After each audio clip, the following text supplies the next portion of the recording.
Inside the office of Century Industrial Co., Ltd., several plainly dressed people were discussing matters in the office. Uncle, don't you think we should just call it quits? That's right.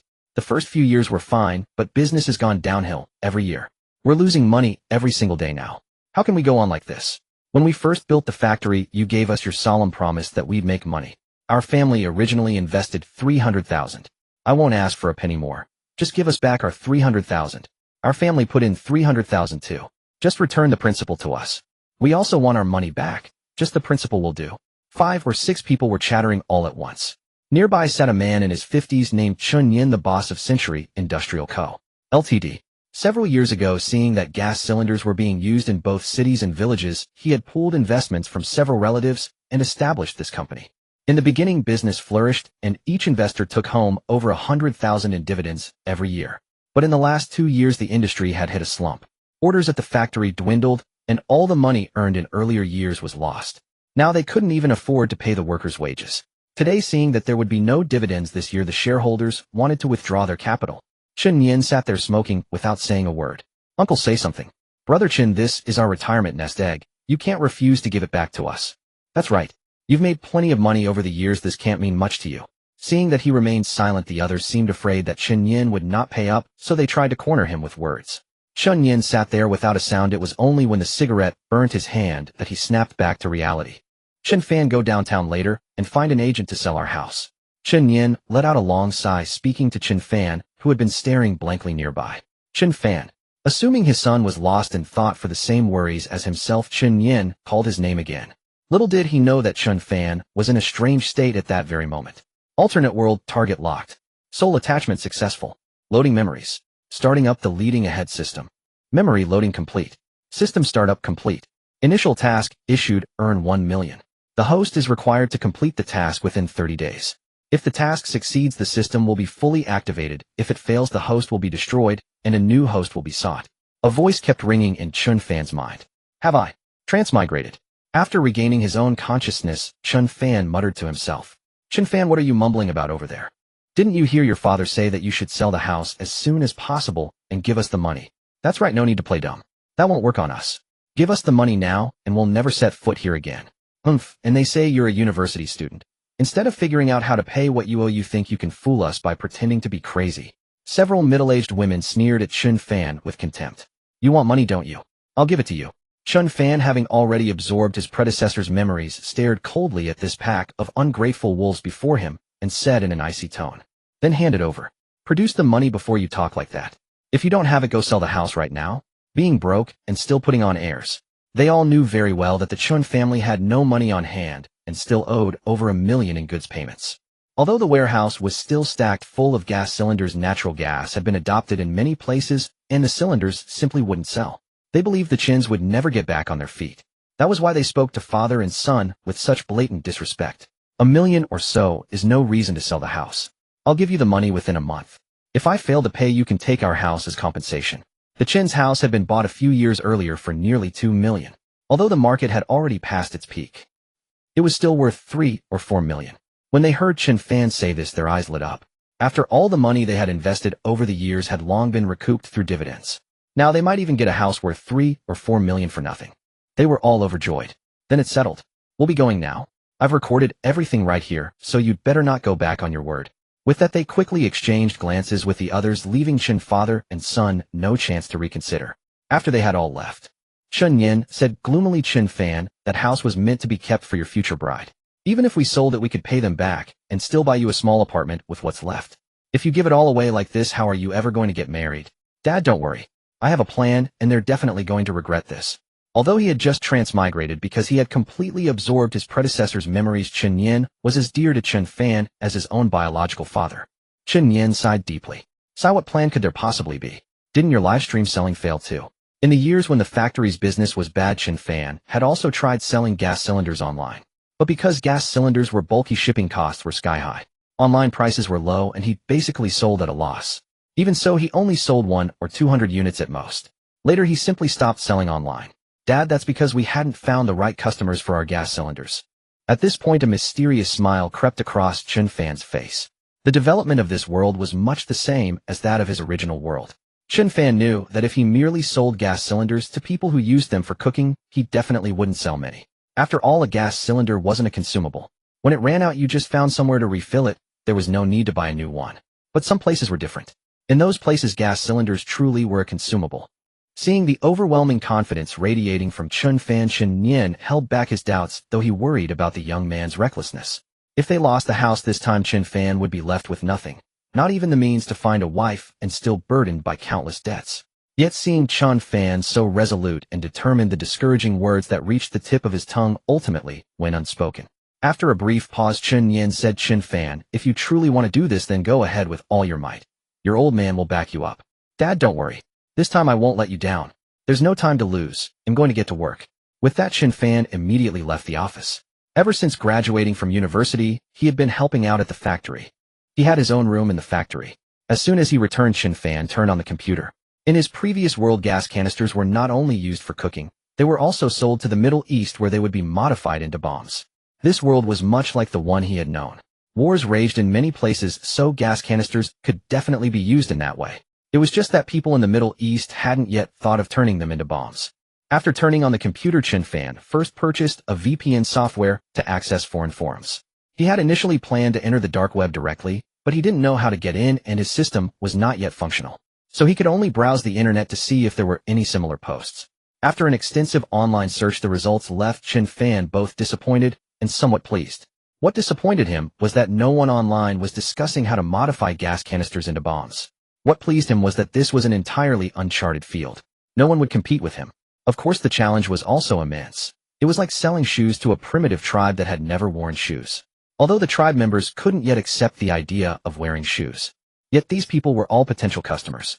Figuring out how to get this primitive tribe to accept shoes was Chen Fan's primary goal now.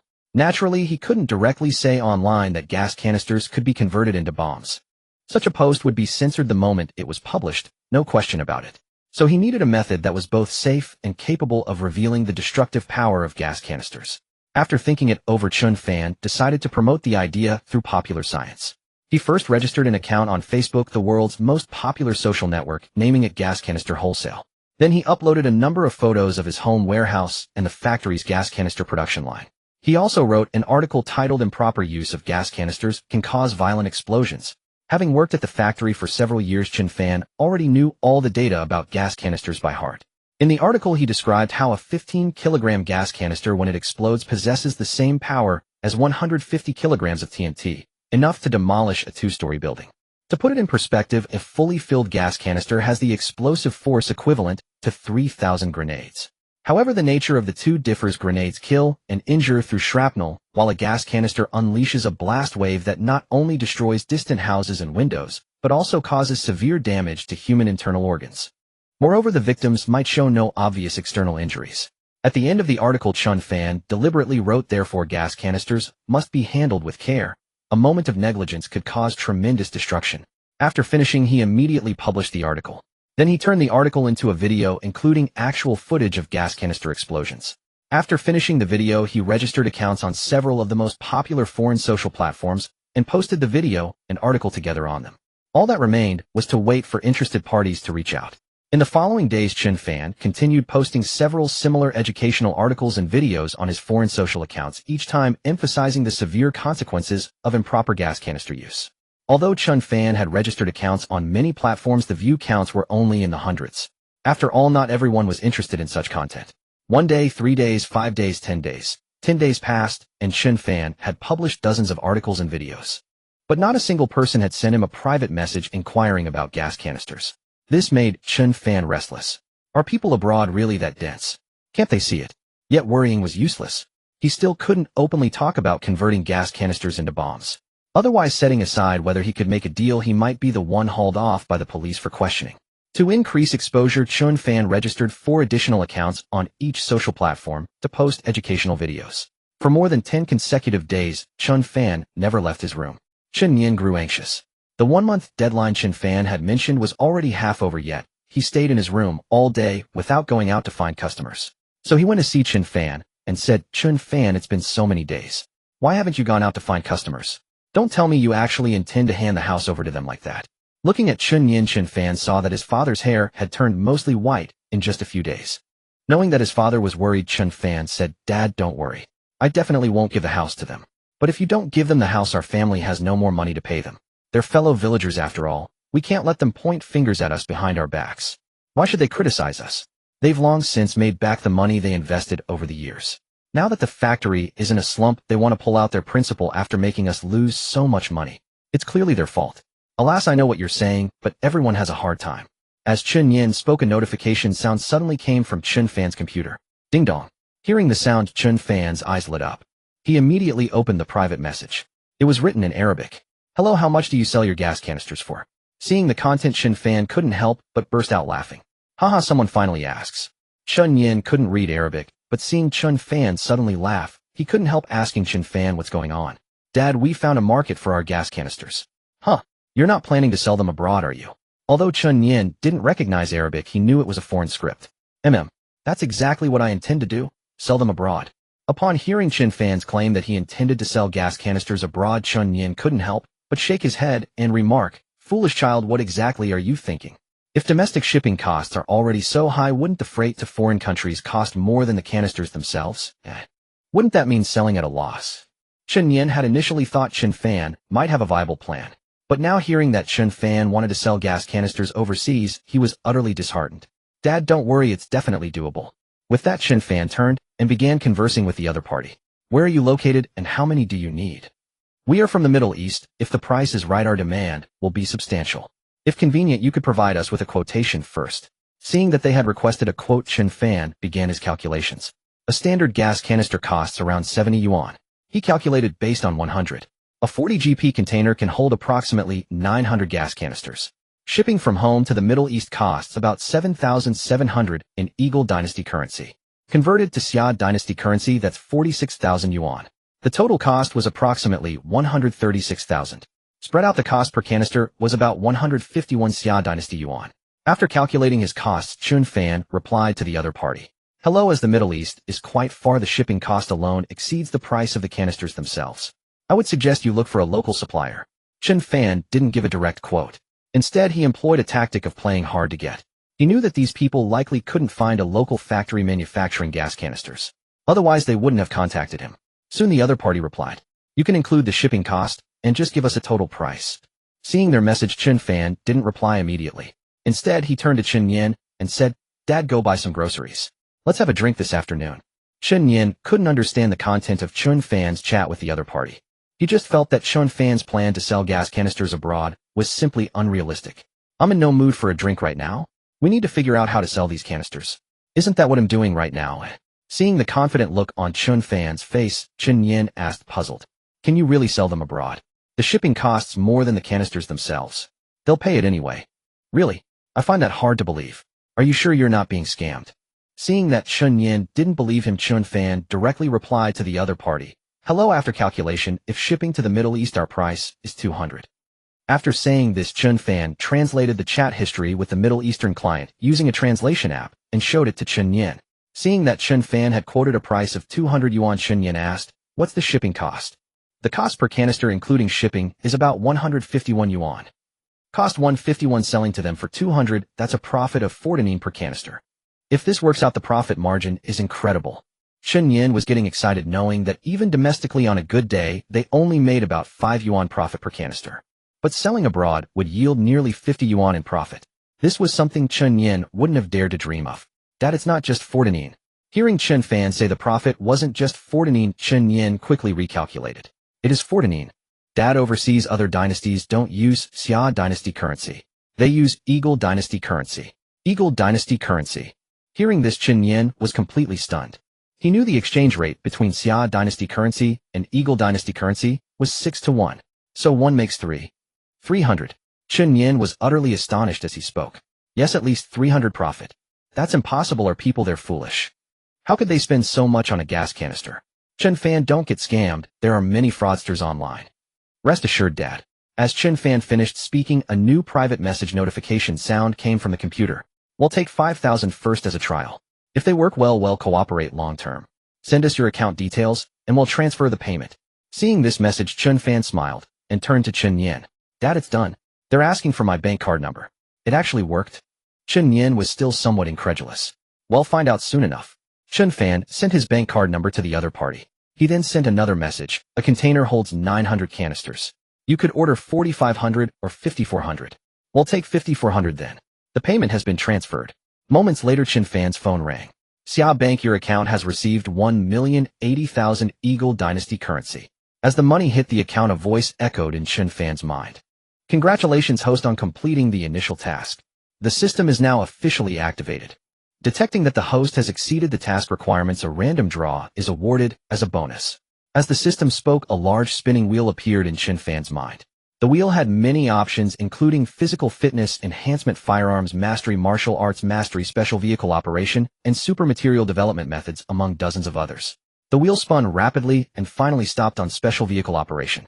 Congratulations, host, you have acquired the special vehicle operation skill.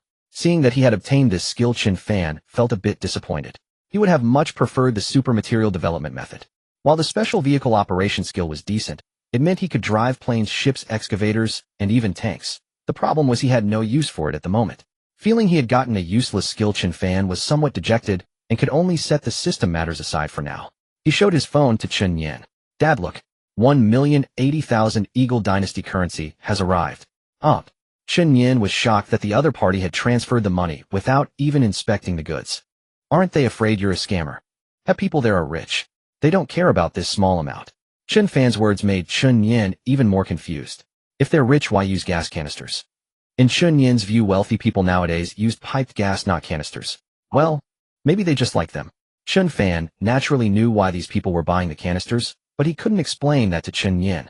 Although 200 yuan per canister was expensive compared to missiles costing thousands, tens of thousands, or even hundreds of thousands, using gas canisters was incredibly cheap. Even though Chen Nian couldn't understand why they'd be willing to pay such a premium, the money was already in hand, so he had nothing more to say. I'm off to buy groceries. Tonight we'll have a proper drink together. With that, Chen Nian left. Chen Fan chatted with the Middle Eastern client for a while, confirmed the delivery location, and then started arranging for a container. An hour later, everything was settled. All that was left was to ship the goods. Early the next morning, the 10 container trucks that Chen Fan had contacted arrived outside the village. However, Chen Fan did not let them in. He asked them to wait there for a while. Then he called the few shareholders of the factory to come and collect their money. As soon as they heard about getting money, those people arrived in less than 10 minutes. Chen Fan, did you sell the house so quickly? Why sell it to someone else? You could have pawned it to us. Exactly, selling the house in such a short time must have cost you a lot, right? It would have been easier to pawn it to us. They all believed that Chen Fan now had money to give them only because he had sold his house in the city and at a very low price. Otherwise, it would have been impossible to sell it in such a short time. Whether I sell the house or not, and for how much, is my business. Chen Fan looked calmly at these people. Aunt, you invested 300,000 back then, and in the past few years you must have received at least 600,000 in dividends. When the factory was profitable, dividends were what we deserved. The middle-aged woman called Aunt by Chen Fan was named Zhang Cuihua. Although she knew what she was doing was improper, 300,000 was no small sum, and Chen Fan's father was an honest man who was easy to deal with. That was why they thought of asking for the original investment back. Investment involves risk. Since you made money and got dividends when it was profitable, now that it's losing money, your money should also be lost. Well, I don't care about that. Your father was the one who guaranteed it would make money, so we invested. We can't be the ones to lose money. Chen Fan, you didn't call us here just to refuse to pay us, did you? Knowing she was in the wrong, Zhang Cuihua still spoke forcefully. I will definitely give you the money, but you must sign a share transfer agreement. They'll give you 300,000, and you sell me your shares. From now on, this factory will have nothing to do with you. Chen Fan knew very well that if these people learned he had already contacted foreign buyers, even after giving them the money, they would cause all kinds of trouble out of jealousy. No problem. Nephew, whatever you say, you'll do. Upon hearing Chen Fan would give the money, Zhang Cuihua's face beamed with joy. As long as she got the money, she would do anything. To her, the shares of this broken factory were worthless. Now she could make a clean 300,000. The Chen father and son were fools. Seeing that she had agreed, Chen Fan took out the pre-printed share transfer agreement. Then he placed a black plastic bag on the table. Opening it, inside were stacks of red 100 yuan bills. Sign it, and the money is yours. Really? I knew my nephew was the best, quick and decisive. With that, Zhang Cuihua signed her name and pressed her fingerprint without even reading the agreement. After signing, she reached for the bag of money. Wait. Chen Fan stopped her hand. What? I've already signed. You're not going back on your word, are you? Zhang Cuihua looked at him nervously. No, I just think it's better to avoid either of us going back on the deal. You should take the money together with my uncle. Then I'll record a video of you both stating that you voluntarily transfer all your shares to me. Hearing this, Zhang Qihua's face lit up again. Oh, is that all? I have the final say in our family. Rest assured we won't go back on our word. She reached for the money again, but Chen Fan stopped her once more. Seeing this, Zhang Zuihua shouted angrily to a man beside her, "What are you staring at? Come here. Is this really appropriate?" The man said with a troubled expression. Not appropriate. Then forget the money. Give me 300,000. Zhang Zuihua grew angry at her husband's words. She walked over, grabbed his arm, and dragged him forward. Nephew, your uncle is here. We both agree to transfer the shares to you. She nudged the man with her elbow. Isn't that right? Yes. Hearing this, Chen Fan finally handed them the money. Say those words again so I can record it. Okay. Clutching the money, Zhang Zuihua said happily. We voluntarily transfer all our shares in Banyan Industrial Co. Ltd. to Chen Fan. Yes, we voluntarily transfer our shares to Chen Fan. This 300,000 is the transfer fee. After they finished, Zhang Zuihua looked at Chen Fan and asked, Chen Fan, is that enough now? Chen Fan nodded. That's enough. With Zhang Zuihua and her husband as an example, the others followed suit. They signed pressed fingerprints and recorded videos. After taking the money, Zhang Zuihua and her husband didn't leave. They stayed to watch the others collect their money. They planned to find a good restaurant in town to celebrate later. Soon 3 or 4 families had already received their money. Those who had already gotten their money waited for the others while chatting. How much do you think the Chen family's house had to be discounted to sell so quickly? I don't know, but it must have been very cheap. These father and son would rather give it to strangers than to us. Hey, by the way, I saw a lot of trucks parked at the village entrance. Do you know what they're for? No idea, probably for hauling goods. There's no other factory in our village besides ours. Could Chen Fan have sold all those gas cylinders? Impossible. If he could sell them, he wouldn't have waited until now. True. While they were chatting, Chen Fan had already finished signing with everyone. Each family held hundreds of thousands in their hands, overjoyed. Chen Fan, our factory is still decent. If we had a market, it could make money again. You're a college graduate, Auntie believes you'll find a way to revive it. Having already gotten the money, Zhang Zuihua couldn't resist adding a few sarcastic remarks. Hearing her words, the others couldn't help but laugh. Nowadays, more and more people are using natural gas. Gas cylinders are simply unsellable. It's a clearly declining industry. Saying that now was nothing but mockery. I certainly will. Chen Fan didn't let her sarcasm slide. He immediately took out his phone and made a call. Drive the trucks over. What trucks? Chen Fan, you're not saying those trucks at the village entrance are the ones you called, are you? Zhang Zuihua saw Chen Fan on the phone saying to have the trucks brought over. She immediately recalled the trucks she had seen at the village entrance when she arrived. However, she didn't believe Chen Fan could actually sell those gas canisters, and especially not shipping them in a container. In her view, Chen Fan was just putting on a show for them. They are the ones I called. Chen Fan, if you're going to put on an act, at least make it believable. Do you have any idea that containers are usually used for long distance or even international shipping? Now that the money was already in hand, Zhang Zuihua wasn't afraid Chen Fan would refuse to pay up. Naturally, she wouldn't spare his feelings. I know that. This is going overseas. Overseas? Ha, do you really take us for 3-year-olds? If it were really going abroad, the shipping cost would be more than the gas canisters are worth. Zhang Zuihua had worked in a factory before, and when she was live streaming, she was a host. She naturally knew that transportation costs were very high. Indeed, the shipping cost is higher than the price of the canisters. If that's the case, what kind of fool would buy them? Who knows? As they were talking, a truck carrying a container drove into the yard from outside. Chen Fan stopped paying attention to them and started finding workers to load the truck. Watching the gas canisters being loaded one by one into the container, Zhang Zuihua and the others were stunned. Could Chen Fan have really found a foreign buyer? That can't be. Shipping them abroad would cost more than the canisters themselves. Who would be that stupid? He wouldn't be putting on a show for us, would he? I think it's possible. He must be pretending he sold them to make us regret it. Right. If he sold them to a domestic customer, we could easily verify it. So he had to invent a foreign client to put on a front for us. What's the point of all this? He's spending money just to show off, and it's useless. It's not like we can get our shares back, right? Young people care too much about saving face. I've heard that abroad there are many who would rather dump milk into the sea than sell it. I guess Chen Fan is thinking the same way. What's the use of buying that kind of face with so much money? He'd be better off thinking about how he's going to pay back the money he owes. Hearing someone say this, Zhang Qihua's eyes lit up as she spoke. Right, Chen Fan wants to show off, doesn't he? Then let him show off to the very end. Hearing Zhang Qihua's words, the others turned to look at her. Don't forget the factory still owes millions in debt. Since Chen Fan has already expanded his business abroad, he naturally has the money to pay off the debts. The others immediately understood her idea.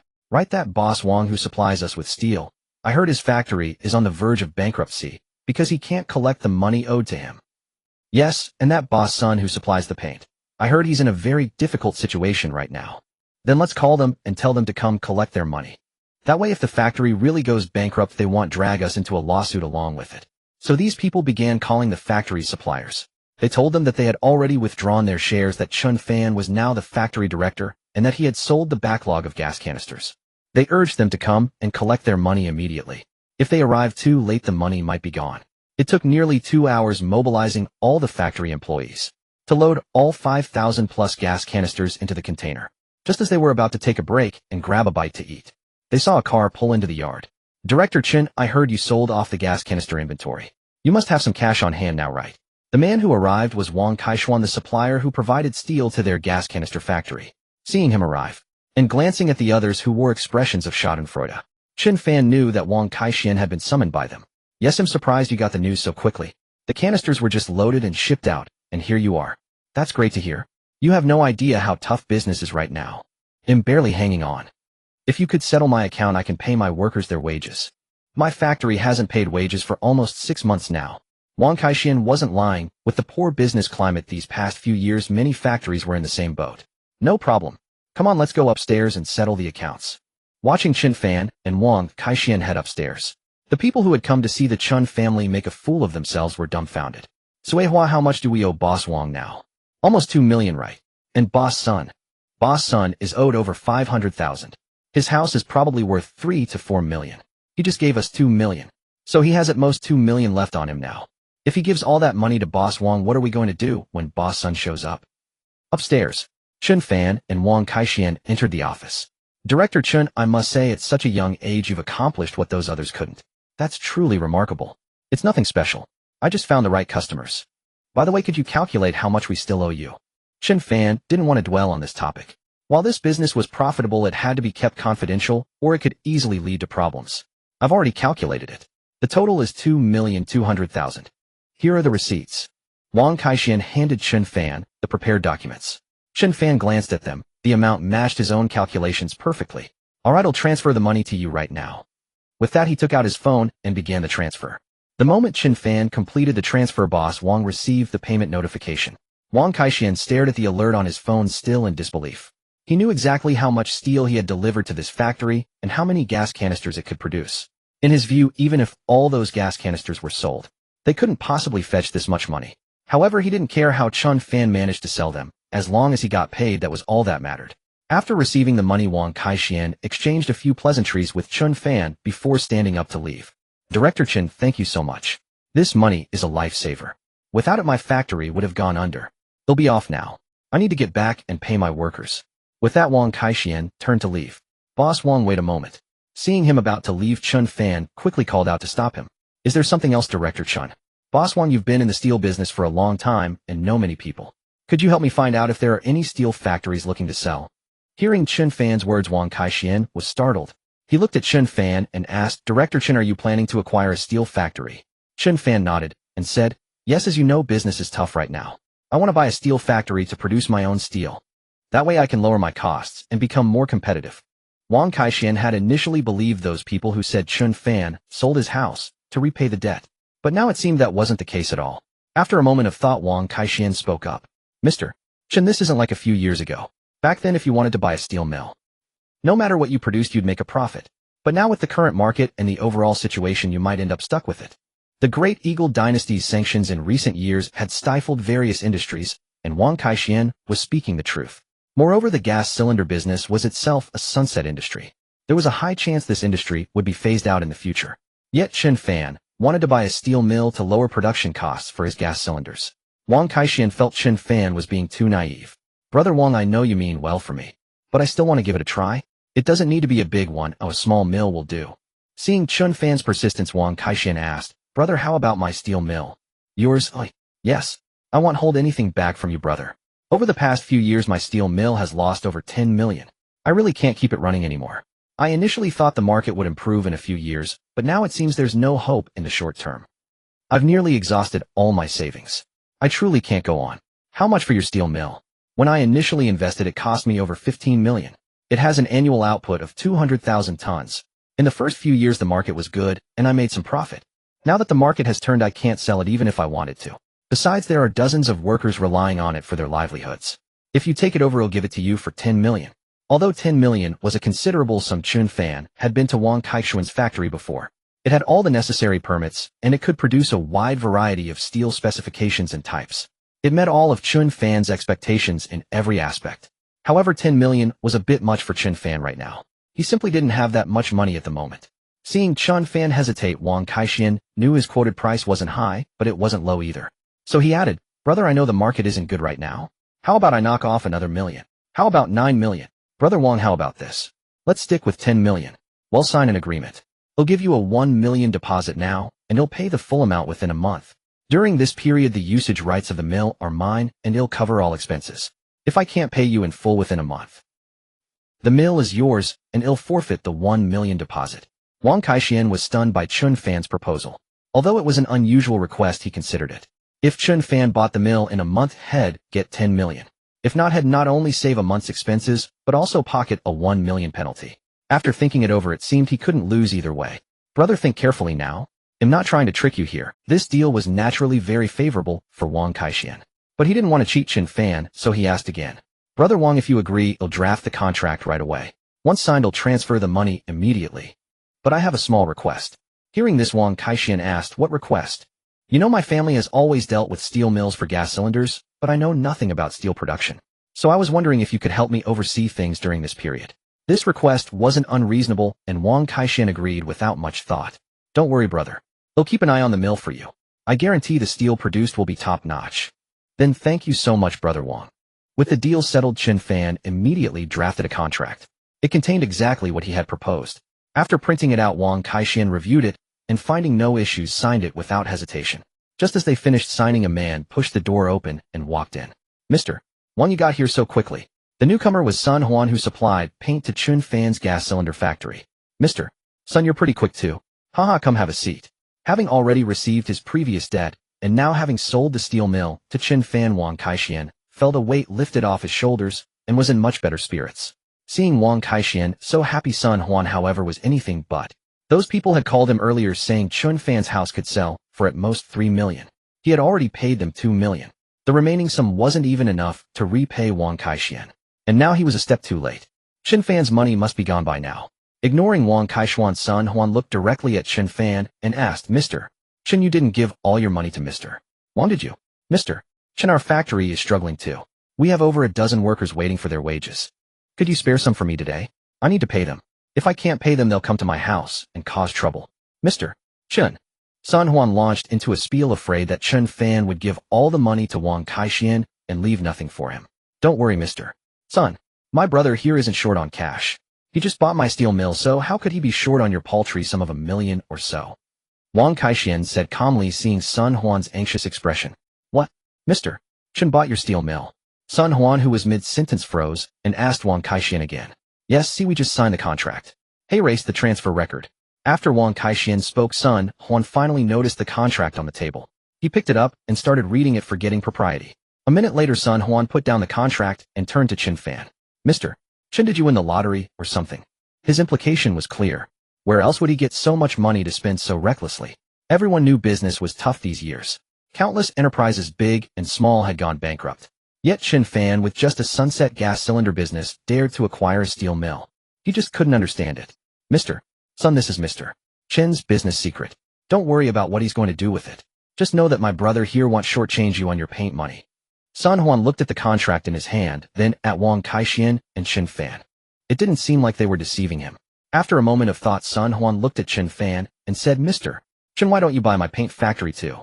Sun Hung's words left both Chen Fan and Wang Kaixuan stunned. No one had expected Sun Hung to voluntarily bring up selling his factory. Before Chen Fan could speak, Wang Kaixuan couldn't help but chuckle. "President Sun, the steel our company produces is the primary material for my brother's business. Acquiring my steel mill would significantly cut his costs. Your paint factory, while useful to my brother's operations, is a different matter. How much paint does it take to coat a gas canister? Buying an entire paint factory for that seems a bit excessive, wouldn't you say?" After Wang Kaixuan finished, Sun Hung himself felt his request was indeed over the top. Asking someone to buy a whole paint factory just to paint gas canisters would normally make people think he was taking Chen Fan for a fool, and they'd laugh their heads off. "President Chen, I apologize. I was just too anxious. That's why I said something so rash. In recent years, the market has become more standardized. Industries that use a lot of paint like automobiles and ships stopped using paint from small factories like mine long ago. Even household paint buyers now prefer branded products. My small factory's paint has virtually no market left. I spoke out of desperation. Oh, please don't be upset, President Chen. Sun Hung then looked at Chen Fan, awaiting his response. But Chen Fan didn't respond. He was currently checking his system in his mind. This system was called the leading system. It was structured like a massive supermarket, broadly divided into 4 major categories: daily life, survival, technology, and high-tech. The daily life category included everything for everyday use, such as culinary skills, driving skills, singing abilities, and physical fitness enhancements. The survival category covered firearms combat, special machinery operation, and wilderness survival skills. The technology category involved upgrading the level of current technologies. For instance, ordinary paint could be enhanced to become anti-speed radar paint, or even stealth materials. The high-tech category contained items not yet developed in the world, spanning numerous fields. There were only 2 ways to acquire these skills from the system. One was to complete system tasks for rewards. The second was to purchase them with money. Each skill had a corresponding price, and buying it would grant immediate access. Seeing Chen Fan remain silent for so long, Sun Hung began to panic. He worried that if Chen Fan not only refused the acquisition, but also felt he was being treated like a fool, he might withhold the outstanding payments, which would be disastrous for Sun Hung. So Sun Hung quickly apologized. President Chen, I was confused earlier and spoke nonsense. Please don't take it to heart. I said it out of sheer desperation. I truly meant no offense. After speaking, Sun Hung looked towards Wang Kaishuan, hoping for a supportive word. Seeing Sun Hang's pleading gaze, Wang Kaishuan understood he had no ulterior motives. Brother, don't be angry. President Sun is just too anxious. You probably know about the situation he mentioned. Try to understand his position. By this time, Chen Fan had already located the paint upgrade technology in the system and formulated a viable plan. He closed the system and tuned back into their conversation. What did you just say? Chen Fan asked Sun Hung. I said I didn't mean it, I was just anxious. That's why. The part before that. Before? I was just saying. Sun Hung thought Chen Fan was trying to use his earlier words against him. I mean, how about you acquire my factory too? Sun Hung's voice grew quieter with each word, until even he could barely hear himself. How much? Chen Fan asked, looking at him. What? Both Sun Hung and Wang Kaishuan were stunned. Especially Wang Kaishuan, who had only intended to calm Chen Fan down. He never expected Chen Fan to actually agree to buy Sun Hung's paint factory. Brother, this is no joke. Paint isn't that expensive on the market right now. There's no need to buy a whole factory. If you think Sun's price is too high, ask him to lower it. If it comes to it, I can help you find another supplier. But we really don't need to buy an entire factory. Wang Kaishuan believed Chen Fan's decision was a result of his own advice, so he kept trying to dissuade him. Sun Hung, though inwardly displeased, couldn't say anything, knowing Wang Kaishuan was right. Chen Fan only had a gas canister factory. There was indeed no need to buy a paint factory just to paint them. Brother Wang, no need to persuade me further. I've made my decision. Brother Sun, how much for your paint factory? Hearing this, Sun Hung's eyes lit up. He quickly replied, President Chen, my factory was originally an investment of around 3 million. Since you're helping me out, I'll follow President Wang's example and sell it to you below market price, 1.5 million. 1.5 million. Wang Kaishuan was utterly astonished by the price. Although Wang Kaishuan had never visited Sun Hung's factory, he had heard about it in past conversations. The paint factory alone occupied over 30 mu of land. Even without considering the factory itself, the land and the buildings on it were worth nearly 1 million. Had it not been for the industry downturn and poor economic climate in recent years, the factory would have fetched at least 3 million. Selling it to Chen Fan for 1.5 million was frankly not expensive at all. 1.5? Are you sure, President Sun? I'm sure. Although the total area is large, the usable space isn't much. This industry is no longer viable. Keeping it would only mean more losses. Since he had said that, Chen Fan responded directly. Brother Sun, I don't have that much cash on hand right now. But you can sign a contract similar to Brother Wang's. They'll give you 500,000 as a deposit and pay the remaining balance in full within a month. If I fail to pay by then, that 500,000 becomes the penalty and the factory returns to you. However, during that month the factory is mine to use and it'll cover all expenses. Also during this month I'll need you to oversee the factory and keep it running smoothly. How does that sound? Sun Hung had already seen these terms in Wang Kaishuan's contract and agreed without a second thought. So Chen Fan drafted another contract. Upon returning, he signed it on the spot with Sun Hung. He also took the opportunity to settle the 500,000 debt he owed Sun Hung for the paint. Seeing the transfer notification on his phone, Sun Hung still couldn't quite believe it was real. His factory had been losing tens of thousands every month. Now not only had he recovered the outstanding debt, but he had also sold the factory. It was an unexpected windfall for him. Chen Fan was equally delighted to have acquired a paint factory that would prove invaluable for his future plans. Just as the three of them were sitting there contentedly having achieved their goals and enjoying their tea, someone burst in from outside exclaiming, "If you want your money, just ask for it. There's no need for violence." Chen Fan and his two companions stared in utter bewilderment at Zhang Cuihua as she walked in from outside. Zhang Cuihua had originally expected the office atmosphere to be thick with tension. She had waited downstairs with those people for a long time, but seeing no commotion, she came up to check the situation and perhaps enjoy the spectacle. But the situation was quite different from what she had imagined. The two men who had come to demand money weren't pointing fingers at Chen Fan and cursing him. Instead, one was pouring tea for him, and the other was offering him a cigarette. Zhang Cuihua was also dumbfounded. She wondered, is this what they mean by the debtor is the master? Second, "Aunt, what are you doing up here?" Seeing the bewildered expression on Zhang Cuihua's face, Chen Fan knew she had come to gloat. He didn't mince his words.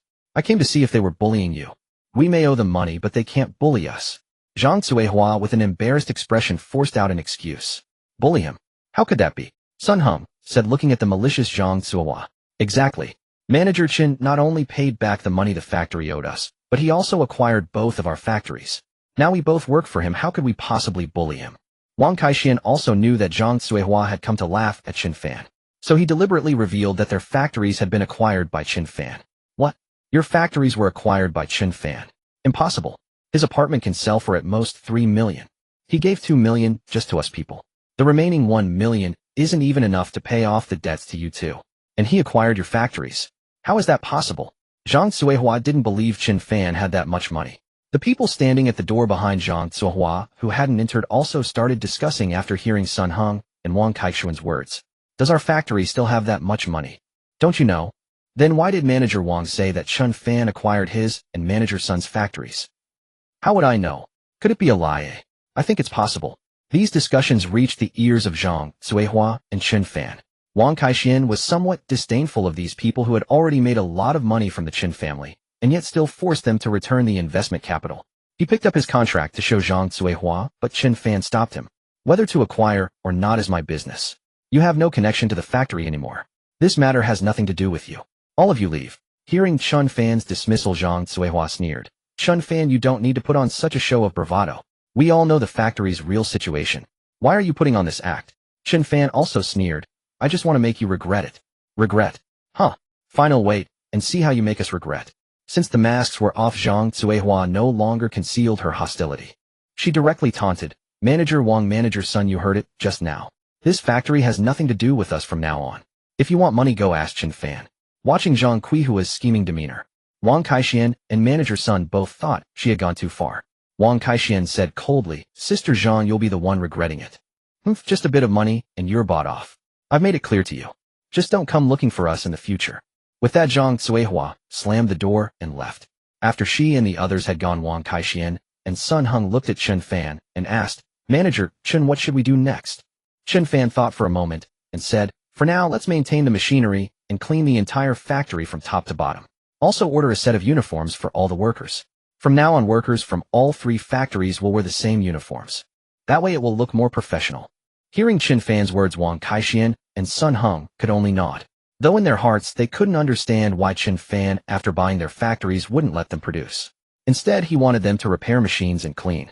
Alright, let's leave it at that for now.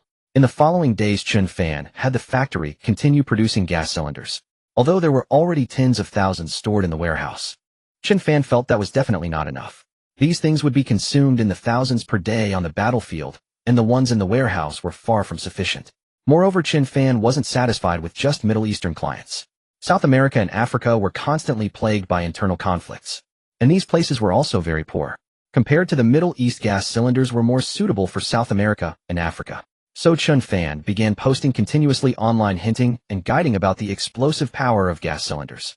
Through his persistent efforts, one day a person from a certain African faction finally contacted Chen Fan. "Hello, how can we make a gas cylinder explode as violently as in your video?" Seeing this message, Chen Fan suddenly realized a problem. It wasn't that his explanation in the video was unclear. Rather, it was that people in countries and regions like Africa had too low a level of education. Even if you gave them a gas cylinder, they wouldn't know how to modify it, let alone turn it into a bomb. Although somewhat frustrated, these were still potential customers. Chen Fan began to guide him slowly. Our gas cylinders are of excellent quality. Under normal circumstances they won't explode. However, if subjected to extremely strong external force, or under special circumstances they can also explode. After sending that message it took over an hour for the other party to reply. We just tried it, even hitting it with a stone, but it didn't explode. Are you a liar? Seeing this reply, Chen Fan felt like he had punched a ball of cotton. These people didn't understand any chemistry, and they had randomly picked a gas cylinder that was probably already empty to conduct the experiment. No wonder it didn't work. Our gas cylinders are of very good quality. Under normal circumstances hitting them with a stone won't cause an explosion. This time the other party replied quickly. Then how can we make it explode? Chen Fan sat in front of the computer staring at this stumper of a question from the other side, momentarily at a loss for how to explain. Chen Fan stared blankly at the computer screen for a long time, unsure of how to explain the situation. The main issue was that he couldn't directly tell the other party how to modify a gas cylinder into a bomb. At the same time, he was astonished by the African's lack of basic knowledge. Yet if he didn't make the other party understand, he might lose this client. After a moment of thought, Chen Fan replied, "Hello, we are a legitimate manufacturer of gas cylinders, producing only those that meet international safety standards. We do not advocate the practice of attaching an impact fuse to one end of a gas cylinder, filling it with explosives and shrapnel, and adding fins to the other end to convert it into a bomb. All gas cylinders manufactured by our factory are intended for civilian use in accordance with relevant laws. If you need civilian gas cylinders, feel free to contact me. If you intend to use them for bombs, I'm sorry, but we do not provide such services." After sending this message, there was no response from the other party for half an hour. This disappointed Chen Fan, as he thought the other party might not have grasped his meaning. Unexpectedly, the next day the other party replied, "Hello, after our discussion, we believe you are right. We want 3,000 civilian gas cylinders. May I ask the price of the gas cylinders?" Seeing this, Chen Fan understood. The other party hadn't replied yesterday because they had gone to test what he had suggested. Now they specifically requested 3,000 civilian gas cylinders. This amused Chen Fan greatly. Gas cylinders don't have a distinction between civilian and military. Since the other party now understood, Chen Fan didn't waste any more words. Based on estimates, shipping 3,000 gas cylinders to your location by sea will cost about 150 Great Eagle Dynasty coins. Chen Fan knew that these African clients weren't as wealthy as those from the Middle East. If he didn't specify the currency, they might pay with coins from small countries, and he would end up losing money. After quoting the price, half an hour passed before the other party replied agreed. Seeing the acceptance, the rest was straightforward. Half an hour later, Chen Fan's phone notified him of a receipt of 450,000 Great Eagle Dynasty coins. Converted to Great Xia Dynasty coins, that was 2,700,000. The next day, Chen Fan arranged for 3 container trucks to come to the factory for loading. As he was supervising the workers, he saw Zhang Cuihua standing at the factory gate peering inside. If the previous time when they were all present Chen Fan's loading of 6 trucks was just for show, then now he had no need to pretend. He didn't have that much money to waste on appearances. But as she watched the workers loading gas cylinders one by one, Zhang Cuihua sensed something suspicious. She quietly called an accountant she knew at the factory. "Xiao Xiao, the factory's been busy lately." "Sister Zhang, it's all right. Xiao Xiao, you should be careful. I think Chen Fan might be scamming you. You've been working here for years. This is a sunset industry. How could there be so many orders? Don't let him deceive you, and then count the money for him." Xiao Xiao on the other end was displeased upon hearing Zhang Cuihua's words. During her time at the factory, Zhang Cuihua had always relied on being a shareholder to stir up trouble. Now that she had finally left, she was still speaking ill of Chen Fan. "Sister Zhang, even if General Manager Chen is scamming us, we're willing to be scammed. You were the one who scammed us. Our account had money, but you refused to pay our salaries and deducted various amounts. Now General Manager Chen has not only paid our salaries in advance into the company account, but also raised our wages and benefits. If this is a scam, I'm truly willing to be scammed. Sister Zhang, I'm very busy here. If there's nothing else, I'll hang up." With that, Xiao Xiao ended the call. Her words made Zhang Cuihua's face burn with embarrassment. But she didn't care. Through this call, she realized that Chen Fan might indeed have found a big buyer, and the price seemed reasonable. Otherwise, he wouldn't have raised wages and benefits for the workers. So Zhang Cuihua returned home in a huff and summoned the other shareholders. "We've all been fooled by that brat Chen Fan. I thought he was being generous, returning all the money we invested. But he had already found a big client and deliberately kicked us out of the factory to make big money." Hearing this, one former shareholder said incredulously, "Auntie, your words are unreasonable. Wasn't it us who went to the factory together and forced the father and son to give us the money? Besides, times have changed. Gas cylinders are a sunset industry. Where would a big client come from?" "Exactly. We've been in this business for years. We know the market. Besides, we've already withdrawn our shares. Even if he makes money, it has nothing to do with us. Why are you bothering about this?" I guess Chen Fan just found someone to clear his inventory. The others knew deep down that their previous actions were unethical, so they didn't want to get involved. But Zhang Cuihua wouldn't let it go. Seeing that no one believed her, she continued. You people are so foolish. I think it was a setup by the father and son. Just after we signed the contract, Chen Fan loaded over 5,000 gas cylinders. Just now I saw 4 more trucks in the yard. At least 3,000. Even if he makes only 20 coins per cylinder in half a month, he's already earned 170 to 180,000. And I heard from accountant Xiao Zhao that Chen Fan has not only raised wages and benefits, but also made them work overtime. Don't forget President Wang and President Sun said Chen Fan even bought the entire factory. If he didn't have backing and a big client, would he dare to do that? If he didn't have a solid foundation, would he have returned our investment money so readily?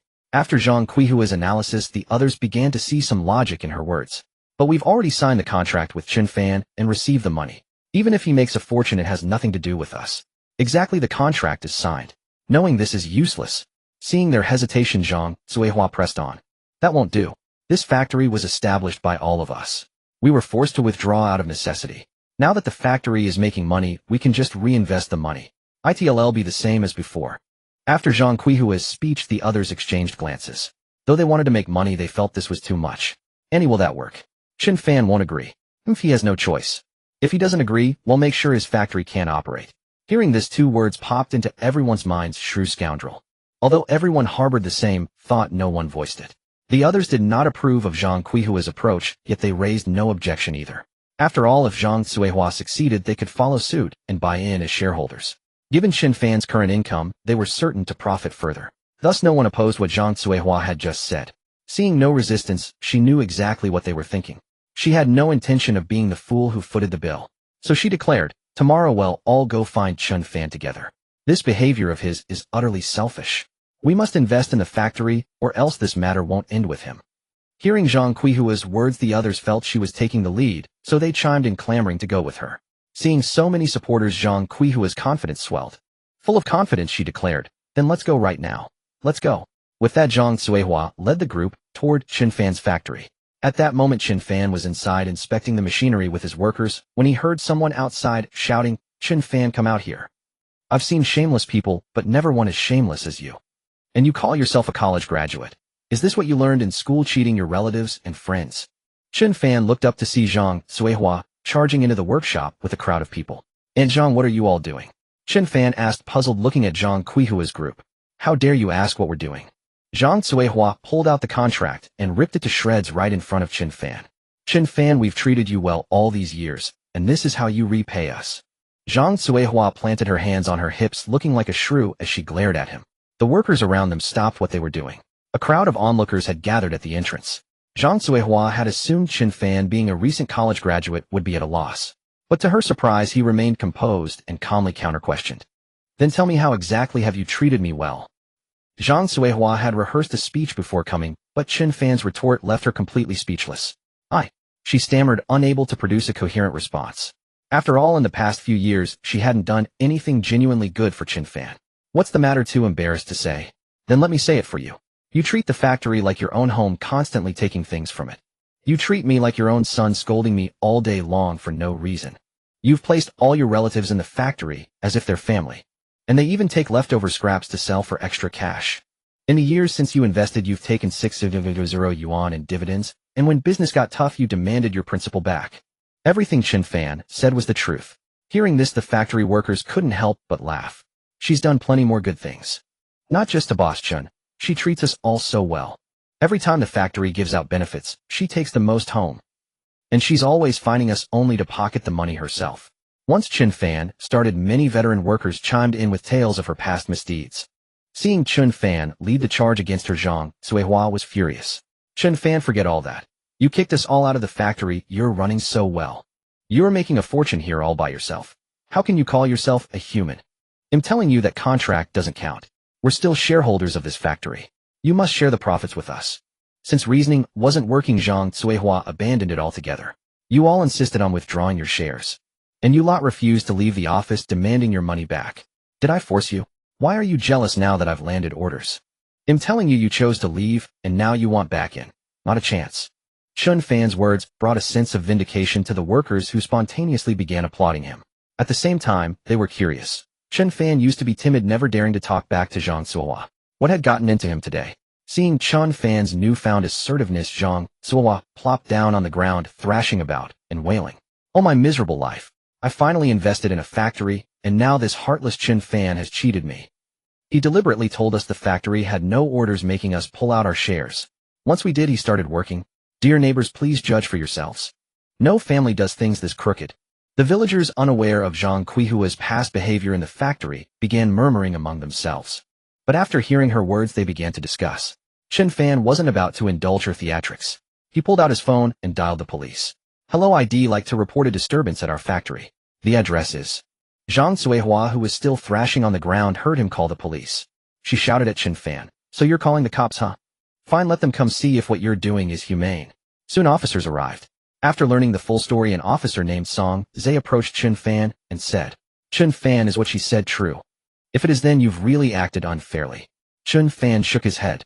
"She's making it all up. I only started looking for orders after we reached an agreement. Erase the surveillance footage from that time." Chen Fan pulled out a video showing the agreement when Zhang Zuohua and the others consented to withdraw their shares with the condition that they'd be paid within a month. "And this is the timestamp of when I posted my first ad looking for clients. Erase the video of me refunding their money. The one on the ground is our contract." She tore it up, "But I have another copy. If you need to see it, I'll get it for you in a moment." Song Zhe watched each video Chen Fan presented. He gave Chen Fan a surprised glance. Producing these videos and documents so quickly meant Chen Fan had been prepared all along. After reviewing all the footage and evidence, Song Zhe turned to Zhang Zuohua. "Chen Fan is telling the truth. He only started seeking clients after your agreement. If you believe the contract is invalid, you can take it to court. But you can't cause a disturbance here or disrupt their normal production. If you refuse to listen, he'll have no choice but to take you in." Zhang Zuohua knew she was in the wrong, and Song Zhe's words frightened her. She scrambled to her feet. "Chen Fan, you think you're so clever. Just you wait." With that, she hurried away as if fleeing. After Zhang Zuohua left, the onlookers dispersed as well. The factory workers resumed their tasks. Song Zhe, however, lingered. "Chen Fan, I noticed your gas canisters are being sold abroad." Chen Fan's heart tightened at Song Zhe's question. Yet he maintained a composed facade. "Yes," he replied. "Our country has widely adopted natural gas, so the use of gas canisters is dwindling. However, many impoverished regions overseas still lack access to natural gas. Gas canisters remain quite popular there," Chen Fan added. His explanation was perfectly logical, and Song Zhe found no fault in it. "That's true. In many foreign places, they might not even have gas canisters, let alone natural gas. Exporting is a viable path then," Song Zhe mused. "Though the shipping costs must be substantial." Chen Fan nodded in agreement. "Yes, but it's a strategy of small profits and quick turnover." Song Zhe acknowledged. "I suspect Zhang Zuohua won't let this rest. You should be cautious." "Understood. He'll install more cameras around the factory," Chen Fan said. He knew that since her disruption had failed, Zhang Zuohua would likely resort to other troublemaking tactics, such as throwing firecrackers or stones onto the property. She would undoubtedly use such unscrupulous methods to make his life difficult. After a brief conversation, Song Zhe also felt that Zhang Qihua's actions were underhanded, but not yet severe enough to warrant official intervention. After offering a few words of advice, he took his leave. After Song Zhe departed, Chen Fan, knowing his warning was accurate, immediately went to town and purchased 10 cameras. He installed all of them on the walls surrounding the factory. This ensured comprehensive surveillance of the entire perimeter. That evening, while chatting with a client from South America, Chen Fan heard a loud explosion from the yard. Rushing out, he discovered a firework shell had been lobbed over the wall. "Boss Chen, it must be Zhang Zuohua and her lot," an indignant worker exclaimed. "No one else would do something so despicable. Let's call the police and have them arrested." The workers residing at the factory also urged him to report the incident. However, Chen Fan had his own plan. "All right, go back to sleep. He'll handle this," he stated. As they returned to their quarters, the workers grumbled about Zhang Qihua's behavior. Back in his room, Chen Fan retrieved the surveillance footage, which clearly showed Zhang Zuohua and her husband throwing the firework. The high-quality cameras he had purchased featured motion tracking with a box highlighting the couple as they moved. After reviewing the video, Chen Fan concluded there were only 2 ways to deal with someone like Zhang Zuohua: either intimidate them into fearing you or demonstrate such overwhelming superiority that they wouldn't dare provoke you. He decided to employ both strategies.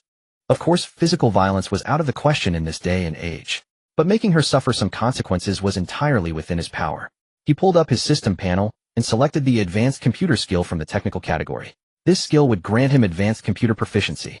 He noticed the panel also listed master and god tier versions of the skill.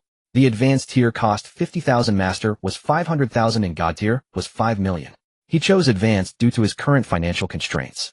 Spending exorbitant amounts wasn't worth it for his present needs. The advanced skill was more than sufficient. As the 50,000 payment was processed, his phone pinged with the transaction notification. He now possessed the advanced computer skill. He also noticed a progress bar had appeared at the bottom of the system panel, currently sitting at a minuscule 0.0008. Congratulations, host. You have completed the first skill purchase quest. Reward: your purchase skill is upgraded to the ultimate tier. As the system's voice echoed, Chen Fan watched the progress bar jump to 0.0558. Damn, that's a bit much. The god tier skill cost 5 million.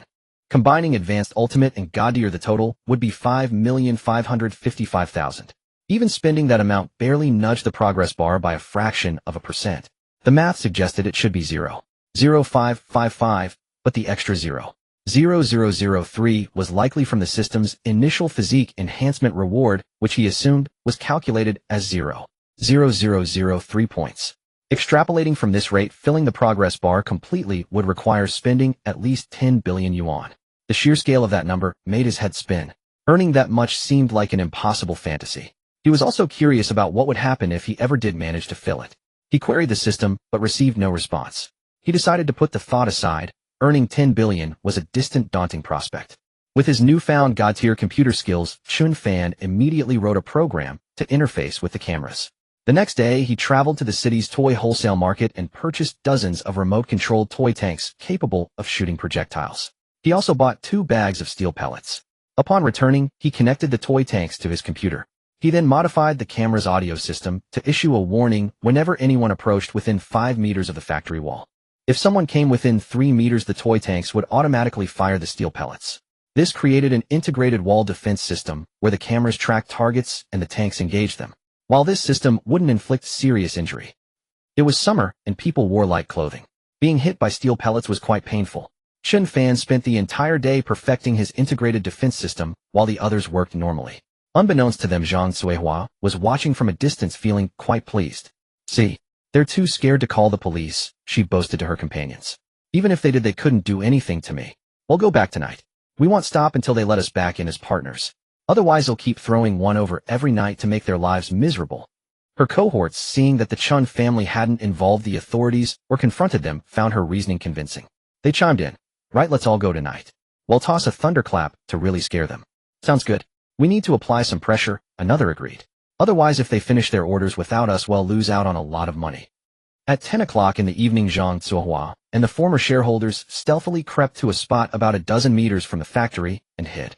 Old one, go check if there's any movement in the factory. Although they professed not to be afraid, they all knew this kind of deed was shameful. Zhang Quihua's husband walked out, heading along the main road. When he reached the factory gate, he peered inside and saw that the light in the office on the second floor was still on. He returned and reported the situation. It's fine, we'll wait here a while. After he falls asleep, we'll make our move. The people inside the factory hadn't gone to bed yet. If they threw the thunderclap, now they might not be able to escape in time and could be caught. So Zhang Suihua and her group decided to wait. Unexpectedly, they waited for over 2 hours. It was summer, so although it wasn't cold, the mosquitoes were abundant. Moreover, their location was just outside the village, surrounded by fields, which made the mosquitoes even worse. Everyone was covered in bites. By the time it passed midnight, the office light had gone out. The light's off. Wait a bit longer. Let him fall asleep. So they waited another hour. By nearly 1 o'clock, the others couldn't bear the mosquito bites any longer. Suihua, isn't it about time? It's been another hour.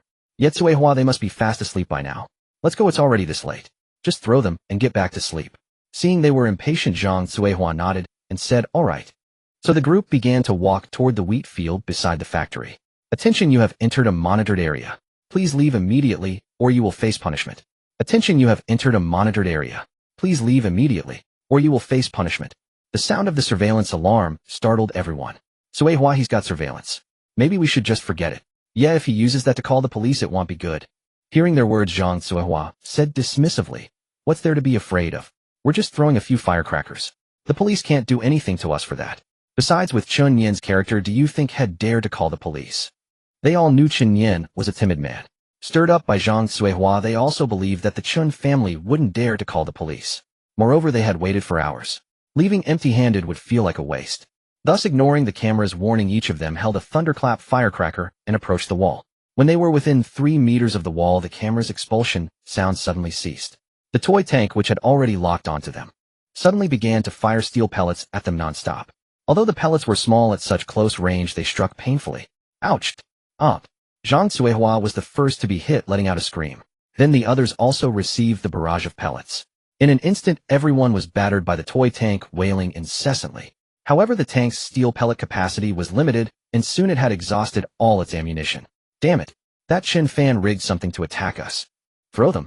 Blow that son of a bitch to hell. With that, Zhang Cuihua lit her thunderclap and hurled it into the yard. The others followed suit. Soon one thunderclap after another landed in Chen Fan's factory yard. Chen Fan had already spread firewood yesterday in the spot where Zhang Cuihua had thrown the fireworks. The explosions ignited the firewood on the ground. A large fire quickly broke out. Zhang Cuihua and her group started running away as soon as they threw the thunderclaps. After running less than 100 meters, someone looked back and was terrified. Oh no, it's on fire. Oh, this is bad. They had only intended to scare Chen Fan and the others, not to set the factory ablaze. If the factory burned down, how could they reinvest? Zhang Cuihua was also stunned. She never imagined that a mere thunderclap could ignite the factory. Now she was panicking too. Cuihua, what do we do now? Some of the timid ones were on the verge of tears. Well, he probably won't call the police, right? Even as she said it, Zhang Cuihua herself had no confidence. They all knew that if Chen Fan called the police, they would be finished. So none of them dared to leave. They wanted to see if Chen Fan would indeed call the police. Soon they saw fire trucks and police cars arriving together. Seeing the police cars, Zhang Cuihua's face turned deathly pale. This is it. The police are here. Zhang Cuihua, look at the stupid idea you came up with. If we all get locked up, it's your fault. This was wrong from the start. You were jealous of his profit and wanted to drag us along. Exactly. We were the ones who voluntarily withdrew our shares. The police officer said so today. Chen Fan only started taking orders after we pulled out. It's all because of your pettiness that we're going to jail. Before the police even found them, they had already started blaming Zhang Cuihua and trying to shift all responsibility onto her. But Zhang Cuihua was not one to be easily provoked. Even though she knew in her heart that she was the instigator, she refused to admit defeat. Now you're all pointing fingers at me. If you weren't hoping to get a piece of the pie, would you have come with me? Yeah. Now that something's gone wrong, you're putting it all on me. It's your fault. If you hadn't kept saying we needed to pressure them to get our shares back, would we have followed you? Yes, it's your fault. The argument between Zhang Cuihua and the others grew increasingly heated and eventually turned physical. Though Zhang Cuihua was sharp-tongued, there were only two of them, her and her husband. The two were soon torn and scratched by the others, their clothes ripped and faces bloodied. They were pushed to the ground and beaten severely. While the fight raged inside the yard, the firefighters looked at the nearly burnt-out firewood somewhat at a loss. If they doused it with water, the fire wasn't big and had almost burned itself out. If they didn't, there was still a bit of open flame. Song Zhe found the fire suspicious. The flames were 7 or 8 meters away from the factory building. The area around had been thoroughly cleared with nothing that could spread the fire to the factory. Even if left alone, it would die out soon. After a moment's thought, Song Zhe realized Chen Fan had done this deliberately. He walked over to Chen Fan, but before he could speak, Chen Fan said, "Is this enough to deal with now?" Upon hearing Chen Fan's words, Song Zhe was momentarily stunned. He knew that Chen Fan might have done this intentionally, but he hadn't expected him to be so direct. Yet considering what Zhang Cuihua and her group had done, it was indeed infuriating. Song Zhe then said, "If the evidence is sufficient, then probably yes." Chen Fan nodded, took out his phone, and showed Song Zhe the surveillance footage. The footage was extremely clear, capturing Zhang Cuihua and her group approaching from a distance, ignoring the warning and continuing forward. When Song Zhe saw Zhang Cuihua and the others screaming as they were hit, he asked in surprise, "What happened?" Chen Fan smiled and said, "It's just a little gadget I made myself. Since they wouldn't listen to advice, they had to suffer a bit." Song Zhe could understand Chen Fan's desire to make Zhang Cuihua and her group suffer, but he couldn't figure out how it was done. "How did you do it?" Seeing Song Zhe's curiosity, Chen Fan began to explain. "It's simple. The surveillance camera can lock onto human figures in the frame. All I had to do was write a program to make the toy tank attack the position of the human figure in the footage." Upon hearing this, Song Zhe was stunned again. "Do you mean you weren't controlling it remotely?" "It was fully automatic." Chen Fan nodded and said, "Yes, I call this system the Integrated Reconnaissance Strike Courtyard Wall Defense System." Holy crap. Hearing the name Chen Fan gave it, Song Zhe was so shocked that he couldn't help but curse. "You made this with a camera and a toy?" Even though he had seen the effect in the surveillance footage, he still couldn't believe it was made from a camera and a toy. "Yes, do you want me to show you?" Although this device had some technological content, it wasn't very high. So Chen Fan didn't hide it. He led Song Zhe to the wall and pointed at the toy tank and camera mounted there. Look, this is it. That toy tank is a remote-controlled one that can rotate 360 degrees. By connecting the remote to a computer, I can use a program to automatically control the tank to aim and attack. Chen Fan made it sound simple, and Song Zhe felt it didn't seem too difficult either. But he still found it incredible that a camera and a toy tank could create such an integrated reconnaissance strike defense system. You're amazing. You can even do this. Song Zhe was about to say more when his phone rang. Let me take this call. He stepped aside to answer. After a few words, he came back with a wry smile. Zhang Cuihua and her group are fighting not far from here. Oh, Chen Fan wasn't very surprised. I need to go deal with it. Come to the police station tomorrow morning to make a statement. Okay. The fire truck and police car soon left. Chen Fan walked to the door and glanced into the distance. Although it was over 100 meters away, he could still faintly hear shouts and curses. He didn't go to watch and went straight back inside to sleep. The next morning, Chen Fan arrived at the police station. Seeing that Song Zhe looked tired, Chen Fan said, "Officer Song, you haven't slept all night." Song Zhe nodded. Zhang Cuihua made a fuss all night. Come on, let me take your statement. Okay. After finishing the statement, it was already past 10. Zhang Cuihua and her group wouldn't be out anytime soon due to charges of attempted arson and fighting. Back at the factory, Chen Fan continued contacting foreign clients online. It had been almost a month since he started posting. Chen Fan had posted hundreds of educational videos and articles on foreign websites. More and more potential clients under his continuous education began to understand the immense danger of gas cylinders. They sent private messages to contact him. However, most of these clients were from South America and Africa. Although there were many, they weren't as wealthy as those from the Middle East. They typically ordered 1 to 2,000, or even just a few hundred units. Chen Fan knew that their first orders were small because they hadn't fully grasped the correct usage of gas cylinders. Most were for testing purposes. So no matter how many they ordered, as long as they could fill a container, Chen Fan would ship them directly. Over the past few days, he had shipped several thousand more units. Meanwhile, somewhere in the Middle East, a group of people crawled out of a hole in the ground. They took out modified gas cylinders from the hole, set up a launch rack, and placed a modified cylinder on it. Several people climbed to the rooftop of a tall building with binoculars. Chieftain, we're ready. Fire. Let's see the power. Hearing the chieftain's order, the men below pulled the trigger. A modified gas cylinder shot out from the launch rack, drawing a long arc in the sky. It landed on the ground several kilometers away. The explosion created a massive fireball. Although they couldn't see the exact damage to the buildings from their position, the huge fireball indicated considerable power. This gas cylinder bomb is impressive. Indeed, it's a remarkable thing. The modification cost is less than 1,000 per unit. Yet it can cause damage comparable to a missile worth tens of thousands. It's incredibly cost-effective. The gas cylinder bomb, cheap and powerful, quickly won their favor. After testing, they crawled back into the hole and returned underground. Their faces were all smiles. Chieftain, if we have a large number of gas cylinders, we can greatly improve our firepower shortage. Exactly, they're cheap and easy to modify. If we can procure them in bulk, we can use saturation attacks to break through the Iliad dynasty's defense system and inflict severe damage. But even with the gas cylinders, we still need a large number of launch tubes for saturation attacks. We don't have many left. And the oil and gas pipelines we can dig have basically been exhausted. We must find a way to buy some. The chieftain of the Jianan dynasty nodded. Contact that man from the Daxia dynasty. Ask him if he can supply us if we order in large quantities. It would be best if our people could go there in person and see what other useful items we can purchase. After the chieftain spoke, a minister replied, "Yes, chieftain. We must not reveal our identity as the Jianan dynasty during the trip. The Daxia dynasty is strict about this, and if they find out we're using the cylinders for bombs, they might not sell to us anymore. We have always told them we are from the Heijin dynasty."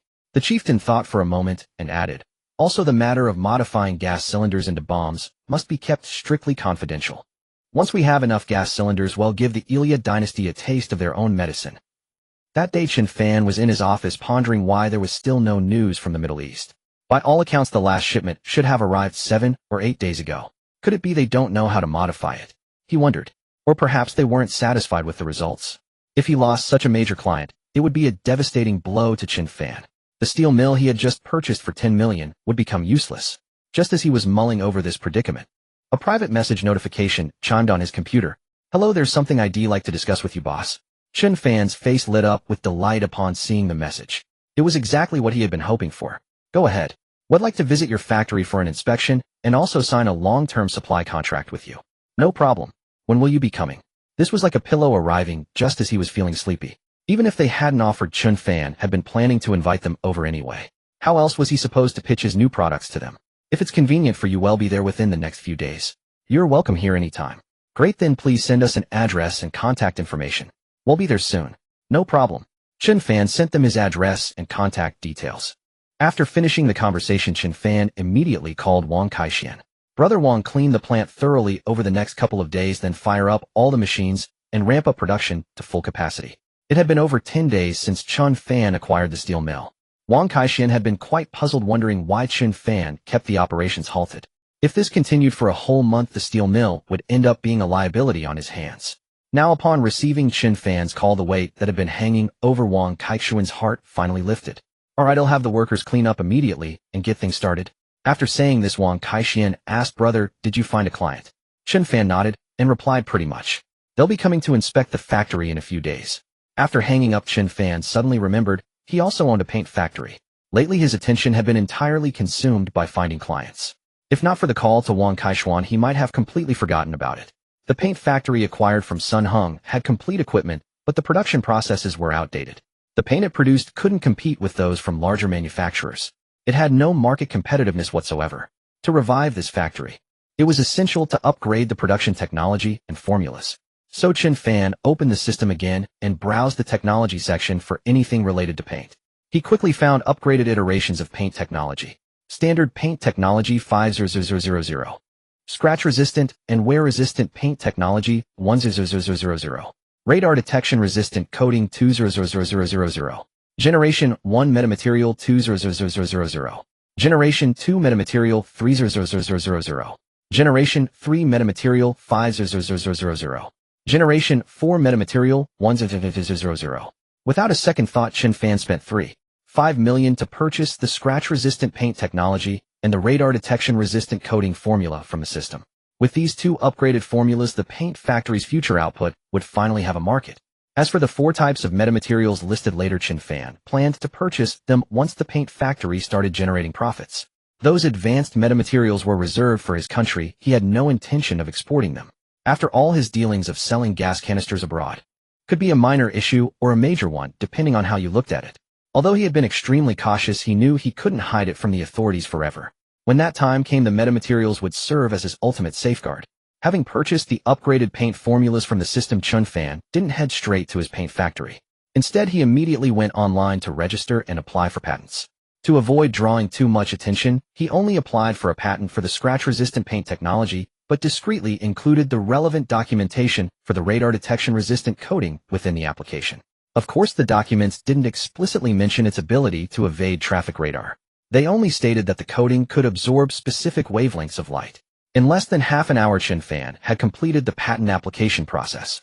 However, this was just an application. It would still need to undergo review before the patent was finally granted. Yet despite the patent not being finalized, Chen Fan wasn't worried. As long as he was the first to file, any subsequent applicants couldn't use the same material specifications as his. He did this not because he distrusted Sun Hung, but simply as a precaution. After taking care of this, Chen Fan drove to the paint factory. As if fearing Chen Fan might change his mind, the sign at the factory gate had already been replaced with the name Banyan Paint Factory. Parking in the courtyard, Chen Fan saw that the entire area had been swept spotlessly clean. Just then Sun Hung emerged from the office. President Chen, why didn't you let me know you were coming? Sun Hung greeted him very politely upon seeing him. Brother Sun, how come the sign out front has already been changed to Banyan? Hearing this question, Sun Hung chuckled and replied, well, since this place is going to be yours sooner or later, what difference does it make when the sign gets changed? After saying this, Sun Hung looked at Chen Fan seriously and asked, President Chen, when are we going to start production here? The workers have been on leave these past few days, and they've been asking me about it constantly. Sun Hung wasn't just asking on behalf of the workers, he was also asking for himself. If the factory didn't get any orders, then Chen Fan wouldn't have much use for it, and eventually the factory would end up back in his hands. That's exactly what I came to discuss. I have a formula for a new type of paint here. Have the workers produce it according to this formula. A new paint formula. Sun Hung was taken aback by Chen Fan's words. He had always assumed Chen Fan bought the factory out of pity for his struggling business. He never expected him to produce a brand new paint formula. Yes, this paint is scratch-resistant and wear-resistant. It can be sprayed on cars and has huge market potential. Scratch-resistant and wear-resistant. That doesn't seem possible. Having been in the paint production business for so many years, Sun Hung was very familiar with the industry. He knew all too well how difficult it was to make a paint with such properties. You can have the workers produce some first. and try it out on the cars here at the factory. Then we can take it to 4S shops and large repair garages for small-scale promotion. I've already started the patent application. OITLL takes some time to get approved. In the meantime, we'll have to promote it discreetly. Once the patent comes through, we can roll it out on a large scale. After hearing Chen Fan's plan, Sun Hung looked at him with admiration. You're truly the only college graduate from our village. You come up with such an impressive formula, just like that. Then Sun Hung looked at Chen Fan and asked, President Chen, if you don't mind me asking, where did you get this formula? Chen Fan had a ready answer for Sun Hung's curiosity. I bought it from a small overseas laboratory. They had only just developed it when I found out, and I purchased the domestic patent rights. Upon hearing this, Sun Hung nodded with a look of partial understanding. Oh, I see. Well, I'll have the workers check if we have enough materials here. If not, I'll arrange to purchase some right away. All right. Also, a group of foreign clients will be coming in a few days. They'll bring them by here for a visit as well. Foreign clients. Sun Hung was stunned when he heard Chen Fan's words. He thought to himself that they couldn't even sell their paint domestically, so how had Chen Fan managed to get in touch with foreign clients? Would those clients even be interested? Yes, foreign clients. Their main purpose is to buy gas tanks. I thought we might be able to sell them some paint as well. Hurry up and produce the new paint formula so we can show them. All right, I'll arrange for the workers to start immediately. With that, Sun Hung took the formula Chen Fan had given him and went to find the workers. Before long, Sun Hung returned to the office. President Chen, we have most of the raw materials from your formula in stock here. However, there are a few materials we're missing. I've asked a friend to purchase them. They should be delivered by this afternoon. After saying this, Sun Hung looked at Chen Fan and asked, President Chen, the raw materials in the formula you provided are mostly quite common. Can it really produce a scratch-resistant and durable paint? Sun Hung had been in the paint business for over a decade, so he naturally knew more than Chen Fan. He was worried that Chen Fan, being young, might have been deceived. Don't worry, there's no problem. This has already been tested abroad. If the results are satisfactory, I will establish a new laboratory. We can continue research and development based on this foundation. Hearing that Chen Fan planned to establish a laboratory, Sun Hung expressed his concern. President Chen am worried that if the results are truly effective, this formula might leak. Chen Fan nodded and said, Yes, that's why I've already applied for a patent. Sun Hung shook his head and said, President Chen, just applying for a patent won't be enough. Once the big corporations learn of the formula, they will definitely find ways to use our patent. Even if we take them to court, they'll drag the case out for years. Even if we win after several years, or even over a decade, they would have already developed better materials by then. Having been in business for so many years, Sun Hung knew well that those big corporations would stop at nothing for profit. However, Chen Fan wasn't too worried about it. He had already thought this through. Brother Sun, I know you have the factory's best interests at heart. But don't worry, no one will dare to use our patent. Although this paint was marketed as scratch-resistant and durable, it also had the ability to disrupt speed radar. By the time those big corporations found out, the Wang dynasty would likely know as well. With the Wang dynasty backing them up, those big corporations wouldn't dare to use the formula privately, even if they knew it. However, Sun Hung was unaware of Chen Fan's plan. He thought that Chen Fan believed applying for a patent was all that was needed. Feeling this was insufficient, he said, President Chen, I think for safety's sake, we should also sign confidentiality agreements with the factory workers. Chen Fan knew Sun Hung was being cautious. He nodded and said, All right, let's do as you suggest. Around 7 in the evening, the few missing raw materials were purchased. The workers immediately began producing the new type of paint using the formula Chen Fan had provided. Then, taking the produced paint, they went to a nearby repair shop. Xiao Wang, help me spray this paint. Brother, it's too late today. I can mix the paint tomorrow. Why don't you come pick up the car tomorrow afternoon? The repair shop owner, familiar with Sun Hung, said directly. I brought the paint. This is the new paint our factory developed. Help me spray it so I can test the effect. Hearing Sun Hung's words, Xiao Wang became instantly interested. Brother Sun, has your factory started doing car painting now? It's not my doing. It's made by our factory's new boss, President Chen. I'm just bringing it here to test. Sun Hung pointed to Chen Fan and said to the repair shop owner, President Chen, hello, what's so special about this paint? The repair shop owner asked while working. It's scratch-resistant and durable. Hearing Chen Fan's words, the repair shop owner's interest waned considerably. Every paint factory claiming to make spray paint said the same thing, but in reality, there was no significant effect. So when Chen Fan claimed their paint was scratch-resistant and durable, the repair shop owner thought he was lying. After all, even the major legitimate manufacturers couldn't achieve such features. It seemed even less likely for a small paint factory like theirs. Soon he sanded down a scratched area on Sun Hung's car. Then he sprayed it with the paint Sun Hung had brought. The car was then driven into the baking room and baked at a low temperature for an hour. It was already past 11 o'clock at night when the baking was done. As the car was driven out, everyone could clearly see that the area just repaired was different from the rest. Not only because that spot had just been painted, but also because the paint on that area looked exceptionally glossy. It had a subtle shimmering quality. It looked very beautiful. This color is really gorgeous. The repair shop owner looked at the repainted spot on the car. Although it was also sprayed with black paint, the paint Sun Hung provided looked so good that even he, a repair shop owner, was impressed. Chen Fan picked up a piece of sandpaper from the ground that the repair shop owner had used earlier. He walked over to the car, crouched down, and rubbed the area that had just been repainted. The area showed no change. Then Chen Fan rubbed it again with more force. Still there was no change. This situation left Sun Hung and the repair shop owner, who were watching from the side, utterly astonished. Is it really that magical? President Chen, can I give it a try?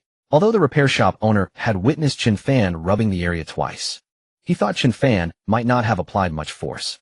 So he asked if he could try it himself. Hearing this, Chen Fan handed him the sandpaper.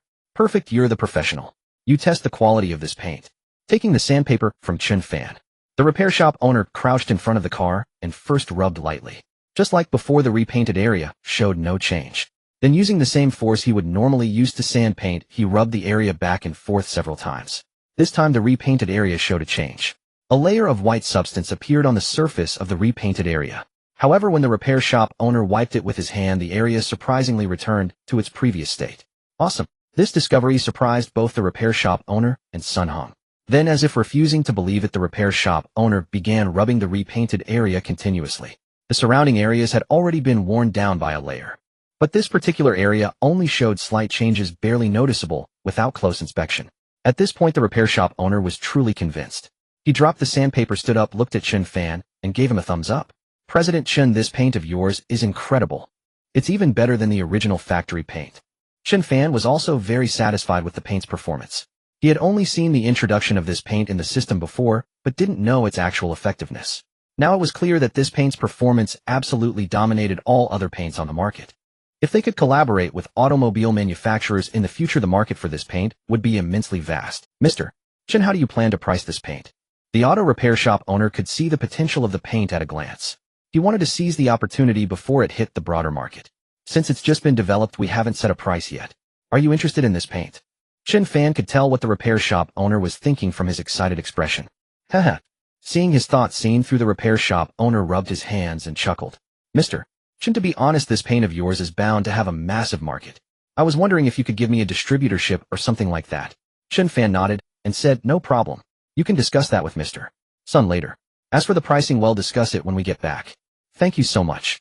The repair shop owner was overjoyed. He knew that if he could get in with Chen Fan, his fortune would be just around the corner. Back at the factory from the repair shop, Sun Hung was also thrilled. He was beginning to admire Chen Fan. At first, he thought Chen Fan was too impulsive in buying his factory. After all, he hadn't been able to run it well himself for years. He thought Chen Fan would just use it to produce paint for his gas canister factory. But he never expected Chen Fan to come up with such a new type of automotive paint. This alone could give his nearly bankrupt little factory a fighting chance against the big players. At the same time, he started to regret selling the factory to Chen Fan outright. If he had opted for a partnership instead, how wonderful that would have been. He inwardly berated his own lack of foresight. Sun Hung poured Chen Fan a cup of tea. He was thinking about how to bring up the topic with Chen Fan, hoping to get on board the ship about to set sail. Mr.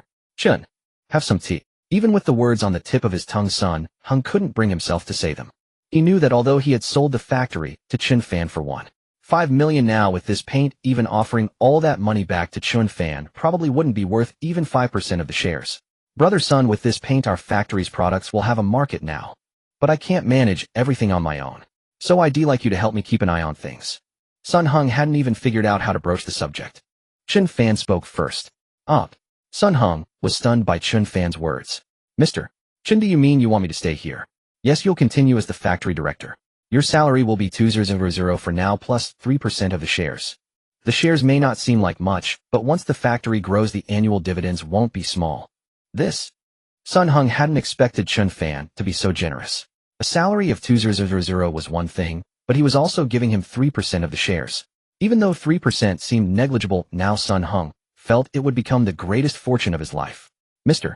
Chen, why don't I just transfer the factory entirely into your name and consider that my investment for this 3% stake? Sun Hung could see the factory's future potential, so he thought that even if he used the entire factory as a stake for a 3% profit share, he wouldn't be at a loss at all. To his surprise, Chen Fan shook his head and said, I'm clear about favors and grudges.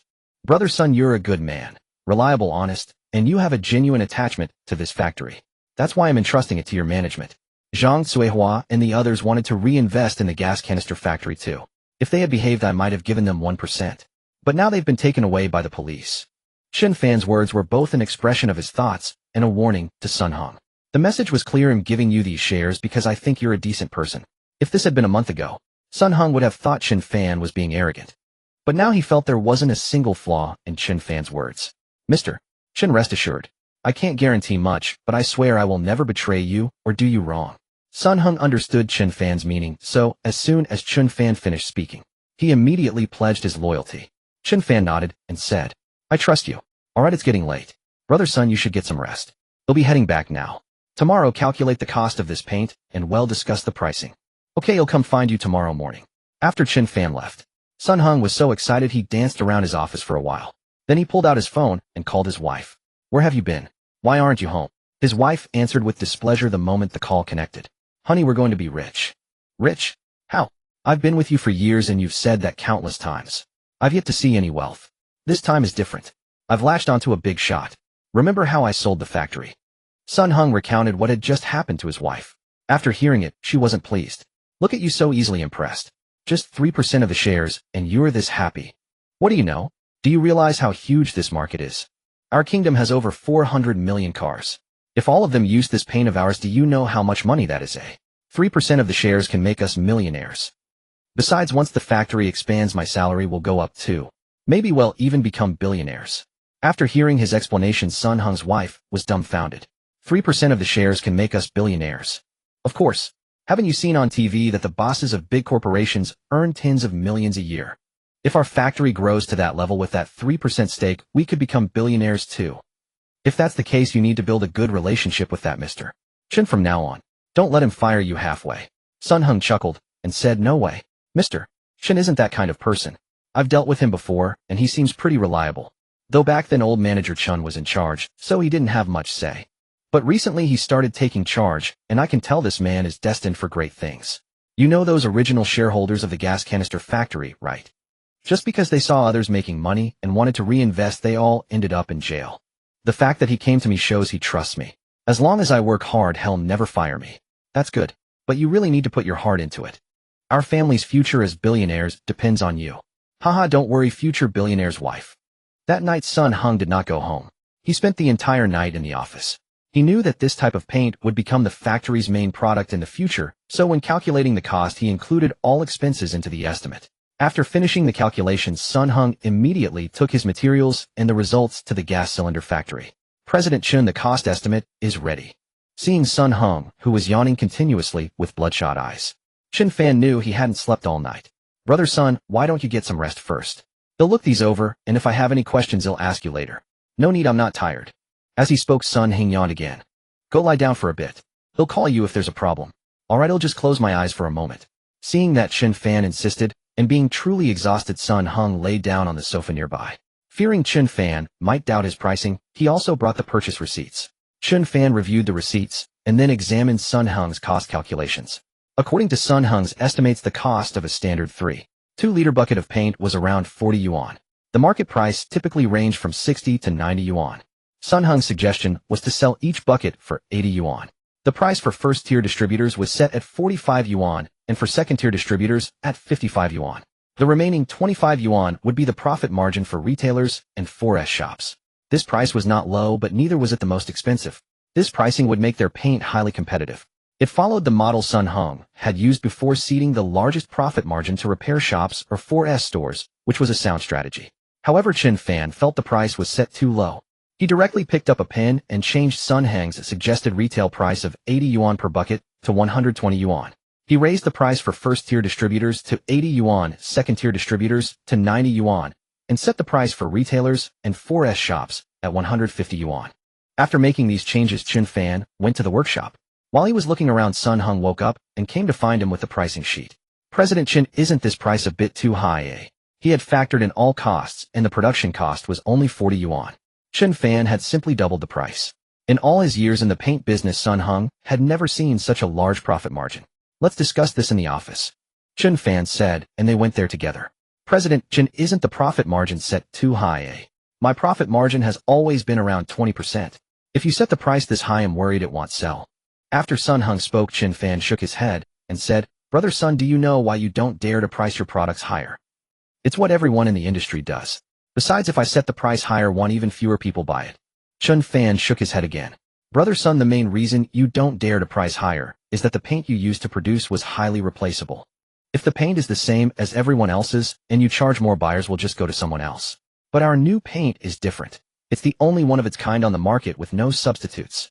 Sun Hung understood what Chen Fan meant, but he still said, but if we price it this high, fewer people will buy it. Won't our total profit still be low? Chen Fan shook his head once more. That's true in the short term.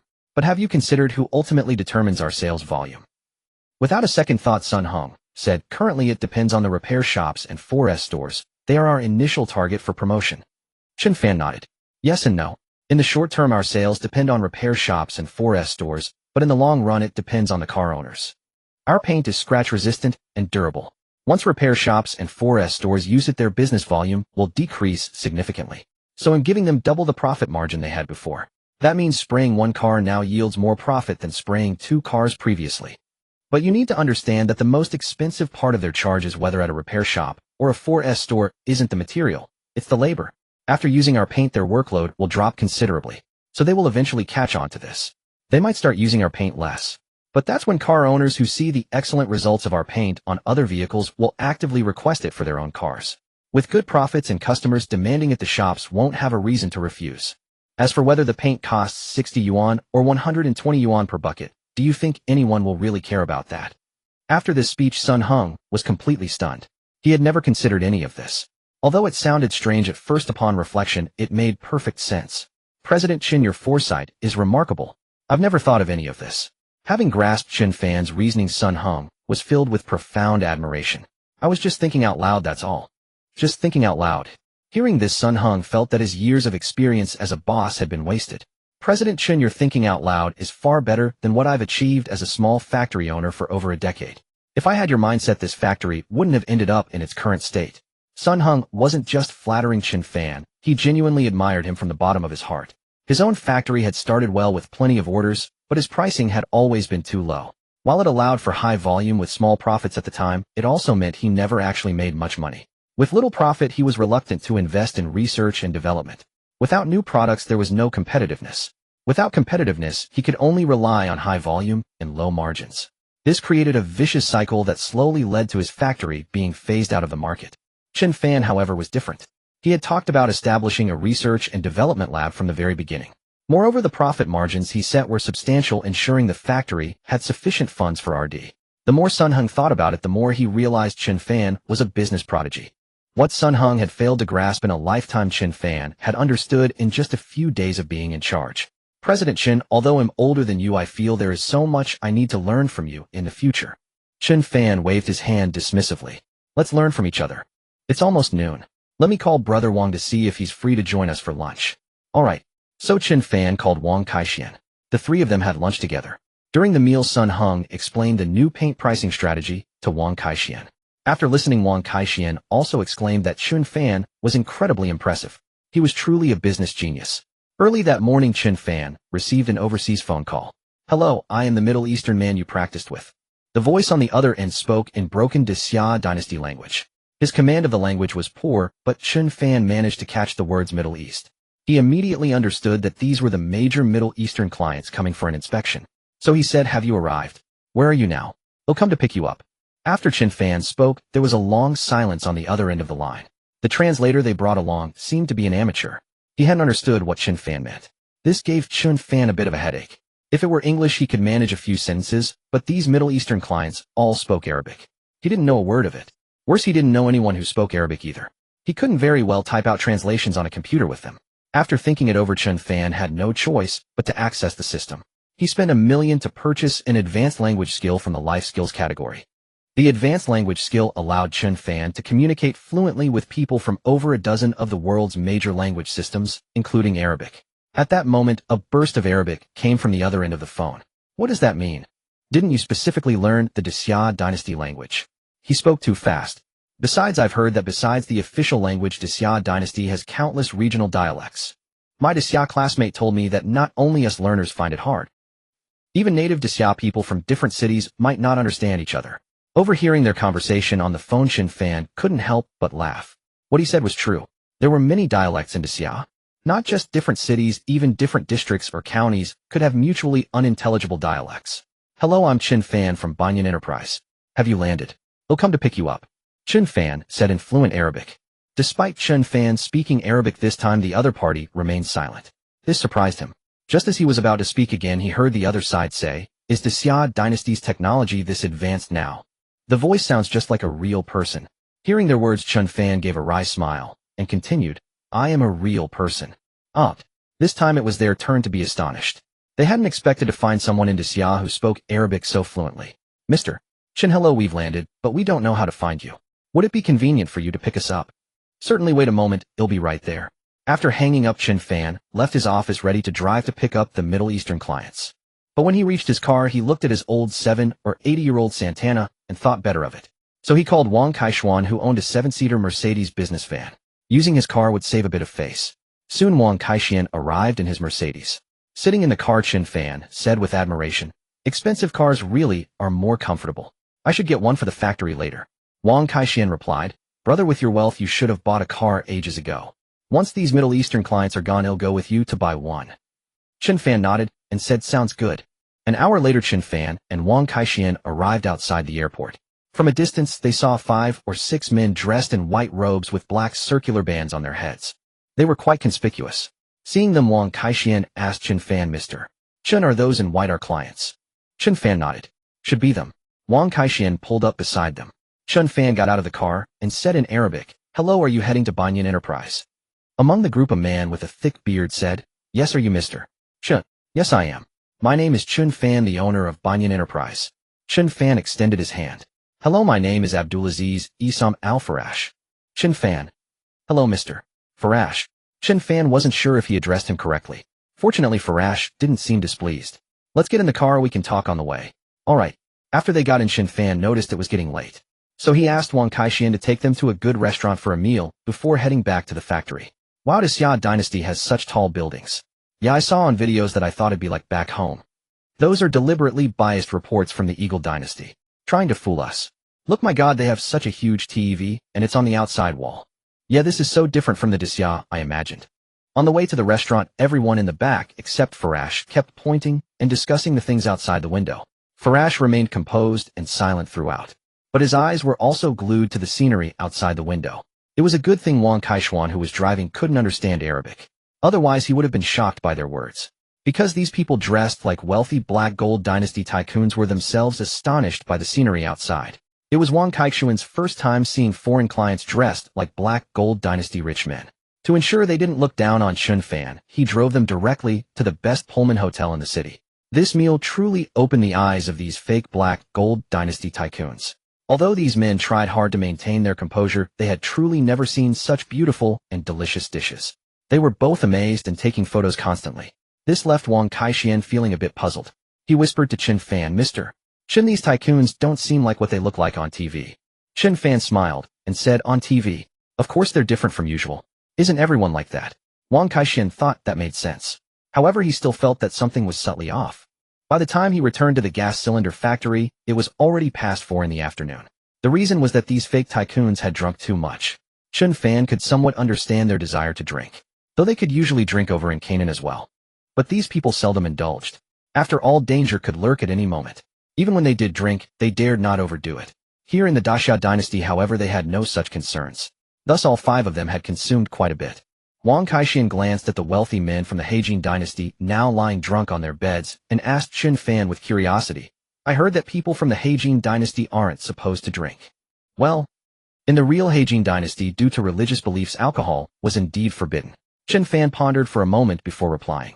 "Ordinary people can't, but some of the wealthy can. Usually they drink in places not open to the public." Wang Kaishuan nodded with a hint of understanding and asked again, "Boss Chen, I always feel there's something off about these people. Could they be frauds?" Chen Fan waved his hand and said, "Don't worry about that. All our shipments abroad are cash on delivery." Hearing this, Wang Kaishuan didn't dwell on it. "By the way, Boss Chen, I've been meaning to ask all day. How do you know Arabic?" "I learned it in college." "Why did you choose to learn that?" Did you already plan to sell gas cylinders to the Middle East back then? Not really, it was because of my girlfriend. Sensing the lie was about to be exposed, Chen Fan had no choice but to fabricate a girlfriend out of thin air, claiming she wanted to learn it, and he just followed along. This explanation was plausible enough. Wang Kaixin saw nothing amiss. After all, who didn't have a college romance? The guests had been brought back, and they were all drunk. Since there was nothing more to do, Wang Kaixin left. Around 11 at night, Chen Fan was about to go to bed when he suddenly noticed some movement on the surveillance camera. But when he pulled up the footage, he saw nothing unusual. So he grabbed a flashlight and went outside to check the perimeter.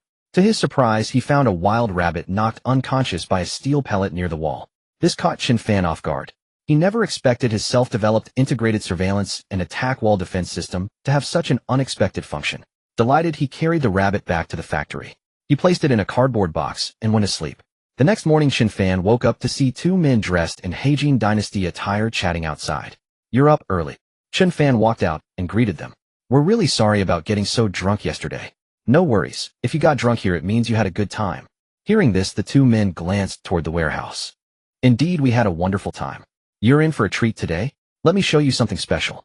With that, Chen Fan went back inside and brought out the wild rabbit, which had already woken up.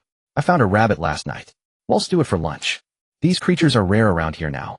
I haven't eaten one in years." Hearing this, one of the men asked, "How did you catch it?" "I didn't see any hunting dogs around." Chen Fan grinned and replied, "I didn't use a dog. I shot it with my own integrated surveillance and attack wall defense system." What's an integrated surveillance and attack wall defense system? The two men were baffled by Chen Fan's words and didn't understand what he meant. Chen Fan pointed at the camera on the wall and said, "That thing over there. See that toy tank on the wall? That's what shot it." "With a toy tank?" they asked incredulously. "Yes, I used the camera to lock on, and then the toy tank fires automatically." Automatically? Now the two men understood. They exchanged glances, both seeing shock in each other's eyes. To them, anything capable of automatic targeting and firing was a highly advanced weapon. They never expected this man to have created an integrated surveillance scene attack weapon system using nothing but a toy tank and a camera. Exactly. Otherwise, how could I have hit a rabbit running that fast? The two men weren't really listening to what Chen Fan said. With tense expressions, they asked, "Can we go take a look?" "Sure, go ahead." These two were relatively young, and their thoughts were written all over their faces. But Chen Fan didn't call them out.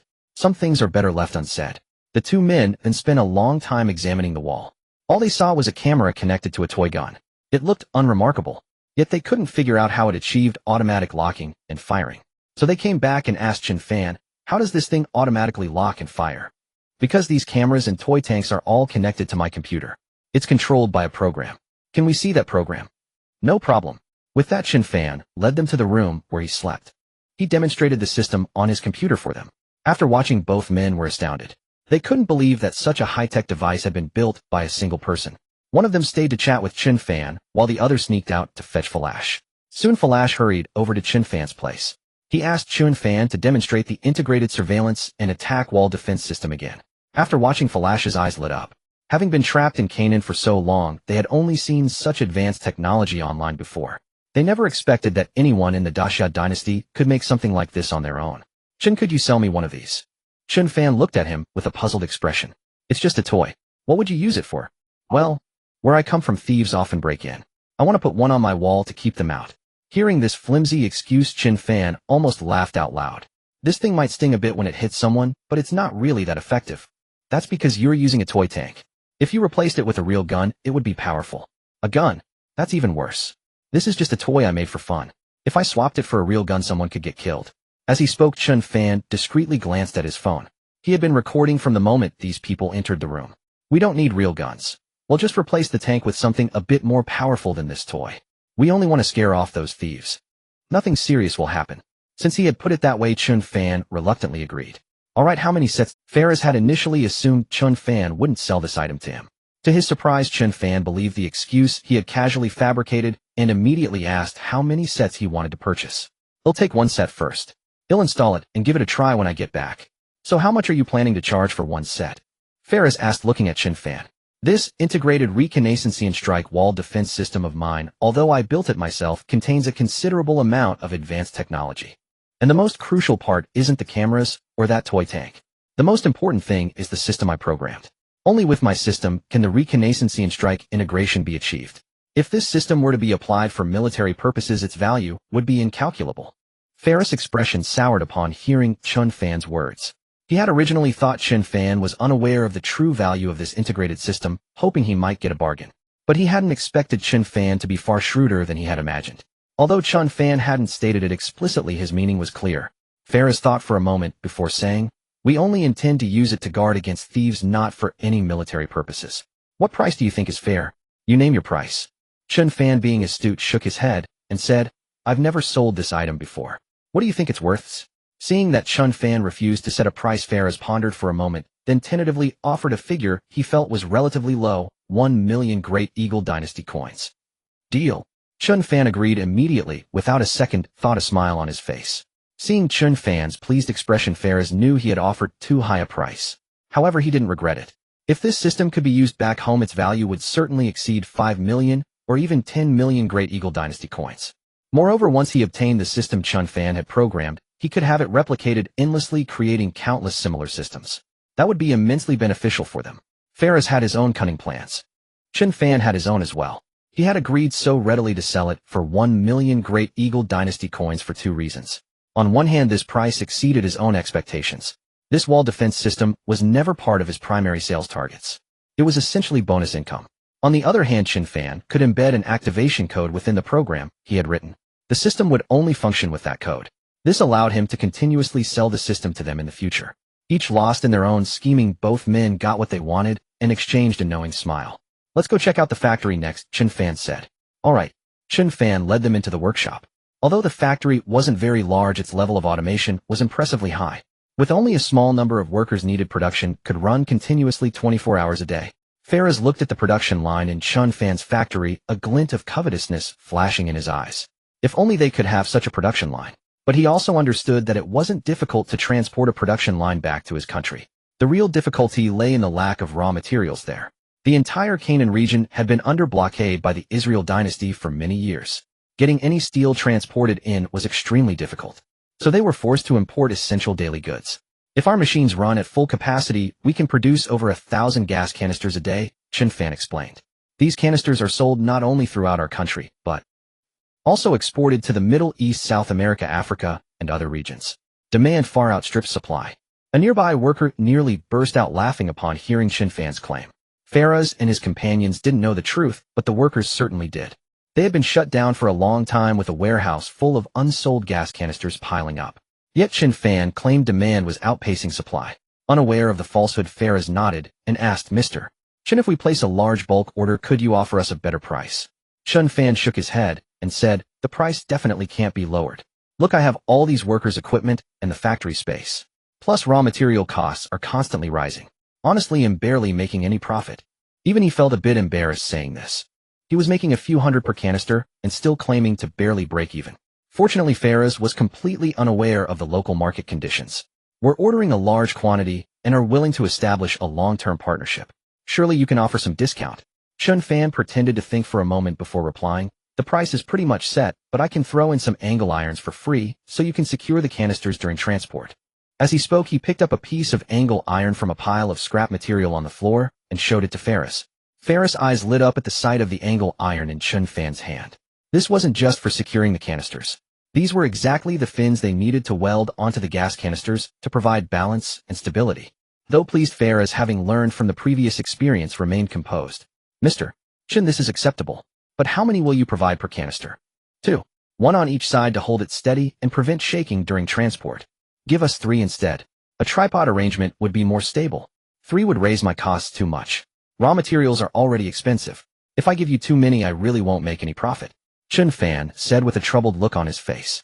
Seeing Chen Fan's reluctance, Ferris said directly, "Isn't there a saying in the Great Xia dynasty about small profits, quick returns? If you agree, you'll sign an order for 50,000 units right now."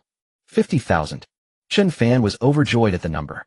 50,000 gas canisters meant over 10 million Great Eagle Dynasty coins. Converted to Great Xia Dynasty currency, that was over 60 million. He would net at least 30 or 40 million in profit from this single deal. "All right, for the sake of our friendship, it's a deal." Seeing Chen Fan agree, Ferris quickly added, as if afraid he might change his mind, "Then it's settled. We'll sign the contract shortly. 1 gas canister with 3 fins each." For Ferris, this was an exceptional deal. After all, steel was scarce in his homeland. The ones they currently had were all made from repurposed oil and gas pipelines, and there weren't many. If Chen Fan hadn't offered the Finns producing 50,000 canisters, would have consumed nearly all their remaining pipeline stock. As the two men walked out of the workshop, both feeling quite pleased, they noticed a container truck that had arrived in the yard at some point. It was for another export order. Faraz and Chen Fan walked over and watched the workers loading the cargo. As they watched the workers loading the truck, both men simultaneously noticed a very awkward problem. Chen Fan said that each gas cylinder would come with 3 angle brackets to secure them in place, preventing the cylinders from knocking into each other. However, it wasn't until they watched the workers loading the truck that they realized the cylinders were loaded upright, not lying down. What's more, when 2 cylinders were stacked together, the connecting parts happened to fit perfectly into each other. This meant the 3 angle brackets Chen Fan had promised were completely useless. Chen Fan noticed this, and so did Faraz. Yet as if by unspoken agreement, both men pretended not to see the problem. Chen Fan said with slight awkwardness, "Mr. Faraz, since we've finished visiting the gas cylinder factory, shall we take a look at my steel mill?" "You have a steel mill too, Mr. Chen. Then let's go and have a look." Faraz replied, also feeling a bit embarrassed. Chen Fan then drove Faraz and his 4 companions to Wang Kaixian's place. After returning the previous day, Wang Kaixian had already instructed the workers to start early this morning. However, without any orders, Wang Kaixian wasn't sure what to produce. So he had the workers make natural gas pipelines, which were the simplest to manufacture. The process wasn't complicated, and there was high demand for such pipes domestically. Wang Kaixian figured that once these pipes were produced, he could find a way to sell them later and help Chen Fan recoup some costs. When Chen Fan and the others arrived, Wang Kaixian was already waiting at the main gate.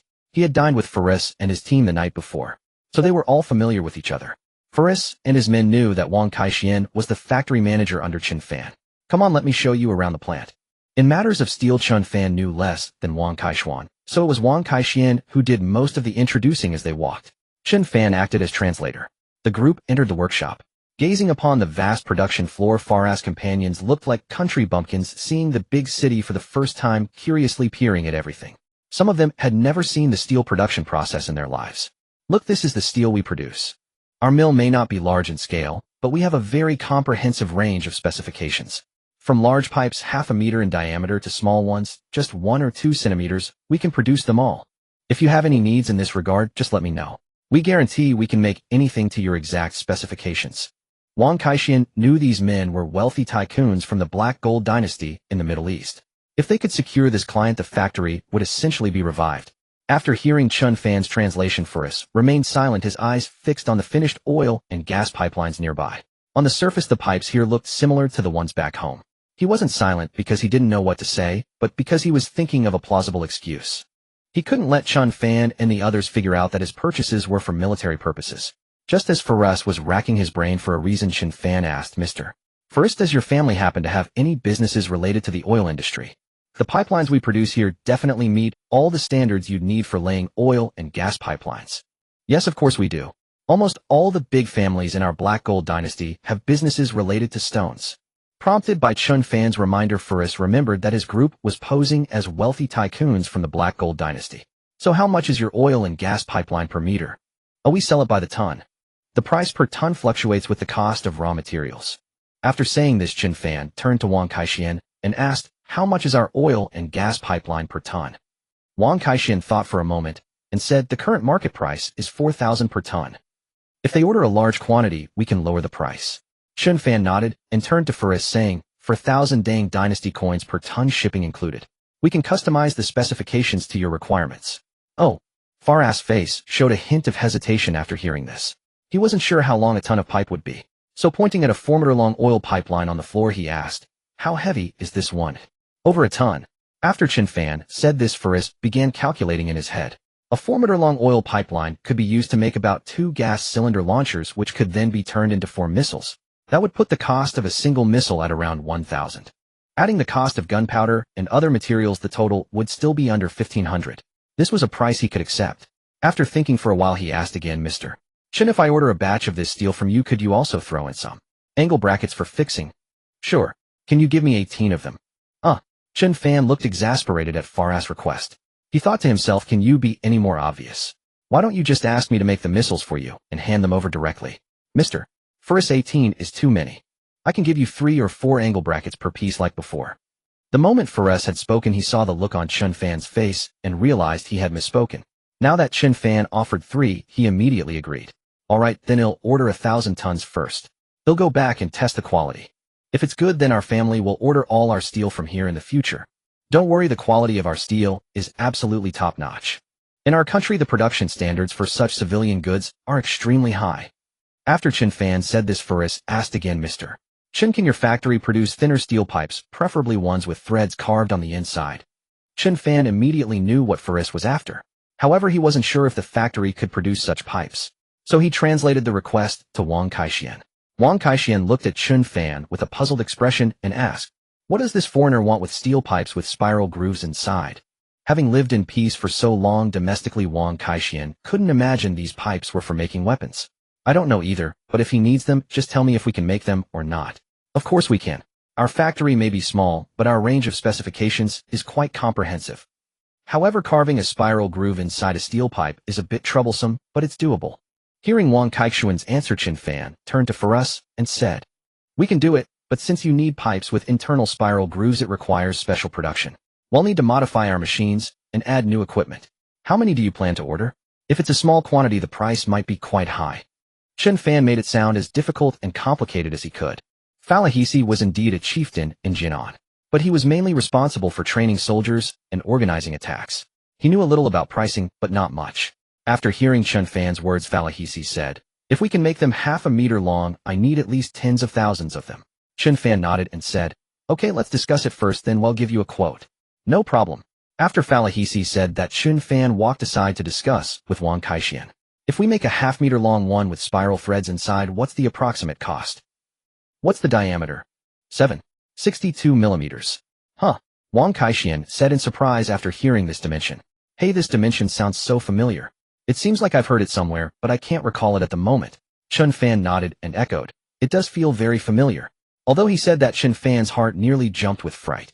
He had forgotten one thing: if it were just steel tubes, there would be no problem. But if they were only half a meter long with a diameter of 7.62 millimeters, it was hard not to associate them with gun barrels. After all, there were so many shooting games in the country now. Things like 7.62 millimeters, 5.56 millimeters, and 12.7 millimeters were very common in games. Wang Kaixian often played games, so he had naturally heard of 7.62 millimeters bullets. But fortunately, Wang Kaixian didn't think in that direction. Such a small diameter and short length, except for the spiral threads inside, which are a bit troublesome. The overall cost is not high. It's only 20 or 30 yuan. After Chen Fan finished, he walked up to Falahisi. He didn't quote a price first, but looked at him and asked, Mr. Falahisi, may I ask what you intend to use these steel tubes of this dimension for? Chen Fan's question really stumped Falahisi. He couldn't exactly tell Chen Fan that they were for making guns. After thinking for a while, he finally said, they are for fixing things. Hollow ones are cheaper than solid ones, right? Then why are there spiral threads inside? So that it's more stable when inserted into the ground. Oh, I see. Hearing his lame excuse, Chen Fan almost burst out laughing. But since he had already given a reason, Chen Fan didn't press further. Well, as I said earlier, customizing such steel tubes is difficult. To produce this batch for you, we need to import new equipment. The price will be a bit higher, but once your demand increases later, the price will gradually come down. Falahisi nodded in understanding at Chen Fan's explanation. After our discussion, these steel tubes are 100 yuan each. 100 yuan. That's too expensive. Before Falahisi could speak, a person beside him said, there's no way around it because the cost is high. Of course, this price includes shipping. Even though Chen Fan had said that, the man still thought the price was too high. He pulled Falahisi aside and whispered, Deputy Leader, this guy is obviously treating us as suckers. A gun costs only a few hundred yuan. Falahisi naturally knew that the quote was high. But he said, of course I know it's high. But we are being blockaded more and more tightly. Guns simply can't get in. Besides, do you really think he doesn't know what we need these things for? Hearing Falahisi's words, the man was startled. He knows. Of course he knows. Otherwise, why would he give us 3 pieces of angle iron for free when we bought a gas tank? Other people's prices might be cheaper, but can you ensure they dare to do business with us? Can you guarantee they won't call the police? The Daxia dynasty prohibits such things. So it's normal for him to sell at a higher price. Understand? Hearing Falahisi's words, the man suddenly realized. So that's how it is. If you hadn't said that, I would have really thought he was trying to cheat us as suckers. Even if he does treat us as suckers, there's no way around it. Don't forget our current identity. As he spoke, Falahisi pointed to the white clothes and the black circle on his head. Returning to Chen Fan, he said, Mr. Chen, then let's go with your price. I'll order 30,000 pieces first. We'll decide on further orders based on the situation. Chen Fan nodded and said, no problem. If you need anything in the future, you can always come to me for custom orders. Having secured a large order for the steel mill, Chen Fan was very satisfied. But this wasn't over yet. He also had a paint factory. So he continued, by the way, there are many cars in your Heijin dynasty, right? Yes, why? I also have a paint factory. We recently developed a scratch-resistant and wear-resistant car paint. Hearing Chen Fan mention scratch-resistant car paint, Falahisi had no interest in this at all, because he was not from the Heijin dynasty at all. So even if the paint was excellent, it had nothing to do with him. Seeing that Falahisi looked uninterested, Chen Fan continued, I heard that applying this new car paint we produced not only makes it scratch-resistant and wear-resistant, but also can evade speed radar on the road. Although you people of the Heijin dynasty are well off, you don't want to receive speeding tickets every day, do you? If you're willing, you can become the Middle East general agent of our paint factory. Originally, Falahisi had no interest in Chen Fan's paint factory at all, but when he heard that this car paint could actually evade speed radar, he suddenly became interested. You see, being able to evade speed radar meant that this paint had a certain degree of radar-absorbing property. Although he didn't know if it could evade military radar, if it really worked, it would be a huge help to them. After all, the technology of the Iliad dynasty was far superior to that of their Jinan dynasty, and they had the support of the Dang dynasty behind them. Within the Iliad dynasty, there were massive amounts of air defense missiles. The missiles they had previously launched toward the Iliad dynasty were almost all shot down by the Iliad dynasty's air defense system. Are you serious? It can evade radar. Falahisi grabbed Chen Fan's arm excitedly and asked, I'm talking about evading traffic radar. And it's not something I came up with. It's feedback from users who sprayed our new car paint. Whether it's true or not, I don't know. After Chen Fan finished, Falahisi was a bit hesitant, because this kind of material was very high-tech. Many dynasties had spent a lot of money but still couldn't develop such a material. The possibility that Chen Fan, a small private enterprise, could produce this material was extremely slim. But if it turned out to be true, it would bring them enormous help. Mr.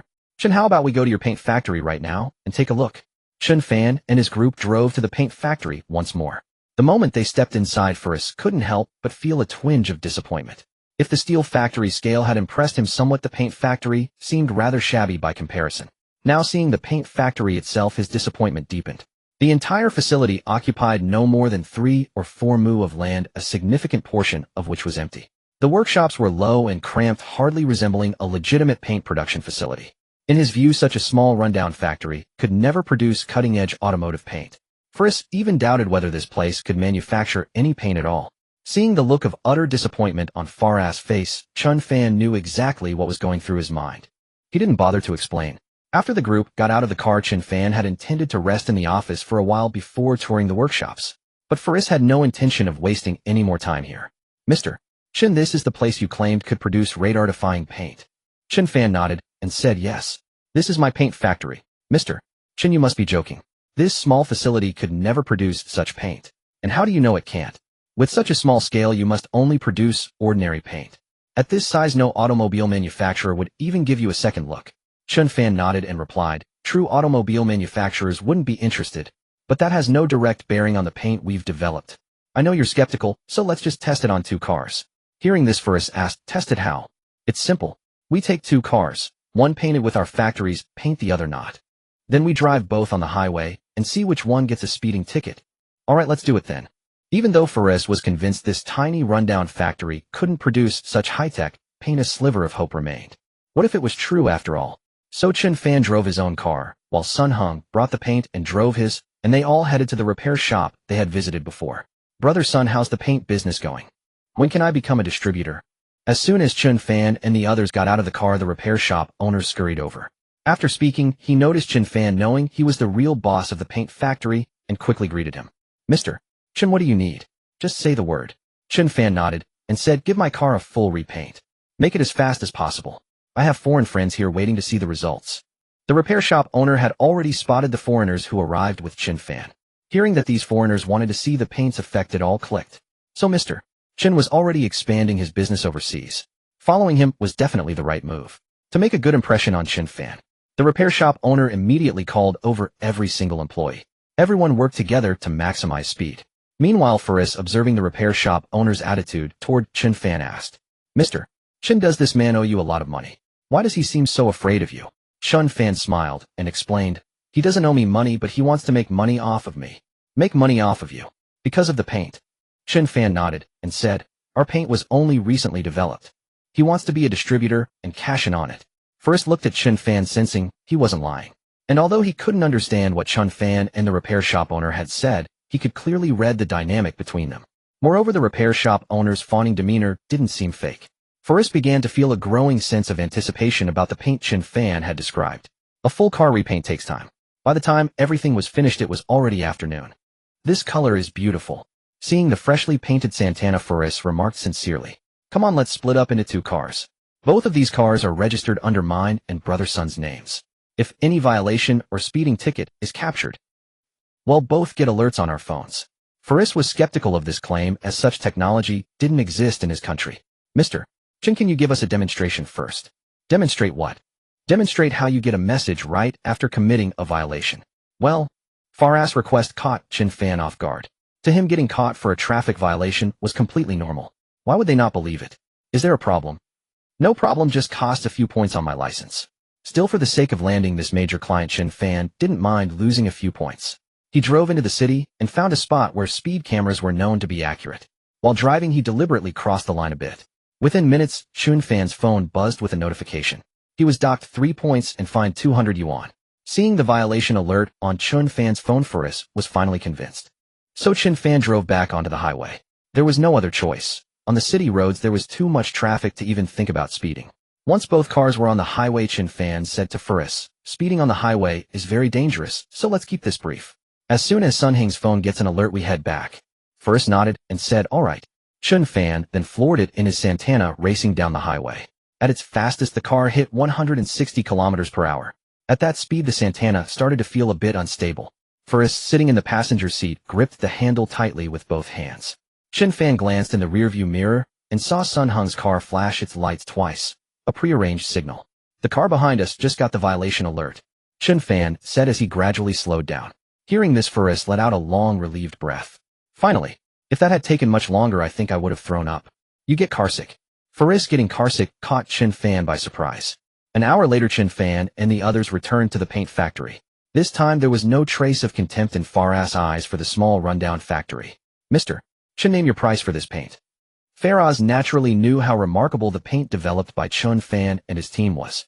Thus, he wished to purchase it in large quantities, as this would increase the success rate of the missiles he launched and prevent them from being intercepted. Mr. Farah, you must understand that the technological content of this paint is exceptionally high. We also use some relatively rare materials to produce this paint. Therefore, the price is somewhat higher than other paints. Farah didn't mind this at all and waved his hand dismissively. President Chen, I understand. Just tell me the price. 300 Great Eagle Dynasty coins per barrel, and there's no stock available. You'll need to queue up for a custom order. No problem. Although the paint was expensive, its value to him was immense. He would buy it even at 600, let alone 300. He'll order 10,000 barrels first. We will have long-term cooperation with you in the future. Chen Fan was delighted upon hearing this, a full 10,000 barrels at once. Although the quantity wasn't massive, the profit was dozens of times higher than selling ordinary paint. He had successfully obtained everything he wanted from Chen Fan's 3 factories consecutively. Farah, as if he had gotten a taste of success, looked at Chen Fan and asked, President Chen, do you have any other factories? I would like to visit them as well. Chen Fan realized that Farah seemed to regard him as an honest arms supplier. He wanted to purchase all his military supplies from him in one place. No, for now I only have these 3 factories. If you have other needs, I can help you get in touch with others. Farah was slightly disappointed upon hearing this. Nevertheless, he was already quite satisfied. This trip to the Great Xia dynasty had allowed him to buy many things he had never dared to dream of acquiring before. With these items, the success rate of their upcoming plans would be much higher. However, there was still one crucial item he had not been able to procure. That was the ammunition needed to fill the bombs. He had ordered a large quantity of oil and gas pipelines and gas canisters from Chen Fan, enough to produce tens of thousands of missiles. However, this meant his ammunition supply was becoming severely strained. It would be perfect if he could buy ammunition from Chen Fan as well. But he couldn't directly ask Chen Fan about ammunition. So he looked at Chen Fan and asked, President Chen, is it possible to buy ammonium nitrate from you? Hearing Farah's words, Chen Fan immediately understood. However, ammonium nitrate is a highly explosive substance, and ordinary people cannot purchase it in large quantities. Chen Fan would not engage in illegal activities for profit. No, ammonium nitrate is classified as an explosive item. We have very strict controls over it here. Why are you buying fertilizer? Do you have land to cultivate back home? Yes, yes, exactly, it's for farming. Hearing Chen Fan mention fertilizer, Faraz quickly agreed. As for fertilizer factories, there are some, but I don't know their exact locations. Then please help us get in touch with them. We are strangers here and have no way to find them ourselves. Chen Fan nodded and said, no problem. Hearing Chen Fan's agreement, Faraz felt relieved. From his interactions with Chen Fan over the past few days, although Chen Fan had made a considerable profit from their dealings, he seemed to be a reliable person. Since Chen Fan had agreed, this matter was essentially settled. Then I'll have to trouble you. If you can really help us contact a fertilizer supplier, I won't let your help go unrewarded. Chen Fan chuckled and said, haha, don't say that. We're old friends. This is nothing. After inspecting the paint factory, Chen Fan and the others returned to the gas canister factory. After signing all the order contracts, Faraz also transferred all the payment to Chen Fan. In an instant, over 600 or 700 million Great Xia Dynasty coins appeared in Chen Fan's account. Both Chen Fan and Faraz were extremely satisfied with this cooperation. Just as they were finishing signing the contracts and Faraz was preparing to leave, a police car suddenly drove into the gas canister factory. Seeing the police car enter, both of them tensed up. Chen Fan and Faraz both looked tense. Watching the police car outside, Chen Fan wondered if his activities had been exposed so quickly. Faraz was even more nervous than Chen Fan. He had finally found a reliable and stable arms supplier. If the police investigated, all his efforts during this period would be in vain. As Chen Fan and Faraz watched the police car in the yard with furrowed brow, Song Zhe got out of the car and headed straight for the office. As soon as he opened the door, Song Zhe saw several people in the room, dressed in white robes with black headbands. President Chen, are these foreign clients? Chen Fan nodded and said, yes, didn't I mention it last time? These are the clients who ordered gas canisters from our factory. They're here for an inspection and to sign a long-term cooperation agreement with us. President Chen, impressive. This is the first time I've seen someone sell gas canisters abroad. Song Zhe said this sincerely. The domestic market was sluggish and other gas canister factories had gone bankrupt. Only Chen Fan had thought about exploring overseas markets. Officer Song, what brings you here? Oh, it's like this. Zhang Cuihua and the others have been sentenced ranging from 6 months to a year. Zhang Cuihua got 1 year. I originally came to inform you and also to take another look at the defense system for the wall around the Chada College sports ground. Since you have guests, I won't disturb you any longer. They'll come back another day. I'm really sorry about that. Feel free to call me if you need anything. Chen Fan had just said this casually, but Song Zhe shook his head and said, this matter is hard to explain over the phone. All right, get busy. He'll come back in a couple of days. With that, he turned and left. As Song Zhe reached the door, Chen Fan asked again, Officer Song, what is it about? Song Zhe glanced at the foreigners behind Chen Fan and said, let's talk about it in a few days. All right. Since Song Zhe was unwilling to say, Chen Fan didn't press further. After seeing Song Zhe off, he also saw Faraz and his group leave. Once they were gone, Chen Fan returned to his office and began searching online for fertilizer factories for sale. Like gas canister factories, fertilizer factories were part of a sunset industry. More and more land was being used for factories, fewer people were farming, and profits were continuously decreasing. Consequently, the demand for fertilizer was dwindling.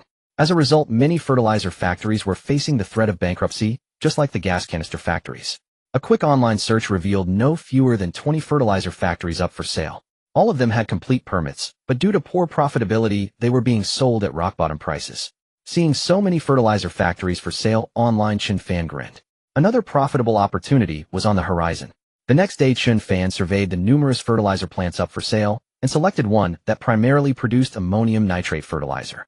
This plant, named Yangon Fertilizer Plant, had only commenced operations 5 years prior.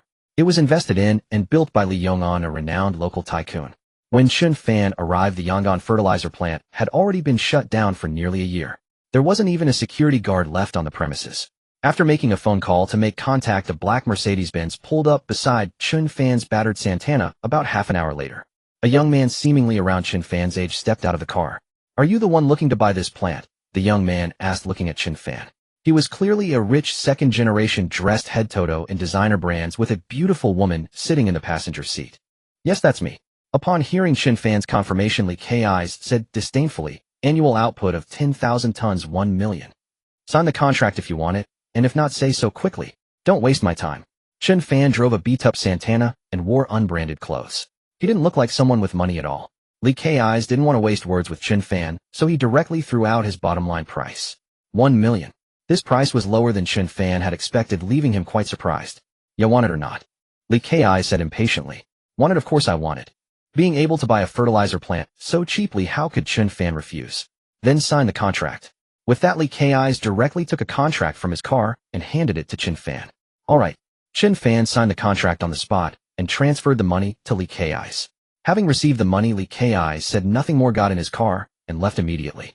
He still had an agency agreement to sign today, and this money just happened to cover his agency fee. Chen Fan hadn't expected buying the fertilizer plant to be so simple. However, although the plant was purchased, it had been idle for nearly a year, and the grounds were overgrown with weeds. Workers would also need to be newly recruited. To resume production, the machinery required repairs, the factory premises needed cleaning, and new workers had to be hired. All these tasks required someone to oversee them. After thinking it over, Chen Fan decided to have Sun Hung handle it. This was primarily because Sun Hung lived relatively close by. On the other hand, the paint factory was now gradually getting on track, so Sun Hung had the time. So Chen Fan drove to the paint factory. As soon as he entered, he saw a black Mercedes-Benz parked inside that looked somewhat familiar. When he reached the office, he saw that it was indeed Li Kai's, the very person who had signed the agreement with him earlier. Brother Sun, you can rest assured about leaving the Chuanla County agency to me. Within half a year, I guarantee that every repair shop and 4S store in all of Chuanla County will be using our car paint. The paint produced by the Banyan Paint Factory was already beginning to circulate within certain circles of wealthy second-generation youths. Though these rich heirs were frivolous, they had sharp connections and came from wealthy families. Consequently, during this period, many of them frequently visited Sun Hung to seek agency rights. Li Kaixian had also heard about it from another rich heir at a gathering. He had proactively contacted Sun Hung. He was very courteous towards Sun Hung. After all, he was his source of income. Xiao Lu introduced you. He also told me about your family's capabilities. I'm very assured cooperating with you. As the two were talking, Chen Fan walked in from outside. Seeing Chen Fan enter, Li Kaixian was taken aback. He wondered how he could run into this country bumpkin everywhere. Could he also be here for an agency? This matter was only known within their circle. How did he find out? He hadn't heard of any newcomers joining the circle recently. While Li Kai's was puzzled, Sun Hung stood up and said, Mr. Chen, you're here. Let me introduce you. This is Li Kaixian from neighboring Chuanla County. He wants to be an agent for our car paint. Hearing Sun Hung's introduction, Chen Fan nodded and said, We've already met. Met? Sun Hung hadn't expected Chen Fan to have met Li Kai's before, so he turned to look at Li Kai's and asked, Li, you know our Mr. Chen, why didn't you mention it?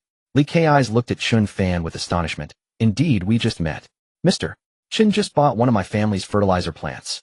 He never imagined that the person who drove a small battered Santana to acquire his fertilizer plant earlier was actually one of the owners of this paint factory. Bought a fertilizer plant. Hearing Li Kai's words, Sun Hung was extremely surprised. He didn't understand why Chen Fan would buy a fertilizer plant. Just signed the contract. Seeing the bewildered look on Li Kai's face, it was clear he had only met Chen Fan once and had no real connection with him. Li, this paint factory belongs to Mr. Chen. I'm just an employee working for him. As soon as Sun Hung said this, one could visibly see Li Kai's eyes widen in shock. But Sun Hung wasn't finished. Mr. Chen also owns a gas cylinder plant and a steel plant. Adding this paint factory and the fertilizer plant you just sold him, that's 4 plants already. 4 plants. Li Kai's eyelids couldn't help but twitch. Although he thought Chen Fan's plants weren't particularly profitable, he was still the owner of several factories. And he seemed to be around the same age as himself. All the products from Mr. Chen's plants are for export. Sun Hung added one more sentence at the end. This time Li Kai's was completely stunned. Even the beautiful woman who had been silently accompanying Li Kai's began to scrutinize Chen Fan seriously. Although Li Kai's felt that Chen Fan's plants all seemed very ordinary, just this one paint factory alone was enough to make Chen Fan wealthy. Moreover, since the products from his other plants were all for export, they must be profitable too. Brother Chen, my apologies for earlier. I failed to recognize your eminence. Chen Fan waved his hand and said, Don't mention it.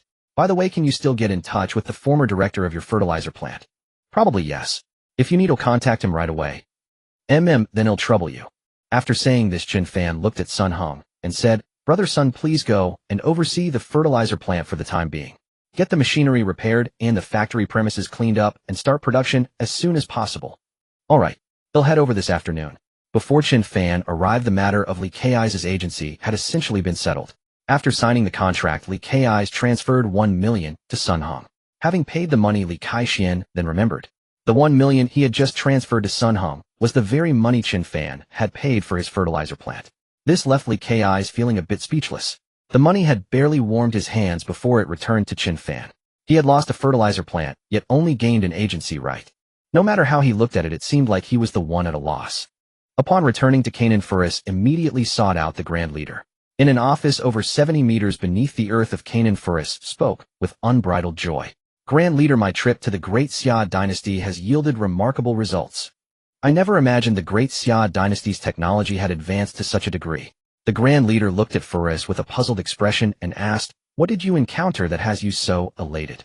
In his mind, Faris' trip to the Great Xia dynasty was merely to procure some gas canisters. Gas canisters, though impossible for them to manufacture locally, were only lacking in raw materials, not sophisticated technological craft. Seeing the Grand Leader's curious expression, Faris began to speak. Grand Leader, take a look at this. With that, Faris showed the Grand Leader a video of Chen Fan's courtyard defense system shooting rabbits. After watching, the Grand Leader asked with some confusion, isn't it just shooting a rabbit? What's so technologically advanced about that? It's fully automatic. What? Fully automatic? Upon hearing Faris' words, the Grand Leader shot up from his chair. Faris had already anticipated this reaction. He was not surprised in the least. Yes, it's an integrated system of detection and engagement requiring no manual intervention. My goodness, such a fine piece of equipment, and it's used just to shoot rabbits. The Grand Leader never imagined the Great Xia dynasty's technology had advanced to this extent. Such a formidable weapon of war was being used merely for home security. We must acquire this by any means necessary, no matter the cost. The weapons in the video were all toys. But he knew that if they were replaced with real firearms, it could be deployed on the battlefield at any moment. Already acquired. For 1 million. The price is steep, but if we can have someone crack the program, we'll have countless such systems at our disposal. Hearing this, the Grand Leader nodded with satisfaction. Good. He probably doesn't realize the true value of this item. 1 million is not expensive. You've done exceptionally well. Send someone to modify it immediately and test its effectiveness. A team is already working on the modifications. Beyond this, I discovered something else quite remarkable. Something else remarkable. What is it? A type of paint that can absorb radar waves. If we coat our artillery shells and missiles with this paint, we can significantly reduce the chances of them being intercepted. Hiss. Upon hearing Faris' words, the Grand Leader couldn't help but draw a deep breath. Is this also for civilian use in the Great Xia dynasty? The Grand Leader asked, somewhat incredulous. Probably not. This kind of coating would be military grade in any country. However, this was just developed by him. The Great Xia dynasty's authorities likely don't know about it yet. The Grand Leader sat in his chair for a moment, lost in thought, then said with a hint of regret, even civilians can develop such high-tech products. The rise of the Great Xia dynasty is inevitable. By the way, how much of that paint did you purchase? 10,000 barrels. However, Chen Fan doesn't have that stock ready yet. We'll have to wait. Offer a higher price to get him to ship first. Once our operation begins, these supplies will no longer be able to get through. So we must stockpile sufficient resources before we initiate the plan. After a pause, the Grand Leader added, you must ensure Chen Fan never learns our true identity. Otherwise, he might cut off our supply. Hearing this, a strange expression crossed Faris' face. I believe Chen Fan already knows who I am. What? You told him? The Grand Leader's tone turned displeased upon hearing this. No, he figured it out himself. How can you be so sure he knows? The Grand Leader asked, puzzled. He gave me 3 steel angle brackets with each gas canister. The very ones we weld onto the tail fins. The Grand Leader was stunned when he heard about the 3 steel angle brackets. It was a clear message to Faris that he knew exactly what they intended to do with those gas canisters. But even though he knows, he didn't say it outright. He just said the brackets were for securing the gas canisters. He also used civilian excuses for the gas pipelines and the radar-absorbing paint. Hearing this, the Grand Leader breathed a sigh of relief. He seems like a sensible man. Since he's not calling it out, we must be more cautious in the future. Yes, Leader. The next day, the integrated courtyard defense system purchased from Chen Fan had already been modified. They installed the system above ground with the computer systems housed deep underground. In wartime, as long as the underground computer system remained intact, they could easily replace the external weaponry, ammunition, and cameras. In an office, Faris and the Grand Leader watched the surveillance feed on the computer screen. A sheep appeared on the screen. It was instantly locked onto by the computer system. The modified machine gun opened fire, killing the sheep on the spot. From the moment the sheep appeared to the moment it was shot, only a few seconds had passed. The entire process required no human intervention whatsoever. Seeing this result, the Grand Leader was extremely pleased. With this, we can reduce the sacrifice of many of our warriors. Immediately have our technicians crack this system. We need to install as many of these as possible. Yes, Grand Leader.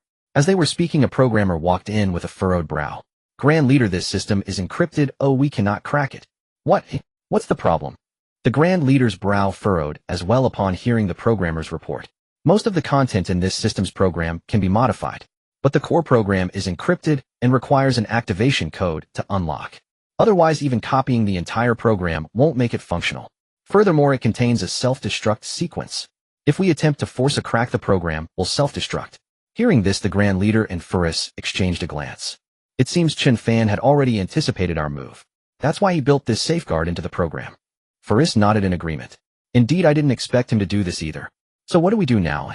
Without the activation code, copying the system countless times would be futile. Contact him and purchase 10 more units. We must have everything ready before we launch our operation. Understood. I'll contact Chen Fan immediately. Also, I've already asked Chen Fan to help us procure ammonium nitrate. If he can secure that, we'll have our ammunition supply sorted. Push him on this matter quickly. We have less than a month before our operation begins. The shipment must arrive before the operation commences. Yes. If all our supplies are secured in time, we might not have to call this Operation Revenge anymore. Faris looked at the Grand Leader with a questioning gaze. If not Operation Revenge, then what? When the time comes, our artillery shells will flood towards the enemy like a torrent. We can rename it Operation Flood. Operation Flood. That's a fitting name. Pharaoh's eyes lit up, finding the Supreme Leader's words profoundly sensible. This time we must deal a heavy blow to the Israeli army. Let the whole world see that the people of Canaan still have grit, still have the will to resist. Only by making the world focus on us do we stand a chance. The Supreme Leader continued, addressing Pharaoh. So you must cultivate a close relationship with Chen Fan. Whether or not he knows your identity, we must procure supplies from him. This is the key to our success. Pharaoh nodded solemnly and replied, Yes, Supreme Leader, I will. Meanwhile, Songze once again visited Chen Fan at the factory. Chen Fan, did you independently complete the program for that integrated surveillance scene strike perimeter defense system?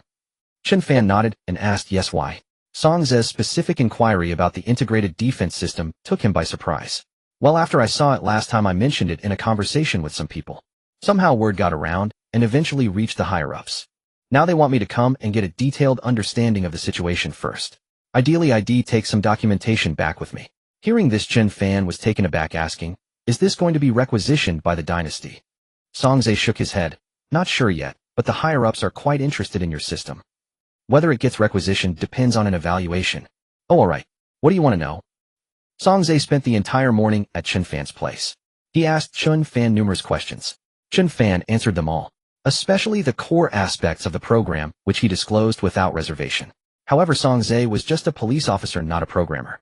He couldn't grasp most of the technical jargon Chen Fan used, nor could he comprehend the sophistication of the program Chen Fan had written.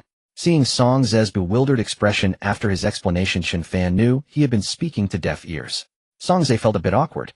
He hadn't expected an auto-targeting and firing program to involve such complexity. Chen Fan, I didn't fully understand what you just said, but it sounds impressive. He'll report back to the higher-ups. After finishing business, Songze looked at Chen Fan and asked, Where did you learn all this? I learned it in college. I also enjoy researching it in my spare time. After that incident last time, I figured it out myself. Chen Fan had his excuse ready. Songze gave him a thumbs up. You're truly remarkable. You write a program casually, and it catches the attention of the higher-ups. They probably won't think much of it, though.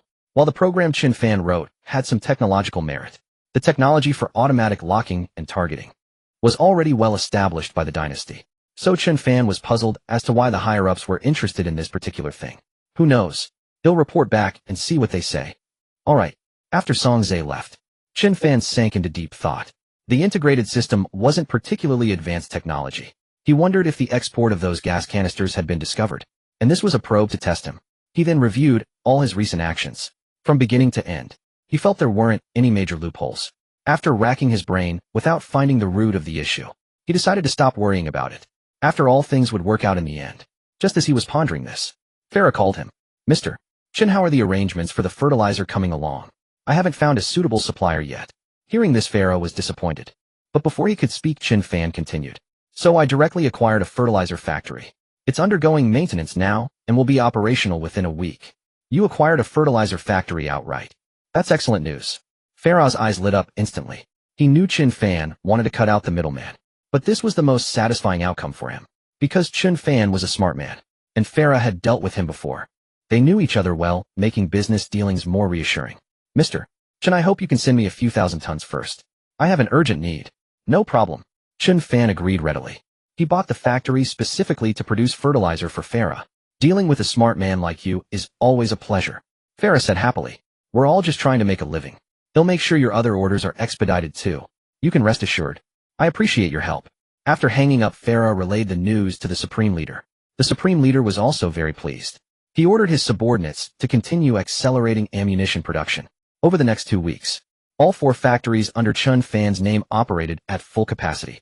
Gas canisters, oil and gas pipelines, automotive paint, and fertilizer were shipped out by the truckload from each facility. Due to his heavy use of shipping containers during this period, he became a VIP client of the shipping company. His freight rates were also significantly reduced. The villagers were unaware that Chen Fan owned other factories besides the gas canister plant. But just the sight of container trucks hauling away gas canisters daily led the villagers to believe the Chen family was about to strike it rich. Gradually, they began to treat the Chen family with more respect. Even those who had previously badmouthed the Chens after Zhang Qihua's incarceration now fell silent, especially after Chen Fan and Wang Kaixian bought 4 Mercedes-Benz vans in one go and drove them back to the gas canister factory. No one dared to speak ill of them anymore. One day, while Chen Fan was browsing the internet in his office, Song Zhe arrived again. This time he wasn't alone. He was accompanied by several others. These people clearly weren't ordinary civilians. Mr. Chen, these are technical experts sent by the higher-ups to examine the system you developed. All right. Chen Fan held these people in high regard, as they were all dispatched by the dynasty. Hello, my name is Qiao Jinzhong, a researcher from the 3rd Research Institute under the military department. These are my colleagues. Qiao Jinzhong introduced each person accompanying him to Chen Fan. The first few individuals shook hands with Chen Fan amiably, but when it came to the last one, a young man carrying a backpack, he crossed his arms, snorted dismissively at Chen Fan, and turned away to stand by himself. Seeing the young man's attitude, Qiao Jinzhong said to Chen Fan with some embarrassment, Mr. Chen, please don't mind him. That's just his temperament. Chen Fan nodded without a word. No sooner had Qiao Jinzhong spoken than the young man interjected with a disdainful tone. Isn't it just a program for image locking and system-controlled firing? It's child's play. Why did we even need to come all the way here? His words made everyone present frown. Yingji, how dare you speak like that? Qiao Jinzhong said, clearly displeased. I'm not wrong. This thing isn't worth us making a special trip. Yingji continued to make such remarks in front of Chen Fan. Chen Fan was also getting annoyed. Then you can leave. As if I wanted to come. With that, Yingji stormed outside. After he left, Qiao Jinzhong said awkwardly, President Chen, don't mind him. He's young and inexperienced. Chen Fan didn't respond to that. Instead, he asked, you came here to see the source code of my program, right? Yes. Doesn't the military already have this kind of integrated reconnaissance and strike system? Then why are you interested in mine? I'm sorry, but that's confidential for now. If your system gets selected, I can tell you then. Of course, you'd have to keep it a secret. Hearing this, Chen Fan shook his head. Then I'd rather not know. I have a loose tongue. Qiao Jinzhong didn't expect that response and let out a dry laugh. So can we take a look at your source code now? Go right ahead.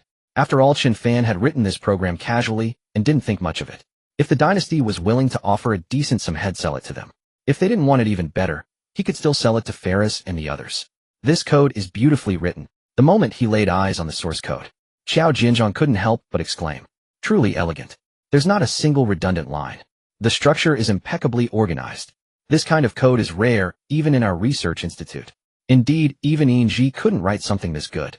A group of people crowded around Chen Fan's computer admiring the code as they went. Song Zhe, who knew nothing about programming, walked over to the side table and started drinking tea with Chen Fan. Chen Fan, is this program of yours really that impressive? Though Song Zhe had no idea how formidable the integrated system was. He knew about the military's 3rd Research Institute. They dealt with cutting-edge high technology. Chen Fan shook his head. It's not that impressive. As the two chatted, Qiao Jinzhong suddenly exclaimed from across the room, why didn't I think of this approach? His method is truly ingenious. It's simple and efficient, can be applied to the 698 prototype. Right? If we'd thought of this earlier, the 698 could already be in its testing phase. Qiao Jinzhong and his team continued to study the code as they talked. It was clear they had drawn significant inspiration from Chen Fan's program. Half an hour later, they finished reviewing the code he had written. President Chen, you're a genius. That program of yours is outstanding. We've gained a great deal of insight from it. However, its application is too narrow for our purposes. It doesn't quite meet our requirements. Still, we must thank you for letting us see your source code. When Chen Fan heard that it didn't meet their needs, he breathed a quiet sigh of relief. If the dynasty wasn't interested, he could go ahead and sell it elsewhere. Don't mention it.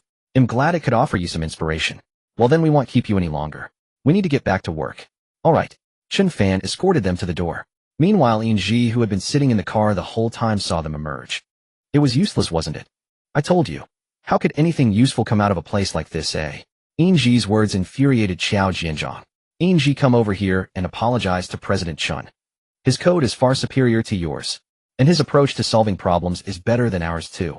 Hearing this, Yingji assumed Xiao Jianzhong was just saying that to save face for Chen Fan. He didn't believe it for a second. If his code is better than mine, he'll walk out of here on my hands. With that, he rolled up the car window. Yingji was a recent hire at the Research Institute. Because of his exceptional computer skills, he looked down on everyone except the director. He was used to being arrogant. Originally, he wasn't supposed to come on this trip, but the director wanted him to gain some exposure, so he was sent along. No one expected him to be so disrespectful to Xiao Jianzhong. Yingji. This time Xiao Jianzhong was genuinely angry. Although Chen Fan's integrated system wasn't exactly what they needed. That was only because Chen Fan had never been exposed to that field. The technical expertise involved was still substantial. And judging by the code Chen Fan had written, he was clearly a master-level programmer. Moreover, the solutions in his program had given them significant inspiration. They owed Chen Fan a favor. But now Yingji was acting like this, putting Xiao Jianzhong in an impossible position. Seeing this, Chen Fan stepped forward and tapped on the car window. Yingji rolled it down and looked at Chen Fan with contempt. What? You look down on me? Chen Fan's words stunned not only Yingji, but also Xiao Jianzhong and the others. No one expected Chen Fan to say that so directly. Yes. Yingji replied without hesitation. What are you best at? Want to compete? Chen Fan knew that for Yingji to accompany Xiao Jianzhong here to review his program, he must have exceptional skills in computer programming. Otherwise, someone like him would never have gotten into a military research institute. You're not worthy. Yingji uttered the words coldly. Chen Fan smiled, slightly nodded, and said, all right then. He turned and walked back inside. Xiao Jianzhong's face darkened. He knew Yingji was arrogant, but he hadn't expected him to be this insolent. Yingji get out of the car and apologized to Chen Fan. Director Xiao, we'll probably never see this guy again in our lives. So what if he's upset? What does it have to do with us? And I wasn't wrong. I think we should stop wasting time here. We've got plenty of work back at the institute. Yingji spoke without the slightest intention of getting out to apologize. Are you sure? Absolutely. If you insist, I'll recommend to the director that you be dismissed from the third research institute when we get back. Whatever. Yingji had always looked down on the older generation, believing their technical skills were outdated. He felt they had rejected many of his ideas. And since he was a specially recruited talent, he was certain they wouldn't fire him over some stranger. So he wasn't afraid of Xiao Jianzhong's threat at all. Let's go. Seeing that his words had no effect, Xiao Jianzhong could only get into the car with a grim face ready to leave. He had already resolved to report this matter to the institute director upon his return. Just as their car pulled out of the courtyard and approached the main road, Yingji, who had been so dismissive of Chen Fan, suddenly shouted, turn around. Go back now. Yingji's words left the others in the car bewildered. Didn't you hear me? He said. Turn around now. After repeating himself and seeing the driver still refusing to reverse, Yingji yelled furiously once more. Yingji, what are you trying to do? Xiao Jianzhong snapped, seeing Yingji's inexplicable outburst. Stop the car. Yingji ignored Xiao's reproach and shouted at the driver again. The driver had been growing tired of this young man's attitude for a while. Since Xiao Jianzhong remained silent, the driver did not stop. Seeing no intention to halt, Yingji directly opened the car door. The move startled everyone. The driver quickly braked. As the car came to a stop, Yingji jumped out and frantically ran toward the gas cylinder factory. Left behind in the car, everyone was dumbfounded. Director Xiao, Yingji's gone mad again. We need to go back and check. Exactly, though he's skilled, his temper is unbearable. Let's hurry back and see what's happening before anything worse occurs. Xiao Jianzhong, fearing that Yingji might cause trouble, said to the driver, let's turn back and have a look. Even if he's talented, he can't stay in our department anymore. He's infuriating. After saying this, the driver turned around and headed toward Chen Fan's gas cylinder factory. Director Xiao, look at this. A passenger in the back seat pointed at Yingji's laptop screen in astonishment. What? Yingji's computer has been hacked. Let me see. Yingji had gained entry to the Third Research Institute solely through his extraordinary computer skills. He had been specially recruited as a hacker. Naturally, his computer had its own firewall written by him. Yet it was hacked. Taking Yingji's laptop, he saw 3 large characters on the screen. Am unworthy. Seeing these 3 words, Xiao Jianzhong burst into laughter. Haha, so that's why. Without a doubt, Chen Fan had hacked Yingji's computer. Director Xiao, I never expected Chen Fan to be so skilled.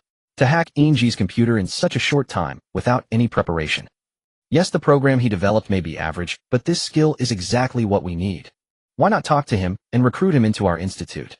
Having written a detection and strike integrated program, and hacked Yingji's computer. Chen Fan's expertise was beyond doubt. He was precisely the talent their third institute needed. If they could recruit him, their current project would accelerate significantly. But Xiao Jianzhong shook his head. Do you think Chen Fan would agree? Remember Officer Song mentioned that his business is booming now. All orders are from abroad. He earns a substantial income yearly. Hearing this, the others understood that Chen Fan was unlikely to come. Stop the car, stop. At that moment their vehicle had caught up with Yingji, who had jumped out earlier. Though Yingji's computer skills were excellent, his physical stamina was poor. After running just over 100 meters, he was already panting heavily. He stood by the roadside waving at the approaching car to stop and let him in. Ignore him. If he wants to run, let him run all the way back. Hearing Xiao Jianzhang's order, the driver as he pulled up beside Yingji swerved the steering wheel, took a sharp turn, and sped away. Yingji was left standing on the spot cursing at them. But no one paid him any attention. Soon Xiao Jianzhang and the others returned to the gas cylinder factory. Mr. Chen, you have truly astonished us. Seeing them return, Chen Fan was not surprised. He said modestly, I'm sorry for the spectacle. This is no spectacle, it's brilliance.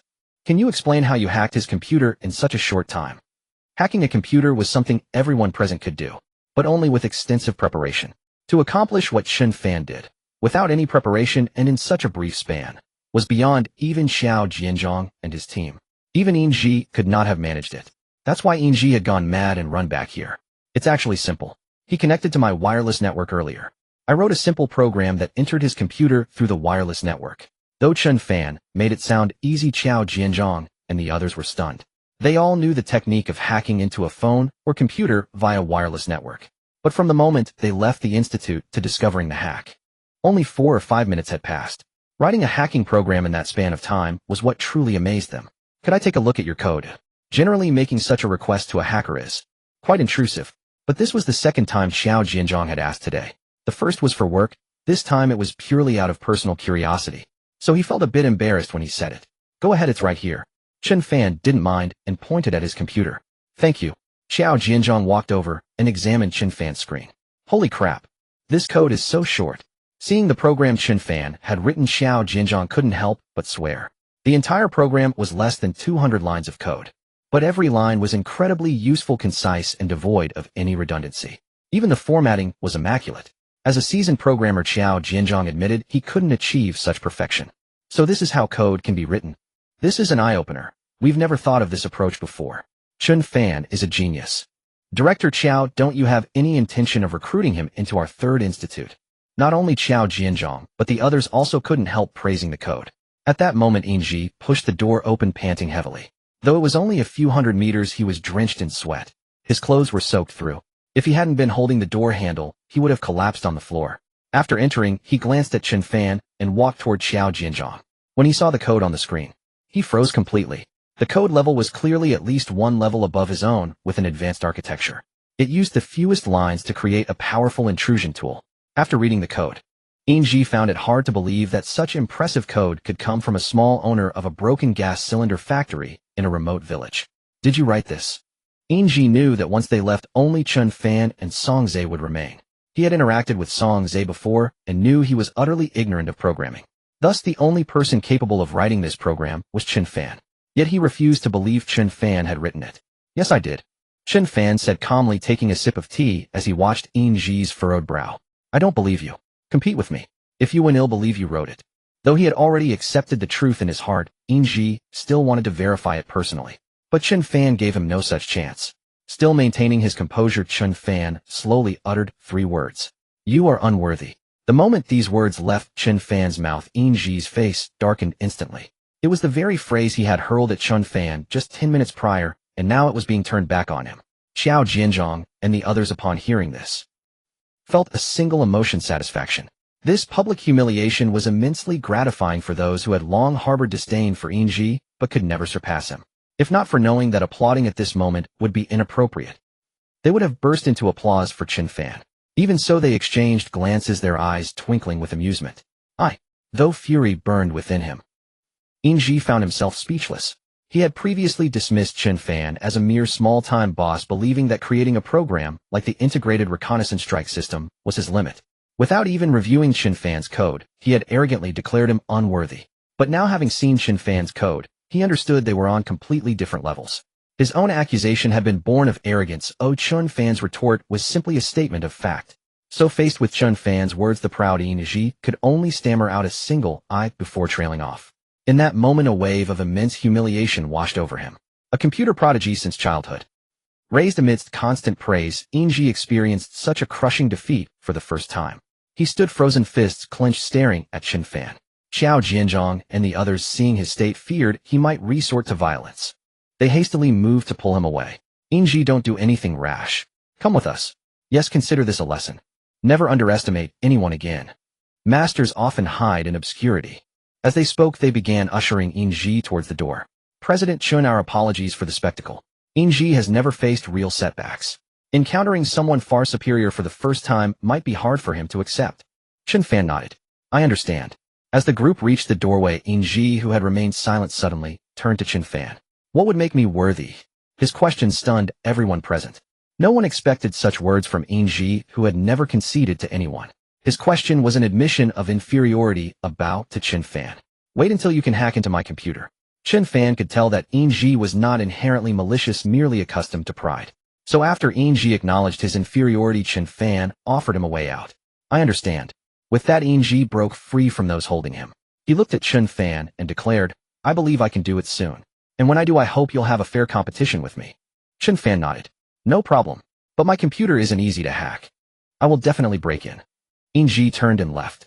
Xiao Jianzhong nodded apologetically to Chen Fan before following.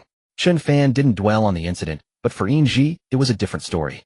Back in the car, he immediately began plotting to hack Chen Fan's computer.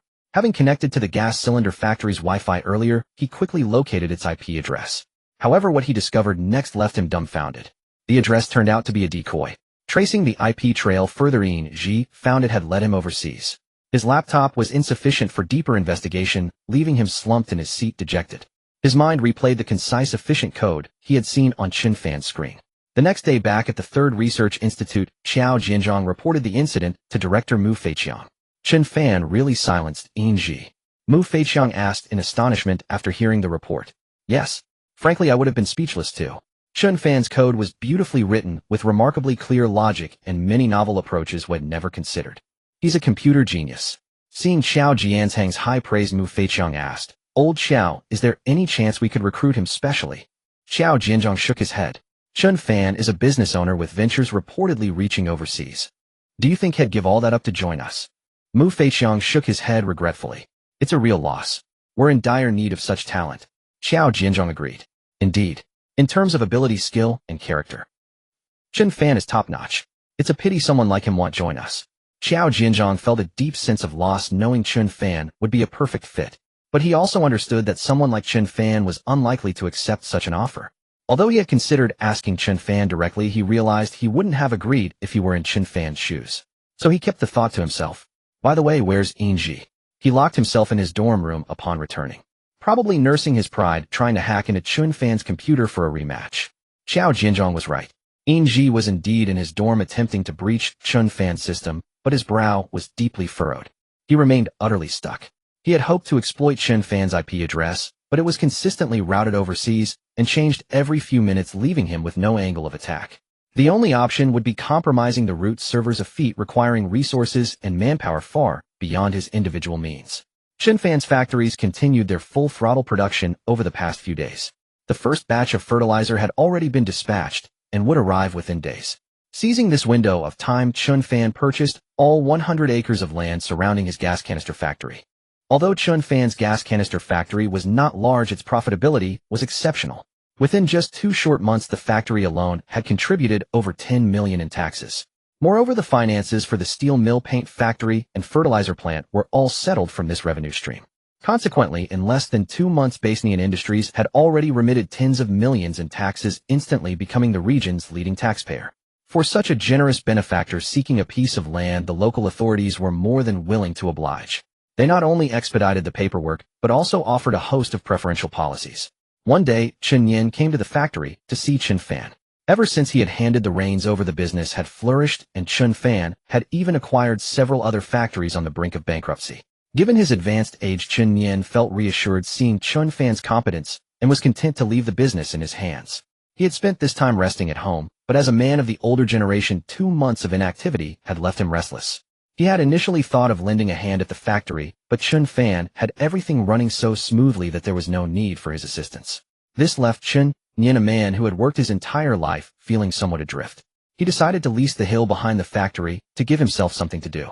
When he proposed this idea to Chen Fan, his son readily agreed after a moment's thought. He understood that the older generation simply couldn't sit idle, and finding some work to pass the time was a good idea. Besides, the hill behind the factory was already planted with fruit trees. Purchasing it would require no additional upkeep, ensuring Chen Nian wouldn't overexert himself, while still having work to occupy him. Seeing Chen Fan agree so readily, Chen Nian, however, looked troubled. Everything is fine except for Zhao Er's family. They're unwilling to sell their piece of land to us. It's alright, I'll go talk to them. The hill had no use beyond growing a few fruit trees. Zhao Er wasn't entirely unwilling to sell, he simply wanted a higher price. Chen Nian was reluctant to pay more, but Chen Fan didn't mind the extra cost. Dad, you go home and wait. He'll go speak with him about it tomorrow. Alright. That very evening, Chen Fan went to Zhao Er's house. Second brother, are you home? Seeing Chen Fan arrive, Zhao Er knew exactly why he had come. He cut straight to the chase. Chen Fan, you're here about those few acres of mine on the hill, aren't you? Chen Fan nodded. Yes. Then don't even bother asking. I want to sell that land. 10,000. Chen Fan didn't mince words. That's 7 acres of mine. You think 10,000 is enough? The going rate for an acre of land in their area was about 1,000. Although the hill had fruit trees, most villagers had gone to the cities for work. The trees were rarely tended to and yielded little fruit. Chen Fan's offer was already 3,000 more than others would pay. Yet Zhao Er still refused. I meant 10,000 per acre. Hearing this, Zhao Er shot up from the sofa. 10,000 an acre. Really? Yes. Come, brother Chen Fan, have a seat, and some water. Zhao Er hadn't expected Chen Fan to offer such a high price. His attitude changed instantly. No need to sit. If you agree, come to the factory tomorrow to sign the papers and collect the money. If not, I'll take this 70,000 to the village committee and see if they can't sort something out. Chen Fan's words were a mix of carrot and stick. Zhao Er knew well that if Chen Fan took the 70,000 to the village, they would find a way to reclaim the land from him. After all, the hill wasn't his rationed farmland, and he paid no contract fees. He was essentially freeloading off it. So he quickly said, don't worry, you'll be at the factory first thing tomorrow morning to sign. Alright, then I'll be off. With that, Chen Fan turned and left. After he was gone, Zhao Er watched his retreating figure. Clicking his tongue twice, he muttered, Jiangsu, why you people really were blind. Not only did you lose your shares, but you've also cut yourselves off from any of the Chun family's wealth now. The next morning, Zhao Er arrived at the gas canister factory to see Chen Fan. Chen Fan printed out a contract they signed, and the money was handed over. In less than 5 minutes, the hill behind the gas canister factory belonged to the Chen family. After Zhao Er left, Chen Fan informed Chen Nian of the successful deal. Chen Nian was delighted that Chen Fan had managed to resolve what he couldn't so quickly. He was so happy that he picked up a hoe and headed for the hill. Dad, what are you doing? I'm going up the hill to prune the fruit trees and pull out some weeds. Hearing this, Chen Fan was dumbfounded. Him pruning the trees was fine, but the weeding was another matter entirely. The hill spanned over 100 acres. Weeding the whole thing would be exhausting. Dad, you can't pull out the weeds. What nonsense are you talking, boy? What do you mean we can't pull the weeds? What are we supposed to do with them? Your father has been farming since he was a kid, I know more than you. With that, Chen Nian tried to leave, but Chen Fan stopped him again. Dad, those old farming methods of yours are outdated now. Outdated? Then how do people farm nowadays? Chen Nian was baffled. Had been farming his whole life, only to be told his methods were outdated by someone who had never farmed a day in his life. He couldn't quite comprehend it, but he still trusted Chen Fan's ability and foresight. So he stopped to listen. For a hill this size, just planting fruit trees is a bit of a waste. Nowadays the trend is integrated planting and breeding. Integrated planting and breeding. What's that? Chen Nian had never heard the term before. It means raising livestock on the hill alongside the fruit trees. Like free-range chickens and wild boars. Huh. Raise chickens and boars on the hill. Chen Nian was puzzled. Yes, free-range chickens and wild boars. This can create a beneficial closed-loop system. Seeing that Chen Nian still didn't grasp the concept, he elaborated. The chickens and boars can feed on the weeds, which cuts down on feed costs. And their droppings become natural fertilizer for the fruit trees. This way the fruit is fresh, delicious, and free of pesticides. As for the chickens and boars, since they're free-range, they're free of hormones and have healthy quality meat. In the city, such chicken and pork sell for more than double the price of regular meat. After hearing Chen Fan's explanation, Chen Nian agreed it was a good idea. Besides growing fruit, they could also raise chickens and pigs, greatly increasing their income. That's a good plan you've got there. Let's do it your way. The next day Chen Fan began hiring workers to enclose the entire mountain with fencing. He then constructed over 100 pigsties at the mountain's base, followed by several hundred chicken coops nearby. Once all these structures were finished, he had people purchase 50 wild boar piglets and 200 free-range chickens. He released them to roam freely on the mountain. Seeing that Chen Fan had suddenly acquired so many pigs and chickens, Chen Nian started to worry. Chen Fan, why did you bring in so many pigs and chickens? Hearing his father's concern, Chen Fan smiled and replied, Dad, we've leased an entire mountain. This is nothing. In the future we'll surely have even more.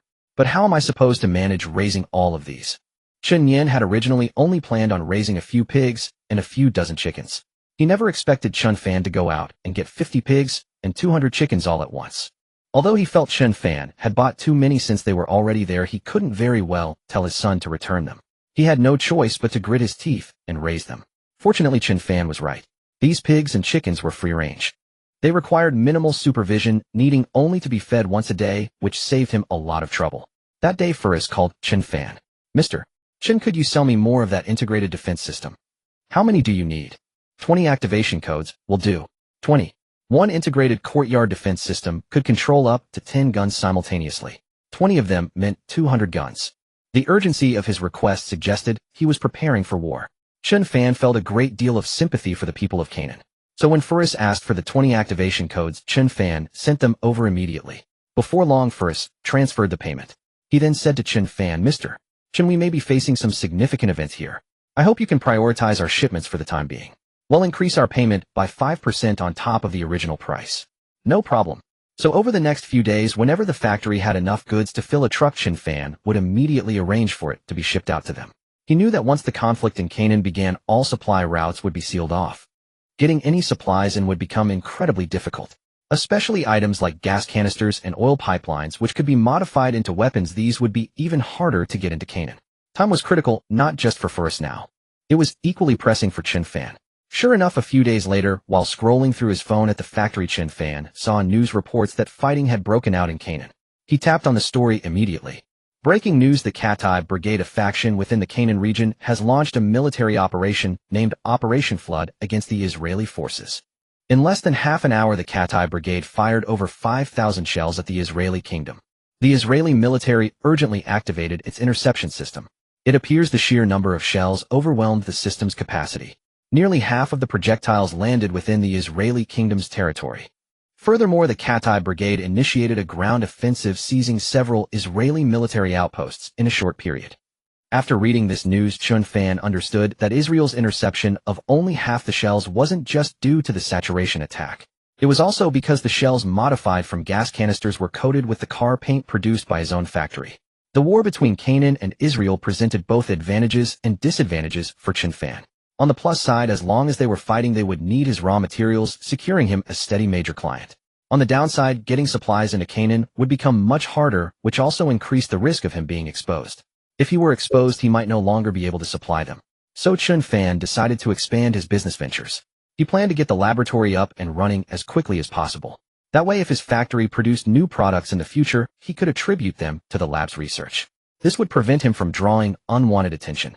Construction on the laboratory building had already started. Chen Fan didn't use the traditional method of building floor by floor, as that was too time-consuming. Instead, he opted for modular assembly. While this approach was more expensive, it was much faster than conventional construction. Simultaneously, he began recruiting researchers online. However, the researchers he hired weren't established academics from universities or institutes, but rather recent graduates from relevant technical colleges. These students had degrees, but lacked practical experience, so their salary expectations were modest. Chen Fan didn't need to micromanage them. He would just stroll through the lab occasionally and offer hints based on the upgrade blueprints he purchased from the system. Of course, before they were hired, Chen Fan had them sign contracts stating that all patents for anything developed in the lab belonged to the lab. This lab's research scope included upgrades for car paint and improvements to steel. Chen Fan also set up a dedicated department for developing drones. Although this business line was unrelated to his current factories and operations, he recognized that drones would be a major consumable on future battlefields. It was a venture with immense profit potential. While overseeing the lab's construction, Chen Fan kept a close watch on the conflict in Canaan. Following the bombardment of Israel, the Israeli kingdom quickly declared a ground offensive against Canaan, amassing a large number of troops along the border. Canaan appeared to be making active preparations as well. However, there was no news about the internal situation in Canaan. The contact he had been dealing with online for supply purchases had also gone offline. To gain a better understanding of the situation there, Chen Fan checked foreign websites. There was significantly more information available. On the second day after the bombardment, Israel had already begun organizing small-scale attacks.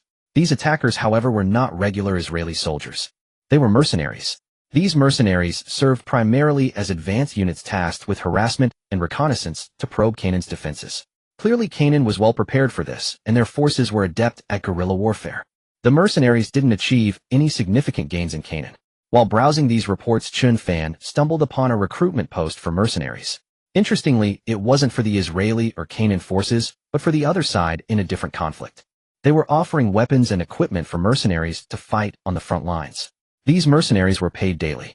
Just for a day of combat, excluding special missions, the pay was as high as 1,000 euro federal coins, equivalent to 10,000 Great Xia Dynasty coins.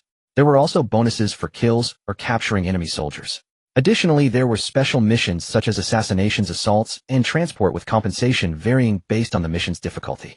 The pay ranged from 500,000 to 10 million euro federal coins. Seeing such high compensation made Chen Fan's heart stir with temptation. With wages like that, why bother with manufacturing? Wouldn't starting his own mercenary group be more profitable? Of course, the most important thing was still making money. Ever since he saw the progress bar in the system, Chen Fan had wanted to fill it up. But filling that progress bar required far more money than he had. Still, Chen Fan understood this well. Being a mercenary wasn't an easy path. If he wasn't careful, he could get stuck there. So he needed to prepare himself first. Setting aside the mercenary idea for the moment, Chen Fan headed to the research and development base. After nearly half a month of continuous construction, the RD base next to the gas tank factory had now begun to take shape. The recruited researchers had also arrived. They were only waiting for some equipment to be transported over before they could start their work. As Chen Fan was strolling around the factory, Song Zhe arrived in his police car. As soon as he got out of the car, Chen Fan saw Song Zhe frowning, looking very anxious. "Officer Song, what brings you here?" "Chen Fan, there's something I need to confirm with you." "All right, let's talk in the office." So the two of them went to the office. Just as they sat down and Chen Fan was pouring tea for Song Zhe couldn't help but look at Chen Fan and ask, "Mr. Chen, do you also own a paint factory?" Hearing Song Zhe ask about the paint factory, Chen Fan's heart skipped a beat. Could it be that had found out about the car paint? "Yes, why? You know that the paint factory produces a type of car paint, right?" Chen Fan nodded. "Yes, I do. Why? I heard this car paint has scratch-resistant and wear-resistant properties." Chen Fan nodded again and said, "That's right. Well, the department is planning to have all our vehicles sprayed with your car paint. So, I wanted to ask if we could buy some from you directly." Hearing this, Chen Fan let out a long sigh of relief. Distributors for the car paint across the country had already been found. The paint factory's production capacity had increased. If anyone discovered that the car paint had stealth properties now, it would cost Chen Fan a fortune. That's why his heart had been in his throat when Song Zhe brought up the car paint. "Is that all?" "I thought." "Thought what?" Song Zhe looked at Chen Fan with confusion. "Nothing. How much do you need? Just go to the factory and pick it up." When Chen Fan said this, Song Zhe began to speak with some hesitation. "I went there. The factory director is named Sun Hung, right? He showed me the car paint order book directly. Orders are already backlogged past the new year. He said he really couldn't do anything and told me to come find you." Although Song Zhe was a police officer, getting the police department's vehicles repainted was official business. But still, this was asking for a favor, so he felt a bit embarrassed to say it. "That's simple. They'll call Brother Sun and have him squeeze some out for you." "How much does the department need?" Hearing how readily Chen Fan agreed, Song Zhe hesitated and raised his hand, showing his fingers. 500 barrels. "No problem. They'll call right now." Unexpectedly, Song Zhe shook his head and said, "Not 500 barrels, 5,000. 5,000. Does the department have that many vehicles?" Song Zhe shook his head and said, "Our department only has about 1,000 vehicles total. We wouldn't need that many barrels ourselves." However, when the budget report was being drawn up, a leader from the city police bureau saw it. After some investigation, they found that the paint your factory produces is indeed of very good quality. So they decided to have all police vehicles across the entire city repainted with your car paint. Song Zhe looked at Chen Fan with a hint of embarrassment after finishing. He also knew that this car paint was selling like hotcakes. Sun Hung had shown him the order sheet. So asking to squeeze out that much car paint for the police department was indeed asking a lot. But his superior had sent him here, and he couldn't refuse. 5,000 barrels, right? No problem, but you'll need to wait 2 or 3 days. They'll have Sun Hung set aside some from each batch. That's wonderful. Seeing Chen Fan agree, Song Zhe breathed a long sigh of relief. After Song Zhe spoke, Chen Fan made a call to Sun Hong. With Chen Fan's call, Sun Hong reduced the shipment of each batch slightly. In less than 2 days, he had gathered enough car paint for the police department. When it came time to settle the payment, Chen Fan gave them a 50% discount, 80 yuan per barrel. Although this meant earning a bit less, he still had a profit of 40 yuan per barrel. It wasn't that Chen Fan was being stingy. He had considered giving it away for free or offering an even lower price. But giving it away for free would look like he was trying to curry favor, and Song Zhe wouldn't agree to that either. He didn't give them the cost price because that was a trade secret. Song Zhe was already very happy with the 50% discount. In his eyes, Chen Fan was giving him the cost price. After Song Zhe returned, he reported the matter to the police chief. The chief was very satisfied. The fact that Chen Fan accepted payment meant there was no special relationship between them. The discount showed there was some goodwill involved. This made it easier for him to report to his superiors.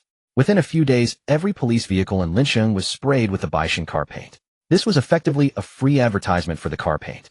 More and more people in Linsheng began to learn about it. Not only that, after all the police vehicles were painted, the city government also sent someone to purchase 7,000 barrels of car paint from Chen Fan. Chen Fan gave them the same price he had given the police department. Both deals meant Chen Fan earned less profit, but the corresponding rewards came soon enough. First, his newly built R&D center was designated as a municipal key scientific research unit by the city government. It also received a lot of policy support and tax incentives. Just this alone saved Chen Fan over 100 million yuan in taxes every year. 2 days later, Chen Fan's R&D center officially went into operation. As the largest technology R&D center in the county and a major taxpayer, the Baishan R&D center's official opening drew attention from both the town and district governments. Around 10 in the morning, leaders from the town and district arrived. Many villagers also came. Many people didn't know what this R&D center was for, but seeing such a grand occasion, they came to watch the excitement. The Chen family has really made it big. Even the town and district leaders are here. Yeah, who would have thought a gas tank factory could be so impressive? They must have connections in high places, right? Otherwise, why would so many leaders come? From now on, we should be more careful around them. You said it. While these people were talking, more cars pulled into the courtyard. Even the city television station's vehicle came along right at the back. Hey, isn't that a TV station van? What are we going to be on TV? Chen Nian really has some connections. Of course, haven't you seen the city leaders and the TV crew all showing up? This Chen Fan has really made something of himself. The villagers had never witnessed such a grand spectacle before. They were all taken aback by the scene unfolding before them. They had initially thought Chen Fan's gas canister factory was just profitable, but they never imagined that a mere gas canister factory would attract so many leaders. Not only were the city officials present, before long a convoy of police cars arrived. The head of the city's police department also came. If the city leaders' visit had merely surprised Chen Fan, the arrival of the police officials was something he had never anticipated. He quickly stepped forward to greet them. Just as Chen Fan was busy attending to the officials, his phone suddenly rang. He took it out and saw it was Farah calling. This caught him off guard. He quickly found a quiet spot to take the call. As soon as he answered, Farah spoke. Mr. Chen, can you urgently dispatch another batch of gas canisters? What happened? Lately, Chen Fan had been keeping tabs on the conflict in Canaan every day. The Israeli forces hadn't yet launched a ground operation in Canaan. Chen Fan had assumed they hadn't clashed yet. The last batch of canisters was destroyed by a bombing en route. Can you send us another batch as soon as possible? Hearing that the previous shipment was destroyed, Chen Fan's heart skipped a beat. Could they have been discovered? Sensing Chen Fan's concern, Farah explained. Mr. Chen, this shipment was meant for sale in Canaan. But Israel is currently blocking all supplies from entering Canaan. That's why they were destroyed. However, Canaan has over 2 million people, and without these portable canisters, they might starve. Mr. Chen, I hope you can help. Chen Fan knew Farah was using the plight of Canaan's civilians as a pretext to continue buying canisters from him. After a moment's thought, he said, sending another batch isn't a problem, but if we send another, won't they just get bombed again?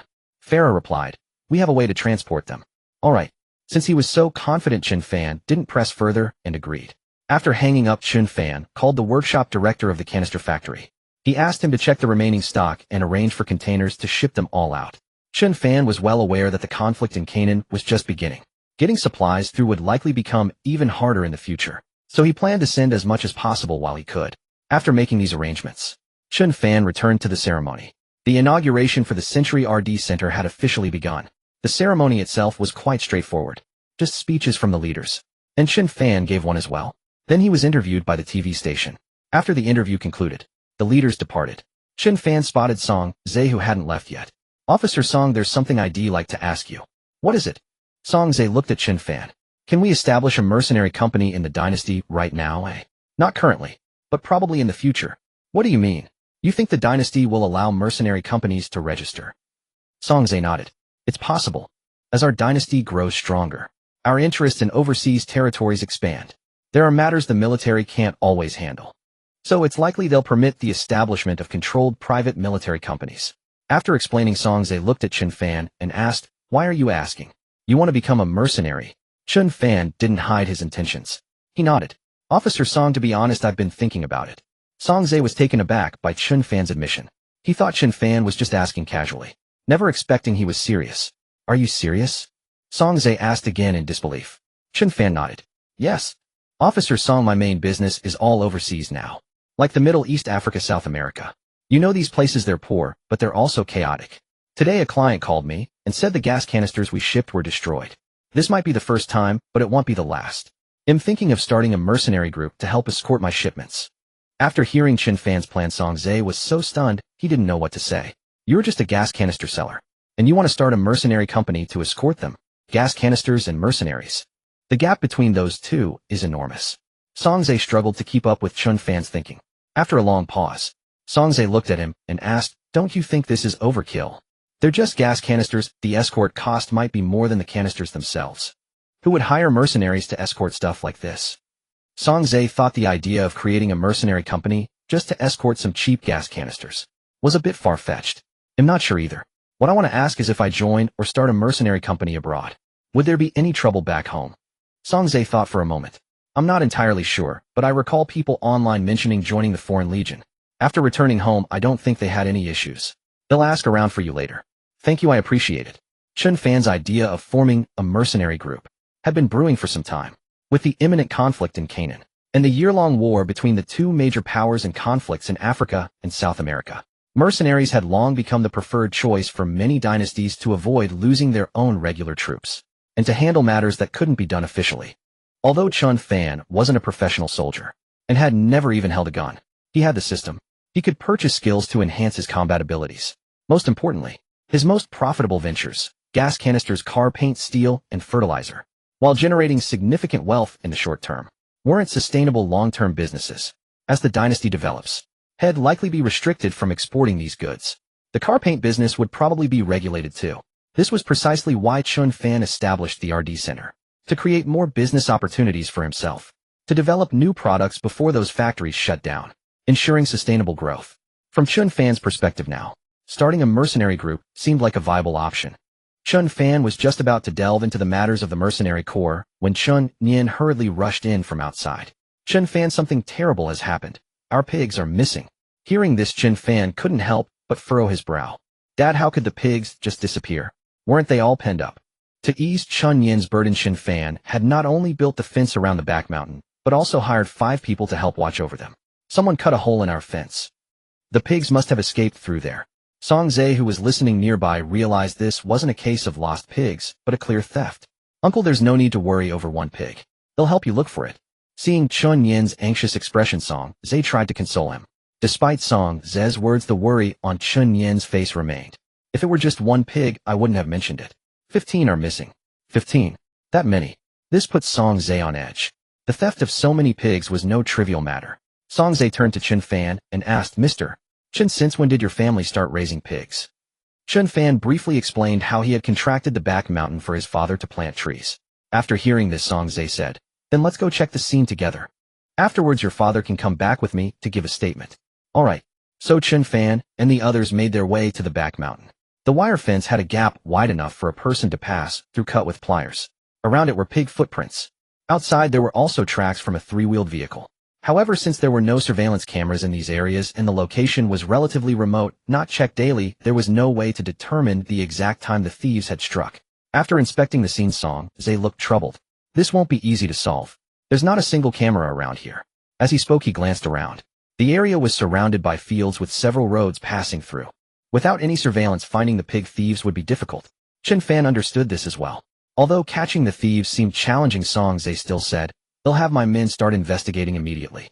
Even though there aren't many useful clues here, we can check other intersections, slaughterhouses, and sales points. Since you raise wild boars, they shouldn't be too hard to track down. I appreciate your hard work. After returning, Chen Fan felt that such incidents would likely happen again. Instead of waiting to report to the police after a theft, it was better to take preventive measures beforehand. Chen Fan's first thought was his perimeter defense system, but the mountain was too vast. Deploying the courtyard defense system would require over 100 units. However, with that many units, electricity would become an issue. Moreover, there was no wall here. Placing them on the ground would be ineffective. Erecting a separate pole for each would be wasteful. After thinking it over, Chen Fan suddenly thought of something. He immediately searched the system's technology panel and found something called an active phased array radar. With this radar combined with drones for recording and broadcasting warnings, he could continuously monitor the entire mountain 24 hours a day. So Chen Fan immediately purchased the active phased array radar from the system. This system could track over 1,000 targets simultaneously. Besides being set to monitor the fence at the foot of the mountain, it could also assign numbers to the wild boars and track all their locations. With this system, the exact location of every single pig could be clearly displayed on the computer. At the same time, Chen Fan purchased 2 drones. These were used to drive away wild boars and to record video evidence of anyone attempting to cause trouble. Moreover, by installing identification systems on the hired workers, their presence on the mountain wouldn't trigger false alarms from the radar or drones. With this system in place, Chen Fan no longer had to worry about his wild boars being stolen. Of course, to use this equipment openly, Chen Fan also bought a heavily used secondhand radar system and drones online. If anyone ever discovered them, he could simply claim he had modified them himself. It took Chen Fan 3 days to install the entire phased array radar system. After debugging the system, Chen Fan went to find Chen Nian to tell him about it. But upon seeing him, Chen Fan noticed his father's eyes were red from lack of sleep. "Dad, haven't you slept these past few days?" Chen Nian nodded and said, "The pig thieves haven't been caught yet. I'm afraid they'll come back. Lao Wang and I have been staying on the mountain these past few nights." Though Chen Nian had run a factory for many years, he was still a farmer at heart. Even though the family was now well off and could afford the loss of a few pigs, he still felt the sting. He hadn't slept much these days. "Go home and get a good night's sleep. I've installed an alarm system on the mountain. If anyone dares to come and steal again, the alarm will sound immediately and a drone will automatically fly over to drive them off." Chen Nian looked at Chen Fan with confusion and asked, "Drone?" "Yes, the drone can fly over record video and provide evidence for the police. It can also broadcast warnings to make them leave. It's much faster than you staying up all night on the mountain." After hearing Chen Fan's explanation, Chen Nian still seemed hesitant.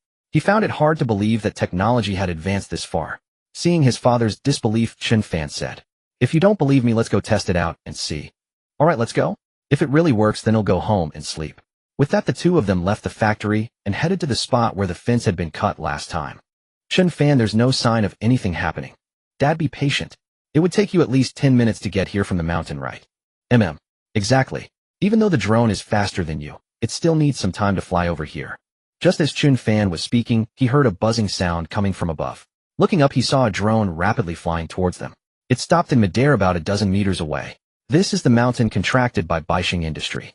Full surveillance recording is in progress. Please leave immediately. Otherwise the authorities will be alerted." "This is the mountain contracted by Bankrupt Industry. Full surveillance recording is in progress. Please leave immediately. Otherwise the authorities will be alerted." The drone hovered above Chen Fan and Chen Nian, continuously blaring its warning. Looking up at the drone, Chen Nian said happily, "This thing is really something." Chen Nian retreated about 10 meters and the drone ceased its warnings. Yet it lingered hovering in place. He then retreated another 20 meters, crossing the boundary of Chen Fan's alert radius. Only then did the drone begin its return journey. Chen Nian watched as the drone departed. Excitement surged through Chen Nian. It was his first encounter with such advanced technology. Eager to test it again, he circled around to the other side of the mountain. As before, the drone arrived at the location within 5 minutes. It blared warnings at him, and Chen Fan ordering them to leave. As long as Chen Nian stayed within the 20-meter radius, the drone would continue its relentless warnings. At that moment, a thought struck him. "Chen Fan, what would happen if I just refused to leave and kept pushing forward?" "Nothing immediate would happen," Chen Fan replied. "An alarm would sound on my end, its tone varying based on the situation. If you forced your way in, a special alert would trigger, and I would come over." Chen Nian frowned at this explanation. "But by the time you got here, wouldn't the pigs be long gone with the thief?" "Don't worry about that," Chen Fan assured him. "Our drone would track him, and my radar can detect activity within a 50-kilometer radius. No matter where he goes, I'll have his location displayed here." Hearing this, Chen Nian finally felt at ease. That's a relief. With his worries dispelled, a wave of drowsiness washed over him. "I should head back to sleep." "All right, I'll walk you out," Chen Fan offered. After seeing Chen Nian home, Chen Fan returned to his office. He began planning upgrades for several factories. First on the list was the steel mill, which had numerous potential avenues for advancement. In the system, Chen Fan found two technologies related to steel. The first was refined steel forging. While current steel forging machines produced steel sufficient for most industrial needs, the resulting material still contained microscopic cracks and invisible air pockets. These flaws were often undetectable even by instruments. If used in specialized equipment, they could lead to catastrophic failures. For instance, in gun barrels or cannon tubes, they could cause the weapon to explode. The second technology was the smelting of special alloy steel. While the application range for this special steel wasn't broad, its development promised immense profit and high demand. Both technologies were at the cutting edge of science and came with hefty price tags. The refined steel forging technology cost 10 million Xia dynasty coins. The special alloy steel technology was even more expensive, priced at 30 million Xia dynasty coins. Despite the high cost, Chen Fan knew their value was undeniable. Without hesitation, he purchased both technologies. The system's progress bar inched forward, reaching 4,558. With the steel mill's direction set, Chen Fan turned his attention to the paint factory. He had long planned its research path, so he directly accessed the system's metamaterials section. The first three options, standard paint, scratch-resistant paint, and radar-dampening coating, had already been purchased. These options were now grayed out, no longer available for purchase. The remaining choices were the four generations of metamaterials. First generation metamaterial 2 million. Second generation metamaterial 3 million. Third generation metamaterial 5 million. Fourth generation metamaterial 10 million. Chen Fan immediately bought the first generation metamaterial technology. After the purchase, he reviewed its description. This material could absorb radar waves over a small area, reducing the radar cross-section by 30%. This meant that applying it to a fighter jet would make it appear smaller on radar than its actual size. The system also offered a branch technology, carbon fiber. This material boasted low weight, high strength, high modulus corrosion resistance, and high temperature tolerance, making it ideal for aerospace, defense, transportation, construction, and sports equipment. Its applications were vast, especially in the military. The carbon fiber technology cost 20 million Xia dynasty coins, which Chen Fan purchased outright. Next, he considered his own gas cylinder factory. Chen Fan pondered the research direction for the gas cylinder factory for a long time without finding a fitting upgrade. The steel and paint factory advancements could be somewhat justified even if questions were raised. But a gas cylinder factory was different.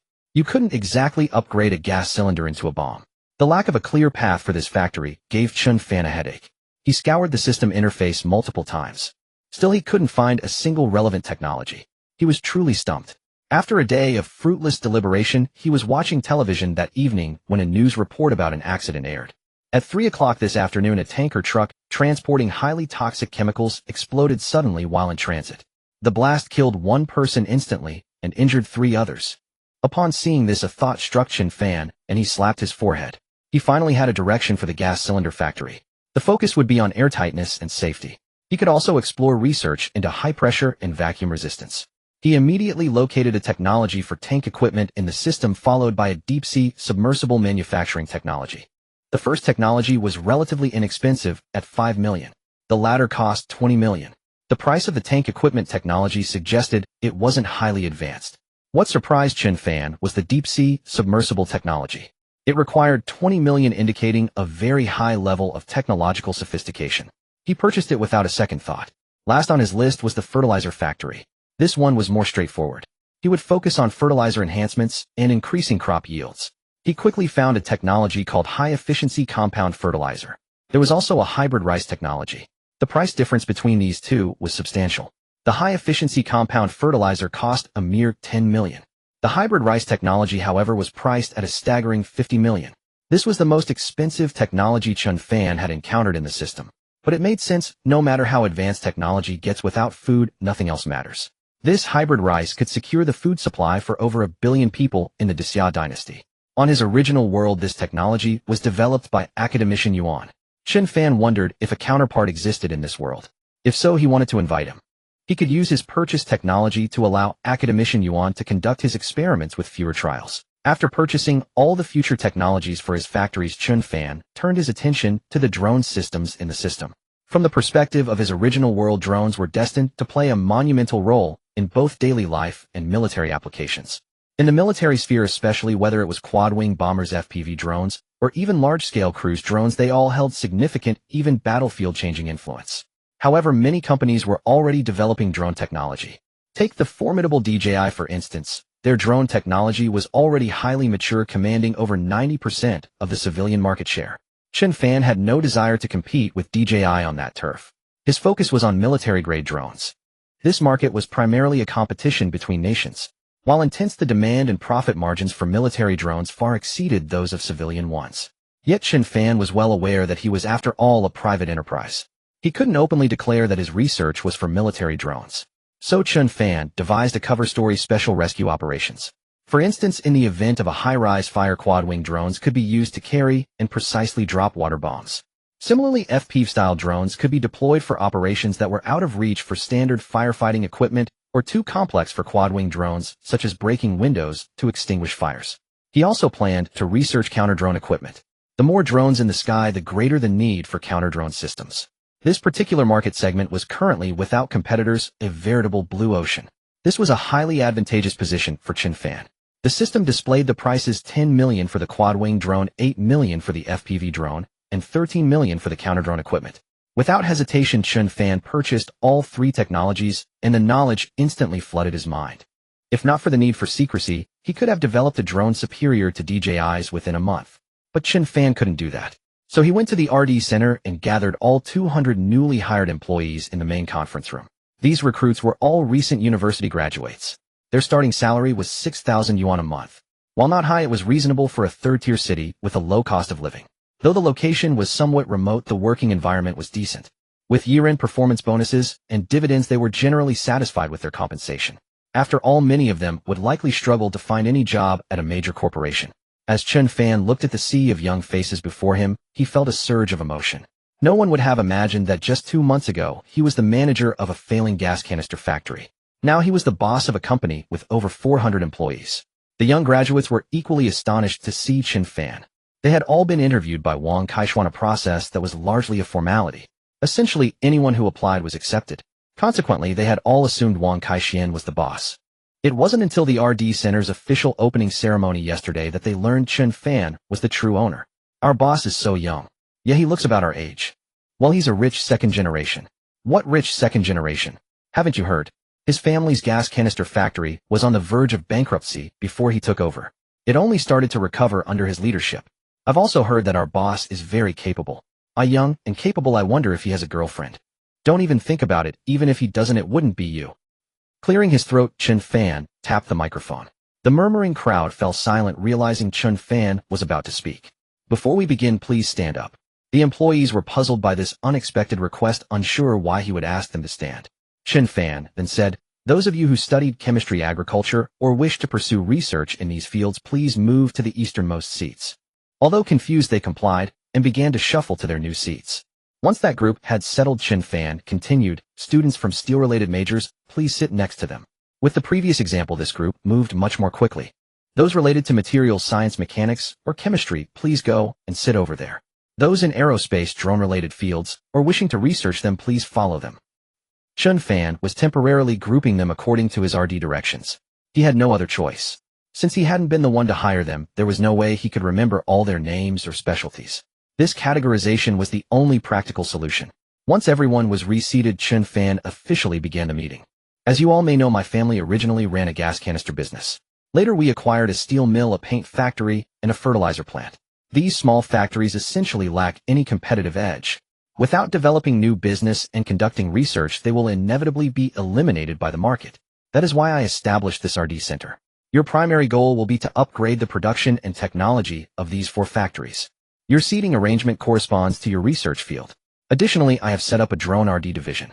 This will be our company's new frontier. Since our R&D center is just starting out, we are all on the same starting line. All of you hold equal positions. Over the next 6 months, I will be selecting and promoting capable individuals from among you to become team leaders, supervisors, directors, and even vice presidents. So I urge you all to diligently showcase your talents. Let me see your potential. But I will also be upfront. I do not oppose, and in fact I encourage competition. However, I will absolutely not tolerate any underhanded tactics. Anyone caught doing so will be immediately dismissed, and it will be noted in your records. I'm sure you all understand the consequences. Chen Fan alternated between warning and encouraging them. These young newcomers fresh to the corporate world quickly set aside their personal schemes and began to focus on how to work hard and increase their value. Because Chen Fan didn't assign any specific titles, everyone had an equal opportunity, which was a rare and valuable chance for them. Especially for those from modest family backgrounds or less prestigious schools, they were inwardly determined to make a successful career here. Finally, I believe that with everyone's efforts, our Baishan enterprise will carve out a world of our own. Perhaps one day we will build Baishan Enterprise into a company that can be passed down through 100 years. Chen Fan's speech stirred the crowd, and they erupted into applause. At the meeting's conclusion, he assigned them to different floors based on their projects and informed them of the RD directions he had envisioned. He told them to begin their research immediately upon returning to their stations. After the meeting, discussions about its content were everywhere. Do you think what Boss Chen said is realistic? I'm not sure, but the RD directions he mentioned seem feasible. Yeah, his current factories are basically non-competitive. If they don't upgrade, they'll be phased out. He had no choice. But the question is, what if we invest so much and end up with nothing to show for it? Not all investments yield returns. Many companies have been ruined by high RD costs with no results for a long time. Right, I also think Boss Chen's current approach, while ambitious, is actually a very dangerous move. Well, there's nothing we can do about that. I hope the company doesn't go under too quickly. Why don't you guys think positively? We have RD and we have factories. As long as we can develop something useful, we can directly upgrade the factories, and then the future will be bright. At that point, we'll get promotions, pay raises, marry the beautiful CEO, and reach the pinnacle of life. Haha, so it seems we're really important after all. You bet we are. In the days that followed, Chen Fan went to the RD center every day, chatting with members of various project teams. He casually shared his project-related ideas with them, and many were greatly astonished by his insights. They were surprised that Chen Fan knew so much about their projects. Mr. Chen, did you major in chemistry in university? One employee couldn't help asking, impressed by his expertise. No, I studied medicine. Medicine? That's amazing. I feel like you know more about chemistry than I do, and I majored in it. Indeed, that's why Mr. Chen is so successful. By the way, Mr. Chen, I heard from the drone project team that you're also a master at drone technology.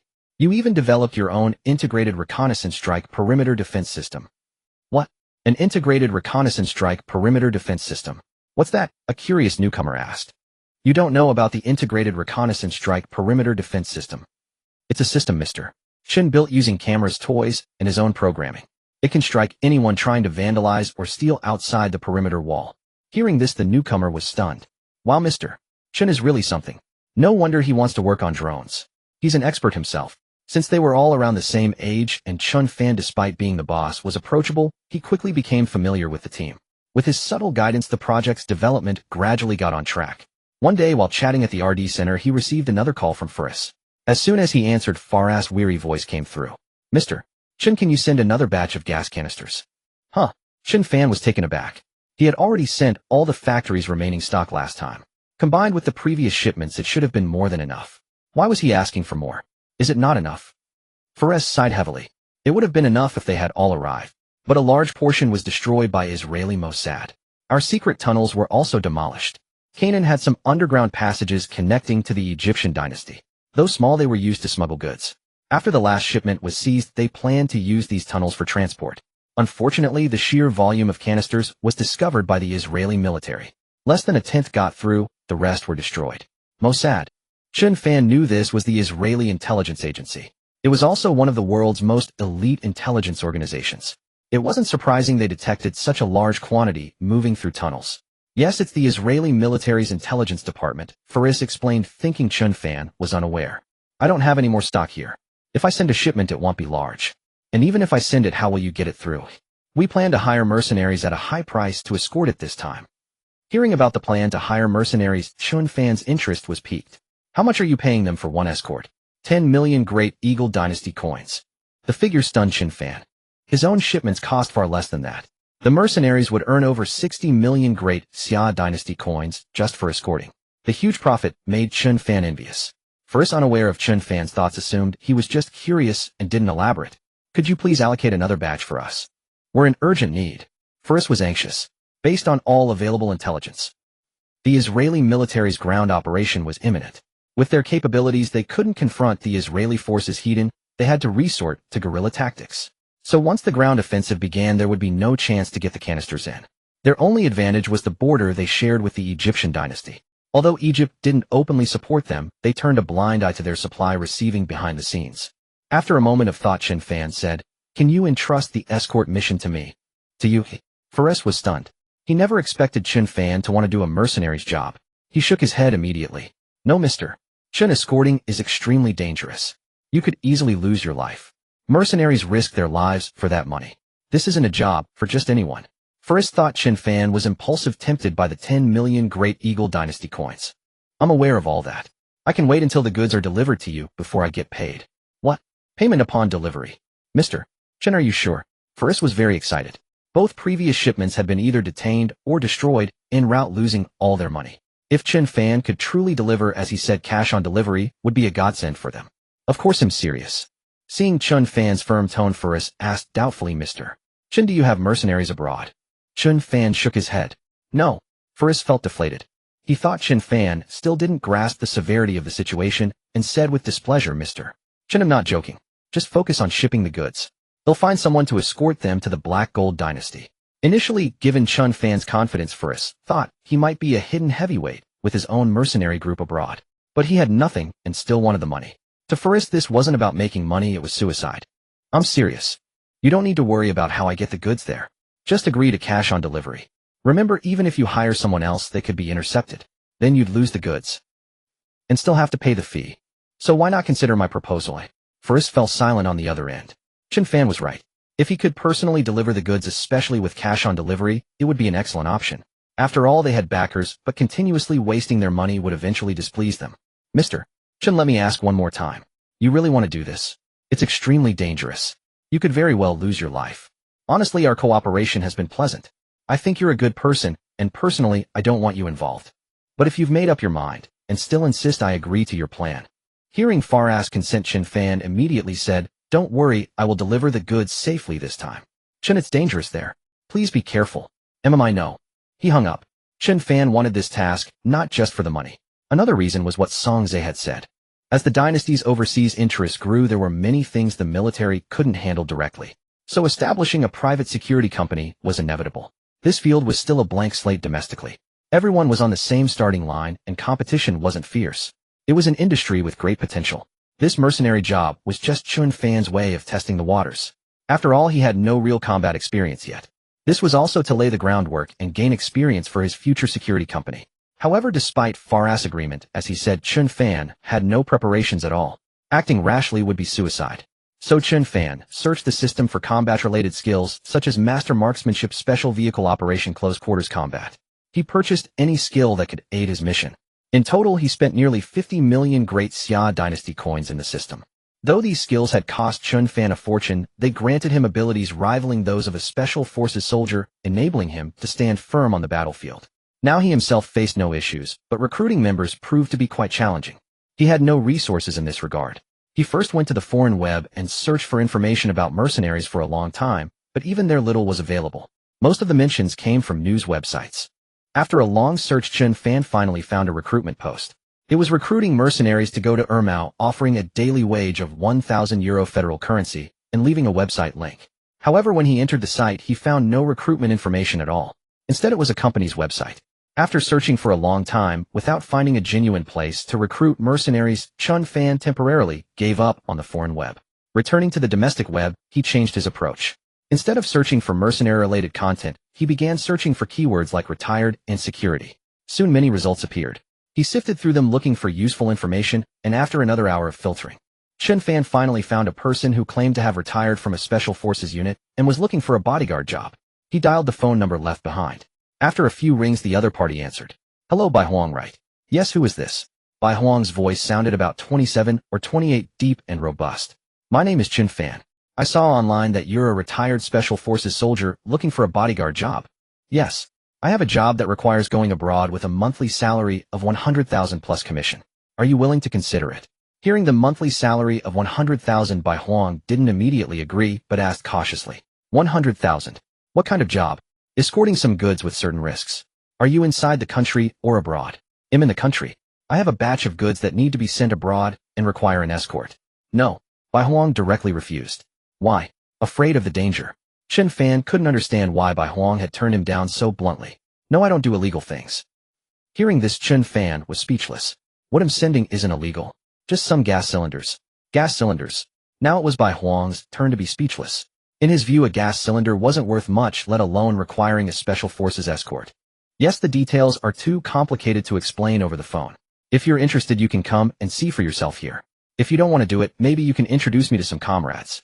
He'll reimburse all airfare and expenses. Hearing this, Bai Huang was tempted. He had just retired from the special forces after 7 or 8 years, and besides combat, he knew nothing else. He hadn't found a suitable job. Not only him, but several of his comrades who retired with him were in the same situation. The salary Chen Fan offered was very high. If it was indeed legal, he was eager to come and also wanted to bring those comrades along. Really? Of course. All right, send me your location. He'll contact my comrades and come together tomorrow. No problem, I'll be waiting for you. But I need to tell you in advance. You'll have to pass an assessment before joining. Don't worry about that. As long as it's security-related, we're fully capable. Bai Huang said confidently. After hanging up, Chen Fan called Falahisi. President Chen, I knew you'd regret it. As soon as the call connected, Falahisi thought Chen Fan was calling to back out of delivering the goods himself. Regret? No. I'm calling to ask you something. What is it? Hearing that Chen Fan hadn't regretted, Falahisi asked. I can find people, but as you know, our dynasty has very strict control over weapons. Can you help me contact a weapon supplier? This is my first time doing this, and I have no connections. No problem. He'll have someone deliver the weapons to you. All right, thanks a lot. I should be the one thanking you for taking such a big risk to help us. By the way, when can the goods be shipped? Probably within the next couple of days. I hope you can still make it in time. Although the Ilya army had not yet launched a ground invasion, the preliminary preparations were almost complete. They were waiting for their Deng dynasty son to deliver weapons and ammunition. Once the stockpile of weapons and ammunition was sufficient, the Ilya army would immediately launch a large-scale ground invasion. Falahisi wanted Chen Fan to deliver this batch of gas cylinders before the ground invasion began. The next afternoon, Chen Fan received a call from Bai Huang. President Chen, we've arrived at the place you mentioned. Where are you? Bai Huang and his 4 comrades stood at the gate of Banyan Industrial, not associating the dilapidated factory with Chen Fan. After all, in his view, even a gas cylinder factory that could export goods and required an escort must be a large enterprise. The small shabby factory next to them couldn't possibly be it. The tall building nearby looked more likely. Just as they were all staring at the distant high-rise, Chen Fan walked out of the factory. Hello, I'm Chen Fan. Hearing the voice, Bai Huang and the others turned to look. They saw a man, even younger than themselves, standing there greeting them. Old by years, so unreliable. Yet can this little shabby factory have overseas business? And need an escort? I thought would get a big job. Didn't expect a wasted trip, a waste of time. Seeing Chen Fan, Bai Huang and his comrades were deeply disappointed. A small shabby factory, a man younger than them. In their eyes, there was no way the kind of mission Chen Fan described existed, let alone a monthly salary of 100,000 plus commission. Hearing his comrades, Bai Huang felt both wronged and angry. He himself believed Chen Fan had tricked him. Glaring at Chen Fan with fury, he said, "You'd better give me a reasonable explanation. Otherwise I'll go all out today and make you pay for deceiving me." Bai Huang was ready to give Chen Fan a thorough beating. Hearing this, Chen Fan wasn't angered. Instead, he smiled and said, "Oh, what's the price?" Seeing Chen Fan's provocative words, Bai Huang's temper flared. He walked up to Chen Fan, looked him up and down, and calculated the force he would use. He intended to teach Chen Fan a lesson, but not to the point of sending him to the hospital. Chen Fan appeared clean and fair-skinned, and though not short, he was even slightly taller than Bai Huang. However, he looked extremely frail. Bai Huang even suspected that if he used too much force, he might accidentally kill the young man before him. Still, he was determined to teach Chen Fan a lesson. After a brief moment of thought, he lifted his foot and aimed a kick at Chen Fan's chest. He expected the kick to send Chen Fan flying, but to his surprise, Chen Fan dodged it. "If this is all you've got, you're not worthy of joining my team," Chen Fan said with a grin. Although Bai Huang hadn't used his full strength, his kick had been incredibly fast. Logically, Chen Fan shouldn't have been able to dodge it. Not only did he dodge it with ease, but he also mocked him. This infuriated Bai Huang even more. He stopped holding back and threw a punch at Chen Fan. Once again, Chen Fan evaded it effortlessly. This time, Bai Huang was astonished. He launched a series of consecutive attacks, but no matter what he did, Chen Fan skillfully neutralized each one. The bystanders were dumbfounded. Damn, this kid's got some moves. Moves? He's straight up incredible. Lao Bai is already using his full strength, and he still can't land a hit. He's only been back a few days. How did he lose his edge? If you think you can do better, go ahead. Haven't you noticed that guy seems familiar with our attack patterns? Every time Lao Bai moves to attack, he's already dodging. Bai Huang launched over a dozen consecutive attacks against Chen Fan, but couldn't land a single blow. This left him both shocked and deeply frustrated. He wasn't the most skilled fighter in his special forces unit, but he wasn't the worst either. Even the captain, who was the best fighter in their team, couldn't handle him this easily. Who the hell are you? After fighting for so long, without touching Chen Fan once, Bai Huang stopped looking at him with a deflated expression. "I'm the owner of this gas canister factory. Why are you so good at fighting?" "Well, maybe it's just talent." Chen Fan couldn't exactly say he had purchased skills from a system to make himself stronger. Unexpectedly, Chen Fan's offhand excuse left Bai Huang and his comrades completely stunned. Another man couldn't stand it anymore. He put down his bag and walked straight up to Chen Fan. "Let me have a go at you. Bring it on." The moment Chen Fan finished speaking, the man charged at him. Bai Huang's attacks had been somewhat restrained, but these men didn't treat Chen Fan like an ordinary person. They used lethal finishing moves. Bang, bang, bang. Although Chen Fan possessed the combat master skill, he couldn't handle this aggressive style as easily as before. Bang. Seizing an opportunity, Chen Fan kicked the man flying backward. Seeing their comrade sent flying by Chen Fan, Bai Huang and the others were stunned once again. This man was known as Mount Tai in their team. He was tall and immensely strong. To kick him flying would require an incredible amount of force. After being knocked down, Mount Tai got up from the ground, looking at Chen Fan with complete admiration. "I can't beat you." Chen Fan looked at him and said, "You're not bad. So how about it? Want to join my team?" After the fight at the factory gate, Bai Huang and his men no longer held any disdain for Chen Fan. Bai Huang looked at Chen Fan and asked, "So you really have a mission abroad?" Chen Fan nodded. "Let's discuss it in my office." So they all followed Chen Fan to his office. Chen Fan explained the gas canister situation to them.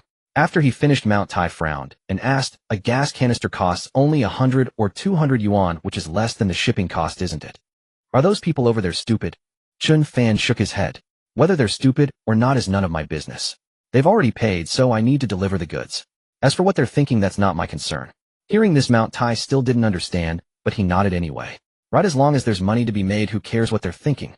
At that moment, Bai Huang asked, "Chen Fan, you said these are going to Canaan?" "Yes. There's a war going on over there, right?" Chen Fan nodded. "Probably soon. But we don't have any weapons if we go there. They'll figure out the weapons. Monthly salary is 100,000. Chen Fan nodded. "Yes, but that's for active missions.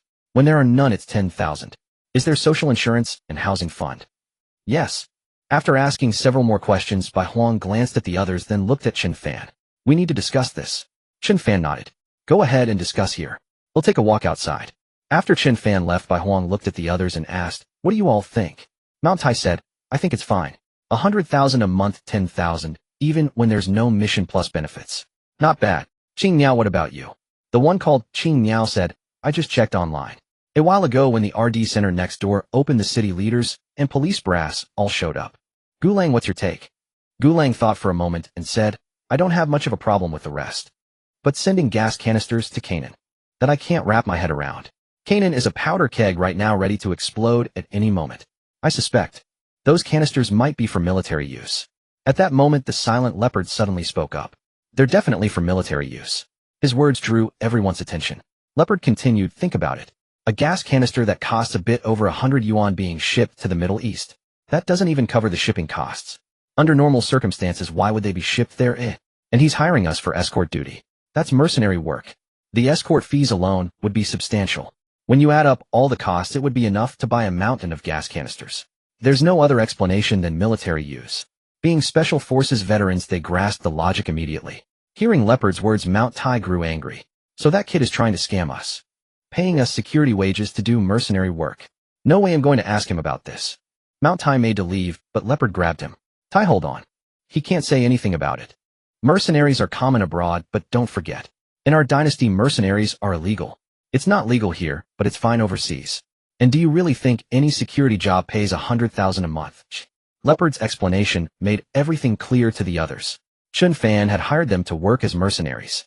"So what do you say? In or out?" A few minutes later, Chen Fan walked in from outside. Looking at the few people in the room, he asked, "So have you made your decision?" "We've decided." Even though the danger of being a mercenary is indeed great. When mentioning the word mercenary, Bai Huang deliberately glanced at Chen Fan. Seeing his expressionless face, he continued, "But for us, this is the only thing we know how to do." Chen Fan, seeing that they understood, didn't say much. "You've agreed, but as I said, there's still a test. Only by passing the test can you join, otherwise you'd just be going to your deaths." Hearing Chen Fan mention a test, they all remained silent. They understood that being a mercenary wasn't easy. and it was only natural for Chen Fan to want to assess their abilities.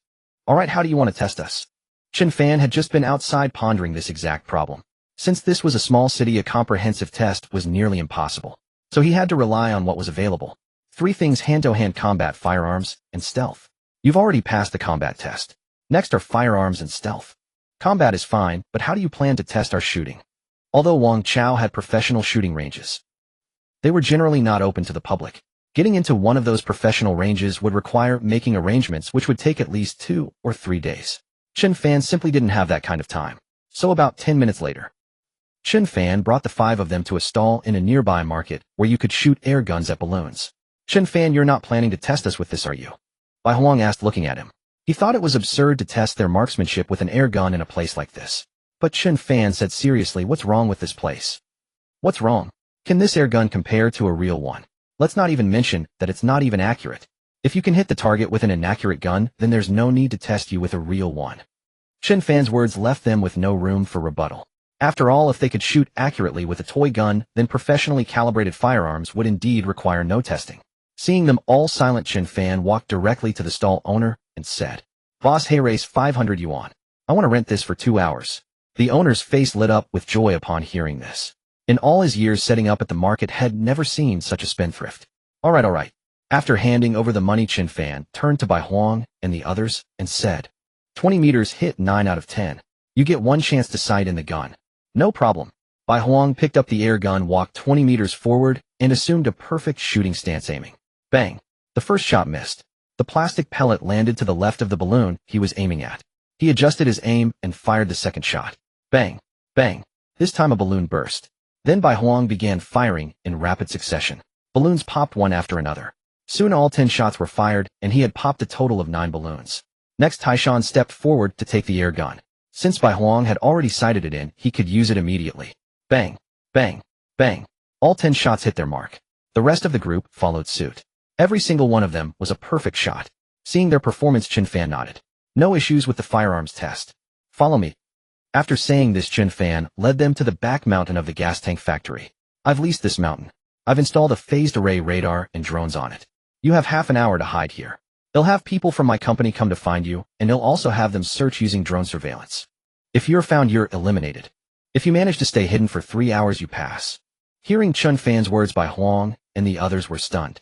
They weren't concerned about the people he mentioned coming to find them. What shocked them was that Chen Fan had installed a phased array radar and equipped drones on this mountain. It was hard for them to believe. Chen Fan, did you just say you installed a phased array radar on the mountain? Chen Fan nodded. Yes, a while back someone came to steal wild boars, so I installed one to deter thieves. Hearing Chen Fan's explanation, Bai Huang and the others were stunned once again. They had initially thought there was something extremely important on the mountain that needed protection. They never imagined he installed a phased array radar just for a few pigs. You really have more money than sense. They could only attribute Chen Fan's actions to sheer extravagance. Let's begin. You can hide anywhere on the mountain, but you cannot leave the fenced area at the bottom. As soon as Chen Fan finished speaking, Bai Huang and the others ran up the mountain. Bai Huang, what kind of person is this guy? Using a phased array radar to catch thieves. How would I know? Everyone stay alert. The radar can detect us via scanning, and he'll probably send drones to find us. You got it. With that, they dispersed, each searching for a place to hide. Not long after they left, 2 drones flew overhead from Chen Fan's position, heading off in pursuit. Only then did Chen Fan take out his phone to call the people from the RD center, asking them to come over. After about 10 minutes, people began to arrive one by one. President Chen, what do you need us here for? You'll find out in a moment. Once a sufficient number had gathered, Chen Fan addressed them. Everyone has been working hard lately.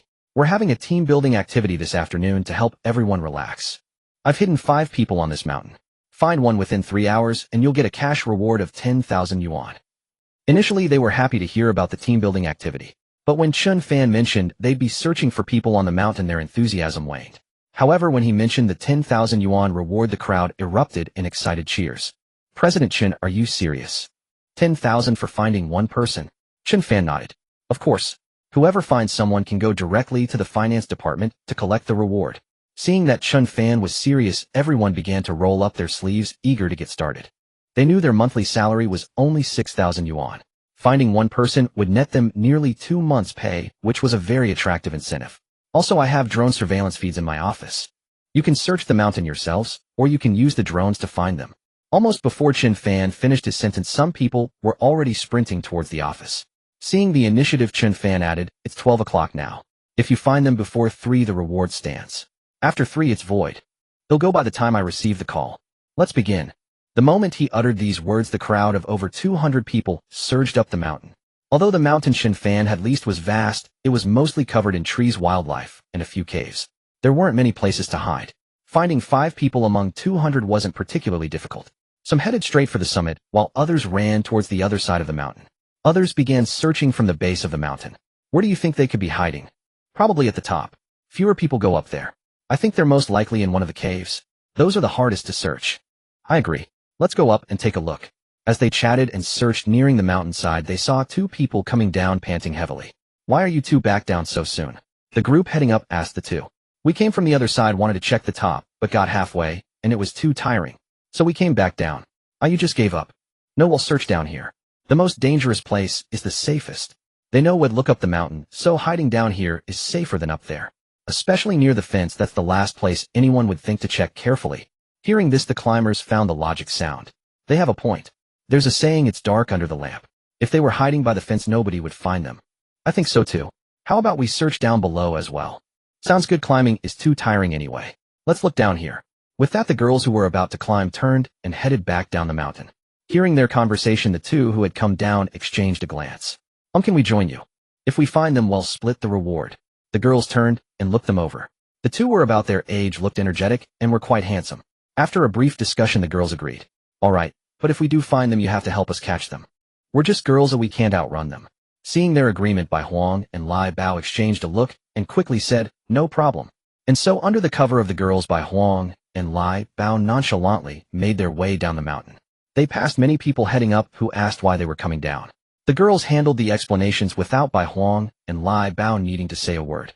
Since their group now numbered more than 5, including 4 girls, the ascending searchers didn't pay much attention to Bai Huang and Lai Bao. When they reached the foot of the mountain, Bai Huang even went through the motions of asking Chen Fan, "Mr. Chen, do we just need to spot them, or do we have to catch them?" He winked at Chen Fan as he spoke. Chen Fan looked at him and explained, "Just identifying them is enough. But you must be careful, those men are all like special forces. Not only are they good at hiding, they might even pretend to be one of you." Bai Huang shuddered at this. He thought, isn't Chen Fan deliberately telling the girls that he and Lai Bao are hiding among them? However, the girls clearly didn't take Chen Fan's words to heart. "Mr. Chen, don't worry. My eyes are as accurate as a ruler. I can spot them at a glance." Chen Fan nodded. "All right, that's good." Fearing more of Chen Fan's remarks, Bai Huang said to the girls, "Let's start searching from this side. People could be hiding near any part of the fence, especially in areas with trees." As he spoke, Bai Huang pretended to crouch down and peer into the distance. "There's someone hiding there." Bai Huang pointed towards the fence in the distance. The girls crouched down and looked through the trees, and sure enough, they spotted someone crouching by the fence about 100 meters away.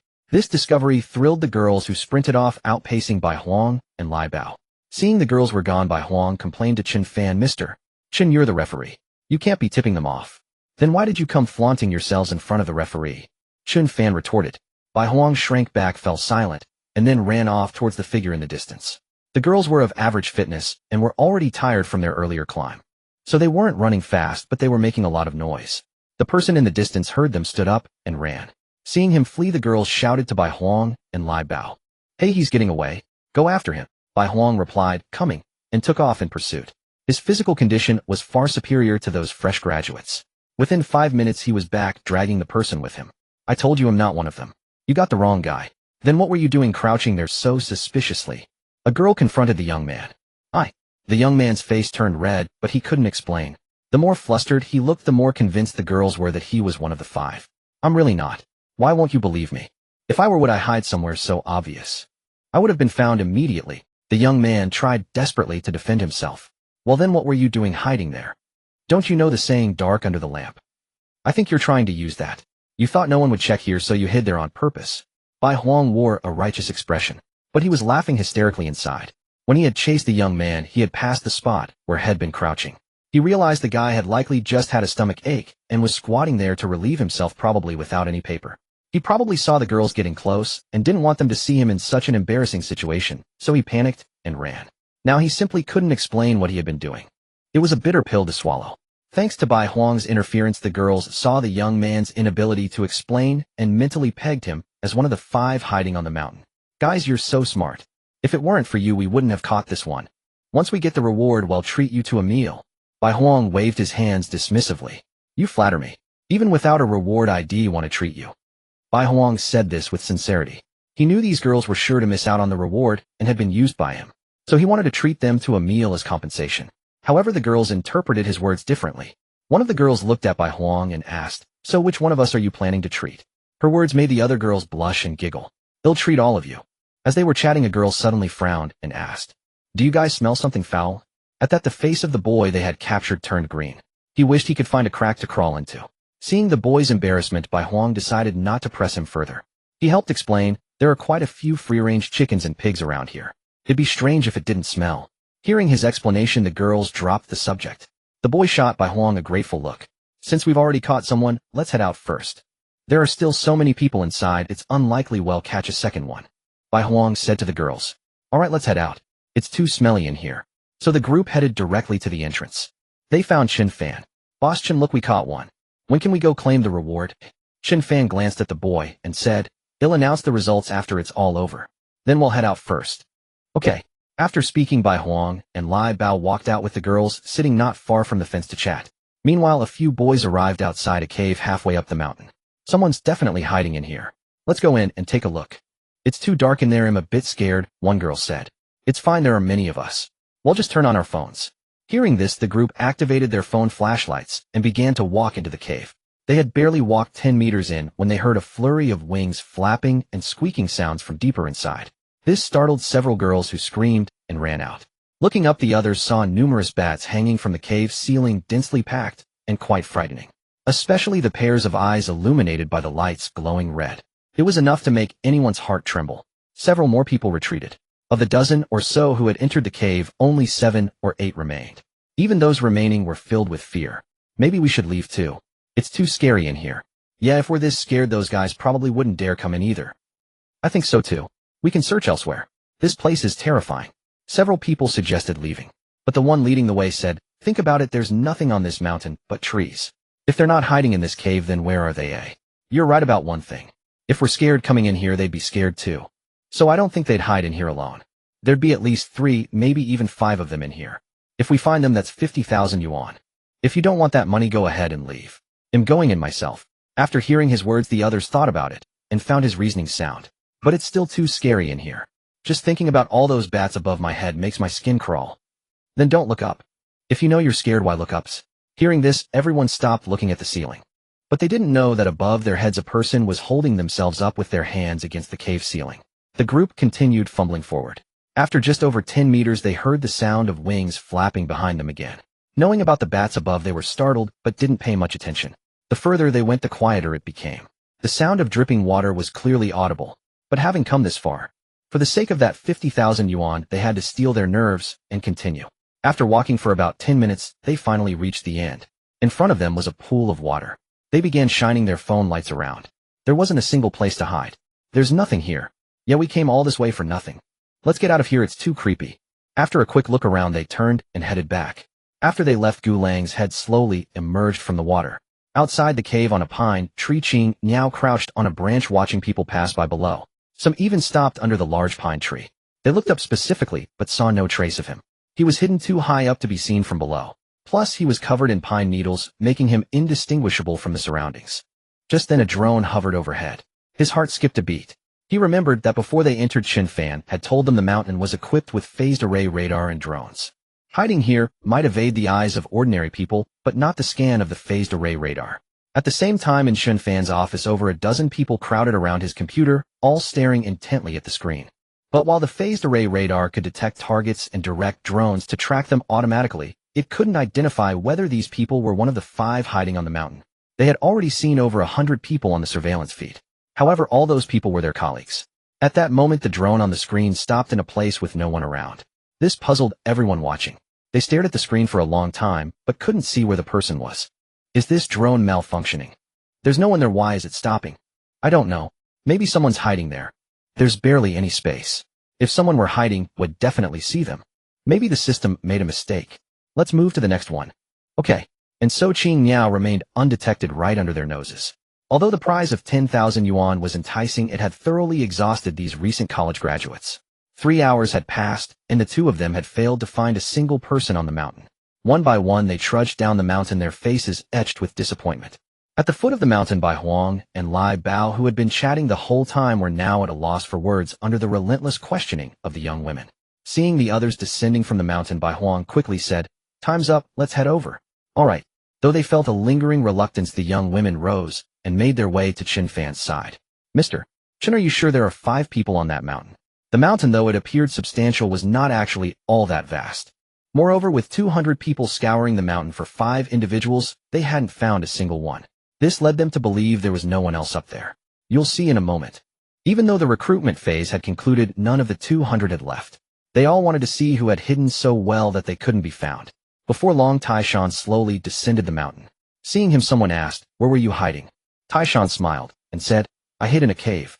"A cave? Impossible." Those who had searched the caves earlier chimed in. "Right, we went all the way to the back, there was nowhere to hide." In the face of their doubt, Taishan chuckled and asked, "Were there many bats in that cave? Did they scare you all into not daring to look up?" Upon hearing this, the ones who had gone inside immediately understood. "You weren't hanging from the ceiling, were you?" Taishan nodded. "Yes, right where you were told not to look up." "Impossible. We moved very slowly there, and even stopped for a long time. And there was no place to hold on to on the ceiling. How did you stay up there so long?" In response, Taishan said nothing but rolled up his sleeve, revealing an arm thicker than most women's legs. "Wow, how did you get such a thick arm? Gosh, how did you train that?" He wasn't holding himself up with his arms the whole time, was he? Seeing Taishan's thigh-like arm, their doubts vanished. Just then Gu Lang returned, drenched from head to toe. "Where did you hide to get so wet?" There was essentially no water source on the mountain, so many were curious about his soaked state. "I was in a cave too, but in the pool at the very back." "What?" Hearing that Gu Lang had also been in the cave, those who had searched inside were stunned. Especially the one who had speculated there were at least 3 people in the cave. He was green with regret. He never imagined there were people in that cave, and more than one. What a pity he hadn't found a single one. The last to return was Chen Nian. He looked completely unruffled, not disheveled in the least. "Where did you hide?" "I was in the tree." Chen Nian pointed to a tall pine tree in the distance. "That's impossible. I observed that tree for a long time and didn't see you." "Yeah, I looked too. I stared at it for a while too." "Are you lying?" Facing the skepticism, Chen Nian took out his phone. "Look, I even filmed a video from the tree." He then played the video. Sure enough, the video showed Chen Nian crouching on a branch, panning the camera around his surroundings. This silenced any further doubt. The 3 men's hiding spots were surprising, but earned their respect. After a short wait, no one else emerged. "Mr. Chen, you didn't just hide 3 people up there, did you? Where are the others?" No sooner had the question been asked than a girl's voice rang out from the edge of the crowd. "We caught one." At her words, everyone turned to look. They saw Bai Huang, Lai Bao, and several young women escorting a young man through the crowd. "Isn't that Su Yan from our project department? How is he one of the 5? "I have no idea." "Hey Su Yan, you're one of the 5. Why didn't you say so? We could have caught you." "Exactly. We're on the same team, yet you let outsiders catch you." His colleagues from the project department were visibly displeased. Su Yan, however, was even more displeased. His situation was already embarrassing enough. Now he felt like he was being publicly humiliated. "Mr. Chen, we caught one."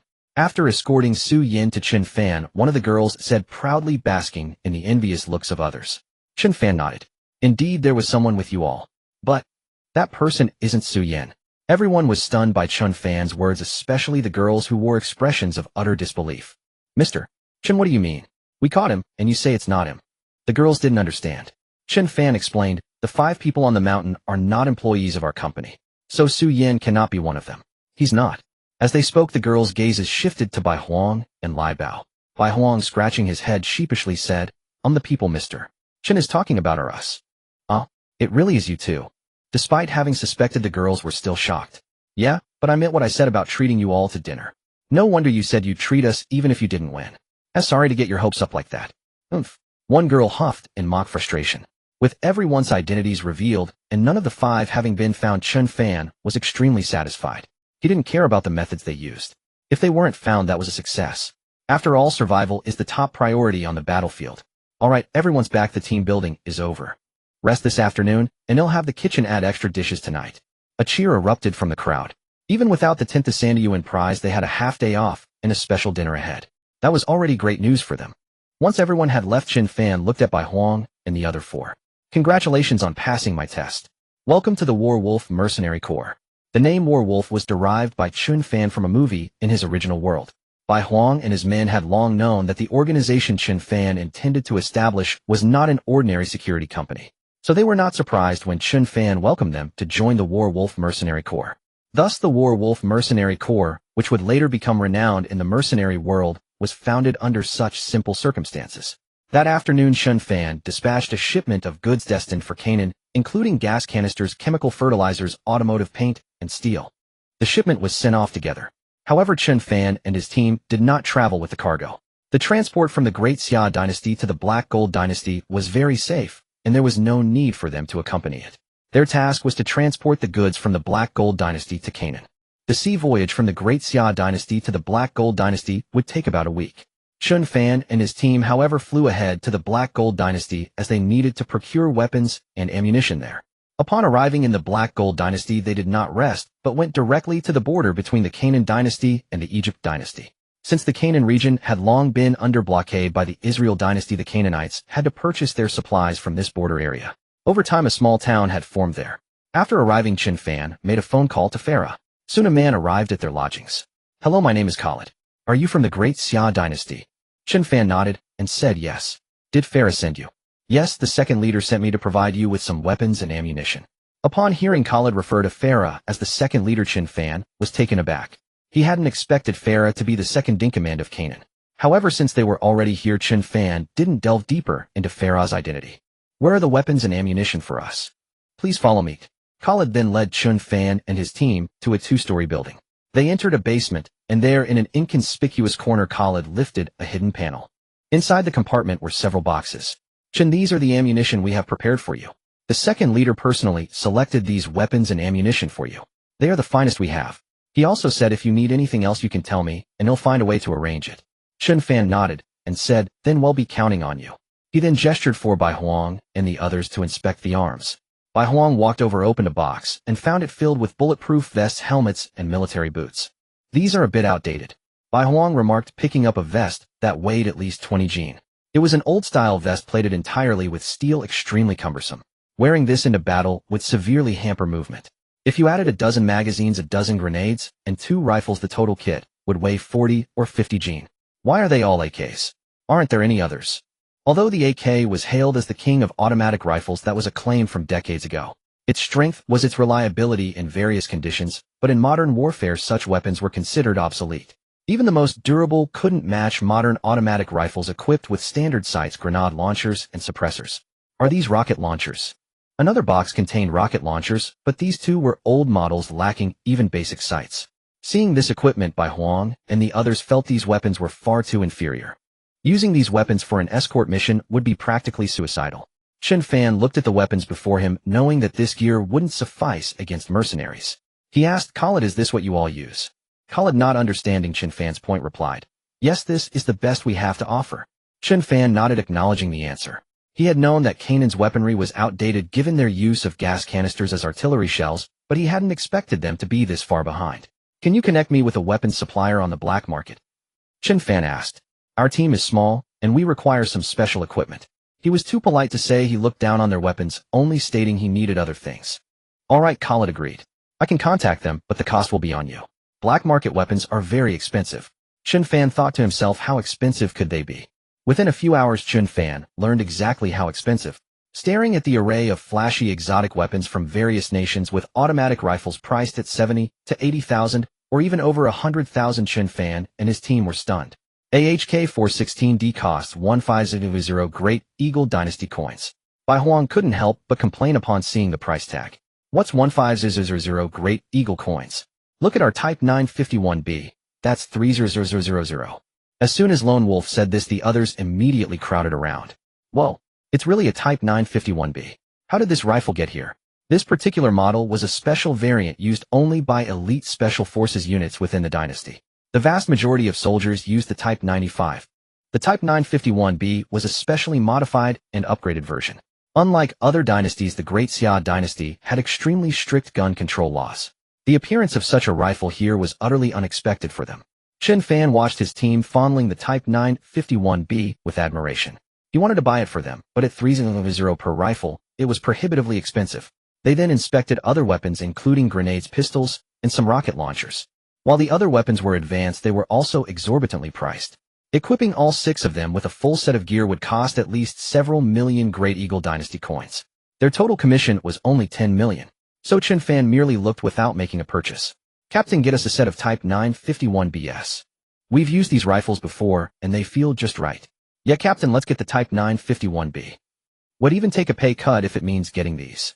The team was smitten with the Type 951B. Chen Fan liked it too, but he didn't want to pay such a high price. Quietly, he checked his system. To his surprise, the rifle was available in the system. Not just the rifle, but all sorts of weapons and ammunition were available at prices incomparable to the black market. A smile played on Chen Fan's lips as he whispered, I just remembered I have a friend here. Let me see if he can get his hands on these. Bai Huang and the others knew this as well. The reason the 951B was cheap on the black market was simply because there were so few of them. After all, the Great Xia dynasty enforced strict controls on firearms, especially those of this particular kind. Moreover, selling them for over 30 Great Eagle Dynasty coins was indeed somewhat expensive. They heeded Chen Fan's advice. When they returned to their resting place, Chen Fan told them, wait here for a while. They'll go check with my friend. With that, he drove off in a pickup truck. After Chen Fan left, Bai Huang and the others began to discuss among themselves. Is Chen Fan really that well connected? He has friends here. Yeah, wasn't he just a gas canister salesman? How does he have friends who deal in firearms? Who knows? We'll find out what weapons he brings back when he returns. Chen Fan drove around for over half an hour. He found a secluded spot, parked the car, and then accessed the system. He began selecting equipment from it. Initially, Chen Fan had intended to purchase the 951B from the system. But on second thought, he deemed it unwise to use weapons from the Great Xia dynasty. So he purchased the highly capable 18 Malawian Kwacha's Mod 0 short assault rifle from the system instead. This rifle was a standard issue for the Great Eagle Dynasty's Marine Corps. Although it was slightly inferior to the 951B overall, its performance and quality were excellent. Moreover, its price was very affordable. All prices in the system were at cost. So this 18 Malawian Kwacha's Mod 0 short assault rifle cost less than 2,000 Great Eagle Dynasty coins. He also bought a considerable number of M249 saws and RPG rocket launchers. Especially grenades. He bought 20 crates of them outright. He also acquired bulletproof vests, ballistic helmets, and so on. Everything Chen Fan purchased was state-of-the-art. They were not only lightweight, but also high-performing. Most importantly, they were inexpensive, beyond the equipment, weapons, and ammunition. Chen Fan also purchased 20 quadcopter drones and 100 FPV drones from the system. With these drones and FPVs, Chen Fan had sufficient resources to contend with the mercenaries. The total cost for all the weapons, equipment, and drones was less than 2 million Great Xia Dynasty coins. The drones and FPVs accounted for the bulk of that expense. After he paid, the equipment and weapons materialized in the bed of his pickup truck. After verifying nothing was missing, Chen Fan drove back. Old Bai, come unload the goods. Chen Fan shouted to the people inside as he pulled the truck into the yard.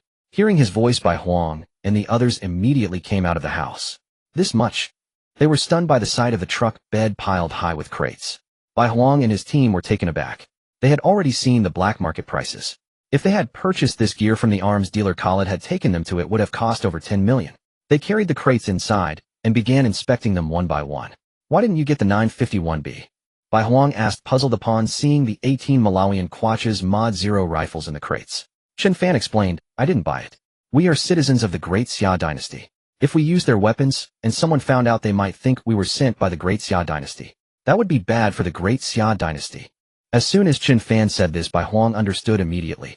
The 18 Malawian Kwacha's Mod 0 might be slightly inferior to our 951B, but it's still a good rifle. Yet Chen Fan makes a good point. We can't bring trouble to the Great Xia dynasty. Seeing that they all understood his reasoning, Chen Fan continued. Check the gear and see if anything's missing. If everything's in order, get some rest. Tomorrow we'll go out and scout the area to see if there are any other mercenaries nearby. Once the goods arrive, we'll start our operation immediately. Yes, sir. The next morning, Chen Fan and his team went to the border between Egypt and the Canaan dynasty. Wasn't the border supposed to be under Egyptian control? Why are there still so many vehicles coming and going? Lone Wolf remarked, observing the vehicles crossing the border. Bai Huang looked towards the Canaan border, where many people were fleeing with their families. The control only stops ordinary civilians from leaving. They don't stop supply convoys. Why do you think they won't let these people out? It's so dangerous in there. If they don't leave and Israel launches a ground offensive, how many will die? Hearing this, Green Bird shook his head and said, there's no choice. War is cruel like that. If they leave, they might never be able to return. Chen Fan nodded in agreement. While they might die here, if they leave, their homes will be lost forever. Bai Huang still couldn't quite understand. They're just civilians. Staying here is nothing but waiting for death. What good can they do? Why not let them leave and leave the fighting to the soldiers? Chen Fan shook his head in response. You've seen the situation in Canaan. Without these civilians as cover, do you think they stand a chance against the Israeli army? Without them, the Israelis would have no constraints. They could just carpet bomb the entire region first. Before their troops even set foot in Canaan, the Canaanite fighting force would be at least halved. Hearing Chen Fan's explanation, Bai Huang finally understood why Egypt was preventing the civilians from leaving.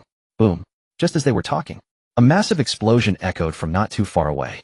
A supply truck about to enter Canaan was destroyed. Boom. Before anyone could even process what had happened, another supply truck was hit by an RPG fired from a distance. Immediately after, return fire began. The two sides engaged in a fierce firefight. Chen Fan and his team were observing from a hidden position on a nearby high ground. These guys all look like mercenaries, Mount Tai commented, watching the two sides battling in the distance.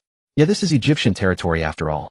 Neither Canaan nor Israel wants to offend the Egyptian dynasty at this time, so they have to use mercenaries. Egypt just pretends not to see it. On one hand, they have a brotherly nation, and on the other a powerful Israel, with the Great Eagle dynasty behind it. Egypt doesn't want to offend either side. So whether supplies get through or not depends purely on each side's capability. The distant battle raged on for nearly an hour. In the end, out of the supply convoy heading for Canaan, only 2 trucks managed to get through, having lost 18 vehicles.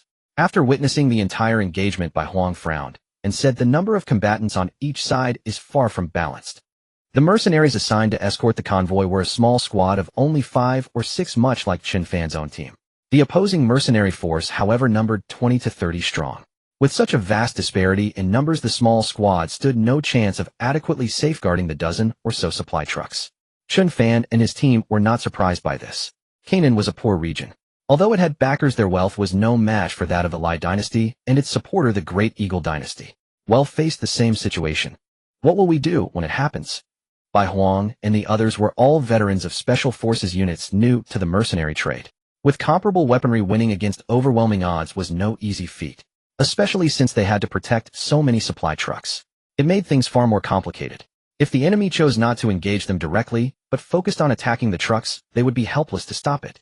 Seeing this, Bai Huang and the others furrowed their brows. No good solution came to mind. Chen Fan was their captain, the one who had initiated this mission. All eyes turned to him. Seeing their gazes, Chen Fan knew that without a plan they would suffer significant losses. After thinking for a moment, Chen Fan said, "Qing Miao and Taishan, stay here and watch the supplies. The rest of you come with me." "Where are we going?" Bai Huang asked, looking at Chen Fan. "To boost your confidence." Hearing this, Bai Huang and the others were utterly bewildered. Nevertheless, they followed Chen Fan out. Leaving the building, Chen Fan drove for nearly half an hour with Bai Huang, Lone Wolf, and Leopard. They arrived at an underground bar. The bar had no name, but it was packed with people. Chen Fan had spotted it earlier while purchasing gear from the system. Many mercenaries from various places frequented this establishment. Having fought a battle during the day and earned good money, they came here to unwind at night. As Chen Fan and his team entered, the thumping music was deafening, forcing people to shout to be heard. Numerous booths lined the area with attractive women of various ethnicities moving through the crowd. "Gentlemen, is this your first time here?" a blonde beauty asked, approaching and wrapping an arm around Chen Fan's neck. "Yeah, what's there to do for fun here?" Chen Fan asked, not hesitating to pull the blonde woman into his embrace. She looked at him, tracing a finger lightly across his cheek. "Here, as long as you have money, you can do whatever you want." She then took his hand and placed it on her chest.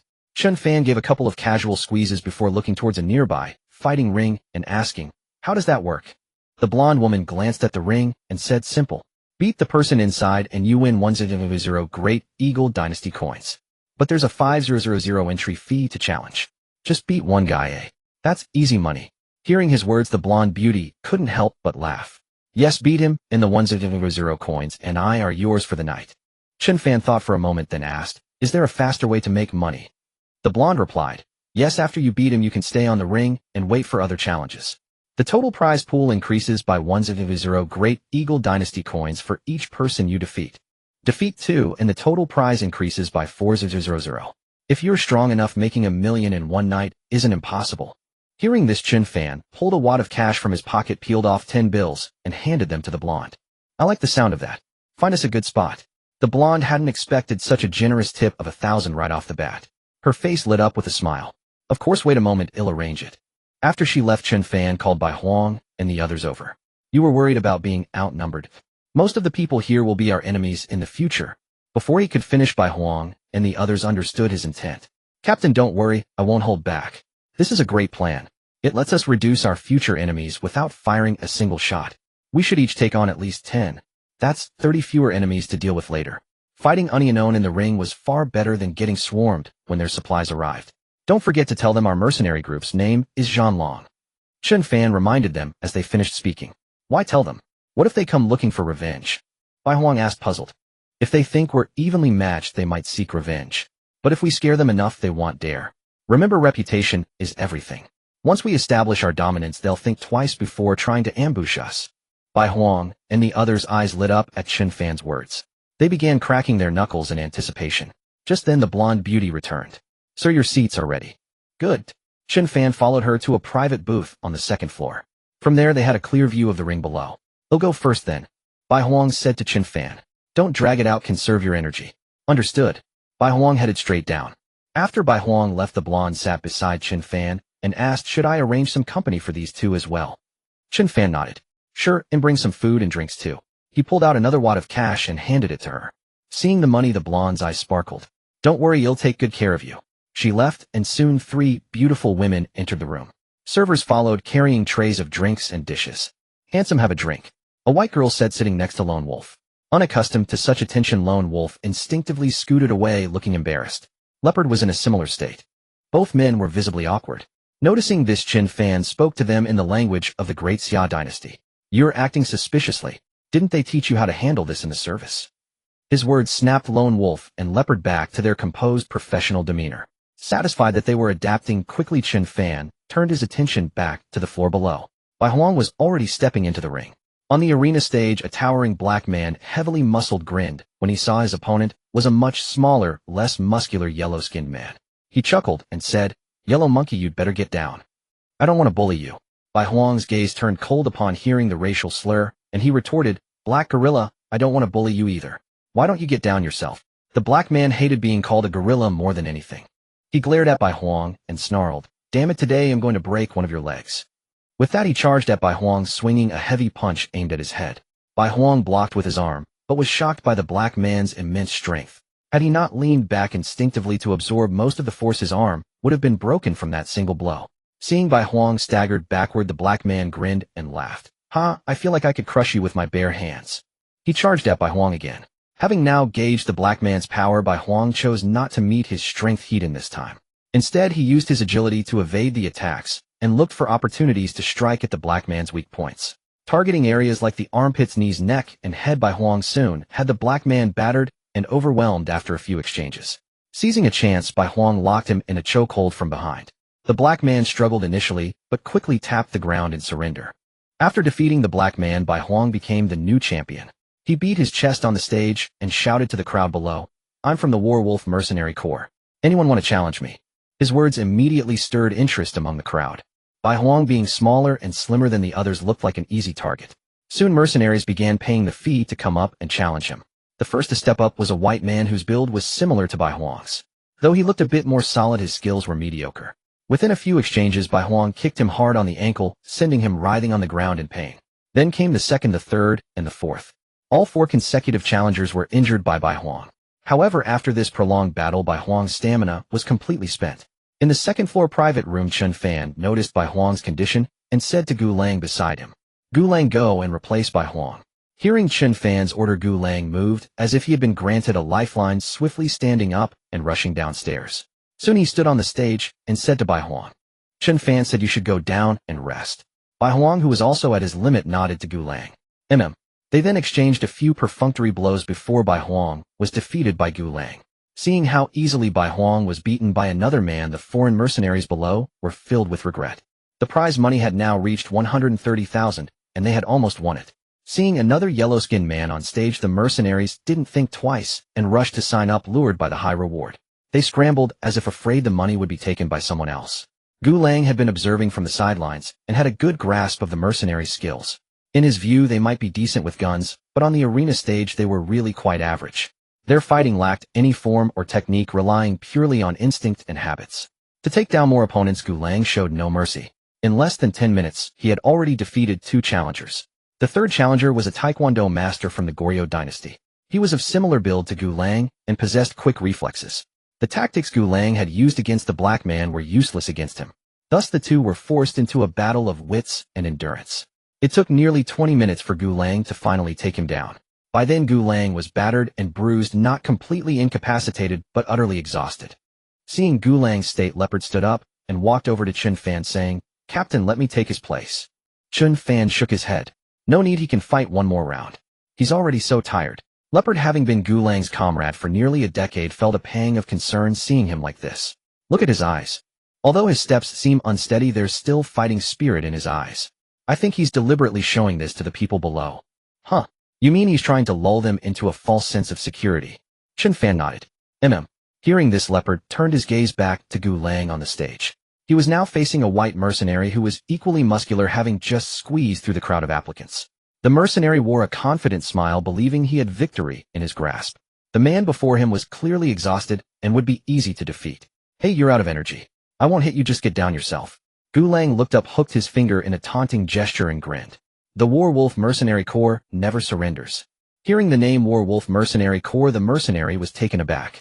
He hadn't expected both tough opponents tonight to be from this same Werewolf Mercenary Corps. Werewolf Mercenary Corps. Never heard of it, but your performance tonight has surprised me. I'll give it my all. With that, he stopped talking and charged forward. But despite his wariness, he still underestimated the exhausted-looking Gu Lang's speed and reaction. The seemingly feeble Gu Lang suddenly burst into action, attacking before the mercenary could even close the distance. Bang! Gu Lang threw all his remaining strength into a punch aimed squarely at the man's temple, knocking him unconscious on the spot. The crowd below, who had been eagerly waiting for their turn, was stunned into silence. No one had expected a man who seemed completely spent to unleash such explosive power and knock out a mercenary with a single blow. While they were still in shock, Leopard paid the fee and stepped onto the stage. He exchanged a glance with Gu Lang, who immediately conceded the match. This enraged the mercenaries below. They finally realized that the members of the Werewolf Mercenary Corps were taking turns on stage, clearly aiming to monopolize the prize money. The prize pool had now reached 150,000. Even for mercenaries, this was not a small sum. "Damn it, you yellow monkeys, this is cheating. I'm going up there to chop him up." Suddenly the mercenaries who had caught on were furious at the Werewolf's relay tactics, shouting and vowing to go up and teach Leopard a lesson. This time the ones who stepped up were seasoned mercenaries, each possessing formidable skills. Although Leopard fought with all his might, he could only defeat 2 before he was overwhelmed. Bai Huang, who had rested enough by then, watched the faltering Leopard on the arena and spoke to Chen Fan. "Captain Chen, let me take his place. Leopard seems to be at his limit. These new fighters are clearly more skilled than the previous ones. Let me go? If we let this continue, they won't develop any fear of us." This? Bai Huang was speechless at Chen Fan's words. They were all mercenaries, veterans from elite units. Though there were some gaps in skill, the difference wasn't vast. Being able to take on 4 opponents at once was already extraordinary. Such a feat would have been commendable even in their old military units. Yet Chen Fan seemed unsatisfied with their performance. Although Bai Huang had sparred with Chen Fan before, those matches were mostly tentative. He had never used his full strength, so he was unaware of Chen Fan's true capabilities. Chen Fan soon arrived at the foot of the arena. By then Leopard was being relentlessly pursued by a mercenary. Seeing Chen Fan come down, Leopard was displeased. Previously, both Bai Huang and Lone Wolf had stepped down only after defeating 4 opponents each. But here he was on his 3rd opponent, already being suppressed. It made him feel deeply ashamed. With this thought, Leopard gritted his teeth, suddenly stopped, and charged straight at the mercenary, chasing him, his fists raining down like a storm. The mercenary who was pursuing Leopard was bewildered. This man was clearly exhausted, so how could he suddenly erupt with such explosive power? Turning his head, he noticed a man from the Great Xia dynasty had appeared at the foot of the arena at some point. Seeing Chen Fan, the mercenary understood immediately. This was his replacement. Think you can defeat me quickly and switch out? Not so easy. Facing Leopard's flurry of attacks, the mercenary ignored them and struck directly at Leopard's vital points. Leopard was already spent a spent arrow. This blow sent him crashing to the ground unconscious. Yet the mercenary showed no intention of stopping. He raised his foot, intending to stomp on the unconscious Leopard lying on the ground. But before his foot could land, he was sent flying by a kick from Chen Fan, who had ascended the arena unnoticed. The kick was solid and fierce. The mercenary felt at least 2 of his ribs crack. "You?"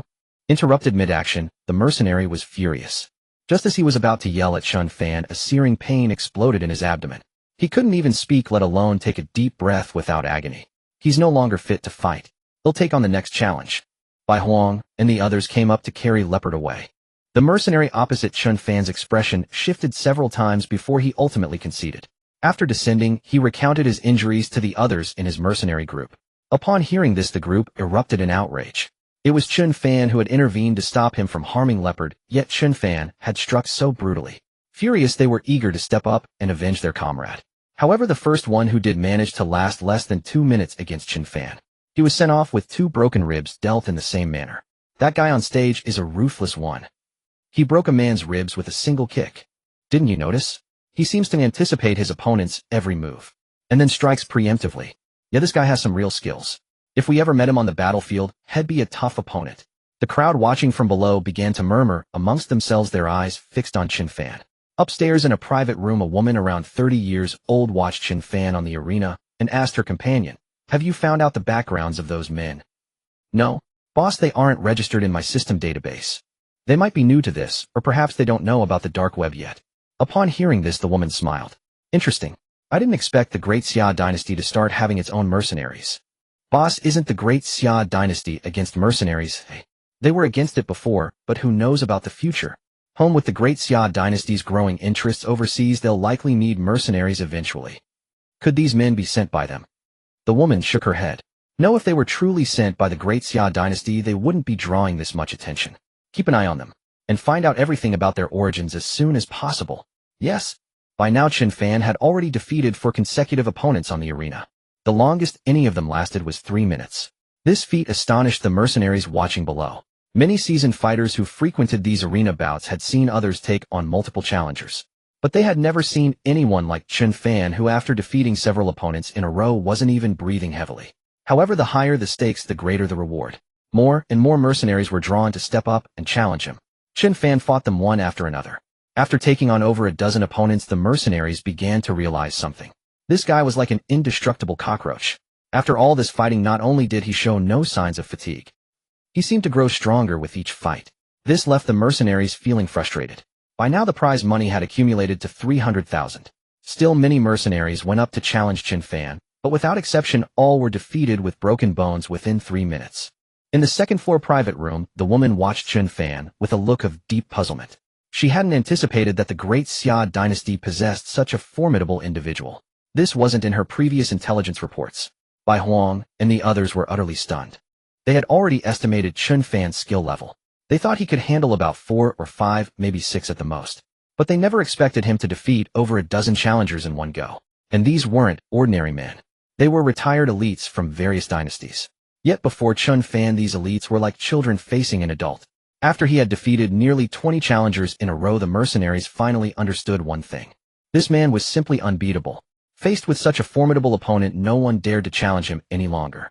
For a time, the name of the Werewolf Mercenary Corps began to spread among the various mercenary groups. "Sir, the arena time is up. Please follow me to collect your prize money." Chen Fan had waited on the stage for over 10 minutes.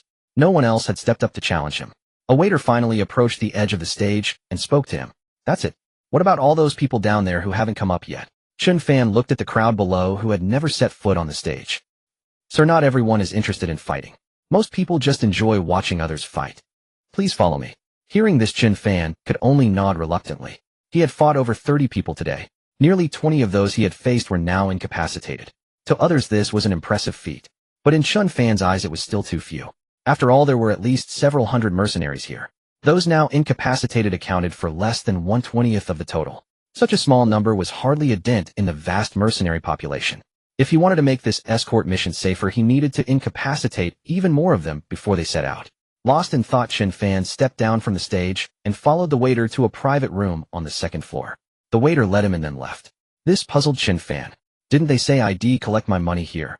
Why did he leave? Just as he finished speaking, a woman near the window turned around and looked at Chen Fan. "Young man, you collect your money from me over here." Hearing this, Chen Fan turned his gaze towards her. To his surprise, the woman before him was from the Great Xia dynasty. She wore a black cheongsam with long flowing hair. She appeared to be a classical beauty. However, the cigar in her hand clashed with her elegant image. Seeing Chen Fan staring, the woman paid no mind to his scrutinizing gaze. She even stood up, walked over to him, and spun around, showcasing her curvaceous figure to its fullest. Then in a seductive tone she asked, "Is big sister pretty?" Chen Fan nodded. Pretty. The woman seemed pleased with his answer.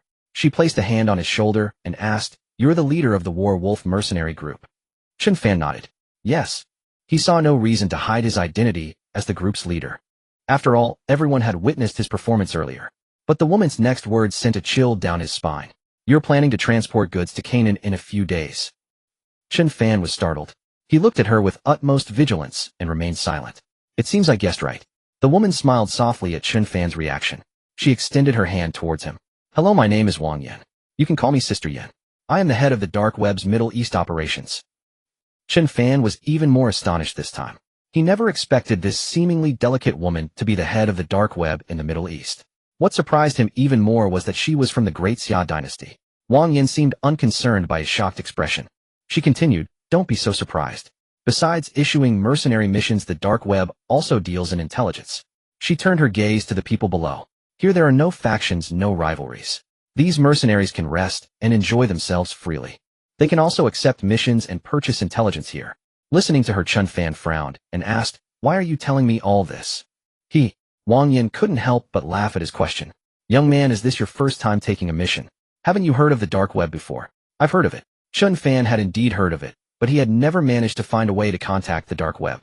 "To accept missions and purchase intelligence through us, you must first register as a member." "You haven't registered yet, have you?" Chen Fan shook his head. "No. Registration requires a referrer. I can be yours." The more Wang Yan spoke, the more suspicious Chen Fan became. They had only just met, yet she seemed overly eager to help him. "What do you want from me in return? You've won over 300,000 in prize money tonight, right? Would you be willing to give it to your big sister? Do you need that money?" Wang Yan indeed didn't need the money, but she was surprised by Chen Fan's bluntness. "So what can you offer me?" "I have nothing to give you." Although Wang Yan hadn't posed any explicit threat, and even seemed to want to help him, Chen Fan felt a vague sense of danger. It was a feeling of being stalked by a cobra. "How about this, you stay with me for the night, and I'll be your referrer. What do you say?" Chen Fan was taken aback by her proposition. But in that moment of hesitation, Wang Yan suddenly attacked. She lunged at him with a dagger aimed at his chest. Fortunately, Chen Fan had been on guard. He grabbed her wrist and swiftly knocked the dagger from her hand. But Wang Yan wasn't easy to deal with. She used her agile frame to twist her body, attempting a shoulder throw on Chen Fan, intending to pin him down. Chen Fan, however, didn't give her the chance. He kicked her away. After being kicked back, Wang Yan didn't attack again. Instead, she looked down at the footprint on her chest and said with displeasure, "Young man, why are you so ruthless?" "Right back at you. Just give me the money." Chen Fan said, looking at her. "Oh, it's only 300,000. That's less than the cost of this dress." She walked back to the table, picked up a check, and handed it to him. "Here.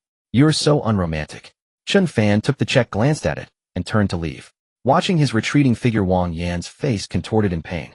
That brat, he really kicked hard. She rubbed her chest involuntarily. Just then a subordinate walked in. "Boss, should we have someone follow him?" "No need. He'll be back tomorrow." A smirk curled on her lips. That kid is interesting. He wants to use the Dark Web's territory to incapacitate the mercenaries who might come after him." After bringing Bai Huang and the other two back to their quarters, Qing Miao and Tai Shan, who had stayed behind, were startled to see the trio covered in bruises. "What happened to you all? Who beat you up like this?" Tai Shan asked while applying medicine to their wounds. "Nothing much. We just fought in an arena and took out some potential enemies in advance." Bai Huang winced as Tai Shan applied the medicine. "An arena? Why didn't you take me along?" Tai Shan glared at Chen Fan, clearly displeased. "Don't worry, he'll take you and Qing Miao tomorrow." Tai Shan's excitement surged upon hearing this. "Tell me, how many did you beat?" Bai Huang recounted their arena exploits to Tai Shan. When he described how Chen Fan had single-handedly defeated over a dozen opponents until no one dared to challenge him, Tai Shan's eyes widened in disbelief. "Those were all mercenaries. You forgot beaten to a pulp just fighting them. How could Chen Fan take down more than 10 without a single scratch?" Bai Huang was speechless. The next day, Chen Fan brought Qing Miao and Tai Shan back to the same bar. As before, Qing Miao and Tai Shan entered the arena first. After they finished, Chen Fan took his turn. Once again, he injured over a dozen opponents. Though this feat was already impressive, Chen Fan felt it wasn't enough. Before leaving, he asked the waiter to take him to Wang Yan. "Sister Wang, I'd like to ask a favor." Wang Yan had been observing Chen Fan these past 2 days, sensing his intentions, but unsure of his specific request. "What is it?" "I want to increase the arena's prize money. I've earned over 600,000 in prize money these past 2 days. Tomorrow, I'll put all of it up, and I'll add 400,000 of my own. That makes a total prize of 1 million. There's only one rule: fight until your opponent can't get up." Hearing this, Wang Yin laughed heartily. Little brother, you're just escorting some gas canisters. Based on past situations, at most 2 or 3 mercenary groups, maybe 30 people would try to stop you. With such a timid attitude, why are you even a mercenary? Wang Yin chuckled. Chen Fan scratched his head. I don't want the people with me to get hurt or die, so I have to find ways to wear down potential enemies in advance. Wang Yin smiled at his words. If you're afraid of death, don't be a mercenary. Chen Fan shook his head. I'm not afraid of death. A few days ago I witnessed a skirmish. Both sides had steady off-target equipment, and the snipers had superior numbers and gear. I've developed a severe case of firepower anxiety. But being abroad, I can't acquire the weapons I want, so I have to think of other ways. Wang Yin knew this was Chen Fan's first time as a mercenary. Curious about his firepower anxiety after seeing their arsenal, she asked, so tell me, what equipment do you have? Well, though a rookie, Chen Fan knew his weapons were his lifeline and not to be casually shared. Wang Yin saw his hesitation and said, don't worry, no one would pay to get information on your little operation. It's just gas canisters, not worth the cost of intel. Our dark web information isn't cheap, you know. Besides, I can also supply weapons. Tell me what you have. I can fill in the gaps, and I won't overcharge you. Chen Fan's eyes lit up at the offer. Are you serious? Of course. Do you think I, a regional head of the dark web in the Middle East, would deceive you? Convinced of her sincerity and goodwill, Chen Fan replied, I've bought 5 sets of helmets, body armor, automatic rifles, and pistols. Wang Yin remained composed at this, but his next words stunned her.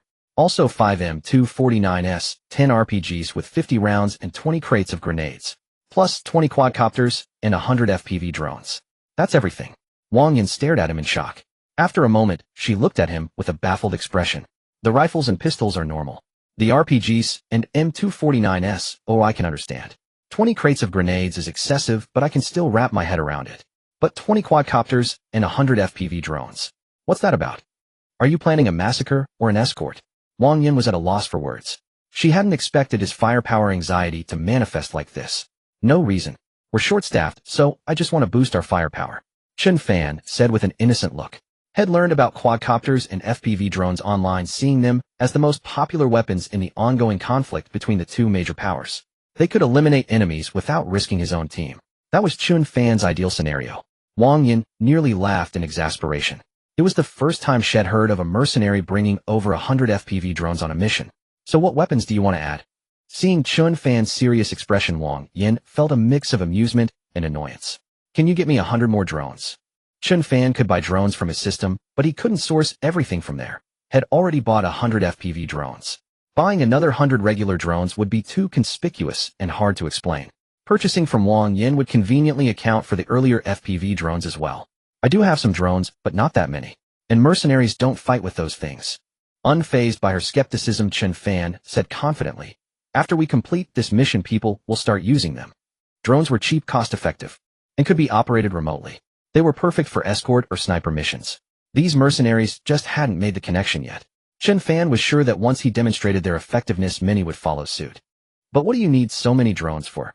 They all need operators, and with your small team, you can't possibly control 100 of them. Chen Fan didn't answer her question. Can you get them or not? I can find at most 10. That's all I have. After saying this, Wang Yin added with a pointed look, and don't ever tell me you have firepower anxiety again. Although Wang Yin hadn't verbally agreed to Chen Fan, when they arrived the next day, a banner was already hanging in the bar. It read Million Yuan Arena Challenge. The champion will receive an additional 1 million reward on top of the usual prizes. The moment the banner went up, it immediately stirred many mercenaries into eager action. Though their income was decent, a single mission rarely netted them 1 million. And even then, that money was earned by risking their lives. But the arena was a different story. They might get hurt, but it wasn't likely to cost them their lives. So the 1 million yuan was a highly tempting prospect for these mercenaries. And to further boost their enthusiasm, Wang Yin also established a set of rules. Anyone who could defeat 3 opponents in a row could take 20% of the prize pool. 6 consecutive victories would secure half the prize money. And 10 straight wins would make them the champion, taking home the entire reward. So what do you think of my rules? Seeing Chen Fan arrive, Wang Yin walked over and asked. Chen Fan nodded and said, very good. Most mercenaries were evenly matched in skill, making it extremely difficult for anyone to take on more than 5 opponents. Moreover, until now, Chen Fan was the only one here who had ever beaten more than 10. So tell me, how are you going to thank your big sister? Wang Yin asked, looking at him with a seductive expression. I can register with your organization. Initially, Chen Fan hadn't planned to register on the dark web, since Canaan was the only place he needed to transport goods to. And as the Israeli ground offensive progressed, they wouldn't need his gas cylinders here anymore. This is how you thank me, eh? Wang Yin was taken aback by his words. Chen Fan nodded. Yeah, or did you expect me to offer myself to you? Haha, that wouldn't be so bad either. Hearing her reply, Chen Fan was left speechless. How about this? They'll give you all the prize money from the arena challenge. What do you think? Alright. Wang Yin knew Chen Fan had been joking just now and hadn't taken it seriously. So when he offered her the prize money, she didn't refuse. By the way, I found the drones you wanted. Want to come check them out? But there are only 10 of them. Alright. So Chen Fan followed Wang Yin to a room on the 4th floor. The room was filled with a dozen crates. Opening one, it was packed with drones. However, they were all civilian-grade DJI drones. Modifying them to drop bombs would be quite troublesome. Seeing Chen Fan frown, Wang Yin asked, "What's wrong?" "These aren't what I'm looking for, and the drone systems are too outdated. They're completely unusable." Hearing this, Wang Yin looked at him in astonishment. "Outdated? These are the latest models. You don't mean you want military-grade ones, do you? I can't get my hands on those." Chen Fan shook his head. "When I say outdated, I'm talking about the drone's operating system, not the manufacturing date. These systems are only good for surveillance. They can't be integrated with other systems for upgrades or modifications. They're useless to me." The drones Chen Fan had purchased from his system could drop bombs directly. Their systems were also highly advanced, controllable not only via computer and smartphone, but also capable of automatically seeking and locking onto targets based on preset parameters. Well, forget it then. Seeing that Chen Fan wasn't interested in her drones, Wang Yin didn't press the matter. The group headed back down to the 2nd floor where the arena challenge had already begun. 2 black mercenaries were locked in a fierce fight. Before long, one of them was knocked out, but another challenger quickly stepped up. This went on for over 2 hours. The mercenaries were completely bloodthirsty by now. The prize money had already skyrocketed from the initial 1 million to 1.5 million. Yet despite the massive sum, no one had managed to take a single cent home. In the private room on the 2nd floor, Chen Fan watched the arena matches below while silently calculating the time in his head. Had been here for days now, and those gas cylinders should have arrived by now. Just then Wang Yin walked over and asked, "Little brother, have you ever thought about joining the dark web?" "Join the dark web?" Chen Fan was startled, not expecting her to ask that. "That's right. On the dark web you can take on missions, and we also provide intel. The pay is excellent too." Chen Fan shook his head firmly. "No, I have a business back home, or I can't do this." "Business? The gas cylinder business?" Over the past few days, Wang Yin had already used the dark web's intelligence system to find out exactly what Chen Fan was planning to escort. "That's right. Besides gas cylinders, my family also owns a steel plant, a fertilizer factory, and a paint factory. If I'm away, no one will be there to manage them." Chen Fan stated this matter-of-factly, but Wang Yin was a bit confused. "Then why did you come here for this?" "Curiosity. Just wanted to see the world." Of course, Chen Fan wasn't telling the truth. His main purpose for this trip was to observe what kind of drones were actually needed on a real battlefield. Only by understanding the demand could he finalize his research and development direction. Hearing that Chen Fan was unwilling to join the dark web, Wang Yin felt a sense of regret. "Won't you reconsider? Our dark web isn't a place just anyone can get into. Miss this chance and you might never get another one." Chen Fan nodded. "I know, but I still prefer to run my business back home." Seeing that he was adamant, Wang Yin stopped trying to persuade him. She handed him her business card. "If you ever need anything, feel free to contact your big sister," she added, "whether it's for business or personal needs." With that, she walked out of the room. "Boss, why are you so good to him?" As a longtime employee by Wang Yan's side, this man had never seen her treat anyone so well. His skills are top-notch, even by dark web standards. Someone like him will definitely be useful in the future. Yes. Back on the arena stage, the competition had been going on for over 2 hours, and the total prize money had exceeded 2 million. Fueled by alcohol, the mercenaries were becoming increasingly frenzied. More and more people were lining up to join the fray. Seeing this, Chen Fan couldn't help but grin. At this rate, he wouldn't have to lift a finger. These mercenaries would wipe each other out tonight. Because to defeat several opponents in a row, or even claim the grand prize, one had to take down their adversary in the shortest time possible. Conserving energy was key. This meant they had to strike at their opponent's vital points during the fight. As a result, a lot of people got seriously injured tonight. Just as Chen Fan was watching the matches, his phone buzzed with a new message. "The goods will arrive tomorrow, be ready." After reading this message, Chen Fan's heart stirred. Finally, the time had come. He lifted his head to look at the fighting stage below. The current champion had already defeated 4 challengers. Yet many still yearned to step up and challenge him. Chen Fan decided not to wait any longer. He went straight down and stepped onto the stage, swiftly defeating the mercenary champion in just 2 moves. He showed no mercy to those who followed. No one could last more than 2 minutes under his onslaught. After defeating over a dozen opponents in succession, the mercenaries below began to regard him with a growing sense of dread. seeing that no one dared to step forward again. Chen Fan walked off the stage without a backward glance. After he left, a waiter entered a room on the third floor and said to Wang Yin, "Boss, Chen Fan is gone." Why did he leave so early? A sudden look of realization dawned on Wang Yan's face. "Call a few of our men, we're going out at 8 tomorrow morning." She instantly understood that Chen Fan's hasty departure meant the shipment he was to escort had finally arrived. She wanted to see tomorrow whether Chen Fan possessed skills beyond his formidable close combat abilities. She was also curious about what kind of firepower configuration the man, who always claimed to suffer from firepower deficiency phobia, would prepare for himself. Meanwhile, back at his residence, Chen Fan, summoned by Huang and the others. "The shipment we're escorting arrives tomorrow. So as soon as we get the goods, we move into action immediately. Now let me assign your tasks." Over a dozen minutes later, Chen Fan finished delegating their respective duties. Bai Huang and the other four exchanged glances, all of them finding his plan utterly astonishing. "Captain Chen, are you sure we need to do this?" Chen Fan nodded. "Although the firepower is a bit weak, I can't think of a better way for now." When they heard him call the firepower weak, Bai Huang and the others were completely dumbfounded. "Captain Chen, this isn't weak at all. We've never fought a battle this rich in our lives. You never heard of fighting a war like this. Feels like our presence is hardly needed." "Yeah, I think so too." Liu Bao, Qing Niao, and the others all felt that this mission didn't require their expertise at all. Even if you swapped in anyone else, they could pull it off. "If you have no questions, then go prepare as I've instructed." After Chen Fan spoke, Bai Huang said, "What's there to prepare? You've already anticipated every possible scenario." This time it was Chen Fan's turn to be surprised. "Didn't you guys do it this way in the special forces, eh?" Chen Fan scratched his head, puzzled, and muttered to himself, "Isn't this how they do it on TV?" Hearing that his plan was based on television shows, Bai Huang and the others were stunned. They had assumed Chen Fan was a seasoned veteran. They never expected his entire strategy was derived from TV. Chen Fan was also frustrated. Though he was familiar with various firearms and possessed strong tactical thinking, all of that knowledge was purchased from the system. He himself had never served in the military or participated in any real combat. His only source of knowledge about special operations came from movies and TV shows. Unbeknownst to him, this had led him into a major misconception. That was the fact that real-world special operations were completely different from what was depicted in films. The touchscreen's 3D terrain mapping and all that in movies were just CGI effects. Yet Chen Fan felt his own equipment fell short of that cinematic standard. He craved high-altitude drones, counter-drones, electronic warfare, cyber warfare, and smart wearable devices. Thus, he perpetually felt his firepower was inadequate. Little did he know the firepower they currently possessed far exceeded the weaponry of most mercenary groups. "All right, everyone, go get ready." After Chen Fan spoke, Bai Huang and the others walked out. "Lao Bai, do you think Chen Fan's battle plan is reliable?" "I've got a bad feeling about this. I'm a bit uneasy too, but thinking back on it, his plan doesn't seem to have any flaws. And basically we don't even need to lift a finger. It should be fine, right?" While they were discussing, Chen Fan muttered to himself in his room, "Did I say something wrong? Why does it feel like their confidence just vanished?" The next morning, Chen Fan and his team drove a jeep and a large 6.8-meter cargo truck to the prearranged location.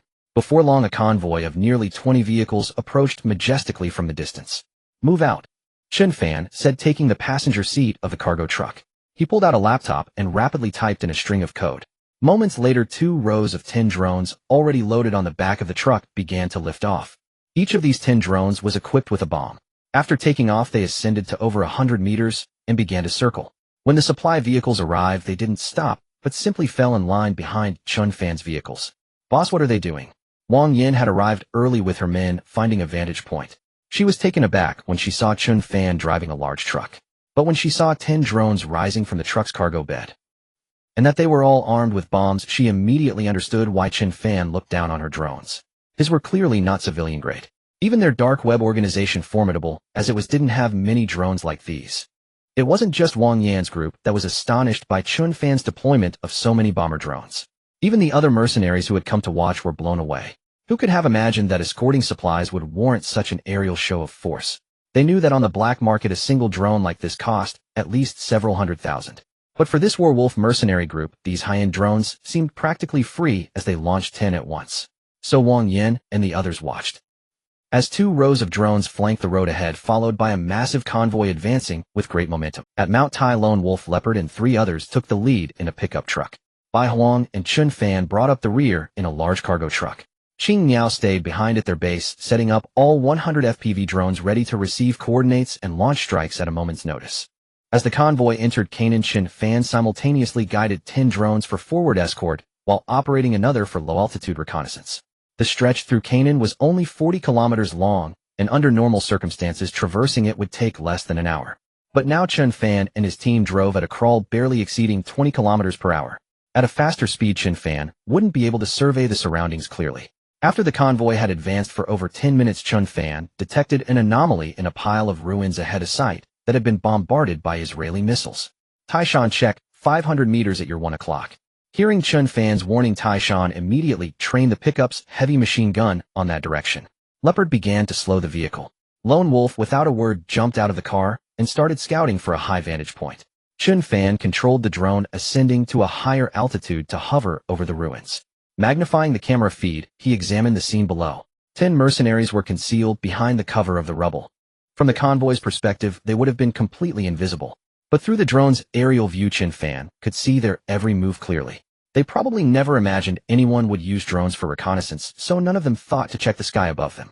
"Boss, why is the convoy slowing down?" a mercenary hidden in the wreckage asked over the radio, peering through binoculars at the distant vehicles. "It's normal. They've entered Canaan territory now. This is the weakest point in Canaan's defense line. It's also the best spot for an ambush," the squad leader's voice crackled through the radio. "Naturally, they'd be cautious. But what's the point? There's barely a handful of them. Slowing down just buys them a few extra minutes of life. Sooner or later, they'll have to come through, right?" another mercenary chimed in. "Haha, Pete's right. Slowing down just prolongs the inevitable. Even if they know we're here, they won't get past us." While the men below were chatting, Chen Fan had already guided the drone directly above them. "Qing Niao, I'm sending you the visual and coordinates now." "Received. Should I attack now?" "Yes." As Chen Fan gave the order, Qing Niao immediately input the coordinates into the computer and pressed the enter key. Whoosh, whoosh, whoosh. 10 FPV drones launched in rapid succession, streaking into the sky and heading for their designated targets. Elsewhere, a mercenary was observing the distant convoy through his binoculars when he suddenly spotted a dozen objects speeding towards them. "Boss, look. Something's flying this way." Hearing this, the squad leader quickly raised his binoculars to the sky. "Holy shit. They're coming for us. Take cover." The FPV drones were incredibly fast. Before he could even finish his sentence, one exploded right beside him. Boom, boom, boom. 10 explosions rang out, and all 10 members of the mercenary squad were killed instantly. Even in death, they couldn't fathom how the enemy had pinpointed their location or what exactly had flown at them. They might not have known how they died, but other mercenaries positioned further back saw everything clearly. "Fuck. These guys have FPV drones and recon drones. Everyone stay out of the open. Don't let their drones spot you. Damn it. Sniper, take out those drones." "Roger." No sooner had the squad leader given the order than a shot rang out from a nearby sniper. The sniper successfully downed one of Chen Fan's drones. But that single shot also gave away his position. Lone Wolf, having spotted the muzzle flash, took him out with a single precise shot from his own sniper rifle. "Shit, they've got a sniper too. Everyone be careful." After losing their sniper, the mercenaries became much more cautious. Chen Fan, staring at the static-filled screen on his laptop, was growing frustrated. Losing a drone wasn't a big deal. The real problem was that the enemy was now holed up inside buildings, rendering his drones useless. And since these drones lacked thermal imaging, they couldn't detect the mercenaries hiding within the structures. This revealed a critical flaw in drone warfare to Chen Fan. Since the drones were no longer an option, they would have to push through by force. Setting the laptop aside, Chen Fan grabbed his rifle and stepped out of the vehicle. "Everyone out. Get ready to fight. First, we need to locate the enemy." At Chen Fan's command over the radio by Huang, and the others immediately disembarked and took cover. "Taishan, draw their fire. They'll flank them from the side." "Roger." Taishan then opened fire with his M249 saw at a distant building. While the suppressive fire might not hit anyone, it kept the enemy's heads down. Taking advantage of this, Chen Fan began his flanking maneuver. After advancing just over 100 meters, he came face-to-face with an enemy mercenary who was attempting the same maneuver.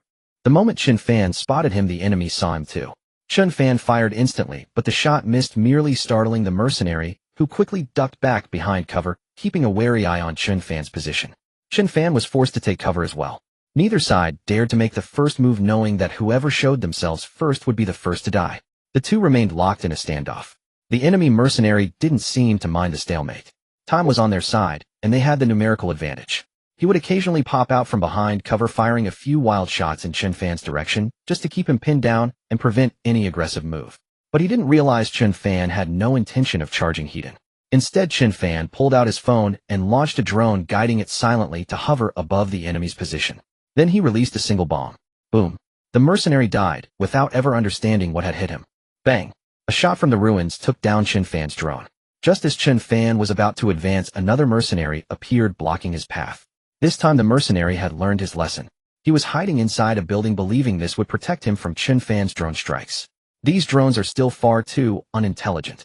Chen Fan muttered, facing an enemy entrenched within a structure. The drone was utterly useless in this situation. Chen Fan had to find another way to break through. Meanwhile, Bai Huang and the others had already exchanged fire with the enemy mercenaries. Although their weapons were formidable, the sheer number of opponents kept them pinned down, unable to even lift their heads. Captain, their firepower is too intense. Bai Huang shouted into the radio. What do we do now? Have Qing Miao use the FPV drones for suppressive fire. They'll break through immediately and attack from the flank. Roger that.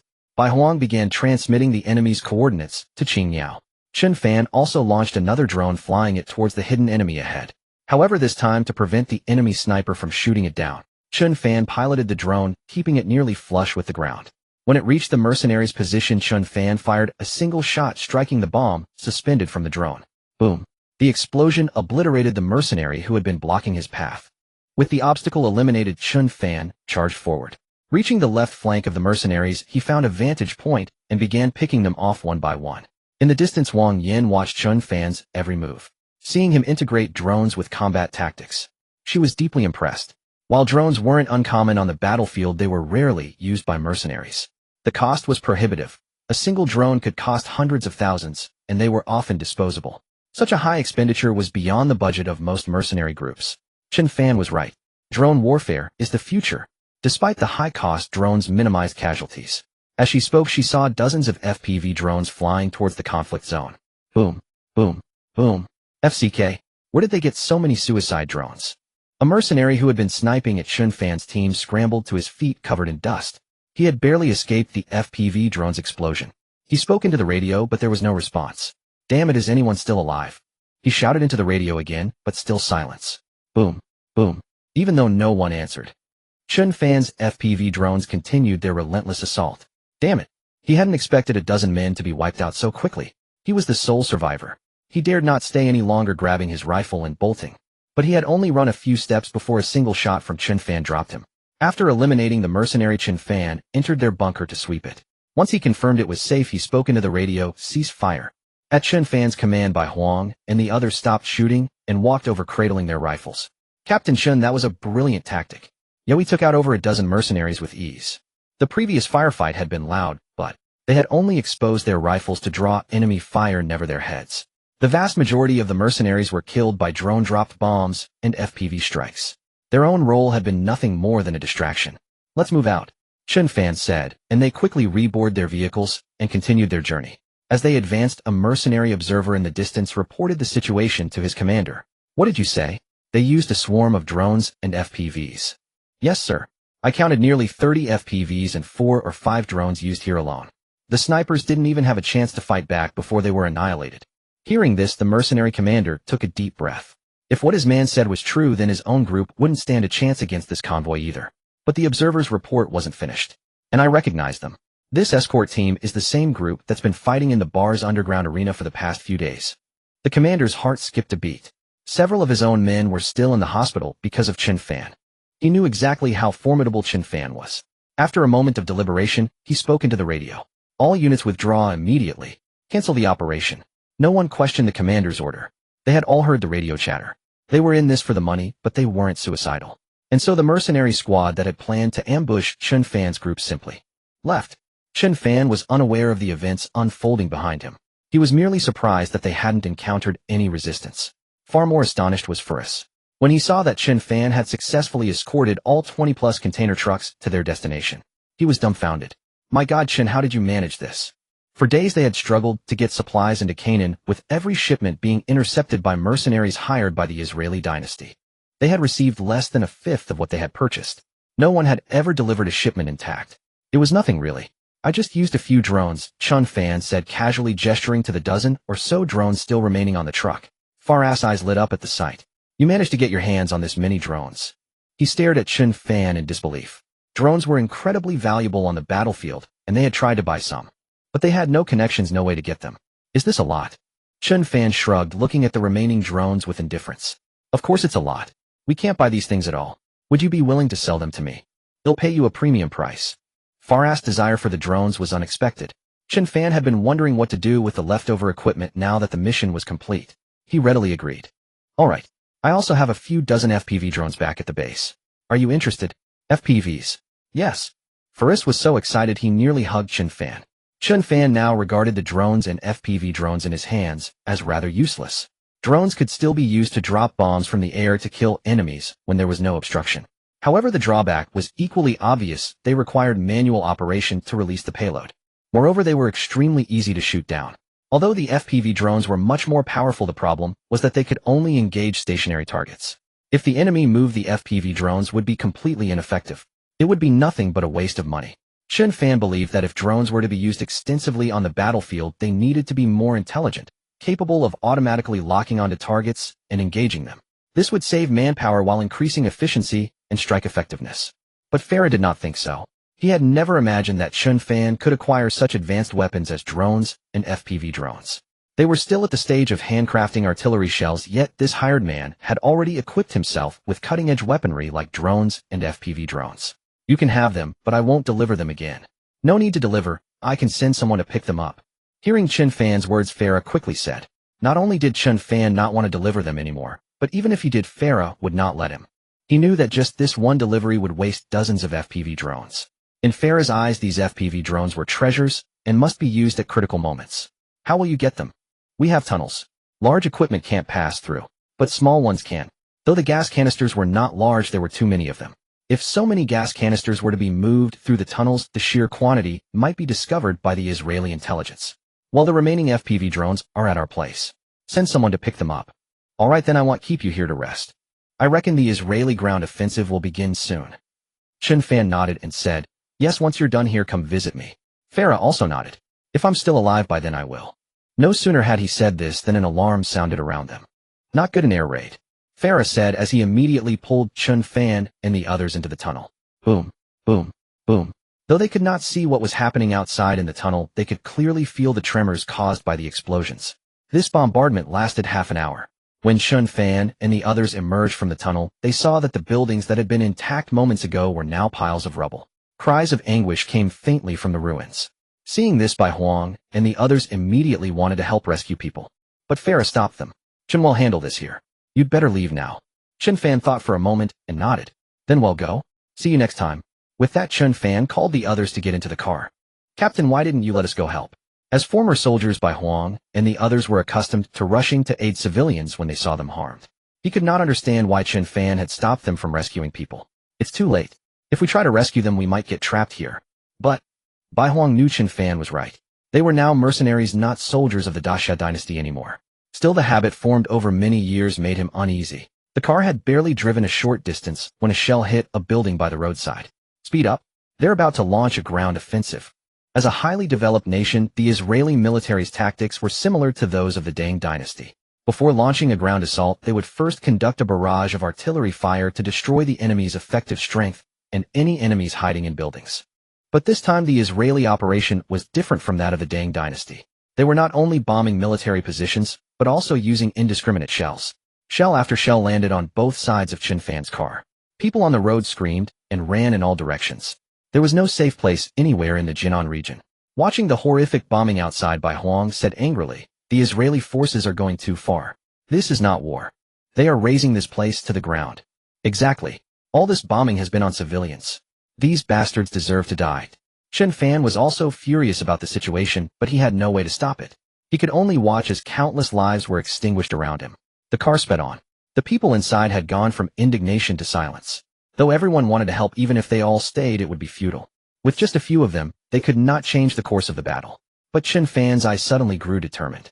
He could not help the Jinan dynasty on the battlefield, but he could help in his own way. After leaving Jinan, Chen Fan told Bai Huang and the others to help Qing Yao pack up the remaining FPV drones at their residence. He drove to the bar and found Wang Yan. Sister Wang, I want to formally establish a mercenary group. What do I need? Hearing Chen Fan's words, Wang Yan immediately understood what he was thinking. Can't stand it anymore. Want to help them?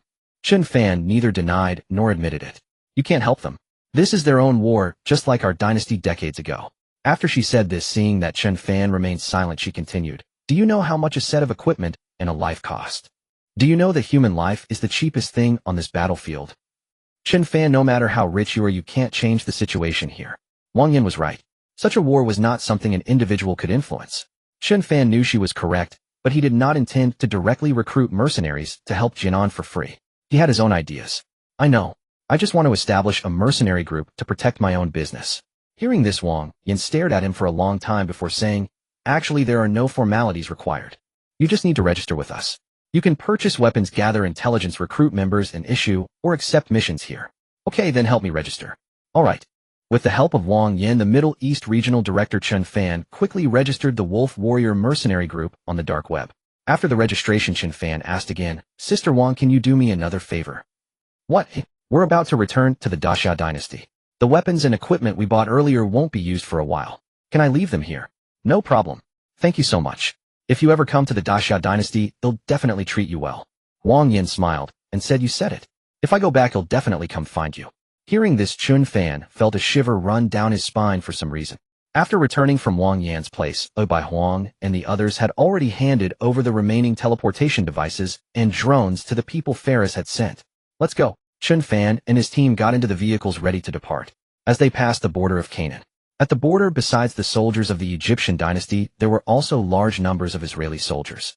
They're fast. They've already occupied the border. Yeah, and their equipment is far more advanced than Canaan's.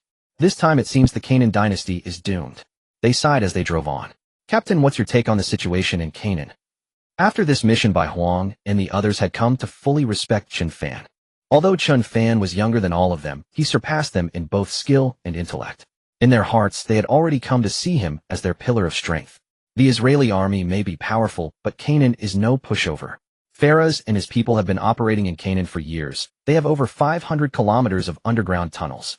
It won't be easy for the Israeli army to wipe them out. Furthermore, there are many other dynasties eyeing the Israeli army covetously. If Canaan can hold out for a few months, things should start looking up. Initially, the Israeli offensive will be at its most ferocious. If they can withstand this initial assault, their chances of victory will increase significantly. After Chen Fan spoke, by Huang and the others looked back at Canaan growing more distant. Silently, they cheered for those they had never met. 3 days later, Chen Fan and his team returned to the Great Xia dynasty. During his absence, his various companies had been operating smoothly. Although orders from Canaan had ceased due to the Israeli ground invasion, orders at the factories were increasing as they tapped into new customer bases in the rest of the Middle East, South America, and Africa. After all, even with high prices, gas canisters were far cheaper than missiles. The cost-performance ratio was undeniable. Upon his return, Chen Fan ordered the construction of a 10-acre tactical training center next to the RD Center. Officially, it was for public use to experience real-life CS. Internally, it served as the training base for Bai Huang and his team. Through this overseas mission, Chen Fan deeply felt the brutality of war. He also firmly believed that drones would play a crucial role in future conflicts. The coordination between humans and drones would significantly reduce manpower costs and increase lethality. However, current drones were not intelligent enough, requiring manual control. Moreover, their effectiveness was greatly diminished in situations like when enemies were hiding inside buildings. If these problems could be solved, he might be able to help the Great Xia dynasty reshape the global order. With this in mind, Chen Fan visited the RD Center. However, given the short development time, there were no major technological breakthroughs yet. Chen Fan was anxious, but couldn't directly tell them the improvements. He could only offer subtle hints.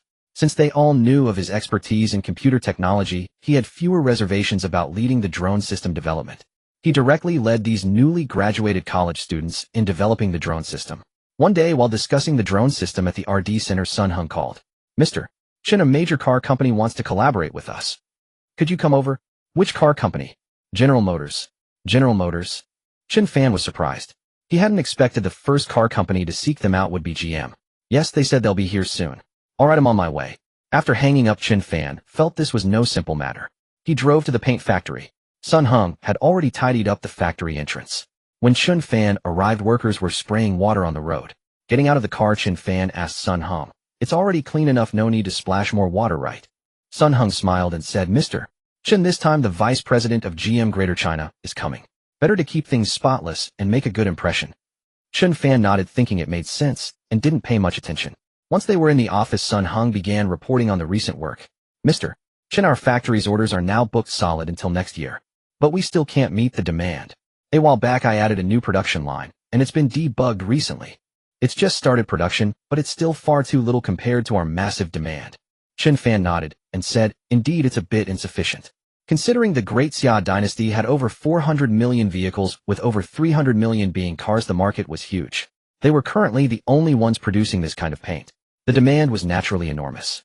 If they were to partner with car manufacturers in the future, the demand for this paint would become astronomical. Seeing Chen Fan agree, Sun Hung continued, so I was thinking we should build a new standardized production facility with greater capacity. Chen Fan nodded. I think that's a good idea. Go ahead and handle it. Yes, I've already looked into it. The land next to our factory should be suitable. If we can secure it, having the two plants adjacent will make management easier. Chen Fan nodded. Agreed. Just as they were talking, Sun Heng's phone rang. He glanced at the number and immediately stood up from his chair. Hello, you've arrived already. Mr. Chen is already here. We'll be right down. After hanging up, Sun Heng looked at Chen Fan. Mr. Chen, the GM people have arrived. Let's go down and meet them. All right. With that, Chen Fan and Sun Heng went downstairs. They saw 7 or 8 cars in the yard and several foreigners in suits and ties standing there. Hello, I'm the factory director, Sun Heng. You contacted me earlier. Seeing them, Sun Heng immediately walked over to greet them. And this is Mr. Chen Fan, the CEO of our Banyan Group. Upon hearing this, the interpreter accompanying the foreigners bypassed Sun Heng and looked directly at Chen Fan. Mr. Chen, this is Chris, the Senior Vice President of GM Greater China. Hello. Chris, holding his nose with a frown, glanced around casually. Upon hearing the interpreter, he nonchalantly extended a hand to shake Chen Fan's. Chen Fan didn't take his hand, but instead gave a slight fist and palm salute. Greetings. Seeing that Chen Fan did not extend his hand for a handshake, Chris felt a flicker of displeasure. Yet he refrained from voicing it, merely fixing his gaze on Chen Fan and inquiring, Mr. Chen, name your price for this factory. General Motors intends to acquire it. Chen Fan was already somewhat irked by his demeanor. Now, with Chris adopting a condescending tone in his bid to purchase the paint factory, Chen Fan felt a surge of indignation. 100 billion.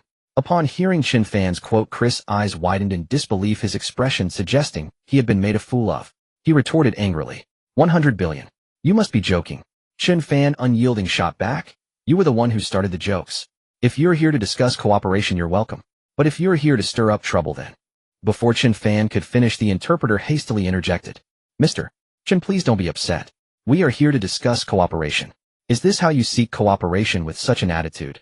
At present, the factory's production capacity couldn't keep pace with sales, yet they were not strapped for cash. Only someone with a disordered mind would consider selling the factory at this juncture. Mr. Chen, I am aware that your factory is currently thriving. However, its output is quite limited.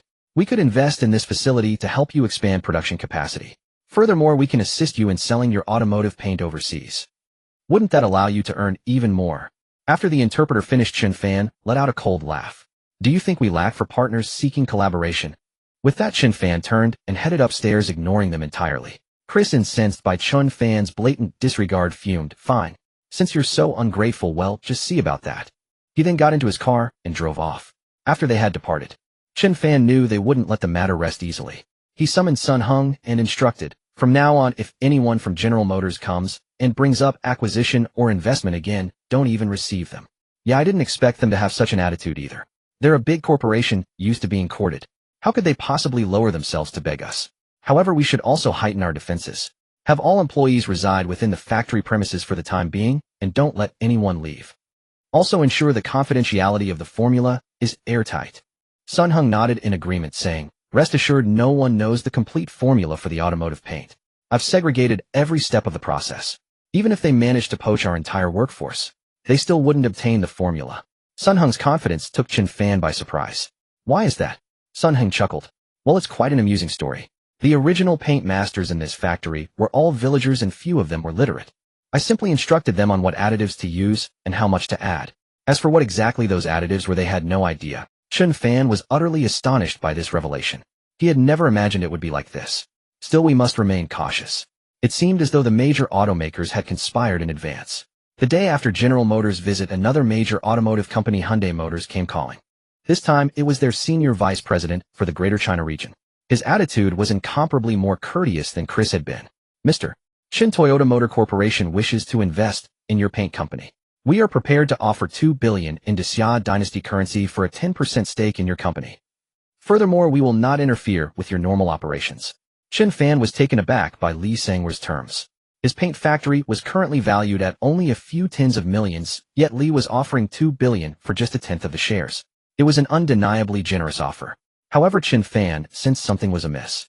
These people were known for being shrewd and calculating. They wouldn't offer such favorable terms without reason. After a moment's thought, Chen Fan flatly rejected his investment proposal. I'm sorry, but we don't need investment at the moment.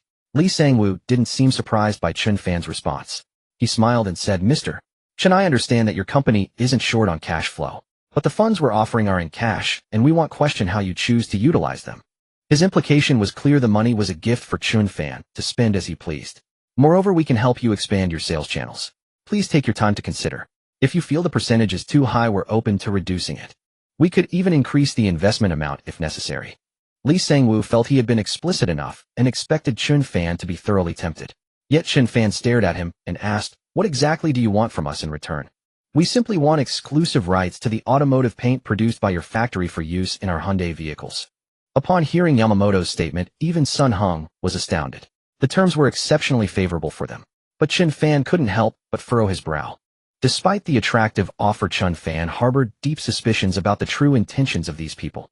Moreover, he had always held a negative impression of them.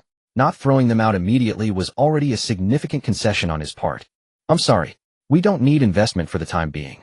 Seeing Chen Fan reject him so bluntly, Li Sangwu frowned and asked, does Mr. Chen find our terms unsatisfactory? Chen Fan shook his head. It's not that. I simply prefer not to go into business partnerships. What if we were to increase the amount to 3 billion? Li Sangwu assumed Chen Fan was merely angling for more money. Unexpectedly, Chen Fan said directly, this isn't about money. If you wish to use our automotive paint, we can cooperate. But as for anything else, forget it. Hearing this, Li Sangwu could only manage a wry smile. Since Mr. Chen has spoken, I won't press the matter further. I hope we can reach an agreement regarding the paint. Chen Fan nodded in response. I hope so too. Seeing that Chen Fan wasn't opposed to supplying them with paint, Li Sangwu was inwardly pleased. Mr. Chen, Hyundai Motors has the highest sales volume in the world. In the future, our demand will be immense. I hope you will consider establishing a paint manufacturing plant in our Nambang dynasty. That won't be necessary for now. We already have plans for a new factory. If it still can't keep up with your demand, they'll consider setting up a production line in the Nambang dynasty. Li Sangwu nodded. Very well. Hey, race to a fruitful cooperation. I'm confident it will be. With the main points of cooperation settled, the finer details were left to Sun Hung and the team Li Sangwu had brought. Meanwhile, Chen Fan gave Li a tour of the factory. Mr. Chen, I've heard that your automotive paint can also evade speed radar detection. Is that true? Hearing Li Xiangyu mention this, Chen Fan instantly understood why he was so eager to invest despite the high price. No, he said. That's just a rumor spread by outsiders. Our factory's paint doesn't have such properties at all. Seeing Chen Fan deny it with a smile, Li Xiangyu took it as confirmation. His company had already purchased the paint through other channels and tested it before coming. So regardless of Chen Fan's admission, Li Xiangyu knew the paint's effects well. Haha, rest assured CEO Chen, I won't disclose this to anyone. After all, if word gets out, the high-speed toll revenue of your great Xia dynasty would suffer greatly. Chen Fan couldn't help but roll his eyes at that. He thought to himself, do you take me for a fool? This isn't just about toll fees. Do you think I don't know what you're really after with this paint? After strolling around the factory, both harboring their own thoughts, they returned to the office. By then, Sun Hung had already finalized the cooperation details with Li Xiangyu's team.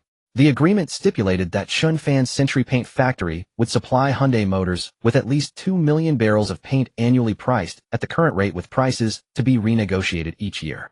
Chen Fan was quite satisfied with this arrangement, but raised one concern: their current production capacity was insufficient, so supply could only begin after the new factory was completed. Although Li Xiangyu was anxious about this, he had to agree outwardly. After all, the paint produced by Chen Fan's factory was in high demand. Orders were already booked well into next year, and even without that, the current production output wouldn't be enough to meet their needs. Soon news of the cooperation between Hyundai Motors and Chen Fan spread, which made Chris, the senior vice president of General Motors, who had been the first to visit, feel embarrassed. Moreover, his last visit had ended on a sour note. Now he couldn't bring himself to approach Chen Fan again. So he began to scheme. He picked up the phone and made a call. Steve, go steal a document for me. After you get the document, burn the place down. It'll make the people of the Great Xia dynasty regret crossing me. On the other end, a man from the Great Eagle dynasty smirked and nodded. Don't worry, I'll make sure you're satisfied. Just transfer the payment to my account. Shortly after hanging up, Steve received a text message with the address of Chen Fan's paint factory. Meanwhile, apart from Hyundai and General Motors, other automobile companies had been visiting the factory to discuss cooperation with Chen Fan in recent days.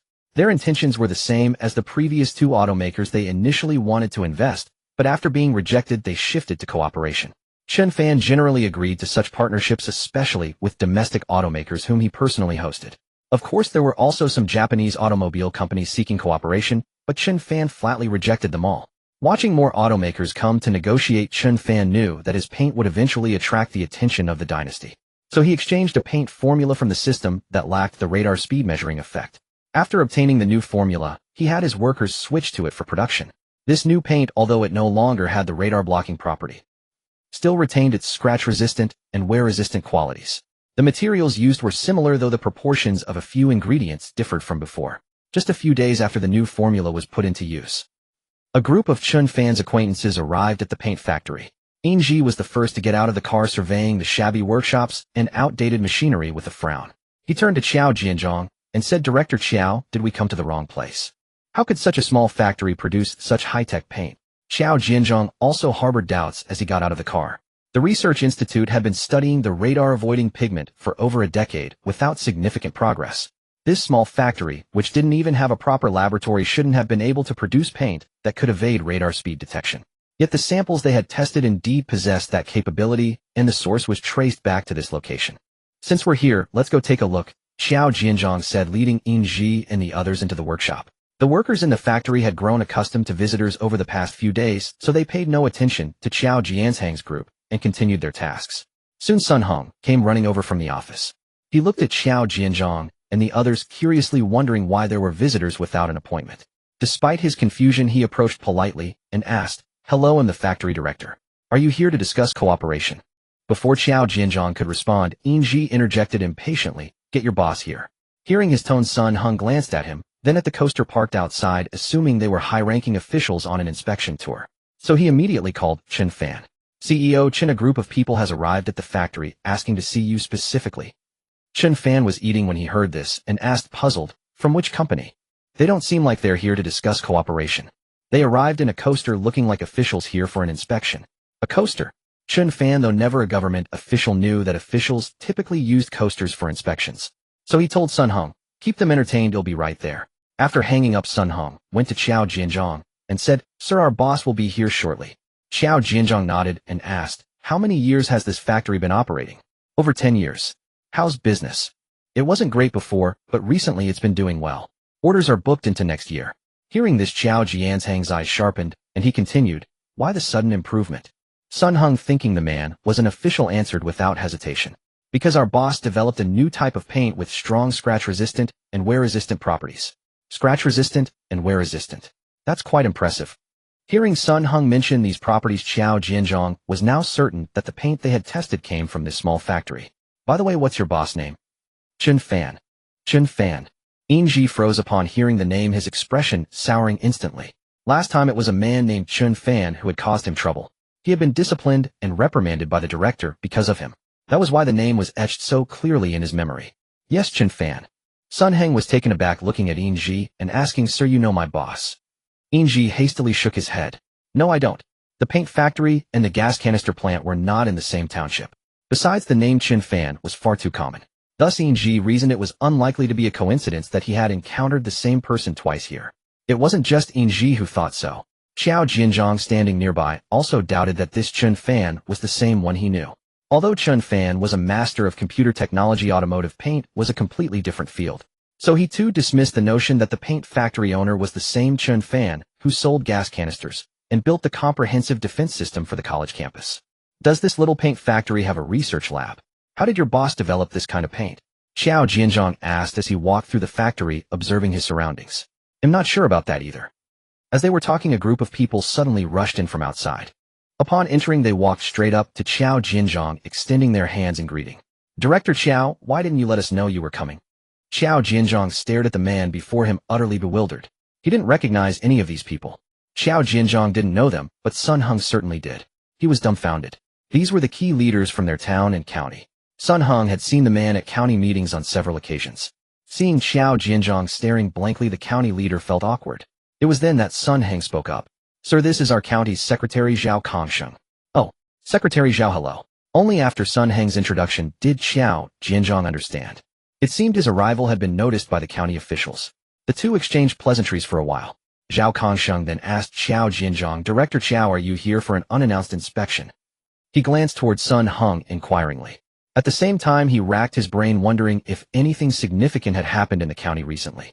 Sun Heng also looked clueless, completely unaware of the purpose of Xiao Jianzhong's visit. Xiao Jianzhong couldn't help but roll his eyes and shake his head. No, I heard there's some new material being produced here, so I came to take a look. New material? Zhao Kongsheng was stunned by Xiao Jianzhong's words. If it was something that could draw the attention of someone from the research institute above, it must be significant. Yet he knew nothing about it. Just then a man beside him whispered something in his ear, and realization dawned on his face. Oh, it's about the car paint. Director Xiao, I've heard their paint isn't just scratch-resistant and durable, but can even evade radar speed traps on the highway.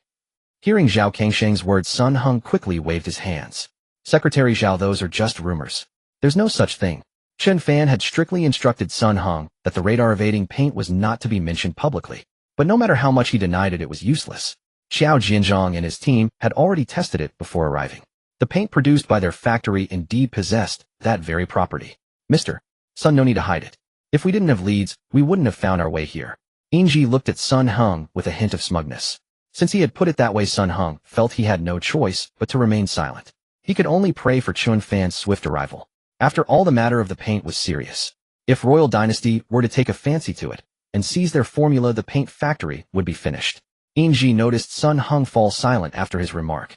He continued, let me see the paint formula. Well, Yingji demanded the formula outright, and Sun Heng had no intention of handing it over. But with the county leaders fawning over him, he was afraid to refuse.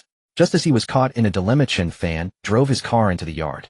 Seeing Chen Fan's car pull in, Sun Heng breathed a long sigh of relief and hurried over. Boss Chen, you're finally here. Some officials, I don't know who they are demanding our paint formula. What should we do? Give it to them or not? Chen Fan remained in the car, unbuckling his seatbelt while glancing at the rearview mirror. He had actually arrived long ago. But as soon as he left the gas canister factory, he felt a strange sensation of being followed. So he deliberately took a detour. Sure enough, a car had been tailing him. This puzzled Chen Fan. Who on earth could be following him? He waited in the car for a while. The tailing car didn't appear. Chen Fan figured he must have shaken them off during the drive here. Who are they demanding the formula as soon as they arrive? Don't they know the formula is our lifeline? As he spoke, Chen Fan stepped out of the car. Looking up, he saw Xiao Jianzhong and Yingji staring at him, jaws agape in astonishment. Director Xiao, what are you doing here? Chen Fan had a very good impression of Xiao Jianzhong. The man was steady in his work and modest in his demeanor. It really is you. Xiao Jianzhong was taken aback to see that the person was indeed Chen Fan, his face filled with surprise. He quickly came forward to shake Chen Fan's hand. This left Zhao Kongsheng and the others bewildered. Just moments ago, Xiao Jianzhong had treated them with indifference. Yet he was so polite to Chen Fan. If I'd known you were coming, I'd have gone straight to my factory. Instead, I had to be chased all over town to get here. Hearing Chen Fan mention being chased, Xiao Jianzhong's expression turned serious. What's going on? Who was chasing you? Chen Fan shook his head. I don't know. I was targeted as soon as I left the gas canister factory. The person followed me all the way, but I managed to shake them off before I got here. After Chen Fan spoke, Xiao Jianzhong pulled him aside a few steps and asked, have you offended anyone recently? Chen Fan thought for a moment. No, I'm just running a business. Who could I possibly offend? If anything, a few car companies wanted to invest in me, and I turned them down. Which company? General Motors. Hearing this, Xiao Jianzhong understood immediately. Chen Fan, your car paint has stealth capabilities. I suspect they're all after that. You'd better be careful for the time being. Those people from the Great Eagle Dynasty are capable of anything. Chen Fan nodded and looked at him. You guys are here for the same reason, aren't you? Hearing Chen Fan's words, Xiao Jianzhong was taken aback. You knew I was coming. Chen Fan nodded and said, the paint is said to have the ability to evade high-speed radar speed traps. This should mean the paint can absorb a portion of the radar waves. If applied to aircraft, it would enhance their stealth capabilities. Am I right? The very purpose of Xiao Jianzhong's visit was to understand the principle behind this radar-absorbing paint. Correct, that's exactly why we're here. You must understand we've spent over a decade researching this without success. I'm very curious, how did you manage to figure it out? Chen Fan offered a helpless smile in response. What if I said I don't know either? Would you believe me? Xiao Jianzhong shot Chen Fan a look that said, do I look like a fool to you? I only learned about the speed trap evasion capability from someone else later on. This was the story Chen Fan had prepared long ago. Whether Xiao Jianzhong believed it or not, Chen Fan didn't particularly care. After hearing about this, I realized its significant implications, so I immediately started the process of reverse engineering the materials. The paint we produce now no longer has that function. Seeing that Chen Fan didn't appear to be lying, Xiao Jianzhong asked, half convinced, "Are you saying you've identified what components in the paint cause it to absorb radar waves?" Chen Fan nodded. "Yes, I've established a research and development center, and we're currently studying it." "You have an RD center?" Xiao Jianzhang's eyes widened in disbelief. "Yes, why?" Chen Fan looked at him. "Where is it? Can I go see it?" "Sure, it's right next to my gas canister factory." Seeing Chen Fan agreed, Xiao Jianzhong, without detailing things to the county officials, immediately pulled Chen Fan onto the tour bus and left. The county leaders watched them depart in silence, utterly bewildered. They couldn't fathom what was going through those people's minds. "Chen Fan, I recall you mentioned having several factories before. En route to the gas canister factory," Xiao Jianzhong asked Chen Fan. "I had 4 back then, now it's 5. "What kind of factories?" "The gas canister factory, which you know about. There's also a steel mill, a fertilizer plant, a paint factory, and the fifth." "The fifth is a drone factory that's currently under construction." "Oh, you started a drone factory too?" Xiao Jianzhong was puzzled. The previous factories, while seemingly unrelated, made some sense. But a drone factory was a world apart from the others. He couldn't comprehend how Chen Fan's ventures could span such diverse fields. Seeing the confusion on Xiao Jianzhang's face, Chen Fan explained, "Well, most of my current factories are in sunset industries. They still make some money now, but they'll eventually have to shut down. So I decided to venture into high-tech industries. I believe the drone industry has great potential, and I want to develop within it." Chen Fan's words left Xiao Jianzhong somewhat stunned. Anyone could see the potential in the drone industry. But it's a field dominated by unicorns like DJI. It's incredibly tough for newcomers to gain a foothold. It requires substantial technological expertise. He wondered where Chen Fan's confidence came from. Even the mighty Eagle Dynasty, the world's superpower, has been unable to do anything about DJI. "Chen Fan, what you say is true, but developing drones requires deep technical knowledge. Otherwise, you could pour in hundreds of millions, or even billions, and not make a splash." Xiao Jianzhong said this out of genuine concern for Chen Fan. Yingji, standing nearby, chimed in with a mocking laugh. "Some people just don't know their limits. They think that just because they have some money they can do anything. They should take a good look at themselves first." Hearing Yingji's words, Chen Fan didn't get angry. Instead, he smiled at him and said, "Not bad. It seems the last lesson taught you quite a bit." "You?" Yingji had intended to mock Chen Fan, but with a single sentence Chen Fan turned the ridicule back on him. "Yingji, that's enough," Xiao Jianzhong said in a scolding tone. Scolded, Yingji turned his head away, his eyes still showing defiance, but he said no more. Seeing that he couldn't convince Chen Fan, Xiao Jianzhong dropped the subject. Soon their group arrived at Chen Fan's RD center. Looking at the 10-plus-story building and the tall workshops around it, Xiao Jianzhong felt a sense of awe. The last time they were here, the center was just a barren plot of land. It hadn't been that long, and now high-rises stood tall. "Chen Fan, you work incredibly fast.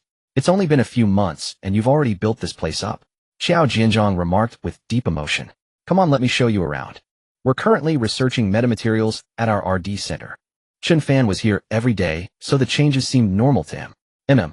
With that, Xiao Jianzhong and the others followed Chen Fan into the RD center. As they reached the entrance, the guard on duty was Bai Huang. Seeing Chen Fan arriving with the group, he immediately stood up and saluted them. Bai Huang's salute was sharp and crisp, and his stance was ramrod straight. Even at a glance, it was clear he was no less impressive than the guards stationed at the institute's entrance. "Chen Fan, he's a veteran, isn't he?" Chen Fan nodded and casually said, "Yes, he's a retired Special Forces soldier." "Retired Special Forces?" This surprised Xiao Jianzhong once again. He hadn't expected a mere guard at the RD center to be a former Special Forces member. His anticipation for whatever Chen Fan was researching began to grow. Making a mountain out of a molehill. As if anyone would want to steal your stuff.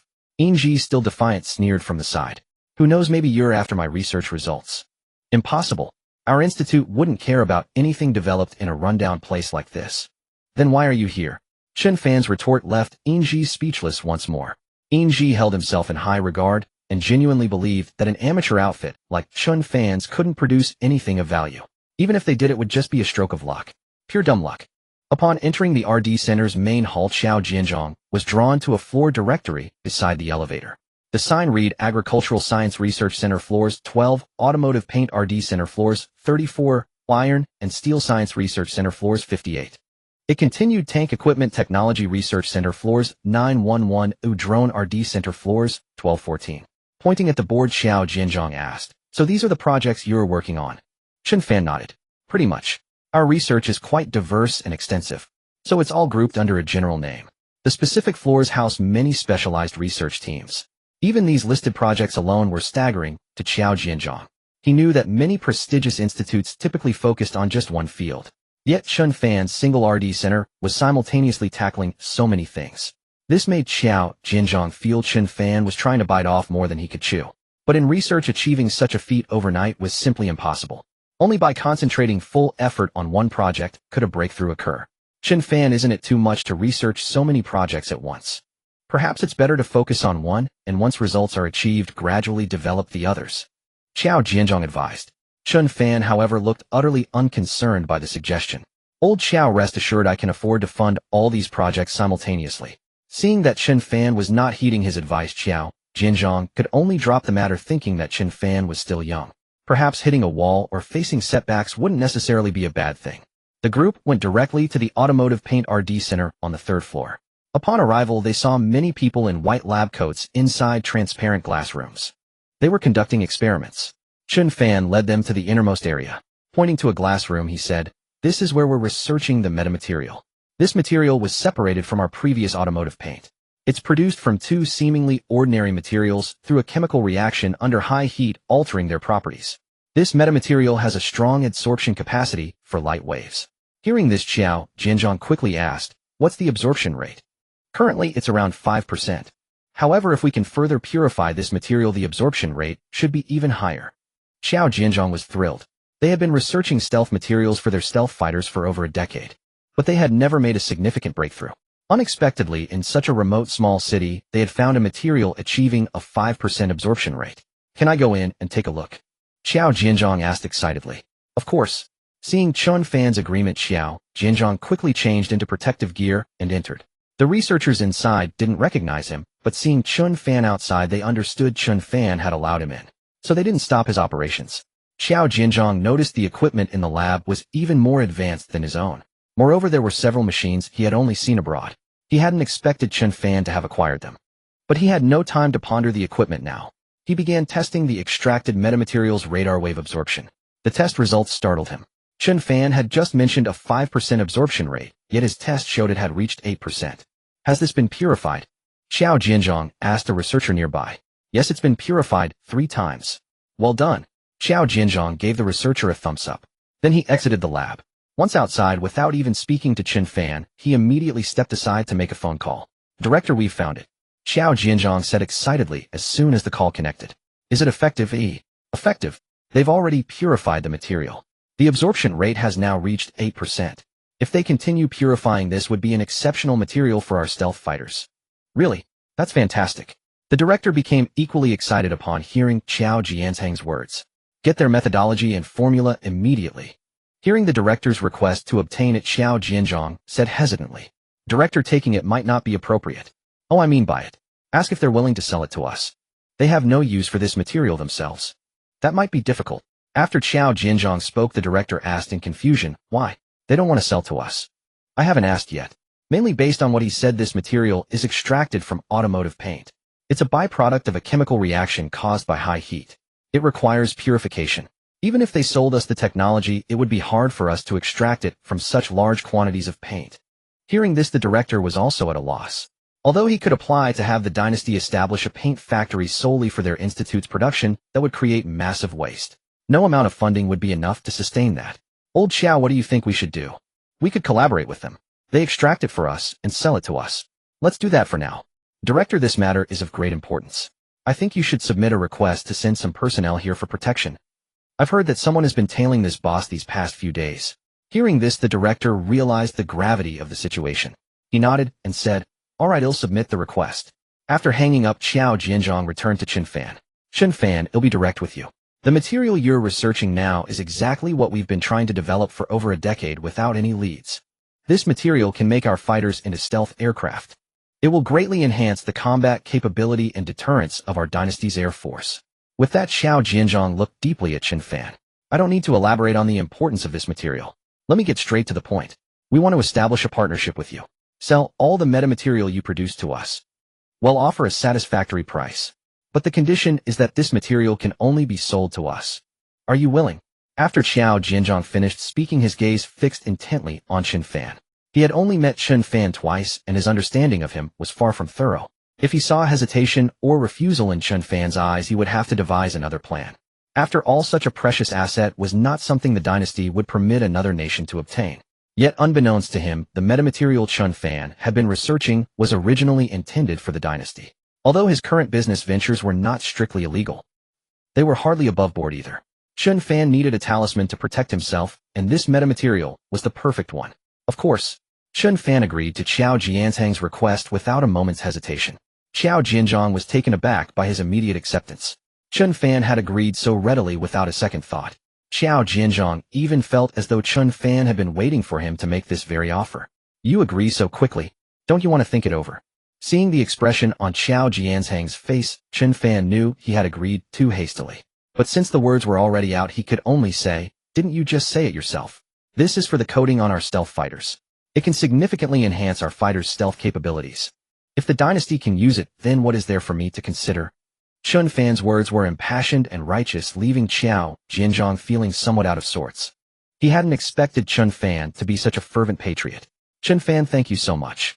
We've been researching this for so long without a breakthrough, and here you've done it. When we head back, we'll take some of your metamaterial for research. You just continue producing this material. Also, soldiers will likely be stationed here for security soon. Let your company's people know not to be surprised." Xiao Jianzhang explained to Chen Fan. "That's no problem. Would you like to see our other research?" Xiao Jianzhang waved his hand dismissively at Chen Fan's suggestion. "Maybe some other time. My primary task now is to get the metamaterial back for research.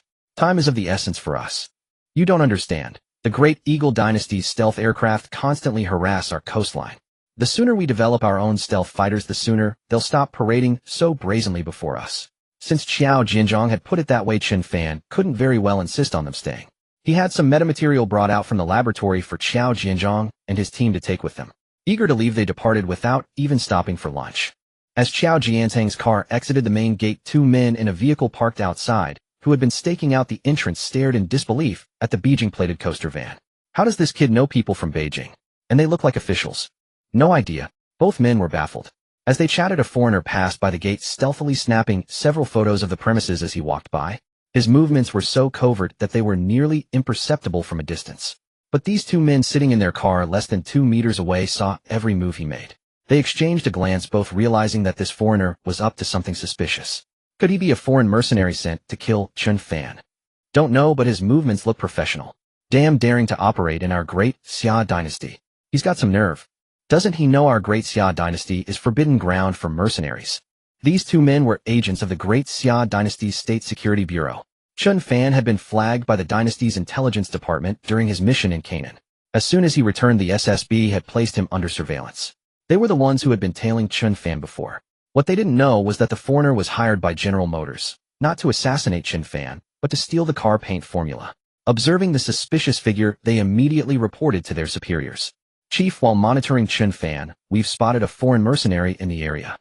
The man on the other end of the line was stunned. "What? A foreign mercenary? Are you sure you're not mistaken?" "No, sir. He was lurking outside Chen Fan's factory taking pictures. This kid never makes things easy. Keep an eye on him, I'll send backup." After hanging up, the two agents began following the foreigner, trailing him all the way to his hotel. They booked the room next to his. But after entering his room, the man went silent. He didn't come out the entire day, not even when they switched shifts at night. It was puzzling. At around 2 a.m., the foreigner slipped quietly out of the hotel. The agents next door immediately sensed his movement and stealthily followed.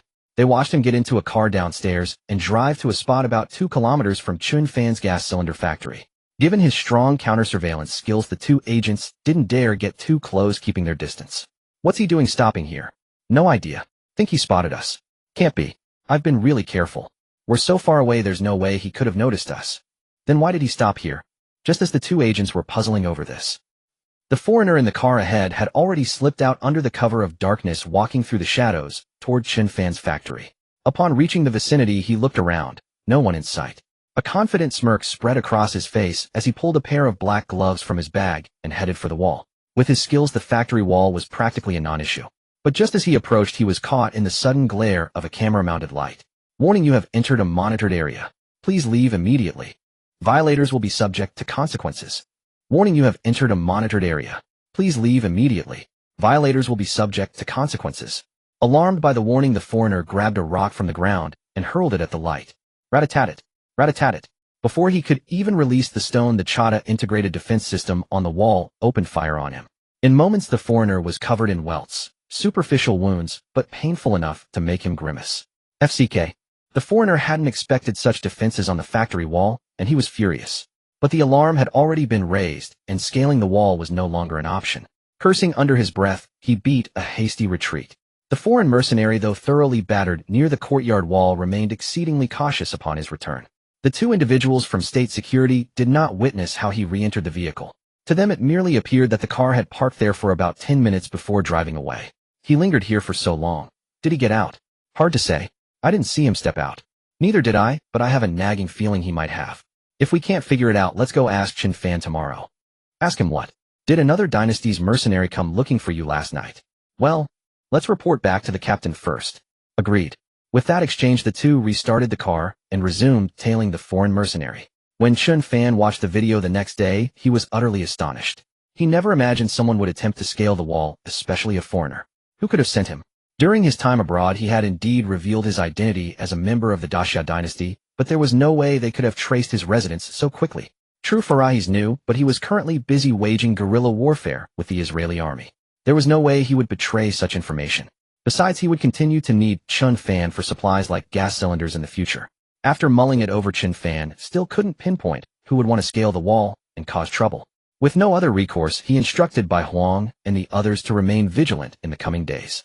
The next morning, several cars pulled into the courtyard. Over 20 men stepped out of the vehicles and promptly lined up in 2 rows. Their sudden arrival caught Chen Fan off guard. A man approached him and spoke. Mr. Chen, greetings.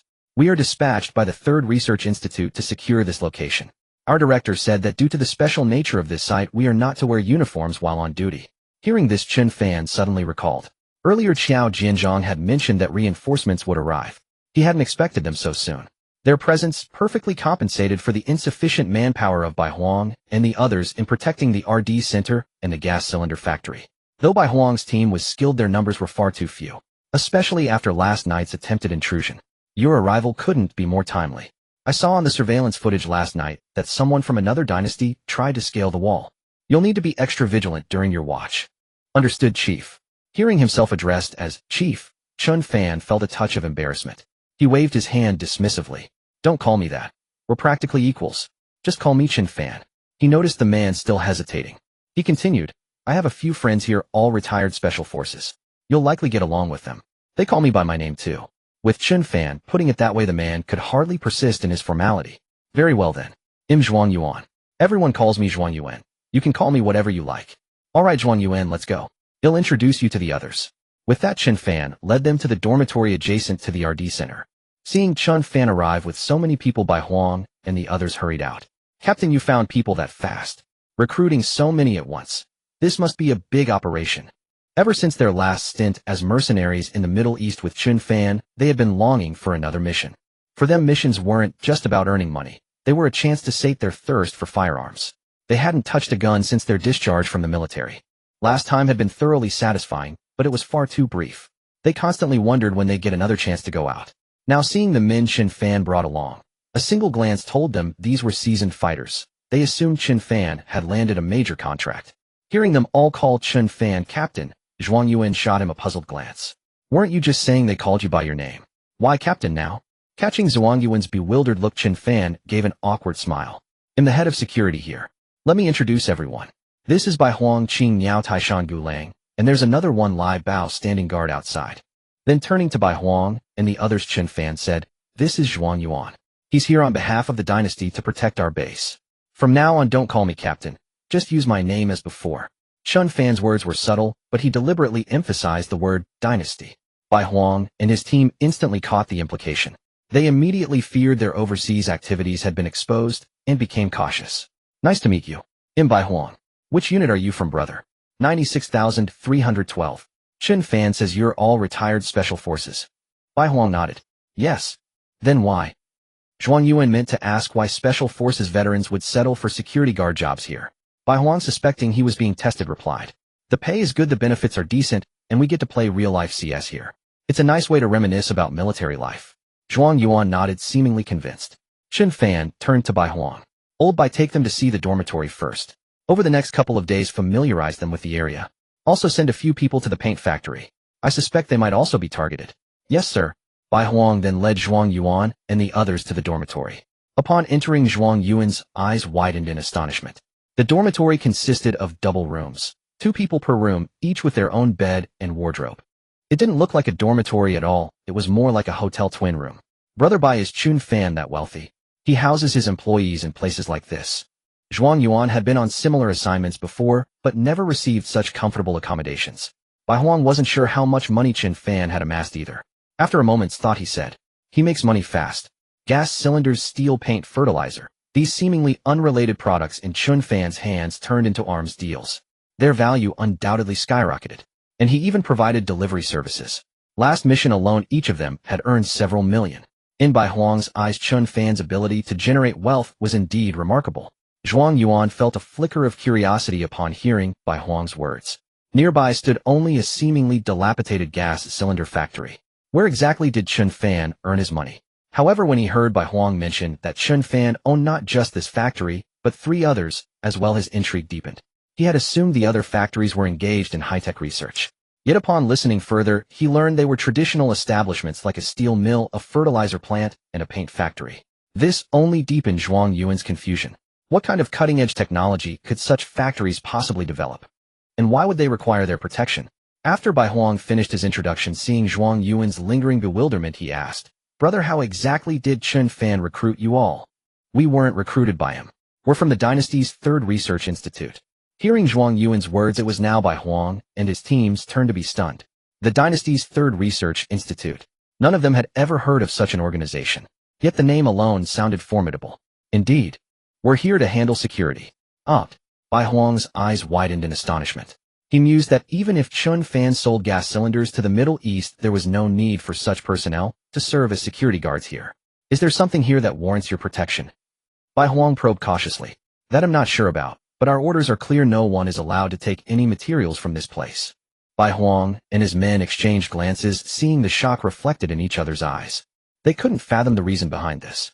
Although it wasn't stated explicitly from Zhuang Yuan's earlier words, in their demeanor, Bai Huang and his team could discern that these men were likely still on active duty. This meant active duty soldiers were serving as bodyguards for Chen Fan. This left Bai Huang and his men utterly perplexed. However, respecting discipline, they refrained from asking further questions, hoping to find an opportunity to ask Chen Fan directly. Next, Bai Huang led Zhuang Yuan to the RD center. We're currently responsible for security here. I suspect you'll be doing the same. We can coordinate our shifts. Zhuang Yuan nodded in agreement. All right, but we'll also need to secure the gas cylinder factory and the paint factory. Hearing Zhuang Yuan's intention to provide security for the gas cylinder factory, Bai Huang shook his head. I don't know about the paint factory situation, but forget the gas cylinder factory. It's perfectly safe. Huh? Zhuang Yuan looked at Bai Huang with a puzzled expression. Why? Bai Huang grinned. Come with me, and you'll see. He led Zhuang Yuan to the perimeter wall of the gas cylinder factory. Observing the wall, which stood only as tall as a man, Zhuang Yuan saw nothing unusual except for the several surveillance cameras mounted on it. What's the matter? You don't think a few cameras will stop thieves, do you? Bai Huang chuckled. Go ahead and try it. Seeing Bai Huang's amused expression, Zhuang Yuan stared at the cameras for a while longer, still finding nothing out of the ordinary. He then cautiously approached the wall. Warning, you have entered a monitored area. Leave immediately, or you will face consequences. Startled by the sudden voice, Zhuang Yuan, who had been creeping forward, jumped back. But upon realizing it was just an alarm from the surveillance system, he dismissed it and continued forward. After a few more steps, a toy tank, previously concealed within the wall, flipped up onto the top of the wall. Zhuang Yuan was initially startled by the sight. Once he saw it was just a toy, he scoffed. TCH, is this supposed to scare someone? No sooner had he spoken than the toy tank opened fire. Tiny steel pellets, smaller than his fingernails, shot from its barrel, forcing Zhuang Yuan to retreat hastily. Damn, what is this thing? How is it so powerful? Watching Zhuang Yuan's disheveled state from the sidelines, Bai Huang couldn't help but laugh. Ha, see how you look. No one else would even get close. Zhuang Yuan touched his face and backed away warily. It's impressive, I'll admit. But what if I were to disable it beforehand? If you break it, it triggers an alarm, and Chen Fan will know. And if it's just Chen Fan, what could he possibly do alone? Hearing Zhuang Yuan's words, Bai Huang smirked mischievously. You could go and find out. Sensing a trap, Zhuang Yuan asked cautiously, is Chen Fan also a retired Special Forces soldier? No, he's not. Then why would you say that? Bai Huang smiled knowingly, keeping silent. Having suffered a loss at Chen Fan's hands himself, he was naturally eager to see others meet the same fate. Alright, since you say so, Chen Fan must have some skills. Still, I'll assign 2 men here as a formality. That's fine. As Bai Huang and Zhuang Yuan began setting up a guard post, the state security agents nearby observed everything. What is Chen Fan up to? He had just 5 mercenaries before, and now around 20 more have shown up today. The other agent nodded. He must have gotten wind of the foreign mercenaries coming for him. So he's hiring all these people to protect himself. That's possible. As they were talking, Bai Huang's voice suddenly cut in. What foreign mercenaries? When did you 2 get here? The agents in the car hadn't noticed Bai Huang and Zhuang Yuan approaching at all. I'm asking you what foreign mercenaries are coming for him. Bai Huang yanked one of the agents out of the car. Though the agent was from state security, he was no match for Bai Huang's skills and was quickly subdued. The other agent barely had time to react before Zhuang Yuan took him down. Let us go. We're with the dynasty. The dynasty. Today you're the ones we're after. Having been sent by his superiors, Zhuang Yuan was furious at the imposters and kicked the man twice. Ouch. I'm telling you this is illegal. The man refused to confess even after the kicks, so Zhuang Yuan delivered 2 more. The commotion drew the attention of others nearby. Chen Nian and his team soon rushed over. What's going on? These 2 were lurking around suspiciously. They even mentioned mercenaries coming. At Bai Huang's words, Chen Nian immediately recalled their overseas incident. But only a handful of them knew about that. Recalling Chen Fan's warning about foreigners trying to climb over the walls recently, they assumed these 2 were connected to that foreigner. Exchanging a glance with Bai Huang, they escorted the 2 captives into the compound. Chen Fan was in his office reviewing the news from Jinan. In recent days, the Ilya army had launched a fierce ground offensive against Jinan, swiftly occupying many areas. However, the resistance organization, led by Falahisi, was mounting an extremely brutal counterattack. Everyday videos surfaced online showing them using RPGs to shell Ilya tanks and armored vehicles. Chen Fan even saw several clips where members of Falahisi's organization, without any protection, manually placed explosives on tanks. These videos deeply moved Chen Fan. Decades ago, the ancestors of the Daxia dynasty had fought against invaders in the same manner. If only Jinan were still accessible, now he would gladly send them more gas cylinders free of charge. As he was pondering this, he heard voices approaching his office. Just as he rose to check, Bai Huang and Zhuang Yuan walked in, escorting 2 individuals. Chen Fan, these 2 were lurking outside, muttering something about foreign mercenaries. Hearing this, Chen Fan narrowed his eyes and waved a hand. Release them first. Let me ask what this is about. At Chen Fan's words, Bai Huang immediately let the man go. Zhuang Yuan, seeing Bai Huang's quick release, voiced concern. Chen Fan, perhaps we should tie them up. What if they try to harm you? Zhuang Yuan was cut off by Bai Huang. Old Zhuang, rest assured. Even if both of them attacked together, they would be no match for Chen Fan. Zhuang Yuan was taken aback, casting a doubtful glance at Chen Fan. He had interacted with Chen Fan before. To him, Chen Fan seemed like a fresh college graduate, hardly someone with fighting skills. But since Bai Huang had spoken, Zhuang Yuan reluctantly released his grip. Who are you 2? Chen Fan addressed them. The 2 realized that if they did not speak, they would not leave. One of them said, we are from the Daxia dynasty's national security. Why would national security come to my place? Do you not know what you've done? The man, still smarting from Bai Huang's kicks, spoke bluntly even after revealing his identity. Where are your credentials? We didn't bring them. No credentials, and you dare to act tough. Beat them. As soon as Chen Fan gave the order, Bai Huang and Chen Nian rushed forward and began to strike the 2. Stop! Stop! These 2 might have fought others before. But against Bai Huang and Chen Nian, they were utterly defenseless. After just a few blows, one of them could not bear it. Chen Fan raised a hand, looking at him again. What exactly are you here for? What do you mean by foreign mercenaries? We were sent to monitor you. Earlier we spotted foreign mercenaries prowling around your area. Was it yesterday?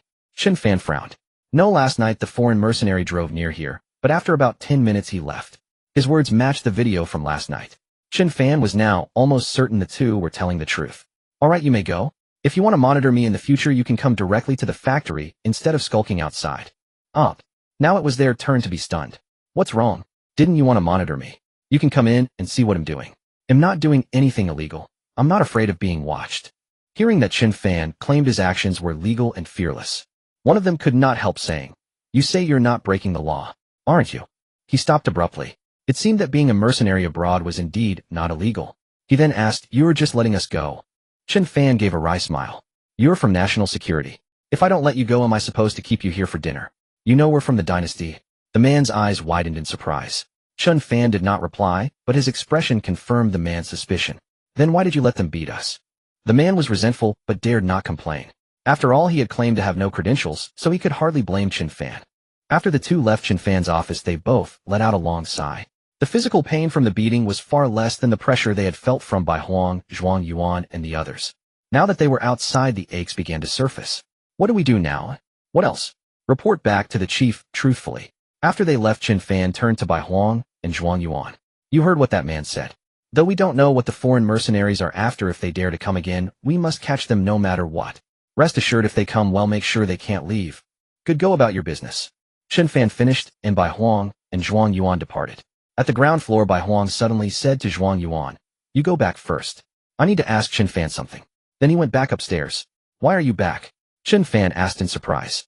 Captain Chen, the things we did overseas, are they really not illegal? Bai Huang, a retired special forces soldier, naturally did not want to break the law. Chen Fan chuckled. Of course not. If we had committed a crime, do you think national security would merely monitor me? We would have been arrested the moment we returned. Hearing this, Bai Huang felt relieved, but still pressed. Then why do you think they came to monitor us? Probably just to be cautious. After all, there are few people in our country doing this kind of work. The dynasty is also a bit uneasy. Oh, as long as it's not illegal. Bai Huang left, finally reassured. Meanwhile, in a meeting room somewhere in Yinjing, several military officers with gold wheat and stars on their shoulders were angrily discussing an issue. A single arresting cable costs 10 million. Why don't they just rob us? Isn't this robbery? They buy it for 5 million per cable, and then sell it to us for 10 million. I think they don't actually intend to sell to us. They just want to humiliate us. Even if we agree to 10 million, they'll find excuses not to deliver. After all, without arresting cables, our fighters can't take off from the carrier and will never be combat ready. Is our carrier's only problem a missing cable? Our stealth fighters' stealth materials haven't been developed either. Alright, everyone, stop arguing. They'll check with the Third Research Institute to see how their progress is. Just as the military leader was speaking, a person burst into the room. A man rushed in from outside, breathless, a smile on his face, and excitedly addressed the military leaders in the room. Sir, the Third Institute called. The stealth paint for the J-20 has been developed. The moment he finished speaking, many in the conference room sprang to their feet in excitement. The J-20 was a fifth-generation fighter jet that the Great Xia dynasty had spent 7 years developing. It boasted exceptional situational awareness and maneuverability, and its design incorporated stealth features. However, the stealth coating had never been perfected, which was the sole reason the aircraft had yet to enter service. Now, upon hearing that the stealth paint had been developed, the military leaders were overjoyed, for this was the result they had long awaited. Are you certain? Asked a commander with 3 stars on his shoulder, his outward demeanor calm. Commander, it's the director of the Third Institute on the line. The man handed a secure phone to the commander. Director Mu, has the stealth paint truly been perfected? On the other end, Mu Feiqiang replied without hesitation. Yes, Commander. We have conducted dozens of tests. The results are exceptional. Based on our tests with the model aircraft, the J-20's radar cross-section is only 0.027 square meters. Hearing Mu Feiqiang's words, the commander was immensely pleased. Yet at the same time, he was deeply puzzled. The stealth coating had been under development for years, and there had been no significant breakthroughs reported. How could it suddenly be perfected now? How did you manage to succeed? When the commander posed this question, Mu Feiqiang suddenly felt a pang of awkwardness. After all, strictly speaking, the stealth coating was not developed by their institute. They had merely conducted experiments with the metamaterials brought back from Chen Fan. Commander, this was not our development. Not yours. Did you purchase it? The commander's face clouded with confusion. There were only a handful of dynasties in the world capable of developing fifth-generation stealth fighters. The Great Eagle dynasty was out of the question, having maintained a weapons embargo against the Great Xia dynasty for so many years. They would never sell such high-tech materials to them.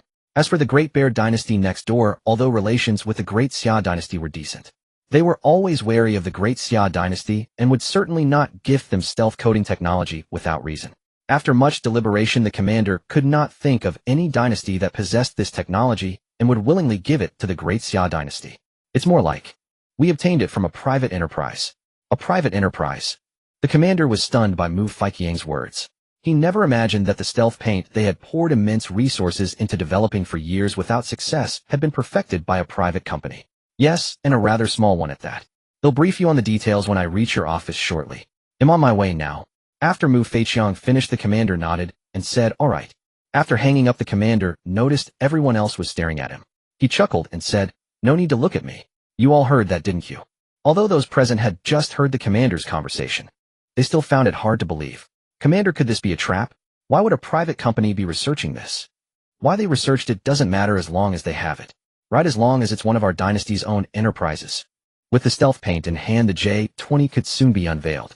Previously lacking high-performance, high-stealth fighters, the Great Eagle dynasty would frequently harass the borders of the Great Xia dynasty.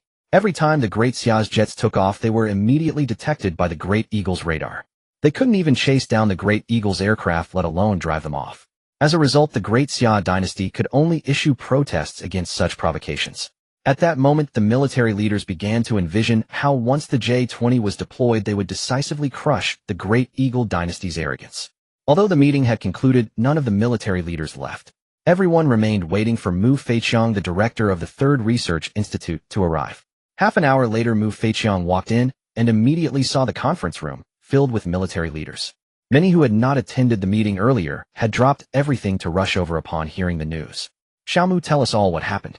As soon as Mu Feiqiang entered, the commander eagerly addressed him. Yes, Xiaomu, hurry up and tell us what's going on.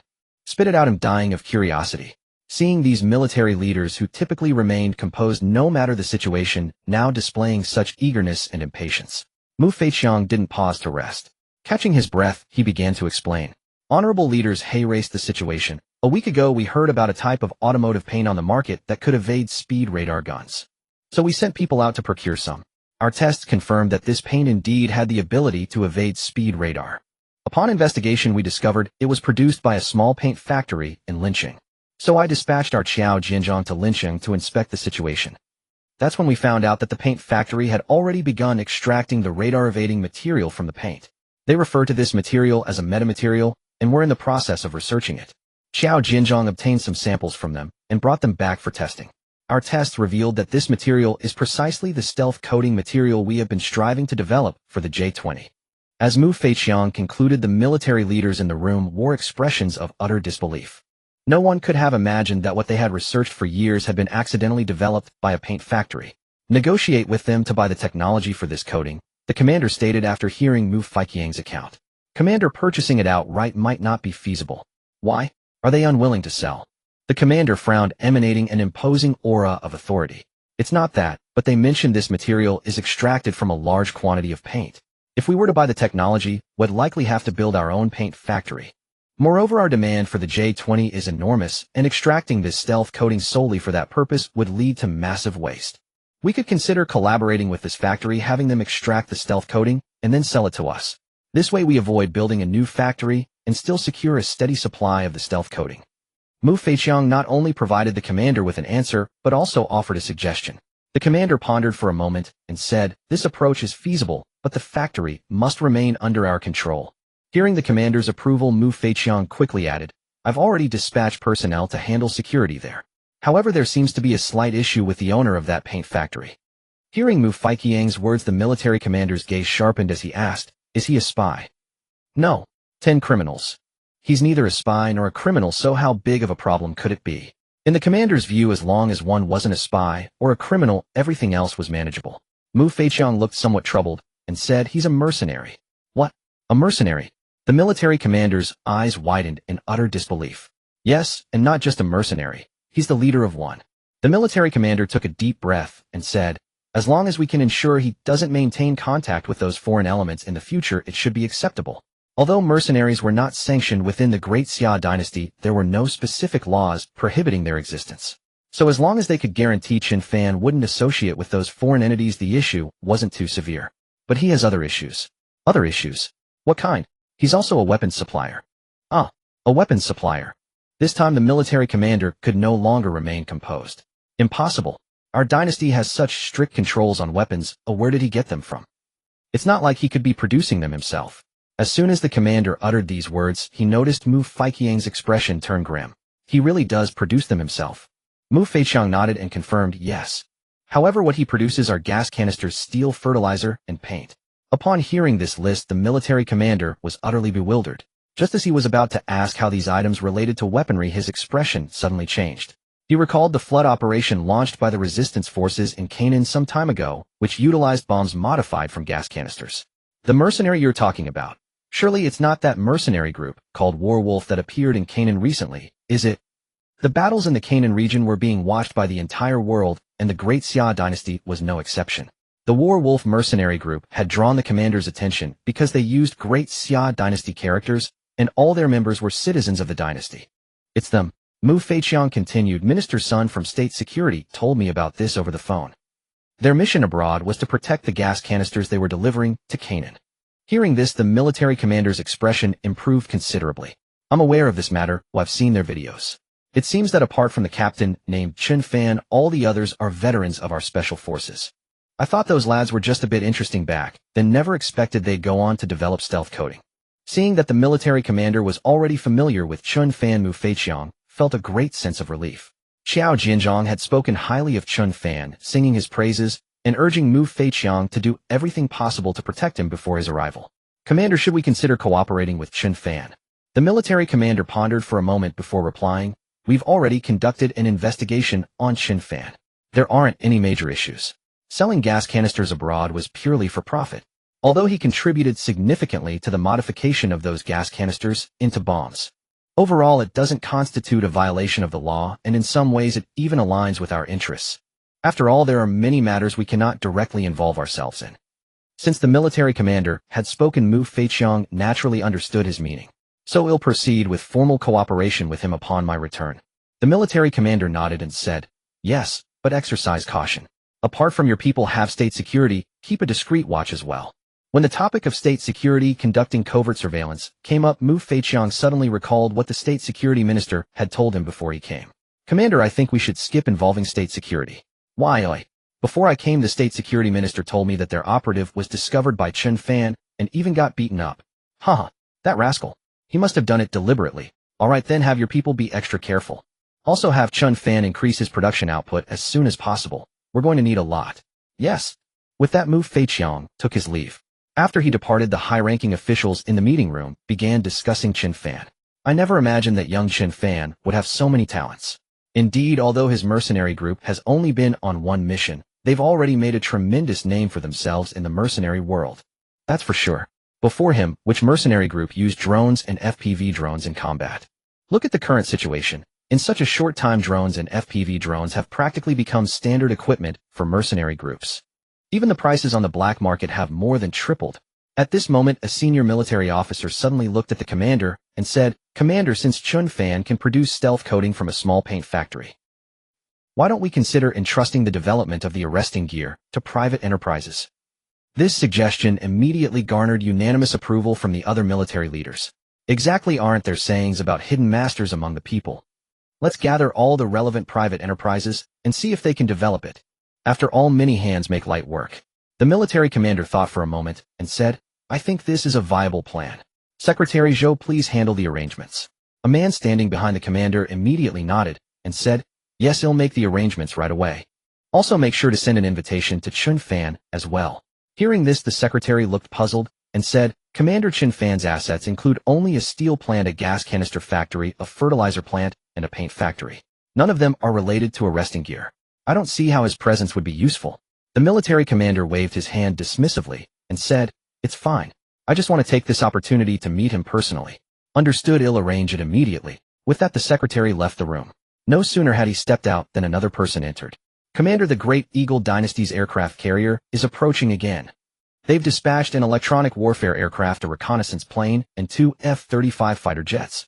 They're heading towards our nation's waters. As soon as the man finished speaking, the joy on the military commander's face instantly vanished. Bang!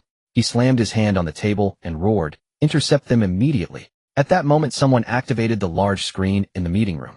Several small dots appeared on the radar, rapidly approaching. The Great Xia Dynasty's fighter jets had already been scrambled for interception. However, as the Great Xia Dynasty's jets were still fourth-generation fighters, they were outclassed by the Great Eagle Dynasty's F-35s in terms of maneuverability, combat radius, and attack capability. They could only watch helplessly as the enemy aircraft swaggered provocatively ahead. Even before our fighters could initiate an intercept, they suffered intense jamming from the enemy's electronic warfare aircraft. They were forced to alter their course and resort to long-range verbal warnings. That day, Chen Fan was in the RD center discussing his ideas about drones with his employees. The so-called drones of today, in my view, are not truly autonomous drones. Because behind every single drone there needs to be a person to operate it. I think a real drone should be one where you set a target for it, and it can figure out how to accomplish it on its own. For example, setting a starting point here and an endpoint over the mountain. Allow the drone to autonomously identify and navigate a viable path at about 1 meter above the ground. Upon hearing Chen Fan's vision for such drones, the staff involved in Drone RD were all intrigued. However, realizing this functionality was extremely challenging. Mr. Chen, your idea is excellent, but it's very difficult to achieve. Exactly, it would require writing an incredibly powerful program. Chen Fan nodded and said, isn't that precisely what you all are here to do? Imagine the landscape once we develop a drone like this. At that point, even DJI might not be able to compete with us. As he was speaking, Chen Fan's phone suddenly rang. Brother Wang, what's up? On the other end, Wang Kaixian sat in his office holding an invitation with a strange expression. Mr. Chen, I received an invitation today asking us to attend a meeting. Chen Fan chuckled and said, then you should go. You don't need to inform me about this. But this meeting is organized by the military department, and the invitation is addressed to you, but sent to our steel factory's address. An invitation from the military department. Now Chen Fan was puzzled too. He had never heard of the military department summoning private enterprises for meetings. Did it mention what it's about? No, it just says it's in Yanjing, and they want us to attend. When is it, eh? The day after tomorrow. So soon? Yeah. Wang Kaixian said with some concern. Mr. Chen, you don't think there's a problem, do you?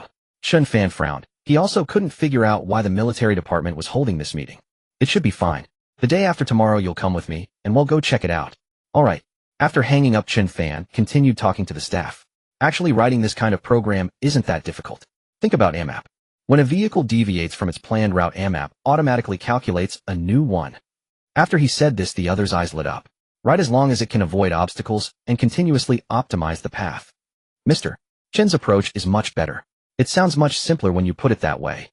Chen Fan thought for a moment and continued, we also need to use imaging to recognize people and objects. Just then a staff member asked, Mr. Chen, our drone factory is almost finished, right? Chen Fan nodded and said, it's just about done. Oh, we're currently debugging the production line. But Mr. Chen, we haven't developed any new features, yet only the most basic RD. Once the production line is ready, are we just going to keep waiting? Chen Fan smiled slightly and said, of course not. As soon as the production line is debugged, we'll start production immediately. Then we really need to speed up our research. Chen Fan waved his hand and said, don't feel too much pressure. What we just talked about are future upgrades. What we're producing now are the basic models. I need to establish the supply chain first and lower production costs. Compared to the unicorn DJI, Chen Fan currently had no technological advantage. But DJI had already integrated the upstream and downstream industry chain. What Chen Fan needed to do was emulate what Xiaomi did in his previous world. Use the complete industry chain brought about by Apple to assemble and configure drones. Aim to create a drone that possesses 80% of DJI's functionality. At half the price of a DJI, or even lower. Then based on the technologies he developed, he could enhance the drone's features and price. The next day, Chen Fan and Wang Kaixian drove together to Yanjing. At the entrance of a hotel called Xinghua. In front of them was a Rolls-Royce Phantom. A security guard approached, asked a few questions, and then opened the gate for them to enter. When Wang Kaixian drove up to the main entrance, a security guard came over and said, hello, we're not open to the public today. Do you have an invitation? Yes. Wang Kaixian said and handed over the invitation. After checking the invitation, the security guard let them in. In the parking lot, not only were they directed to a parking spot, but there was also a strict inspection of the occupants and the vehicle itself. After the inspection, they were finally allowed into the hotel. Mr. Chen, I'm feeling a bit nervous. Although Wang Kaixian had been a boss longer than Chen Fan, he had never experienced such a scene before. And the one summoning them was the military department of the Great Xia dynasty. It would be a lie to say he wasn't nervous. In contrast, Chen Fan, as a sole transmigrator, was also attending such a meeting for the first time. But he wasn't particularly tense. The meeting was scheduled to start at 10 in the morning. There was still nearly an hour to go. Since there was still time, Chen Fan and Wang Kaixian didn't head to the meeting room right away. They went directly to the rooms prepared for them. As soon as he entered his room, the phone rang. Mr. Chen, hello, this is the military liaison officer. Could you please come to room 16,305? Okay. Hanging up, Chen Fan felt puzzled. Why would the military liaison officer ask him to come over? Just as he stepped out, he saw Wang Kaixian also coming out of his room. You got a call too? Wang Kaixian nodded and said, yeah. Why would the military want to meet with just the two of us privately? I don't know, let's go check it out together. With that, Chen Fan and Wang Kaixian headed towards room 16,305. Arriving at the door, they knocked. A bespectacled man in his 30s opened the door from inside. Mr. Chen, Mr. Wang, please come in. The liaison officer invited them in and poured them each a cup of tea. Please wait here for a moment. The leader will be here shortly. With that, the liaison officer left. Mr. Chen, what do you think they want with us? Chen Fan shook his head and said, I don't know. Although he said that Chen Fan had a faint feeling it might be related to his business dealings. But what Chen Fan couldn't quite figure out was this: if it really was related to that, why didn't the military department just contact him directly instead of asking him to come to this meeting? Just as he was pondering this, the room door was pushed open from the outside. An elder in his 50s walked in. Upon seeing him, Chen Fan and Wang Kaixian both immediately stood up from the sofa. Both Chen Fan and Wang Kaixian were startled when they saw the person entering from outside, for this was a face they frequently encountered on television. Supreme Commander. At the sight of the military Supreme Commander, Wang Kaixian's words became tangled. He never imagined he would meet the military Supreme Commander in his lifetime. Don't be nervous, have a seat. Though these words were directed at Wang Kaixian, the Supreme Commander's gaze was fixed on Chen Fan. Greetings, Supreme Commander. Chen Fan felt a surge of excitement at seeing the Supreme Commander, though he managed to maintain his composure, unlike Wang Kaixian, who had stumbled over his words. Hello, I've heard quite a lot about you recently. Hearing this, Wang Kaixian, standing beside Chen Fan, thought he must have misheard. The military Supreme Commander had just claimed to have heard Chen Fan's name frequently. Wang Kaixian shot Chen Fan a bewildered glance, his emotions a tangled mess, astonished that Chen Fan could have such connections. Supreme Commander, I was merely doing my duty. Chen Fan's statement only deepened Wang Kaixian's confusion. He couldn't fathom what a gas cylinder salesman like Chen Fan could have possibly done to warrant such recognition from the military Supreme Commander. The Supreme Commander, upon hearing Chen Fan's words, let out a hearty laugh. Some things are your duty, but others certainly are not. Though the Supreme Commander didn't spell it out, his meaning was clear. The duty referred to the metamaterial research. The not his duty undoubtedly pointed to selling gas cylinders to Canaan and personally escorting them as a mercenary. It was because of doing what wasn't my duty that I could do what was. Chen Fan meant that selling gas cylinders had earned him the funds to pursue research leading to the development of the metamaterial. The military leader offered no response to Chen Fan's explanation. He simply looked at Chen Fan with a knowing smile. He could discern from the bewildered expression on Wang Kaixian's face that he was completely oblivious to Chen Fan's exploits. Young man, I seem to have forgotten my teacup. Could you fetch it for me? Wang Kaixian immediately stood up upon hearing the military leader's request. Of course, Supreme Commander, I'll get it right away. He turned and exited the room, only to realize once outside that he had no idea where the Supreme Commander's quarters were located. Fortunately, the military liaison was still waiting by the door. After Wang Kaixian explained the situation, the liaison led him to retrieve the teacup. This left Chen Fan and the military Supreme Commander alone in the room. Chen Fan, what possessed you to sell gas cylinders to Canaan? The people in Canaan are relatively poor, they certainly wouldn't have access to natural gas. I figured they'd need gas cylinders, so I posted a message online to see if anyone was interested. Unexpectedly, there were buyers, and quite a few at that. Unsure of how much the military Supreme Commander knew, Chen Fan stuck to his pre-prepared explanation. But it was evident the Supreme Commander was already fully aware of Chen Fan's activities. And so you also made it a point to tell them the gas cylinders couldn't be modified into bombs. Chen Fan's heart sank at the Supreme Commander's words. He realized his subtle schemes couldn't escape the piercing gaze of this venerable old man. Supreme Commander, Canaan was once a kingdom, but it has been blockaded by the Lai dynasty for so many years. It's only natural for the people of Canaan to want to resist. After all, no one wishes for themselves or their descendants to be perpetually oppressed. The military Supreme Commander nodded at Chen Fan's words.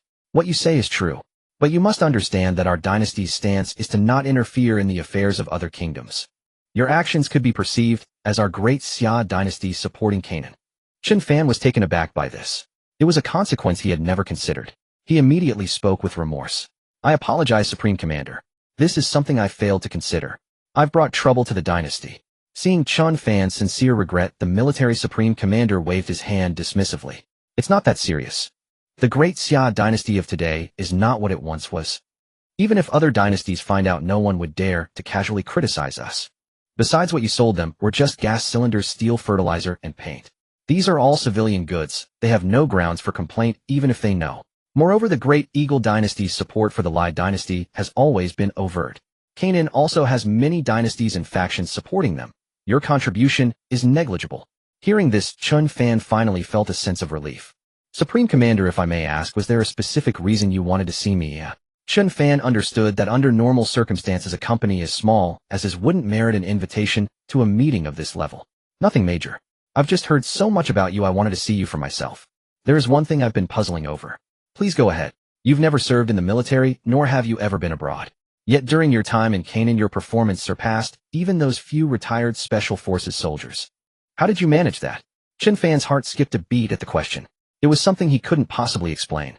But since the Supreme Commander had asked directly, he had no choice but to brace himself and answer. I've been a military enthusiast since I was young, and have always kept up with related information. I often ponder these things on my own in my spare time.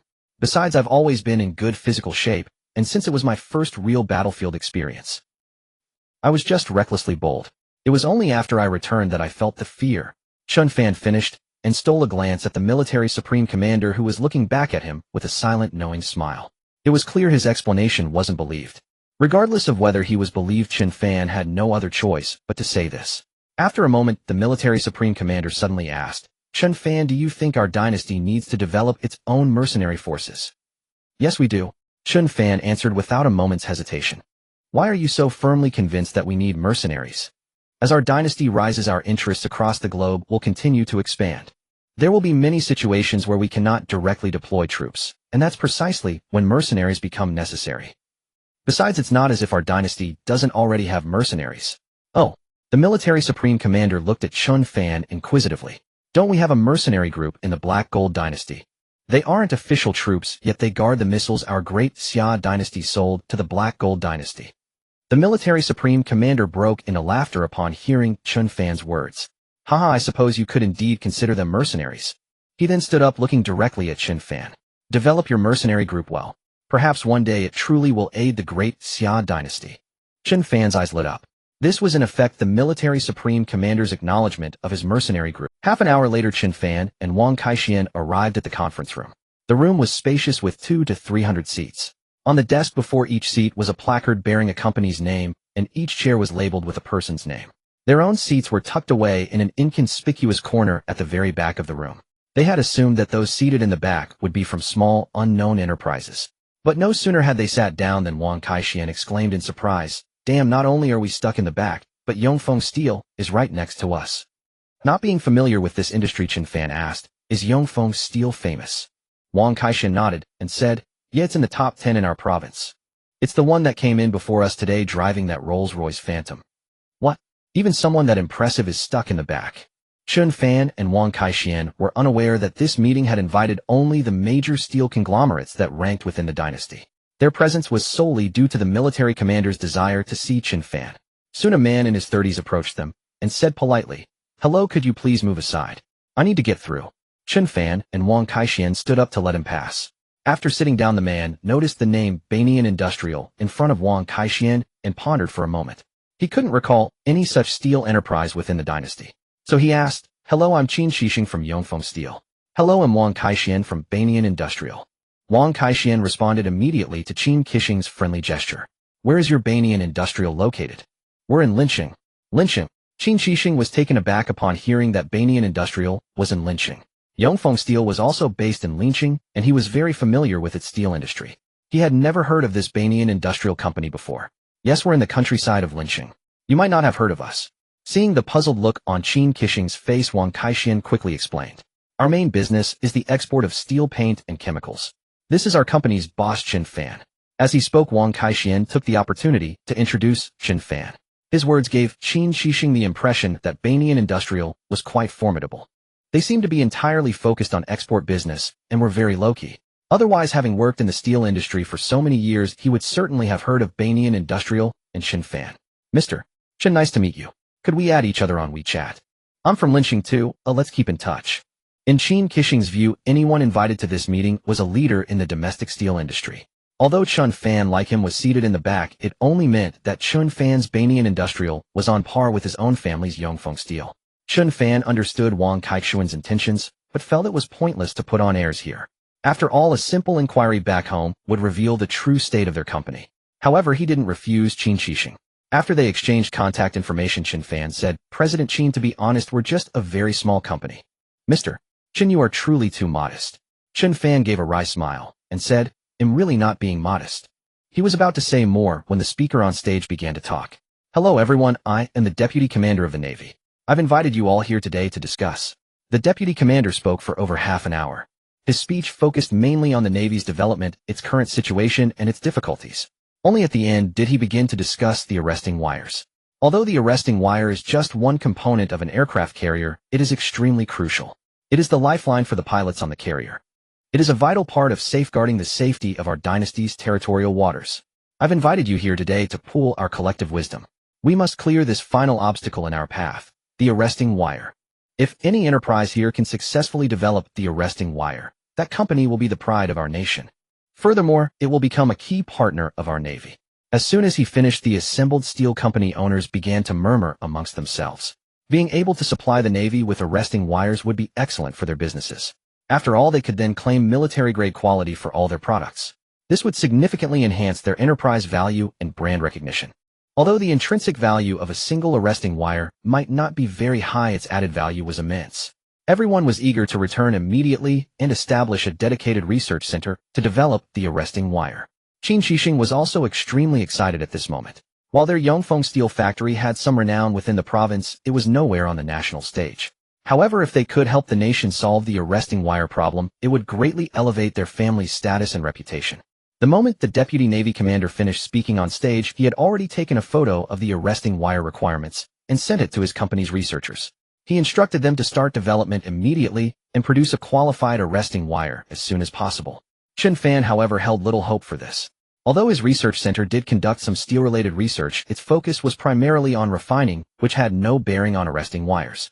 Feeling this meeting had nothing to do with him, Chen Fan grew bored and prepared to leave. But at that moment, he noticed Wang Kaixian sitting beside him staring blankly into space.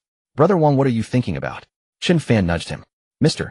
Chen, I think I've seen these requirements for the arresting wire somewhere before. Huh, you've seen them? Chen Fan was puzzled by Wang Kaixian's words.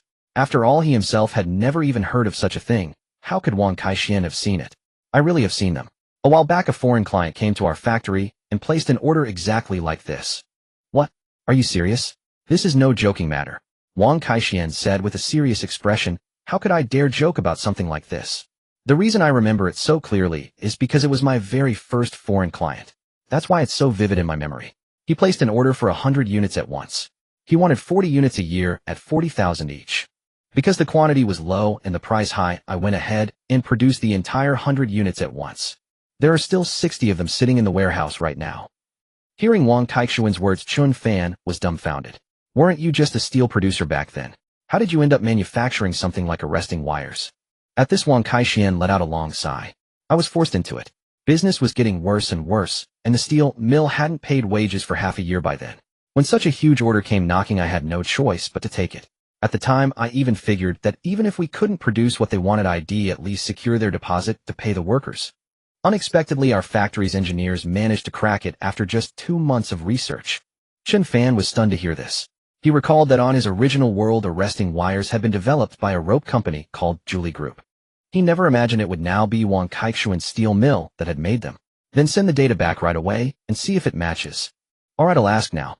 The exchange between Chen Fan and Wang Kaixian left Chen Nian beside them utterly astonished.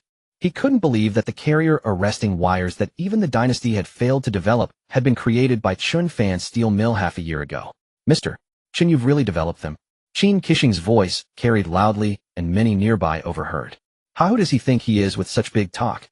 The specifications were just released, and he claims they've already made them. Exactly, probably just some attention seeker who can't even read the full specs before claiming success. If he wants to show off, he should pick the right place. Is this somewhere you can just brag? Forget him, I don't think he's showing off. He's asking for trouble. Daring to lie to the dynasty's military, isn't he just begging for humiliation? Hearing Chen Nian's words, more and more people around began to mock Chen Fan and Wang Kaixian. Some, eager for drama, even stood up and called out to the Deputy Commander of the Navy on stage. Deputy Commander, there's someone here claiming they've already built arresting wires. At this, everyone immediately turned to look where he was pointing. Haha, that's quite the bold claim. If arresting wires were that easy to make, would the military be asking all of us companies to collaborate on research? Exactly which company is this? Trying to steal the spotlight here, aren't they afraid of tripping over their own tongue? With someone like that running a company, it's probably doomed anyway. I say we should just kick out these good-for-nothing braggarts. They all chimed in one after another, escalating from initial mockery to outright personal attacks. This made Chen Fan somewhat angry.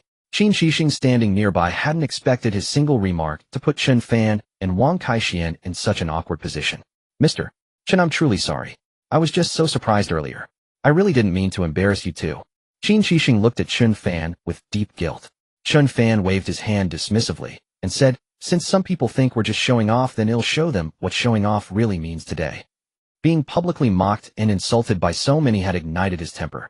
He thought that if Wang Kaixian's specifications didn't match, he would purchase them from the system instead. After all, it was to help the dynasty produce arresting wires, and he saw nothing wrong with that. Wang Kaixian, meanwhile, was extremely excited.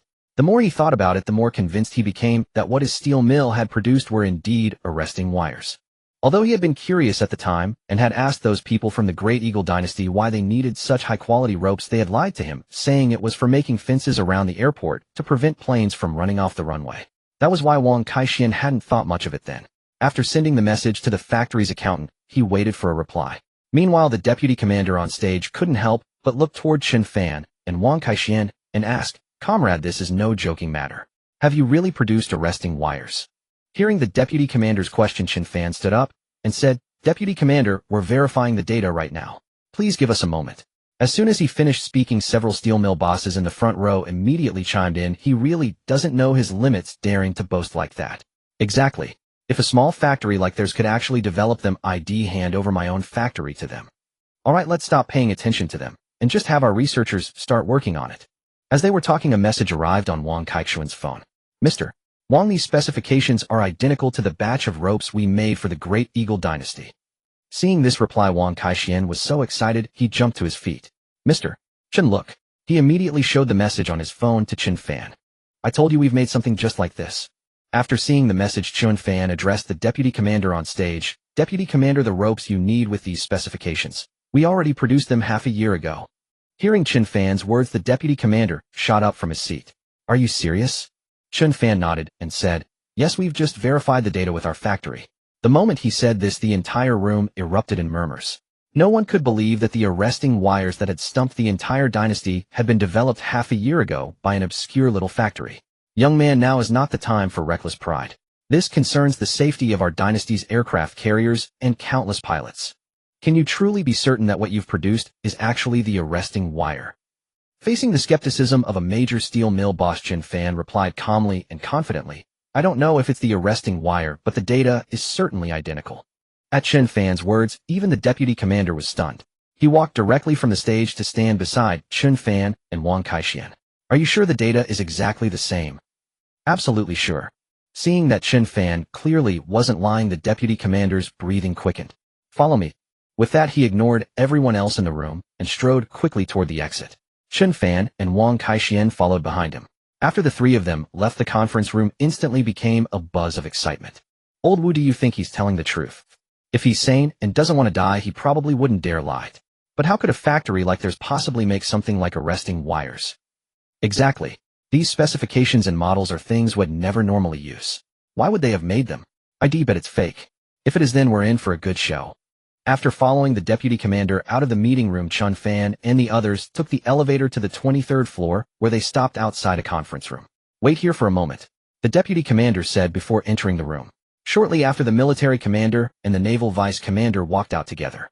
Chen Fan, you said your factory manufactured arresting cables 6 months ago. Is that true? We didn't know they were arresting cables, but the data matches. The data being the same is enough. Do you still have them now? There are 60 more in the warehouse. 60. Can you show me via video call right now? No problem. With that, Chen Fan contacted Wang Kaixian and the factory, initiating a video link. The military commander then saw in a dusty corner of the steel mill's warehouse a heap of long steel cables piled up. A thick layer of dust had settled on those steel cables. These are arresting cables. The military commander asked in bewilderment, seeing that such precious cables were discarded like trash. Yes, these are the ones we produced last time. The customer only took 40, so there are 60 left here. How much did you sell each one for back then? 400,000 Daxia dynasty coins. After Wang Kaixian said this, seeing the military commander remained silent, he continued. We didn't really want to take that foreign order, but the price was too high and our factory hadn't been able to pay salaries for months. So we accepted it. Wang Kaixian thought the military commander was angry. After all, he now knew that these things were called arresting cables used on aircraft carriers. By making them for foreign clients, he was essentially building weapons for the enemy. He was worried that the commander might in a fit of rage have him locked up. 400,000 Xia dynasty coins. The military commander was stunned when he heard the figure. Yes, 400,000. Do you know how much they sell them to the Dang dynasty navy for? Wang Kaixian shook his head. No idea. 1 million Dang dynasty coins. That's nearly 6 million Xia dynasty coins. 6 million. That's daylight robbery. Wang Kaixian was utterly shocked by the number. These Dang dynasty merchants bought each cable from us for only 400,000, then resold them for a profit of over 5 million. Wang Kaixian could hardly believe something could be worth so much. Of course, that's the price they charge their own military. They sell to their allies for 1.5 million each and to the White Elephant dynasty for 3 million. Not long ago when we tried to buy from them, they quoted 5 million per cable. Hearing these prices, Wang Kaixian was dumbfounded. 5 million. That's over 30 million Xia dynasty coins. These Dang people are just too greedy, Wang Kaixian said, and the military commander looked at him. From the video the style looks similar, but we need on-site inspection to be sure. I'll contact the Third Research Institute and have them go back with you to test those existing arresting cables. He paused, then turned to Chen Fan. Chen Fan, if the cables pass inspection, your steel mill will become the exclusive supplier of arresting cables for our Navy. These arresting cables cannot be sold abroad from now on. Understood. Chen Fan nodded. Understood. I'll arrange an escort to take you to the Third Research Institute. I hope you bring me good news. Commander, rest assured. With that, Chen Fan and Wang Kaixian left. As soon as they exited the hotel, they saw 4 police cars waiting downstairs. Are you Mr. Chen Fan? Yes. Hello, I'm from the Yanjing branch. Our superiors ordered us to escort you to the Third Research Institute and lynching. Good, thank you for your trouble.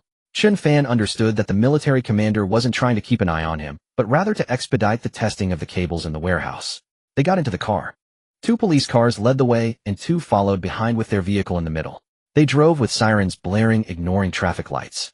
Boss Chen, this is the first time in my life I've had such treatment, Wang Kaixian said excitedly as he drove, glancing at Chen Fan in the passenger seat. Haha, police escort. Boss Chen, please record this for me. I'll brag about it for the rest of my life. Chen Fan, also experiencing this for the first time, felt delighted. He recorded a video for Wang Kaixian and sent it to him. The journey, which normally took nearly an hour, was completed in less than half an hour thanks to the police escort. When they arrived at the Third Research Institute, Xiao Jianzhong and his team were already waiting at the entrance. As Chen Fan got out of the car, he saw Xiao Jianzhong giving him a thumbs up. Chen Fan, I have to see you in a new light. Not only did you develop fighter jet coatings, but you've even managed to create arresting cables for aircraft carriers. Hearing the compliment, Chen Fan waved his hand. Brother Wang and his team developed these earlier. Xiao Jianzhong then looked at Wang Kaixian. Young man, well done. Our superiors have instructed us to go with you and take a look. If all the data checks out, you'll have rendered a great service to the dynasty. Chen Fan smiled. I wouldn't say it's a great service, but if we can help the dynasty in any way, we'll be more than happy.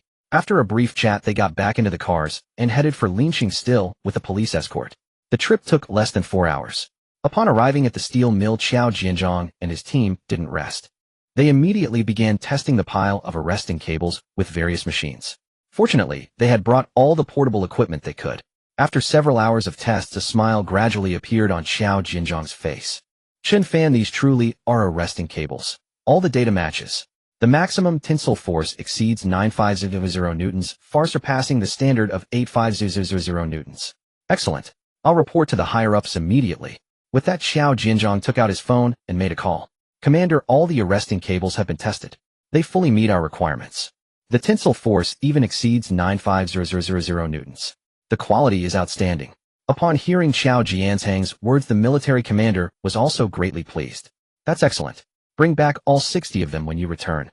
Typically, an aircraft carrier is equipped with 4 arresting wires, and they need to be replaced roughly every 100 landings.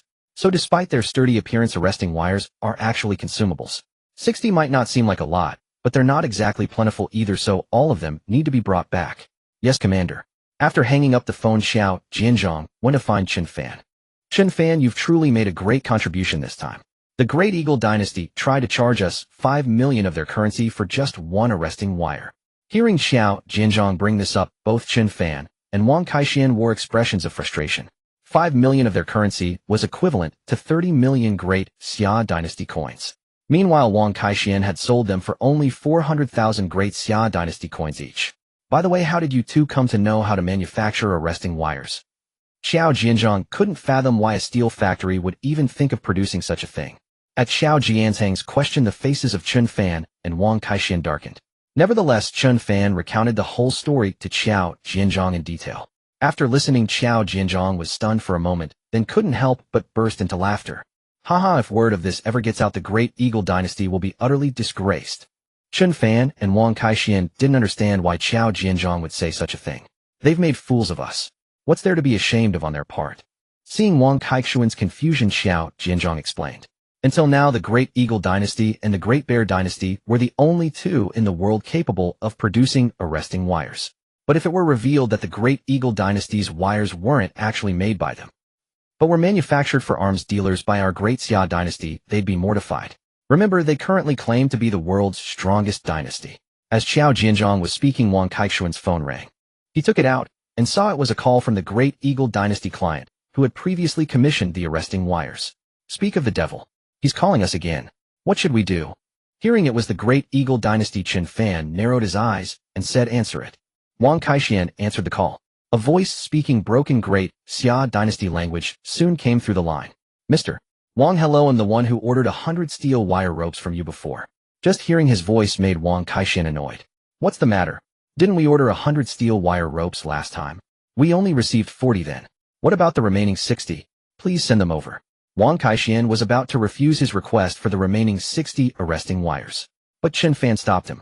Taking the phone, Chen Fan said to the person on the other end, hello, I'm Chen Fan. Mr. Wang's company has been acquired by me. You can discuss any matters with me now. Hearing this, the caller was somewhat puzzled. How could a steel factory capable of making arresting wires be acquired so easily? He didn't have the mind to ponder it further, though. In his view, whether it was Wang Kaixian or Chen Fan, as long as they could supply the arresting wires, that was all that mattered. Mr. Chen, we previously ordered 100 arresting wires from Mr. Wang and only received 40. Would like to get the remaining 60 now and also pay you the balance for them. Oh, I haven't heard anything about this. Besides, the contract was signed between you and Mr. Wang. It has nothing to do with our current company. Mr. Wang's company has gone bankrupt. If you want the steel wire ropes, you'll need to sign a new contract with us. Hearing this, the man from the Great Eagle Dynasty was displeased. Mr. Chen, since you've acquired Mr. Wang's company, shouldn't you have acquired their contracts as well? Chen Fan shook his head with a smile. When we acquired it, his factory was already bankrupt, so all contracts from his factory are void. The man from the Great Eagle Dynasty hesitated. Their initial deposit with Wang Kaixian had been for the full 100. If they signed a new contract with Chen Fan, they would lose that deposit. But considering they could make over 5 million Great Xia Dynasty coins per wire rope, the 1 million deposit seemed insignificant. With this in mind, the man said, all right then, could you give me an email address? They'll send the contract over shortly. No need. Just send it to the same email you used for the previous boss. He's my factory manager now. All right. After hanging up, the man from the Great Eagle Dynasty angrily said to those around him, these Great Xia people are so cunning. We already paid the deposit, and now they tell us the original guy went bankrupt, and we have to sign a new contract. I think they're just trying to swindle our deposit. Hearing his words, a company executive beside him chuckled. Haha, Gabriel, why get so angry with them? It's just 1 million Great Xia Dynasty coins. Just give it to them. We're selling each wire for 3 million, which is nearly 20 million Great Xia Dynasty coins each. That 1 million deposit is nothing. Another person chimed in. Yes, we should sign the contract with them quickly and have them ship the wires over. Right, that's the priority. Hearing the other two agree, Gabriel could only sigh and say, fine, well, let those Great Xia people have this small win. With that, he had a contract drawn up and sent to Wang Kaixian's email. Since they had cooperated before, and according to Chen Fan, Wang Kaixian was now the factory manager there despite the bankruptcy. To avoid detection, the contract described the items merely as steel wire ropes, just like before. The specifications had previously been communicated by phone to evade the relevant authorities in the Great Xia Dynasty, so they followed the same procedure this time. Meanwhile, after Chen Fan hung up, Xiao Jianzhang immediately cautioned him. Chen Fan, these arresting wires are vital national assets. Selling them to the Great Eagle Dynasty before we knew what they were is one thing. But now that we know, we absolutely cannot sell them anymore. Chen Fan nodded. I know. Xiao Jianzhang asked, puzzled. If you know we can't sell them, why sign a new contract with them? Why not just tell them we won't sell? Chen Fan smiled slightly. That won't do. They've swindled us so badly, I have to find a way to make them pay dearly for it. Upon hearing Chen Fan's words, Xiao Jianzhang asked with great curiosity, what exactly do you plan to do to trick them? Chen Fan smiled mysteriously and said, just wait and see. His enigmatic demeanor piqued Xiao Jianzhang's interest. Since there was no rush to return, Xiao Jianzhang decided to stay and see how Chen Fan intended to deceive the people of the Great Eagle Dynasty. Before long, the people from the Great Eagle Dynasty sent over the contract. The content was largely the same as before, except that the signing party had been changed from Wang Kaixuan's company to Chen Fan's Binai Industry. After receiving the contract, Chen Fan examined it carefully. The content was exactly as he had anticipated. It merely stated an order for a batch of steel wire ropes without specifying any particular specifications or models. No sooner had the contract arrived than Chen Fan received a phone call from the man from the Great Eagle Dynasty. "President Chen, the contract has been sent to you." Chen Fan nodded and replied, "I've received it, but I have a question." "Please go ahead." Chen Fan cleared his throat and began. "You see, last time President Wang suffered a capital chain rupture precisely because he manufactured 100 steel wire ropes for you in one go. That was what forced him to sell the factory to me. For this new order of 100 ropes, I must require full payment up front before I can begin production. Otherwise, I won't take on this job." Hearing Chen Fan's words, the man on the other end of the line was taken aback. He hadn't expected that the factory capable of developing the arrestor cables would have gone bankrupt for such a reason. Though he was somewhat skeptical internally, he reasoned that even if he paid Chen Fan the full amount for all 100 ropes, it would still be less than the cost of a few cables they sold to other dynasties. It was of little consequence to him. After a moment's thought, the man from the Great Eagle Dynasty readily agreed. "All right, well, do as you say. They'll have the money transferred to you shortly." Chen Fan was somewhat surprised by their swift acquiescence, knowing full well this amounted to 40 million. "Just like that. You're not going to inspect our factory first?" The man shook his head and said, "I've already inspected your factory before. I trust you, so there's no need for me to come again." Initially, he had harbored some doubts about Chen Fan. After all, this was the first collaboration since the factory's acquisition. But being a man of the Great Eagle Dynasty, and given that what he was ordering were arrestor cables, he was anxious to keep this transaction hidden from others in both the Great Xia Dynasty and the Great Eagle Dynasty. The fewer people who knew about this, the better it would be for him. Moreover, Chen Fan had just proactively invited him to the Great Xia Dynasty. In his view, that was a gesture of great sincerity. A look of delight flashed across Chen Fan's face, though his words remained courteous. "We truly appreciate your trust. This time we guarantee quality, and will complete the steel wire ropes for you as quickly as possible." The man from the Great Eagle Dynasty on the other end of the line was quite pleased with Chen Fan's response. "That's good to hear. This batch is needed urgently, so please expedite the production." "No problem, rest assured." After hanging up, the full payment of 40 million was transferred into Chen Fan's account shortly thereafter. Seeing the money had arrived, Chen Fan turned to Wang Kaixuan and said, "Brother Wang, please make arrangements immediately to produce the steel wire ropes for our big client." Upon hearing this, Wang Kaixuan was stunned and replied, "President Chen, didn't we just discuss this? We can't sell the arrestor cables to those people from the Great Eagle Dynasty." Xiao Jianzhang chimed in as well. "That's right, Chen Fan, this is no joke. It's one thing if you didn't know before, but now that you do, selling them arrestor cables would be a crime." Seeing that Wang Kaixuan and Xiao Jianzhang still didn't grasp his meaning, Chen Fan had to explain, "They're not asking for arrestor cables, they want steel wire ropes. We can still sell them steel wire ropes." Wang Kaixuan's eyes lit up at Chen Fan's explanation. "Right? Their contract specifies steel wire ropes, so well, make them steel wire ropes. Haha, they'll be furious when they get the delivery." Xiao Jianzhang, who was listening nearby, finally understood as well.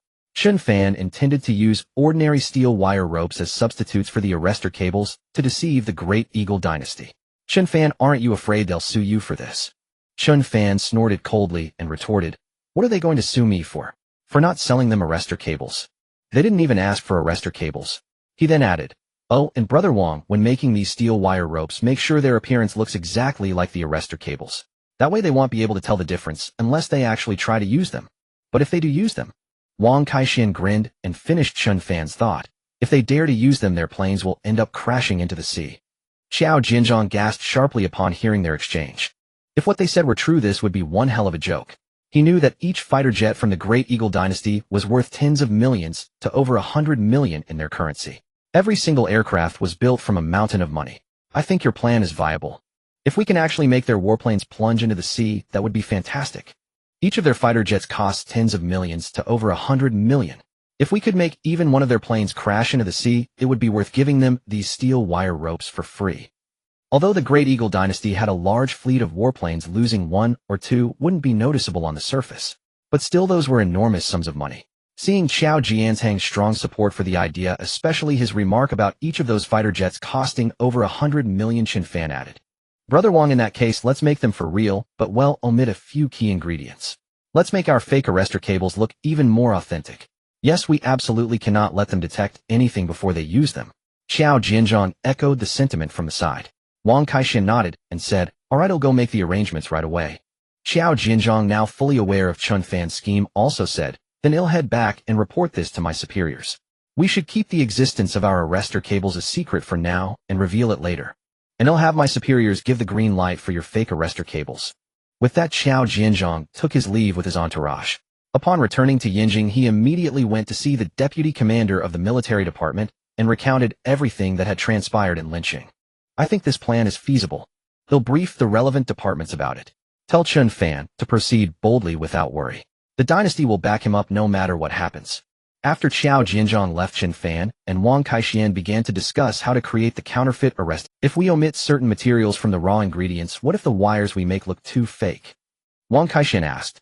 Chen Fan nodded. They would definitely look too fake.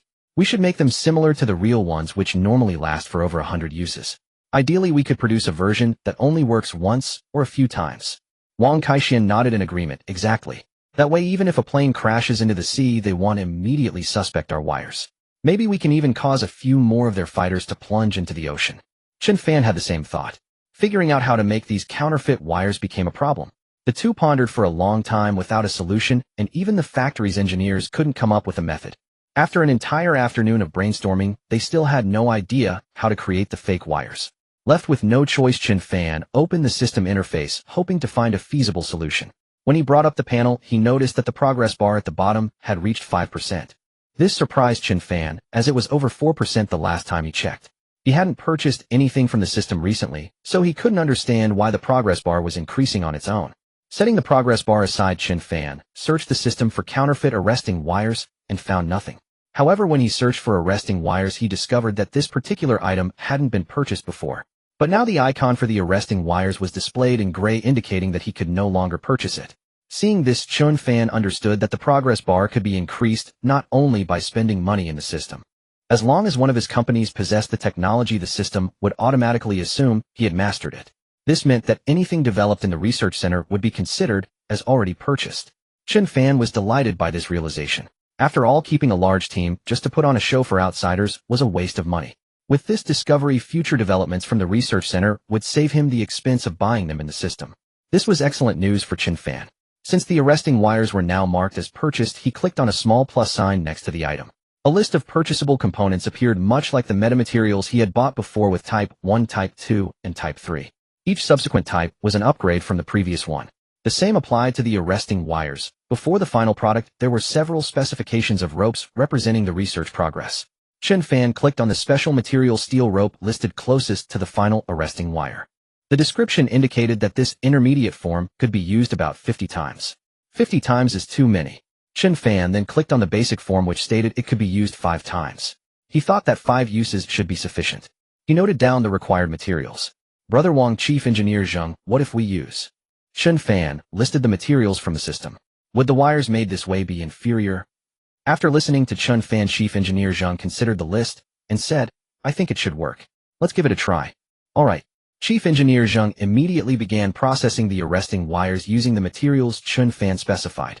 When the finished product was ready, the new counterfeit wires looked exactly like the real ones. Even specialized testing equipment couldn't detect any flaws. Chen Fan and the team then proceeded to test the tensile strength of the wires. During the first tensile test, the counterfeit wire performed flawlessly, just like a real one. However, from the second test onwards, the wire's length increased by 5 centimeters after each test. Since the wire was 15 meters long, the change was barely noticeable. But after 5 tests, the wire snapped completely. Seeing that the counterfeit wire behaved exactly as described in the system, Chen Fan was extremely pleased. Wang Kaixin was also very satisfied with the result. Let's produce 100 of these to their standard. Great, well, use this standard for all our exported arresting wires from now on. Back in the office, Chen Fan relayed the news to Xiao Jianzhong. Xiao Jianzhong was astonished. Chen Fan, how did you manage this? The fact that a small factory like this could produce arresting wires was already shocking to him. But within just a few days, they had figured out how to make wires that would only last for a few uses. This level of research and development made Xiao Jianzhong feel that even the dynasty's third research institute couldn't compare to Chen Fan Center. Isn't it simple? When we were researching, we had many failed attempts. We just had to find the materials used in those failures. Chen Fan's explanation was perfectly plausible. Xiao Jinzhong didn't suspect a thing. He knew that many successful outcomes come after numerous trials that fall just short of the goal. Alright, well, go with this model of arresting wire. They'll report it to my superiors. Chen Fan nodded and said, tell the military leaders that this time will at least cause the Great Eagle Dynasty to lose 8 to 10 fighter jets. Surprised by Chen Fan's confidence, Xiao Jinzhong was also pleased. If we can really make the Great Eagle Dynasty lose 10 warplanes, they'll make sure you get a commendation. 3 days later, all 100 counterfeit arresting wires were completed. After informing Xiao Jinzhong by phone, Chen Fan immediately arranged for the wires to be loaded and shipped. That afternoon, a container holding the 100 counterfeit wires departed from the steel factory. Thanks to prior coordination with the military, the container passed through all checkpoints smoothly and was loaded onto a cargo ship bound for the Great Eagle Dynasty. After the container was dispatched, Chen Fan didn't forget to call the client in the Great Eagle Dynasty. Hello, the 100 steel wire ropes have been shipped. Please prepare to receive them. The person on the other end was delighted to hear that the goods were on their way. He thought to himself that this supplier was much more efficient.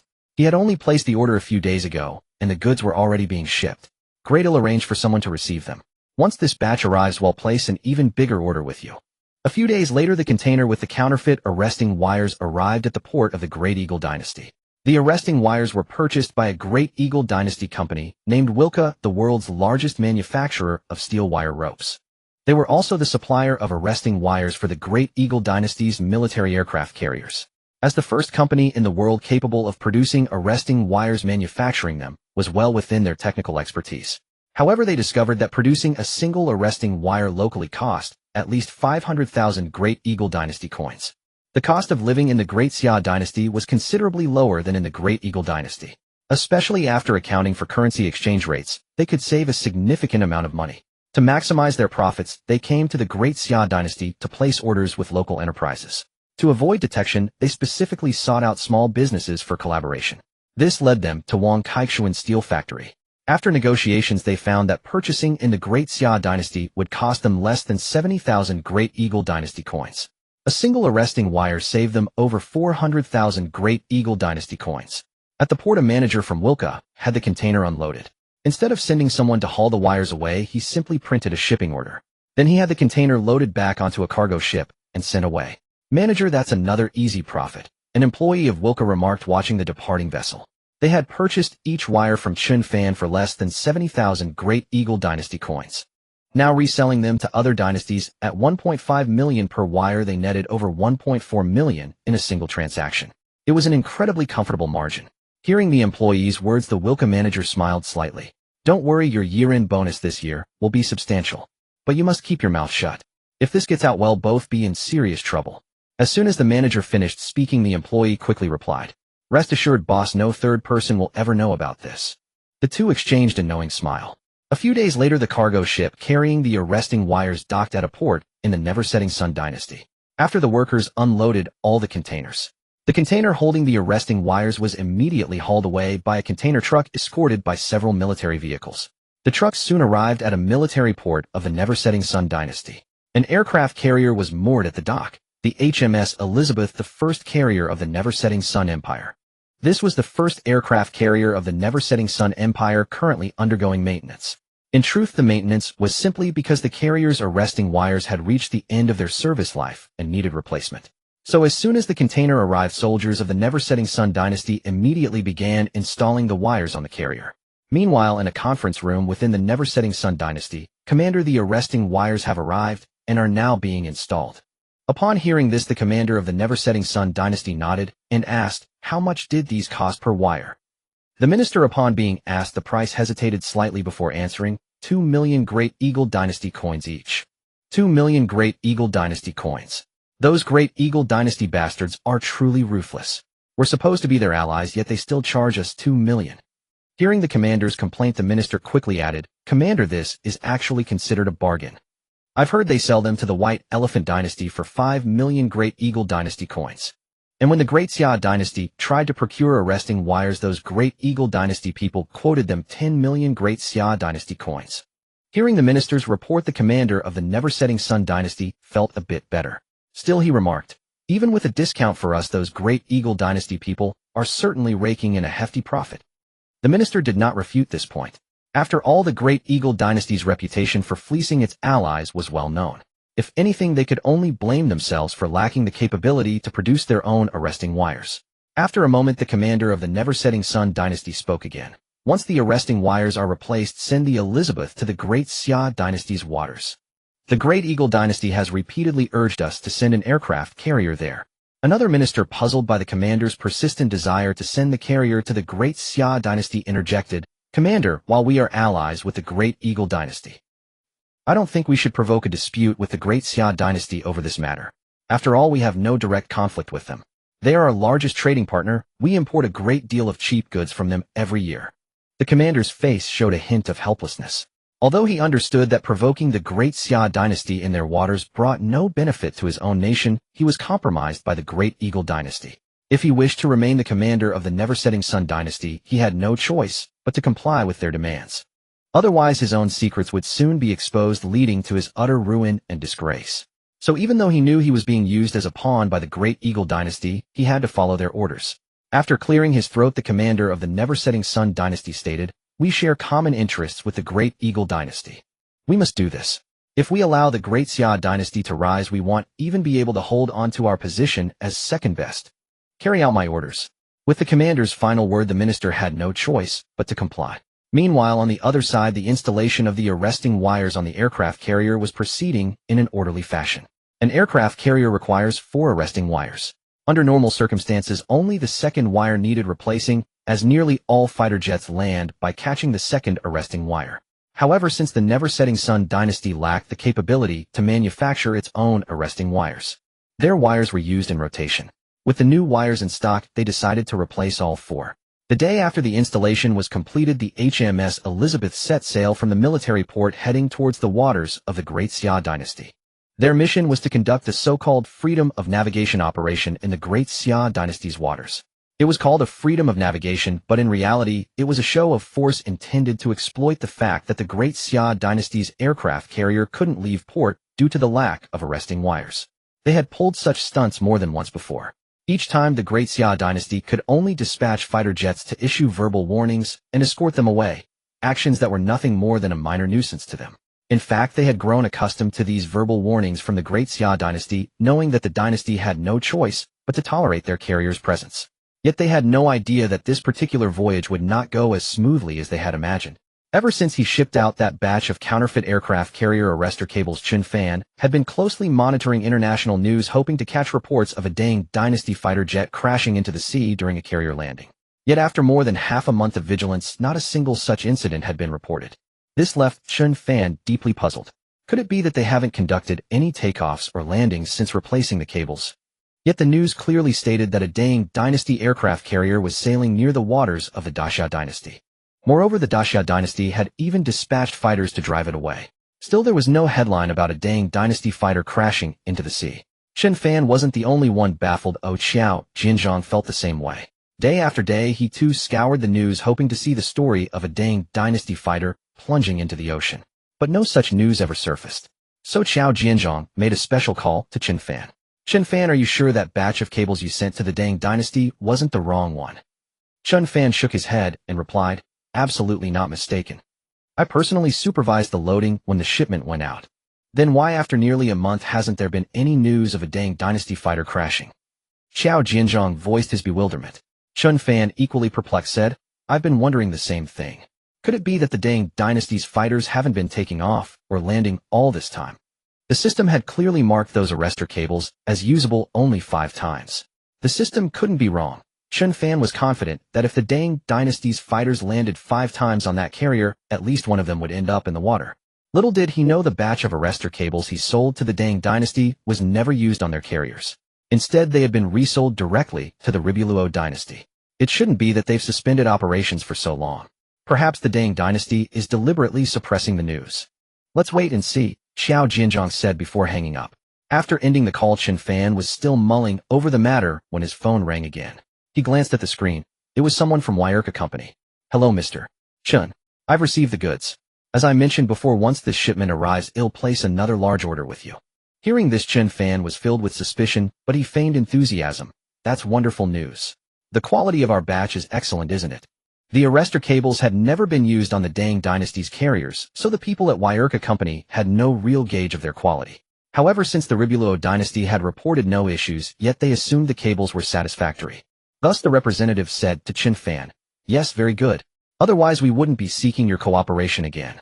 Chen Fan was even more bewildered by this response, but he refrained from probing too deeply and simply asked, "How many cables do you need this time?"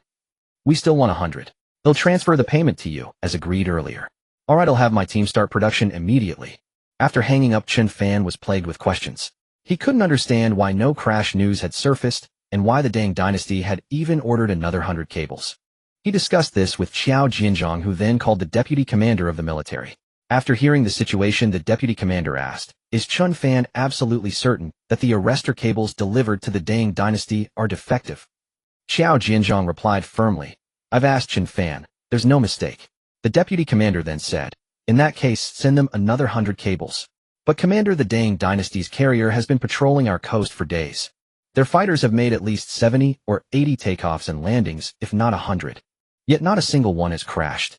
The deputy commander replied, "Let's wait a little longer. Perhaps that carrier isn't using the defective cables." Since the deputy commander had spoken, Xiao Jianzhong had no further objections. As days passed, the news still carried no reports of a Dang Dynasty fighter crashing. Even Chen Fan began to doubt whether the cables he had produced were actually defective. Just as Chen Fan started to question himself, the Rebulo Dynasty's aircraft carrier, the Elizabeth, arrived in the waters near the Daxia Dynasty, replacing the Dang Dynasty carrier that had been there for nearly 2 weeks. To make their presence known to the Daxia Dynasty, the captain of the Elizabeth announced in the command room, "Dispatch a fighter and an early warning aircraft to patrol near the Daxia Dynasty. Let them know that the Rebulo Dynasty has arrived." "Yes, sir." With the orders given, within minutes, a Hainu carrier-based fighter and an early warning aircraft took off from the carrier, heading toward Daxia Dynasty's waters. Meanwhile, the Daxia Dynasty had already detected the Rebulo Dynasty's carrier in the southern waters. As the enemy fighters and electronic warfare aircraft lifted off, the Daxia Dynasty scrambled 2 newly upgraded J-20 fighters from a coastal military base. These 2 J-20s were undertaking their first mission. Thanks to their stealth coating, they went undetected by the Rebulo Dynasty's early warning aircraft. Soon the 2 J-20s appeared in the view of the Rebulo Dynasty's Hainu carrier-based fighter pilots. Since neither the Rebulo Dynasty's early warning aircraft nor the fighter's radar had detected any anomaly, the sudden appearance of the J-20s startled the Hainu pilots. "Damn it! I've got a Daxia Dynasty fighter on my right." "Same here. When did they get so close? Why didn't my warning radar pick them up?" exclaimed the soldiers on the Rebulo Dynasty's early warning aircraft. "I didn't get any warning either. This is the Daxia Dynasty Air Force. You are approaching our airspace. Turn around immediately." Before the Hainu pilot could react, he heard the Daxia Dynasty soldiers broadcast. What if we do enter your airspace? Your fighters are no match for me. Try to catch me if you can." After taunting over the radio, the Rebulo Dynasty's carrier-based fighter pilot ignored the Daxia Dynasty's warning entirely. He immediately pulled up the fighter's altitude, relying on the high performance of their carrier-based aircraft to shake off the 2 Daxia fighters. But to his surprise, as soon as he climbed to a certain height, he saw the Daxia Dynasty fighters shadowing him effortlessly. Seeing the Great Xia Dynasty's fighter jet ascend in altitude alongside his own, the pilot of the Sunset Dynasty's aircraft was stunned. This is impossible. This was not their first incursion into Great Xia's territorial waters. On every previous occasion, the Great Xia fighters had been hampered by their inferior maneuverability. They had never been able to execute such a rapid, agile climb like his own aircraft. "Damn it! Since when did their fighters become this agile?" The Sunset Dynasty pilot snarled furiously over the radio channel. "What are you talking about? There's no Great Xia fighter jet near you," the operator inside the AWACS aircraft flying at a higher altitude said with confusion as he stared at the radar screen. "FCK, that fighter is huge, can't you see it?" The fighter pilot turned his head to look beside him. The 5-star emblem on the Great Xia jet was clearly visible.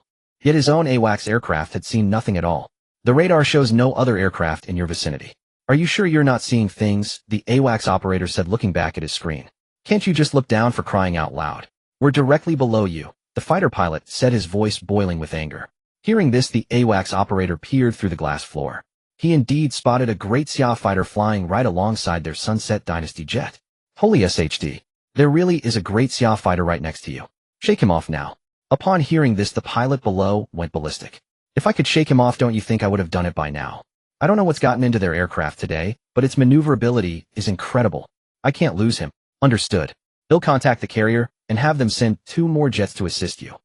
The AWACS operator had barely finished his sentence when a sudden blaring alarm filled the cabin. Simultaneously, several warning lights began flashing incessantly. The pilot's face turned pale. Not good. We're locked on. What?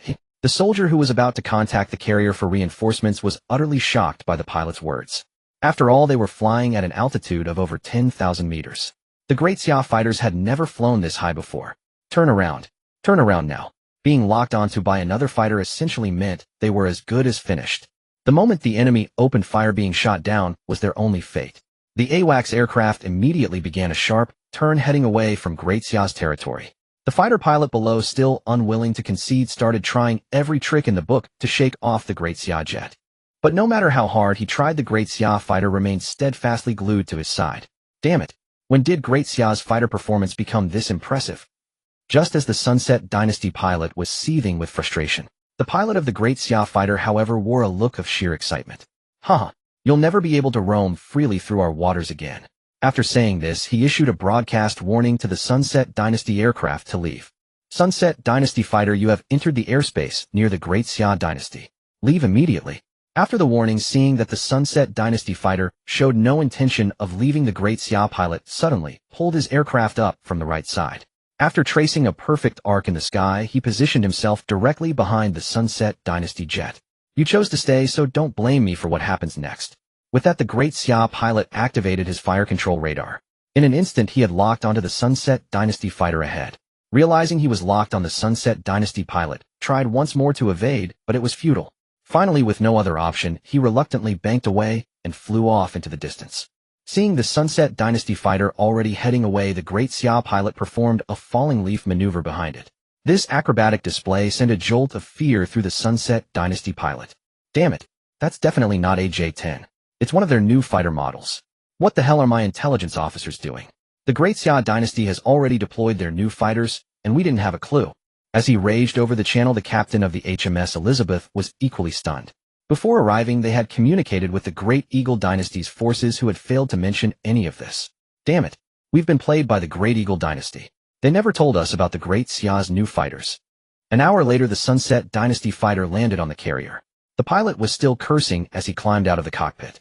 Carrier Captain Wilson began contacting the Great Eagle Dynasty's carrier captain. The Great Xia Dynasty has deployed their newest fighter jets. Why didn't you inform me of such a significant development beforehand? Facing the accusation from the Sunset Dynasty captain, the Great Eagle captain was utterly bewildered. They've deployed new fighters. I wasn't aware of this. Didn't you just have an encounter with their fighters in that area? How could you not know? The captain of the HMS Elizabeth was furious, convinced that the Great Eagle captain was deliberately withholding information. He believed it was a ploy to instigate an incident between the Sunset and Great Xia dynasties, deepening the animosity between them. The Great Eagle captain was equally frustrated. During their previous patrols in the area, although the Great Xia had scrambled fighters, they were still the older models whose combat capabilities were no match for theirs. I genuinely have no idea. Could it be that their 5th-generation fighters have entered service? That's impossible. They haven't even solved the stealth issue yet. How could they be in service so quickly? Hearing the Great Eagle captain's words, the Sunset Dynasty captain took a deep breath and said, "Who says they haven't solved the stealth problem? Our AWACS aircraft couldn't even detect their fighters earlier." At this, the Great Eagle captain was taken aback, a chill running down his spine. Are you serious? Of course I'm serious. Would I lie about something like this? Seeing that the captain of the HMS Elizabeth didn't appear to be deceiving him, the Great Eagle carrier captain thought for a moment and said, "Hold the fort here for now. I'm heading to the Wa Dynasty's base to resupply, and then I'll be back. I want to see for myself just how formidable these Great Xia 5th-generation fighters are to have scared you all so much." Hearing the dismissive tone in the Great Eagle captain's voice, the captain of the HMS Elizabeth was also angered. He immediately barked into the intercom, "Fighters 15, 16, 17, and 18, prepare for takeoff." The captain of the HMS Elizabeth was now seething with fury. Having just been toyed with and intercepted by fighters from the Great Xia dynasty in the skies, he was then subjected to sarcastic remarks from the captain of the Great Eagle dynasty's carrier. This made the captain of the Elizabeth feel the need to prove the might of their never-setting sun dynasty. Thus he dispatched 4 fighter jets simultaneously. Launch a twin-seat fighter. I want to see what tricks the Great Xia dynasty is really playing. Soon 4 fighters began to take off from the HMS Elizabeth.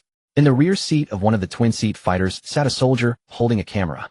Meanwhile, as the fighters from the HMS Elizabeth took to the skies, they were immediately detected by the Great Xia Dynasty's radar. Sir, 4 fighters have taken off from the HMS Elizabeth and are heading towards our airspace. Scramble fighters immediately to intercept.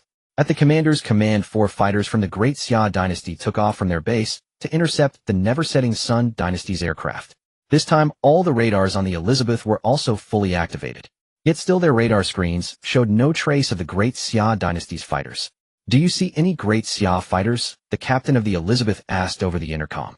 "Yes, we see 4 Great Xia fighters approaching us. Get pictures of their fighters and thoroughly test their maneuverability." This time the HMS Elizabeth had dispatched the best fighters the Never-Setting Sun Dynasty had to offer. If these fighters still couldn't shake off the Great Xia Dynasty's aircraft, then it could only mean that the Great Xia Dynasty had truly developed a 5th-generation fighter. The 4 Never-Setting Sun Dynasty fighters performed various high-difficulty maneuvers in the air attempting to shake off the Great Xia fighters that had come to drive them away. But no matter how hard they tried, the Great Xia Dynasty's fighters remained firmly on their tails, keeping them locked in their sights at all times. After several rounds of aerial jousting, one of the Never-Setting Sun Dynasty pilots spoke over the channel. "Sir, we cannot shake off the Great Xia fighters. They have us locked on constantly, requesting permission to withdraw." Although he knew that war between the Great Xia Dynasty and the Never-Setting Sun Dynasty was unlikely at this moment, and that the enemy wouldn't fire, being locked onto like this for so long was unnerving. If the Great Xia pilot's finger slipped, his life would be over. He didn't want to lose his life due to an opponent's mistake, so he directly requested to retreat. After inquiring about the status of the other fighters, the captain of the HMS Elizabeth found that their situations were all similar. They had lost, and lost decisively. If they continued to linger here, it would violate the mutual understanding between the two sides. If the Great Xia Dynasty were to open fire, they would have no choice but to endure it. After all, being locked onto and refusing to leave was simply being unreasonable. "All of you return." The captain of the HMS Elizabeth's face was grim. Although he had yet to see the photographs, brought back the fact that none of their 4 fighters could shake off the Great Xia Dynasty's aircraft was enough to conclude that the Great Xia Dynasty indeed had 5th-generation fighters in active service. Given the magnitude of this incident, he would need to inform the monarch of the Never-Setting Sun Dynasty and the Great Eagle Dynasty. They needed to discuss the next course of action together. Soon the 4 dispatched fighters began to return one by one to the vicinity of the HMS Elizabeth, preparing to land. The first fighter landed with clean, crisp precision. The second one landed smoothly as well, though it touched down about a dozen meters further than the previous one. This was still within the normal range. However, some of the deck crew were already starting to frown. When the third fighter landed, it was back to normal. Seeing the landing distance return to normal, those crew members assumed the previous deviation was just pilot error. When the 4th fighter came in to land, an unexpected incident occurred. Normally, a fighter jet has a tailhook underneath. To land on a carrier, the pilot needs to catch the arresting wire on the deck with this hook. The wire then pulls the fighter to a safe stop. However, this particular arresting wire was one they had purchased from Chen Fan and his team. After several arrests, the wire's length had stretched by more than 20 centimeters. For a wire over 10 meters long, this difference was practically invisible. But it was precisely this extra length that caused the wire's height to drop from its original 15 centimeters above the deck to just 12 centimeters. Under normal circumstances, even at 12 centimeters, a fighter's hook should still be able to catch it. But the pilot of that fighter made a slight error in judgment, flying his aircraft about 2 centimeters higher than usual. This caused the tailhook to miss the arresting wire entirely. The pilot, believing he had caught it, was already preparing to shut down the engines. But by then his fighter had already traveled halfway across the deck, and its speed hadn't decreased significantly. At that moment, he finally realized that his tailhook had failed to catch the wire. It was now impossible to stop the fighter on the deck. He pulled back on the stick with all his might, trying to get the plane airborne again. But even with his full effort, the fighter still needed a certain distance to achieve liftoff. In the command center of the Elizabeth, the captain was reporting the situation to the supreme commander of the Never-Setting Sun Dynasty when he saw a fighter jet plunge directly into the sea right past the island structure. FCK. Seeing one of his fighters crash into the ocean, the captain hung up on the commander without another word. He immediately ended the call and rushed out. By the time he reached the edge of the flight deck, there was nothing left on the distant water's surface. The fighter had already sunk to the bottom. What the hell just happened? Can anyone tell me why it went into the sea?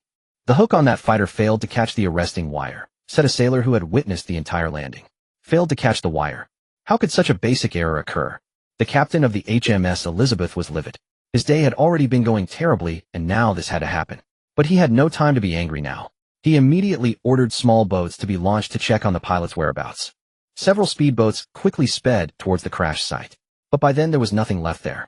Not only was the pilot gone, but even the fighter itself was nowhere to be seen. A fighter jet plunged into the sea, its pilot vanishing without a trace. This was no trivial incident. Consequently, the captain of the aircraft carrier Elizabeth immediately ordered an investigation. By reviewing surveillance footage and interrogating the soldiers present at the time of the incident, they proceeded with their inquiry. A conclusion was swiftly reached. During its landing attempt, the downed fighter jet had made an operational error, flying 2 centimeters higher than the standard altitude. This caused the hook beneath the aircraft to miss the arresting cable. This in turn led to the jet's crash into the sea. The captain of the Elizabeth reported these findings to the sovereign of the Neverland dynasty. The sovereign deemed the incident an accident and chose not to pursue further investigation or assign blame. The matter was thus left at rest.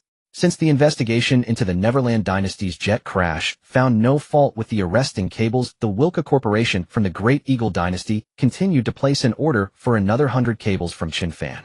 After Chen Fan informed Xiao Jianzhong of this development, Xiao Jianzhong reported it to the military department. Approval was granted quickly. Chen Fan, the deputy commander, said as long as it's those same arresting cables, well, sell the Great Eagle dynasty as many as they want. Hearing Xiao Jianzhong's words, Chen Fan was somewhat puzzled. After all, nearly a month had passed since he supplied the cables to the Great Eagle dynasty, yet there was still no news of their fighter jets crashing. Brother Xiao, did the military really say that? There are things you don't know, but I can give you a hint. What is it? The batch of arresting cables you sold to the Great Eagle dynasty. They resold them to the Neverland dynasty. These past few days, the Neverland dynasty has been provoking us in our eastern seas. As a result, one of their jets crashed into the sea. Upon hearing this, a look of joy spread across Chen Fan's face. It took this long for one to finally crash, he said. I was starting to think the cables I gave them were actually good. Hearing this, Xiao Jianzhong chuckled as well. Don't worry, if they were actually good, the military wouldn't have agreed to let you keep selling them. Chen Fan nodded, saying, that's a relief then. They'll have to keep a close eye on the news these days, ha. Although it wasn't a Great Eagle dynasty fighter jet that plunged into the sea, having a Neverland Dynasty 1 crash was just as satisfying. Moreover, judging by the fact that the Great Eagle dynasty was continuing to purchase more cables, it seemed they hadn't yet suspected the product's quality. So Chen Fan called Wang Kaishuan, instructing him to expedite the production of the new order from the Great Eagle dynasty. After all, as time went on, more fighter jets would inevitably crash. Eventually, they would surely start to suspect the cables. Wang Kaishuan understood the gravity of the situation and had his workers labor through the night to produce the arresting cables for the Great Eagle dynasty. Once that batch of cables was dispatched, Chen Fan thought for a moment and then placed a call to his contact at the Wilka Corporation. Hello, this is Chen Fan.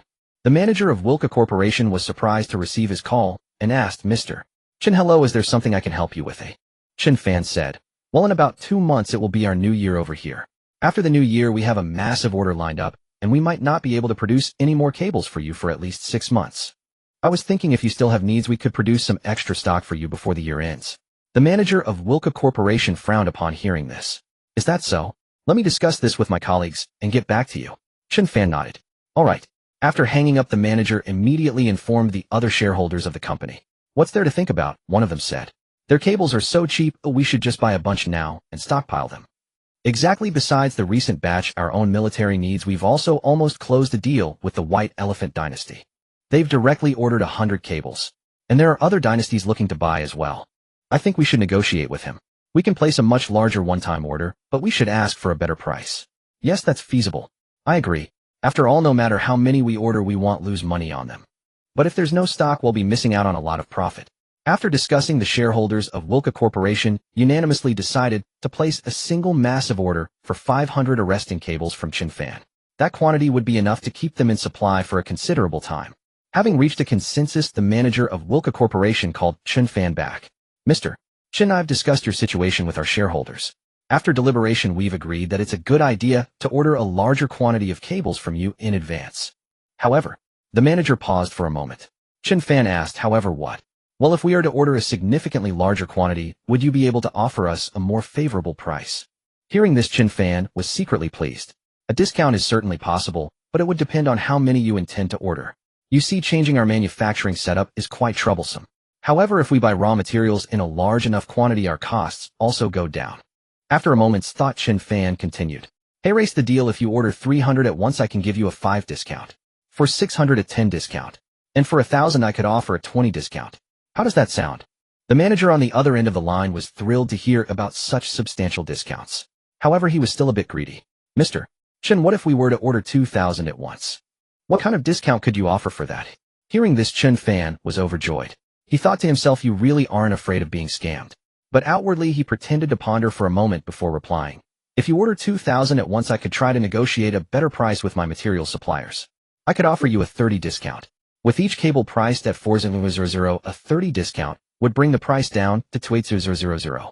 At this price, Chen Fan would only make a profit of 8,000 per cable. Although he was earning significantly less, it was no longer just about the money. The chance to sabotage them and cause more of their fighter jets to crash into the sea was in Chen Fan's view more than worth it. When the manager of Wilka Corporation heard that Chen Fan could offer a 30 discount, he immediately said, "Hold on a moment, let me discuss this with our other shareholders." With that, he hung up and began to confer with the other shareholders about the proposal. The shareholders of Wilka Company agreed without a second thought to the 20% discount offered for an order of 2,000 arresting cables. After all, in their view, they were the sole supplier to the Great Eagle Dynasty, the entire European Federation, and the White Elephant Dynasty. No matter how much they stockpiled, they never worried about sales. So Chen Fan's 20% discount meant an additional profit of 20,000 Great Eagle Dynasty coins per cable. With 2,000 cables, that amounted to an extra 40 million in profit. For them, this was essentially a guaranteed risk-free venture. After the company's approval, the manager of Wilka Company promptly transferred the funds to Chen Fan. Chen Fan hadn't expected them to be so decisive, ordering 2,000 arresting cables in one go. He immediately sought out Wang Kaixian to discuss the matter. The Great Eagle Dynasty has ordered another 2,000 arresting cables. We must deliver them as quickly as possible. Getting them into use might even cause a few more of their fighter jets to crash into the sea. Hearing that the Great Eagle Dynasty had ordered 2,000 arresting cables at once, Wang Kaixian was pleased, but also knew this had to be completed swiftly. Otherwise, given enough time, they would certainly discover the cable's flaws. But we simply can't produce 2,000 of them in time, even though we're manufacturing counterfeit arresting cables. The production process is identical to the real ones. Our daily output is only a few dozen. 2,000 cables would take at least a month to produce. We might not have enough time.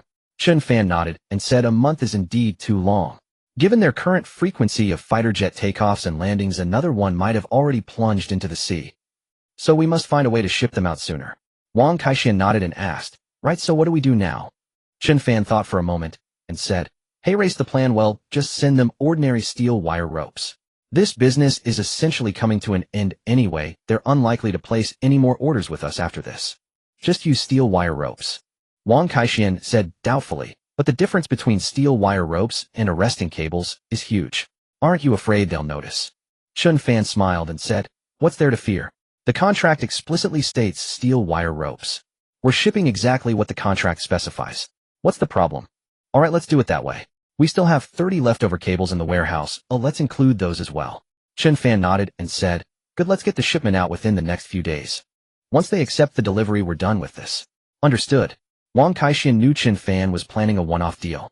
He immediately summoned the workers to start round-the-clock production of the steel wire ropes. While making the counterfeit arresting cables took a month, producing steel wire ropes only took 5 days. The 5 days passed peacefully as the Great Eagle Dynasty's aircraft carrier had gone to the Wood Dynasty for replenishment.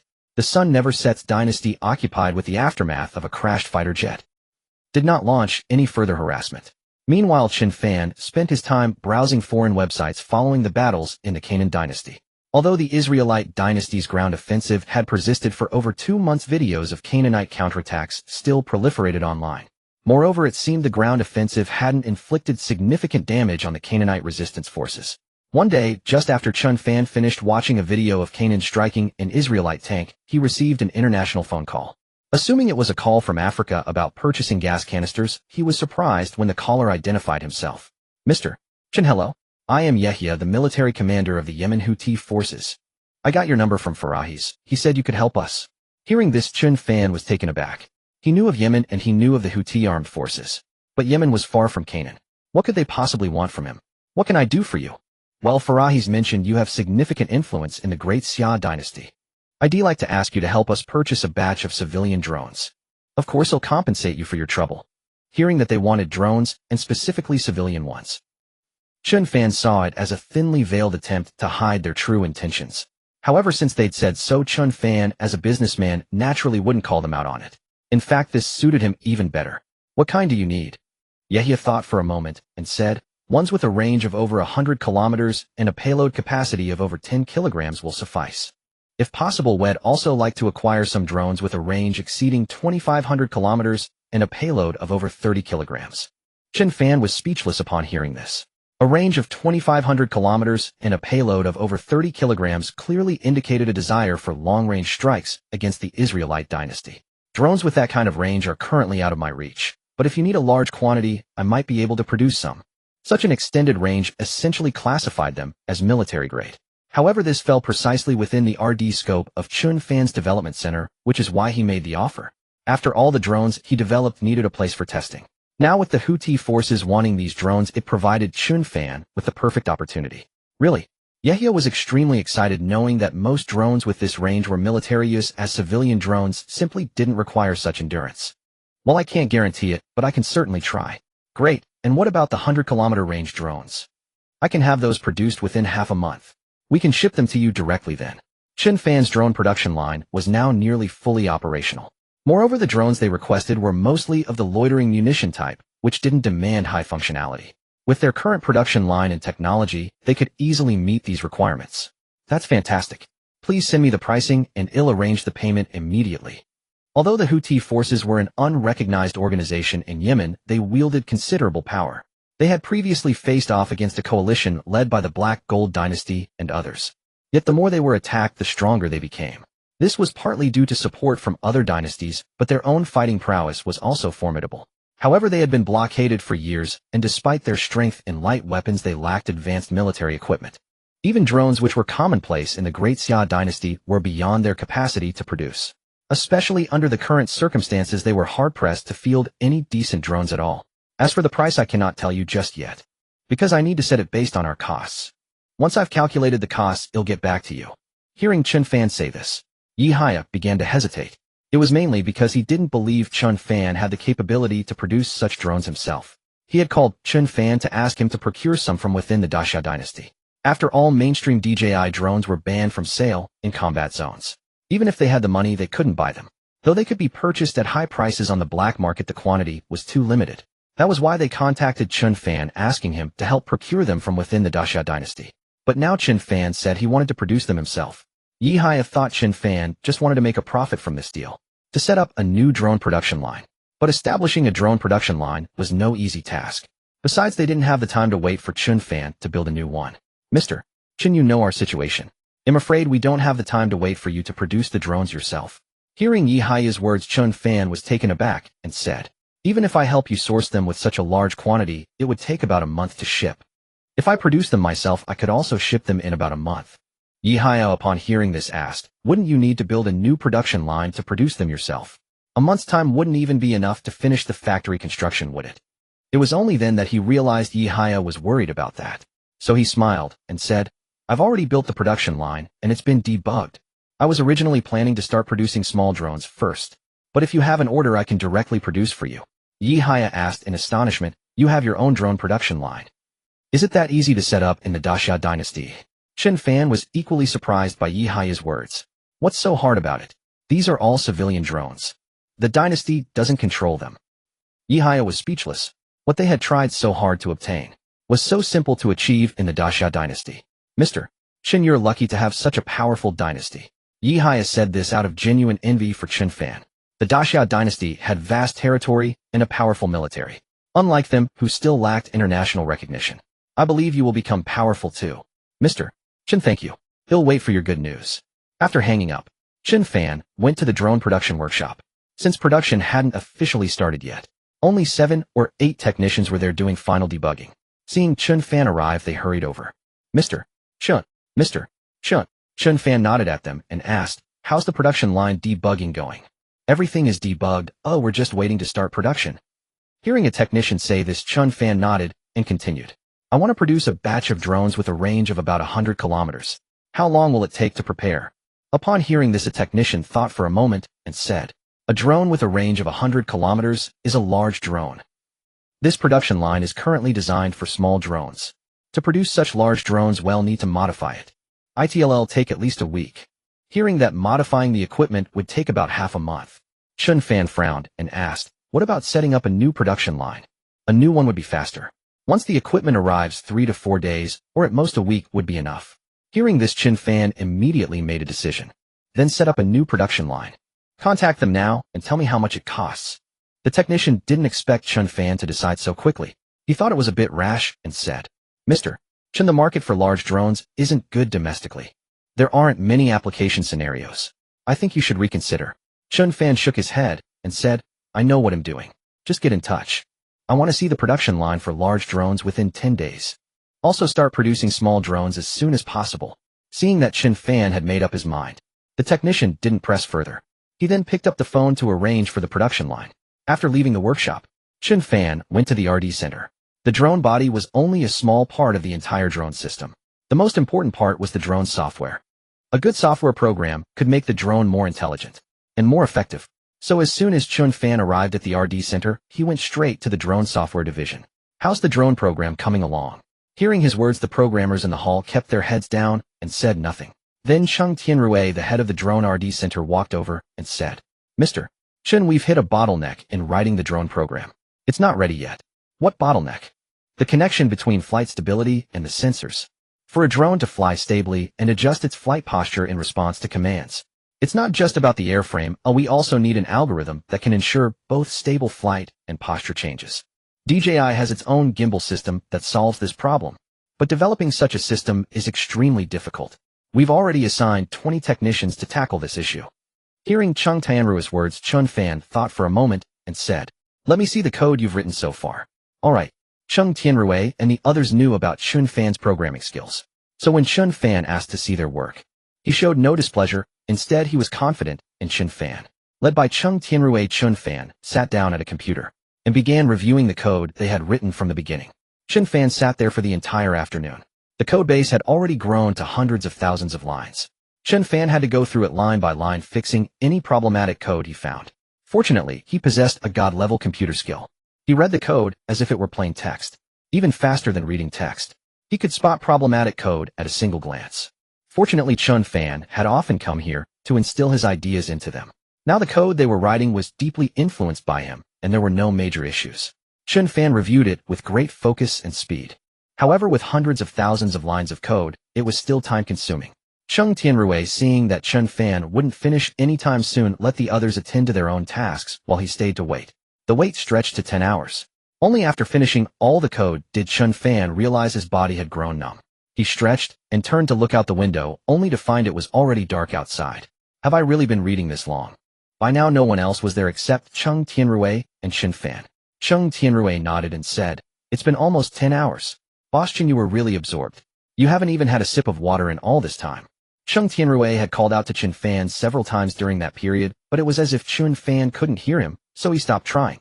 Chen Fan smiled awkwardly and said, I was so focused I didn't even feel thirsty until you mentioned it. With that, Chen Fan got up, walked to the water dispenser, and downed 2 large cups of water, finally feeling better.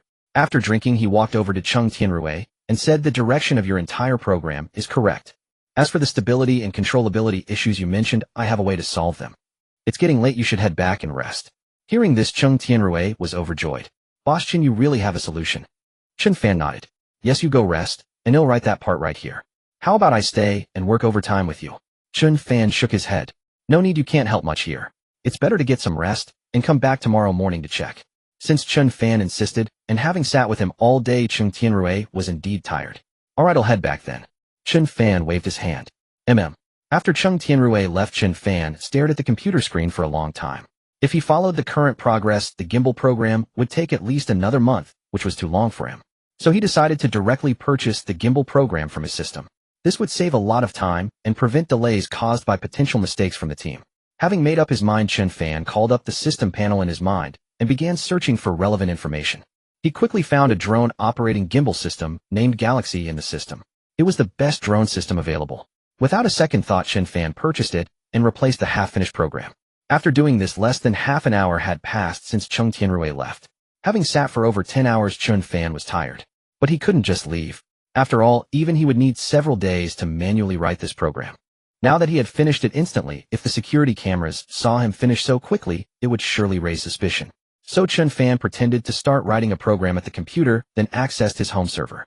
He copied the footage of him frantically typing code which the cameras had recorded, processed it, and re-uploaded it to the server, extending the video's timeline to 7 o'clock the next morning. This way, even if someone was suspicious and checked the surveillance, they would see him writing code at the computer all night long. Although even if he had been writing all night, completing the entire program would still be hard to believe. But Chen Fan didn't have time to take it slow now, as there were many other auxiliary programs to write. After finishing these tasks, he went straight to the break room and lay down on the sofa to rest. Early the next morning, just after 6, Chen Fan left the break room and sat back down at the computer to write code. Around 8, the programmers from the Drone RD Center began to arrive. As soon as they walked in, they saw Chen Fan at the computer. His fingers were dancing rapidly across the keyboard. Even for these professional programmers, their typing speed wasn't half of Chen Fan's. They had to think and write simultaneously. But Chen Fan didn't need to think. The code was already etched in his mind, he just had to type it out. Wow, Boss Chen types so fast. Yeah, if I were half as fast, I'd be a legend. Come look, not only is he fast, but his code is also beautifully written. Hearing this, the others gathered behind Chen Fan to watch. Sensing the crowd behind him, Chen Fan sped up even more. Damn, is this even writing code? It looks like a printer printing line by line. I've never seen anyone code this fast. As they murmured behind him, Chen Tianrui arrived. Seeing so many people watching Chen Fan, he gave a soft cough, which immediately caught their attention. Director Chen, come see. Boss Chen's coding is incredibly fast. Chen Tianrui walked over slowly, saying, what's all the fuss about? Boss Chen has been coding here all night. He assumed Chen Fan's speed wouldn't be that fast since had been at it all night, and his body must be exhausted. But when he stood behind Chen Fan, he was stunned. Chen Fan's fingers were dancing on the keyboard at an incredible speed, without a single error. He's been coding all night. That's impossible. Exactly how can he still be this fast after a whole night? Can he handle it? Chen Tianrui couldn't hear the murmurs anymore. He was mesmerized by Chen Fan's speed. Chen Tianrui was a senior programmer Chen Fan had recruited from DJI. He had previously been a programmer at the Royal Academy of Sciences. He had seen a lot of code in his time, but never had he seen anyone write code this fast. After carefully observing Chen Fan's work for a moment, he exclaimed, Boss Chen has already finished the gimbal program. The surrounding crowd gasped in astonishment at Chen Tianrui's words. Finished? That's impossible. The rest of us are only halfway done, and Director Chen finished it all in one night. Whoa, it's true. Director Chen has already completed the main framework. What he's writing now is the auxiliary program. Chen Fan seemed oblivious to their chatter, his fingers continuing to fly across the keyboard. Seeing Chen Fan like this, Chen Tianrui said to the others, you all go attend to your tasks, and stop disturbing Director Chen here. Judging by his state, he won't stop until he finishes that auxiliary program. The others could only return to their own workstations, busying themselves with their tasks, though they occasionally glanced up to check on Chen Fan's progress. An hour later, Chen Fan's hands came to a halt, and he stretched lazily. Chen Tianrui, who had been standing by his side the whole time, quickly asked, Director Chen, you're finally done. A faint smile played on Chen Fan's lips. He had been aware of their arrival from the very beginning. He simply hadn't stopped choosing to cultivate the image of a code-obsessed maniac. Otherwise, no one would believe that he could write an entire cloud platform code in a single night. Chen Fan rose from his seat, stretching his body as he asked, what time is it? It's past 9. You've been writing all night. Hearing that had been at it all night, Chen Fan feigned surprise and said, really? I've been at it that long. No wonder I feel so tired. Chen Tianrui was at a loss for words. Chen Fan continued, I've finished the main cloud platform program, and I've also written an auxiliary interaction program. The rest of you need to focus and finish your part soon, then we'll test it. I'm a bit tired, so I'm heading back to rest for a while. Alright, leave it to me. You've been up all night, go home and get some rest. Chen Tianrui, being an experienced programmer himself, knew all too well the toll that writing code all night takes on one's health. Chen Fan nodded and left, surrounded by the admiring gazes of the programmers. The moment Chen Fan left, the programmers rushed over to his workstation. Let's see the code Director Chen wrote. Chen Tianrui was equally curious to see what kind of cloud platform program Chen Fan had produced overnight. Under the eager gaze of everyone, Chen Tianrui opened the source code of the program Chen Fan had written. The moment he looked, everyone was stunned. The program was flawless, perfect in both its logic and execution. What was particularly striking were the numerous innovative methods they had never even considered. Some parts were more concise than their previous solutions, yet achieved even better results. After examining it for a while, these programmers were utterly impressed by Chen Fan's programming skills. Director Chen is truly remarkable. It would take me at least a year or two to write something like this. Forget it, even if you had 10 years, you couldn't write code of this caliber. If Director Chen ever became a programmer, we'd all be out of a job. With skills like his, head never settle for being a mere programmer. They continued to marvel at the code. Then someone suddenly asked, Director Chen is fast, but this is over 100,000 lines of code. Even if he didn't stop for a moment, it's impossible for him to write that much. His words sparked doubt in the others. Write and writing nonstop all night would be physically exhausting. Could it be? This was written by someone else beforehand. For the programmers, this seemed like a plausible explanation. Writing over 100,000 lines of code in one night was simply beyond their comprehension. Moreover, their cloud platform code was to a large extent similar to DJI's. They suspected that Chen Fan might have stolen DJI's code. Hearing this, Chen Nian immediately retorted, "Don't talk nonsense. You all saw how fast Director Chen was typing earlier. He was writing hundreds of lines per minute. At that pace, finishing it in one night isn't impossible." As soon as Chen Nian finished speaking, a programmer quickly chimed in, "Director Chen, at the speed Director Chen was going, it is indeed possible. But we're all programmers here. Do you think he could actually maintain that pace all night?" "Exactly, I couldn't sustain that intensity for even half an hour." Just as everyone was doubting whether Chen Fan had really written the program himself, one person suggested, "Don't we have surveillance cameras here? Let's check the footage and find out." "Right, we have cameras. If he copied someone else's work, he would have had to take breaks." Chen Nian hesitated, seeing that everyone wanted to check the surveillance. "Let's not. We should trust Director Chen. It's precisely because we trust him that we need to see it. Otherwise, we won't feel confident about this if it ever comes up. Yes, I don't want to work at a company that engages in theft." Exactly. Most of these people were fresh graduates with a strong sense of integrity. Seeing their insistence, Chen Nian thought it over and said, "All right. But you must never let anyone else know about this, especially Director Chen." Seeing Chen Nian agree, the others quickly assured him, "Don't worry, Director Chen, we won't tell a soul." "Right, let's hurry up and take a look." Chen Nian nodded and said, "All right, I can view the surveillance footage on my computer. Let's go to my office." With that, he led them to his office and pulled up the surveillance playback. The footage showed Chen Fan sitting at his desk from 7 in the evening until they arrived, his fingers constantly tapping away at the keyboard. He hadn't even changed his posture. After watching the entire playback, those who had doubted Chen Fan were dumbfounded. Is this humanly possible? He didn't change his posture all night, didn't even drink water, just kept writing. My God, I can't even imagine how Director Chen did it. Not only were the others utterly incredulous, but even Chen Nian was deeply astonished. Chen Fan had been writing continuously without even pausing to think. After watching, Chen Nian sighed in admiration. If Director Chen had been born a few years earlier, there would be no Tencent today. With the main program for the cloud platform completed, the remaining tasks were straightforward. When Chen Nian arrived this morning, he was already aware of Chen Fan's directive to expedite operations at the drone factory. He immediately began organizing his team to tackle the subsequent work. "President Chen has finished the core program for us," he announced. "There's not much left to do. We must complete everything within 3 days. The drone factory is preparing to start production, so we need to have all the software finalized and ready before they begin. We have to guarantee our programs are flawless and don't hold up President Chen's plans." A chorus of affirmations followed. "Understood. Leave the rest to us. We can't afford to look incompetent." "Exactly, don't worry, we've got this." With Chen Fan setting the pace, the team was buzzing with renewed energy. After Chen Nian delegated their respective tasks, everyone dove into their work. Meanwhile, Chen Fan didn't head back to rest after leaving the RD center. Instead, he returned to his office. He went online searching for opportunities to legitimize his drone research. Small civilian drones were easy to justify after all. But the drones Yehia had ordered with their over 100-kilometer range were far beyond typical civilian needs. Such capabilities were only useful for large corporations requiring long-distance transport. And there weren't many businesses that needed both long-range delivery and a fleet of drones. As he was pondering this, Wang Kaixian walked in. "President Chen, you got a package. I brought it up for you." Mention of a package sparked an idea in Chen Fan's mind.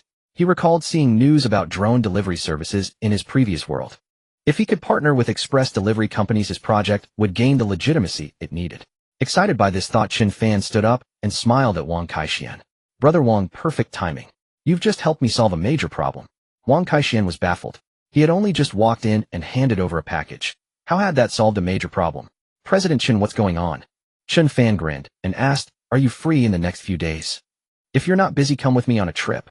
Wang Kaixian thought for a moment. "There's a county meeting, but I can skip it if needed." Although Chen Fan's Bimian Industrial had been around for years, it had remained relatively obscure until Chen Fan took over and turned it into the county's leading enterprise. Wang Kaixian's status had risen along with the company's. He was now frequently invited to county meetings, and the expansion of their new steel plant had become a key county project. He was a busy man, but he was also sensible. He knew what mattered most. If Chen Fan was asking, it wasn't a trivial matter. "All right, then get ready." If there's nothing pressing, we'll head out this afternoon. Surprised by the urgency, Wang Kaixian sensed this was significant. I don't need to prepare anything, he said. I'm ready to leave whenever. Hearing this, Chen Fan replied, then let's go right now. All right.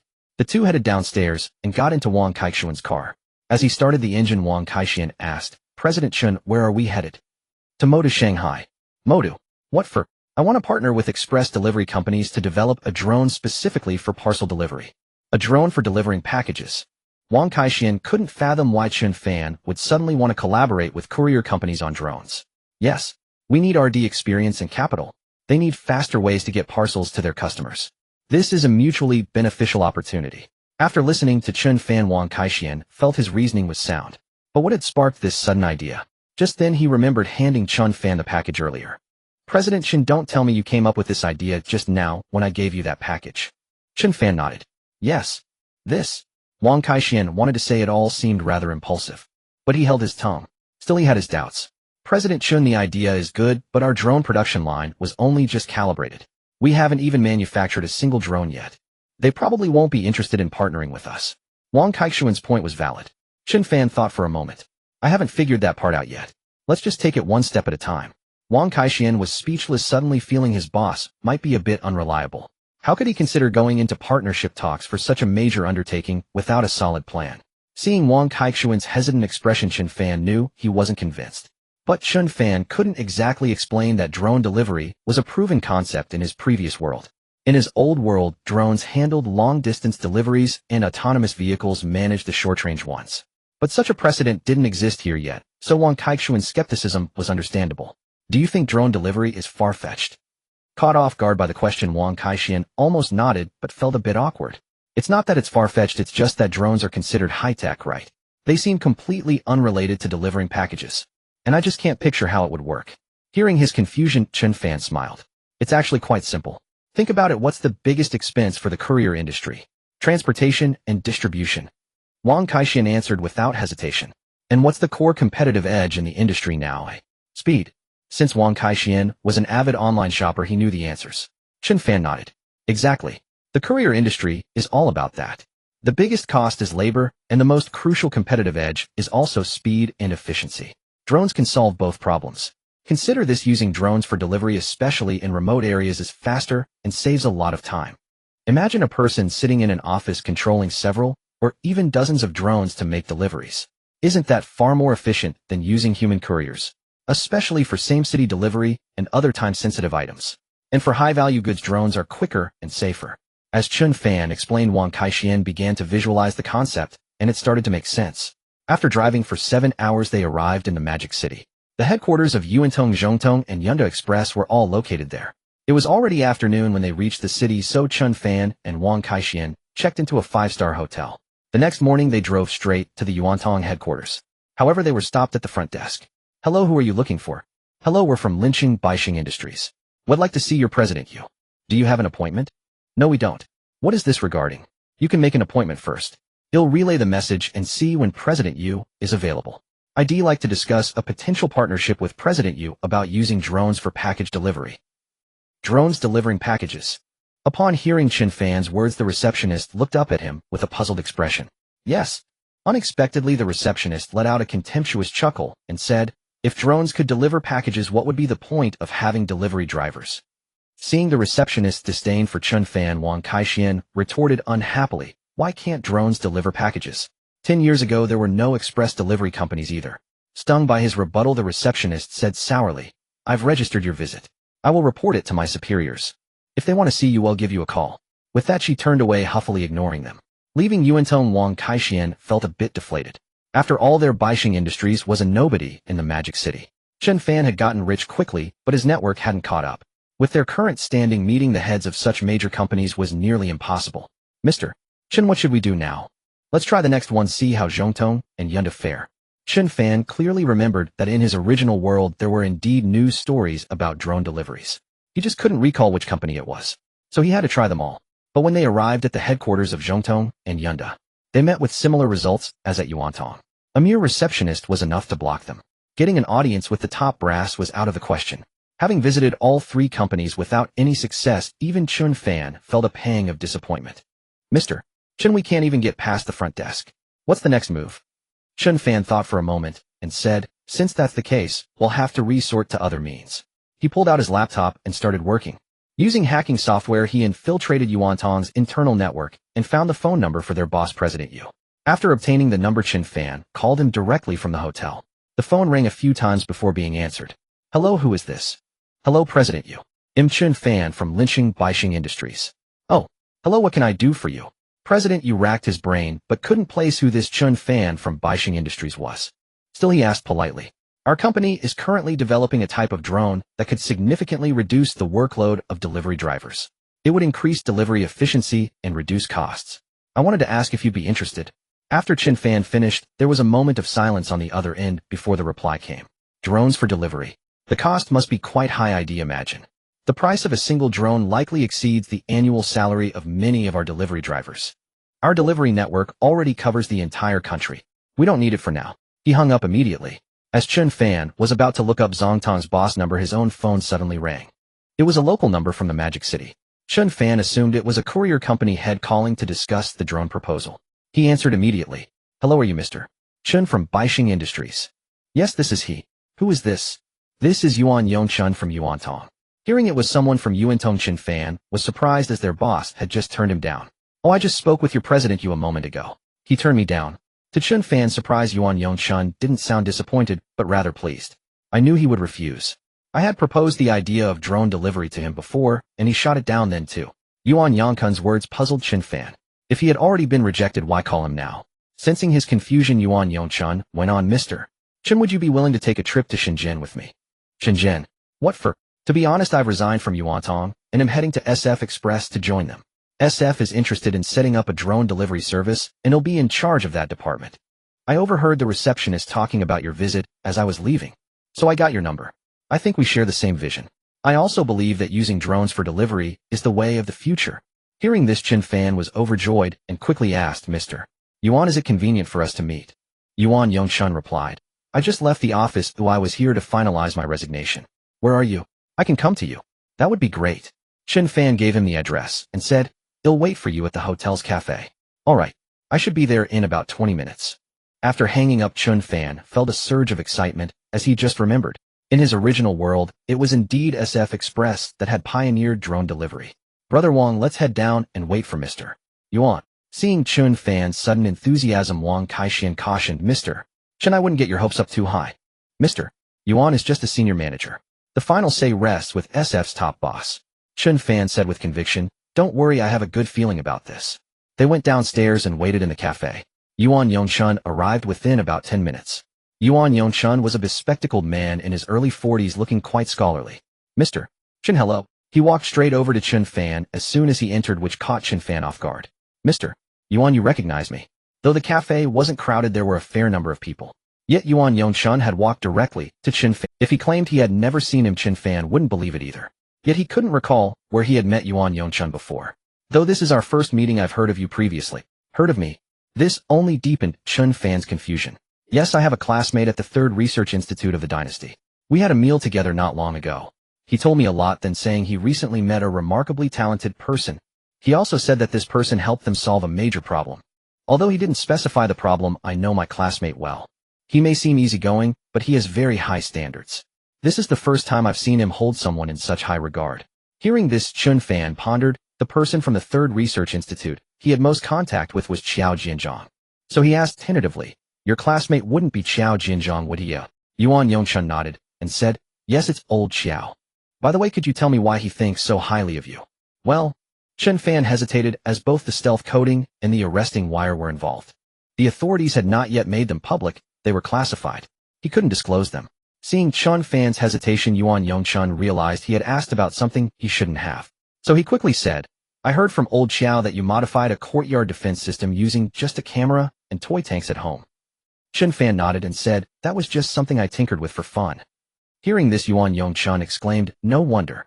You can create such impressive things even when just playing around. If you seriously researched something, it would surely be extraordinary. Though Yuan Yongchun didn't know exactly what Chen Fan had developed, he knew that the Third Research Institute dealt with high-tech innovations. Whatever it was, it must be incredibly advanced. So he had no doubt about Chen Fan's capabilities. He then began asking Chen Fan for his views on drone delivery. Mr. Chen, what do you think is the biggest advantage of drone delivery?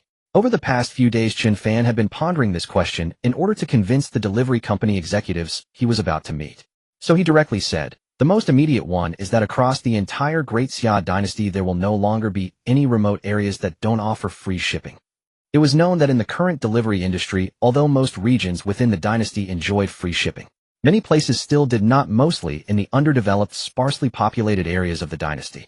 Delivering parcels in these regions was extremely labor-intensive and often resulted in losses. Hence these areas were excluded from free shipping. Hearing Chen Fan's words, Yuan Yangkun's eyes lit up, and he said, that's exactly what I think. Our dynasty currently has 6 provinces without free shipping. The total population of these 6 provinces is nearly 100 million. If we could offer free shipping to these areas, our delivery volume would increase by 1/5 to 1/3 of the current amount. That would be a colossal number. Although the inland regions with free shipping also had high purchase volumes, SF had to compete with other major logistics companies for orders in those areas. But if SF could secure these 6 provinces where other delivery companies didn't offer free shipping, then all the delivery orders from nearly 100 million people in those 6 provinces would go to SF. The volume would be enormous. Chen Fan nodded and added, moreover, drones have great potential in major cities as well.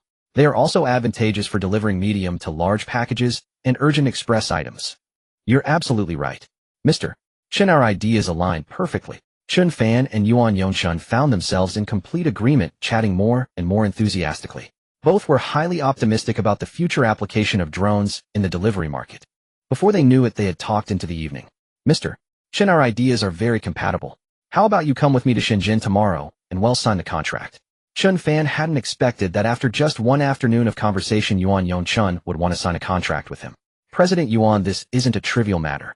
Let's first talk with your boss before we proceed. Unexpectedly, Yuan Yongshun shook his head and said, don't worry. Our boss was the one who recruited me precisely because of this idea. You can come with me confidently tomorrow. He'll take care of everything once we get there. Since Yuan Yongshun had said so, Chen Fan didn't insist further. After parting ways with him, Chen Fan returned to the hotel with Wang Kaixian. Brother Wang, you drive back tomorrow. He'll fly to Shenzhen myself. All right. He'll head back tomorrow. Take care of yourself in Shenzhen. Wang Kaixian was already aware of Chen Fan's skills, so he wasn't worried about him being bullied. Early the next morning, Chen Fan flew to Shenzhen and arrived at SF's headquarters. Although he hadn't officially joined SF, no one stopped Yuan Yongshun from entering the headquarters. Chen Fan followed him directly to the CEO's office. President Wang, this is Mr. Chen I mentioned yesterday. Mr. Chen, this is our CEO, President Wang. Hello, President Wang. Chen Fan stepped forward and shook hands with President Wang. Looking at Chen Fan, President Wang said, I didn't expect you to be so young. Come, let's sit down and talk. After they were seated, President Wang looked at Chen Fan and asked, President Yuan has already told me about your ideas. They align well with SF's vision, but I have a few questions. Your company's current products have nothing to do with drones. Why do you want to enter the drone industry? Chen Fan replied, I believe the applications for drones will continue to expand. For instance, in the delivery industry, we're collaborating on agriculture, firefighting, rescue operations, and so on. Of course, there was one crucial point. Chen Fan didn't mention military applications. President Wang nodded and said, you make a good point, but you've never been involved in drone-related industries before. How can you guarantee that you can fulfill our cooperation? Chen Fan thought for a moment and said, although I haven't worked in related industries, we've been researching and developing drones for over a year now. That may not be a long time, but we've built a solid technical foundation. Currently, our small drone production line has already started mass production. Although there's still a gap in technical quality compared to DJI for now, our prices are significantly lower than theirs. However, I believe that within a year we can capture more than 10% of the market share, and within 5 years we'll be on par with DJI. Hearing Chen Fan's bold claim, both President Wang and Yuan Yangkun's expressions changed. They both felt that Chen Fan was overstating his ambitions. Even Huawei, so formidable in the Great Xia dynasty, wouldn't dare claim it could dominate half of the dynasty's smartphone market. Yet Chen Fan dared to make such a boast. Knowing that the two didn't believe his words, Chen Fan didn't over-explain. He understood that without any proven results, any claims he made would just sound like bragging. However, Chen Fan was well aware that this day was not far away. DJI's fame stems from their extensive technological reserves and superior product quality, which have made them bestsellers both domestically and abroad. Chen Fan dared to make such claims because he held firm belief in his own path. Once his drones were deployed on the battlefield, the Century Enterprise name would spread far and wide. With reputation established and quality assured, pricing them below DJI, would create a perfect storm of opportunity. Achieving parity with DJI within 5 years was not an unrealistic goal. Although President Wang found Chen Fan's 5-year projection somewhat ambitious, he admired the young man's confidence. Old Yuan just shared your thoughts on drone delivery with me, he said. I find them excellent. We at SF Express hold great expectations for this venture. Moreover, Old Yuan speaks highly of you, calling you a rare talent. Let's sign a letter of intent today. Then Old Yuan will visit your facility to see if it meets our requirements. If everything checks out, we can proceed to a formal cooperation agreement. Despite Yuan Yangkun's glowing praise, President Wang wasn't one to rush into decisions. He planned to send Yuan to inspect Chen Fan's factory firsthand before committing. Chen Fan was quite satisfied with this outcome.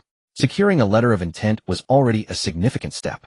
He was confident that once Yuan Yongchun visited, a full agreement would follow. Thank you for this opportunity, President Wang. I won't let you down. While Chen Fan was pleased with the meeting, Yuan Yongchun was less so. However, respecting his superior's decision, he added, President Wang's Century Enterprise may be young, but it has already become a leader in certain sectors. Oh, Yuan Yongchuan, seeing the president's interest piqued, elaborated. Months ago, President Chen developed a scratch-resistant wear-proof automotive paint. It caused an immediate sensation upon release and has now expanded nationwide. Demand currently outstrips supply. President Wang was surprised by Chen Fan's achievements. If he was already so successful in the paint industry, why venture into the drone market? President Chen, you're truly accomplished at such a young age. However, the drone industry requires substantial capital investment. Chen Fan understood the underlying question. President Wang, I have a research center with a development team of over 700 people. The drone RD team currently numbers over 100. This revelation startled President Wang.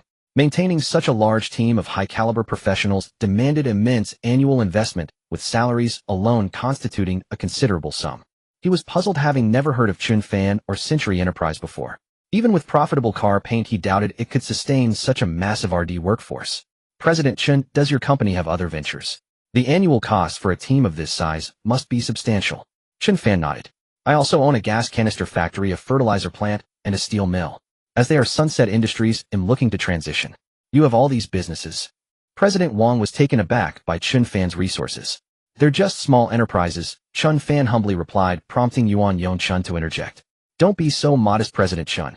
Old Xiao told me all your products are for export. Yuan then turned to President Wang. President Wang, President Chen is truly remarkable. According to Old Xiao, since taking over his family's business.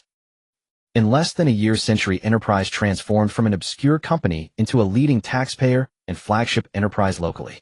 President Wang looked at Chen Fan with undisguised astonishment. Xiao Chen, that's truly impressive.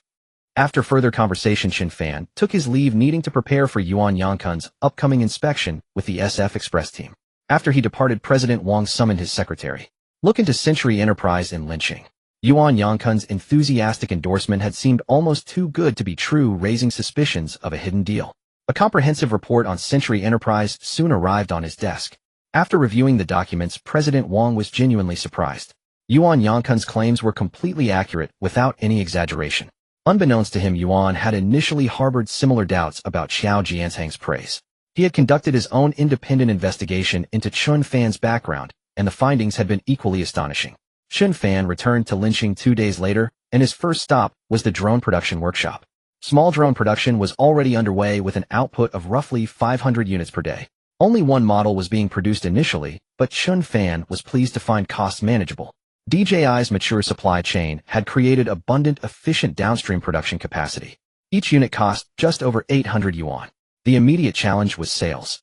Currently, his only nationwide distribution network was for the car paint, which was irrelevant to the drone market. In just a few days he was away, thousands of drones had piled up in the warehouse. Without a strategy to move this inventory, it would soon become a backlog, severely impacting Century Enterprise's cash flow. While the domestic drone market was fiercely competitive, they were a hot commodity overseas, especially in the regions of Damao and Air Mao, where drones had become decisive tools on the battlefield.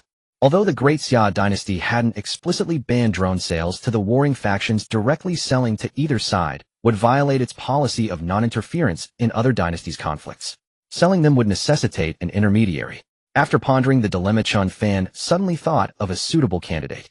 This person was the head of the Dark Web's Middle East operations, Wang Yin.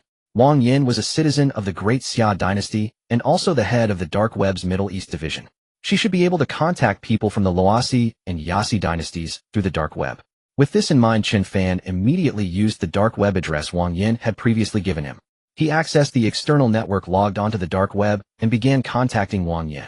It wasn't long before Chen Fan reached her. "Little brother, are you contacting your sister because you want to take on another mission?" Chen Fan had left a deep impression on Wang Yin. Ever since Chen Fan had displayed his formidable strength during his last appearance in the Middle East, Wang Yin had wanted to recruit him into the dark web's ranks. However, at that time Chen Fan had no intention of pursuing that path, and he quickly returned to the Great Xia dynasty, leaving Wang Yin somewhat disappointed. Chen Fan taking the initiative to contact her now came as a surprise. "Sister Wang, I wanted to ask you about something." Chen Fan chose to ignore the alluring tone in Wang Yin's voice. "What is it?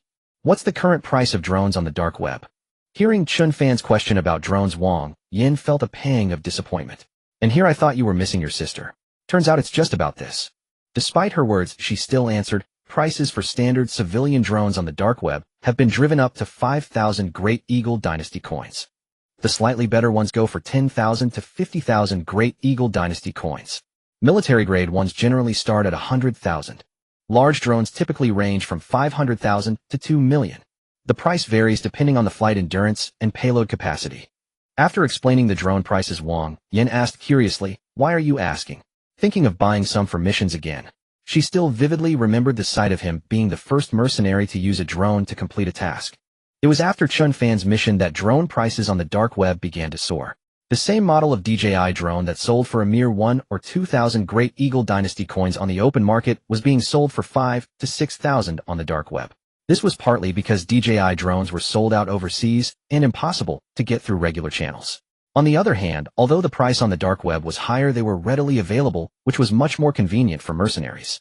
"I'm not looking to buy, I'm looking to sell." "Sell it?" Wang Yin was stunned by his words. "You have drones? How many?" Even on the dark web, drones were a hot commodity. Due to supply not meeting demand, prices were changing almost daily. Sometimes when stock ran out, even a standard civilian drone could fetch 10,000 Great Eagle Dynasty coins. So when she heard Chen Fan wanted to sell, she was quite excited. After all, drones were a form of hard currency on the dark web. "I have a drone production line." "What?" Wang Yin was utterly shocked when she heard this. "I have a drone production line. The current daily output is around 500 units. And we have our own operating system." After Chen Fan finished, Wang Yin took a moment to recover before asking, "You want to sell them through our dark web?" "Yes. I have the production, but I lack the sales channels.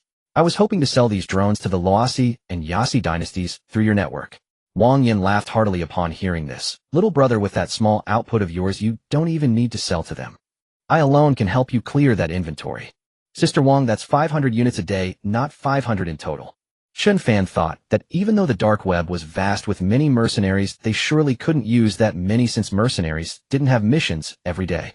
Wang Yin smiled and said, "Little brother, your understanding of the world is still too limited. There are over 200 dynasties and regions in the world right now, and 32 of them are embroiled in active wars. Over 40 more are engaged in various forms of quasi-warfare through mercenaries. That means nearly a third of the world's dynasties and regions are in conflict. Currently, our dark web alone has over 4 million registered mercenaries with over 300,000 actively on missions. With that many people, do you think your few hundred units a day will be enough to go around?" Chen Fan didn't know much about the international situation. Hearing Wang Yin's explanation left him utterly astounded. He had always believed only 5 or 6 dynasties were at war globally, never imagining it was as many as 32. Not to mention the over 40 dynasties and regions engaged in quasi-warfare through mercenaries. The scale and numbers far exceeded his expectations. Are there really that many places at war?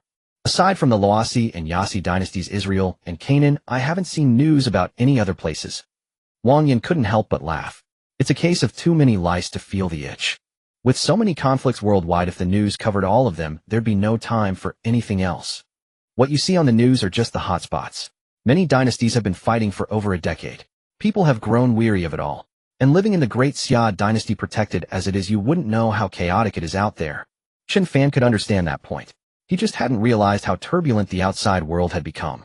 Since Wang Yin said her network could easily absorb his entire production, he asked directly, "Sister Wang, what's your commission rate for selling my drones?" Chen Fan needed to know this to set his prices. If the cut was too high, he would have to find another way. "We only take 5 to 10% of the selling price. Since your goods are in high demand, I can give you the lowest rate." Although DJI drones were always the most sought-after items on the dark web, DJI itself didn't sell directly to the network. This kept the supply perpetually tight. Having a stable source like Chen Fan would greatly help solidify Wang Yan's position within the dark web. A 5% commission was perfectly acceptable to Chen Fan. That's great. Alright then, besides that 5%, it'll give you an extra 3% cut for yourself. Can't have you working for nothing. Hearing this, Wang Yan laughed heartily. Ha, I didn't expect you to be so good at handling people. Don't worry, I promise you no matter how many drones you have, they'll sell them all for you. Just keep producing. With Wang Yan's assurance, Chen Fan was relieved. It's a deal then. When would be a good time to sign the contract? Wang Yan thought for a moment and said, things are pretty busy around Canaan these days. They'll try to find time in the next few days to come to you, and we'll get the contract signed. Hearing her mention Canaan, Chen Fan couldn't help but ask, by the way, Sister Wang, what's the current situation over there in Canaan? Chen Fan last saw Falahisi when he was in Jinan. Several months had passed in the blink of an eye. Although Chen Fan had been following the situation in Jinan, online information about Jinan had become increasingly scarce over the past period. That was why he thought of asking Wang Yan. Have the people from Jinan contacted you recently? Hearing Chen Fan ask about Jinan, Wang Yan inquired. No, I haven't contacted them since I returned. Wang Yan nodded and said, I'm afraid they don't have time to contact you now. The Iliad dynasty's offensive is fierce, and they have suffered heavy losses. Heavy losses. Chen Fan had often seen online videos of people in Jinan using rocket launchers to bomb Iliad tanks. Sometimes he even saw people carrying bombs by hand to blow up Iliad tanks. Logically, it should be the Iliad army that suffered heavy losses. Why would Wang Yan say Jinan had suffered heavy losses? That's right, the fighting strength in Jinan is now less than half of what it was before. How can this be? Almost everything I see online is videos of Jinan fighting Iliad. Logically, it should be the Iliad army that suffered heavy losses.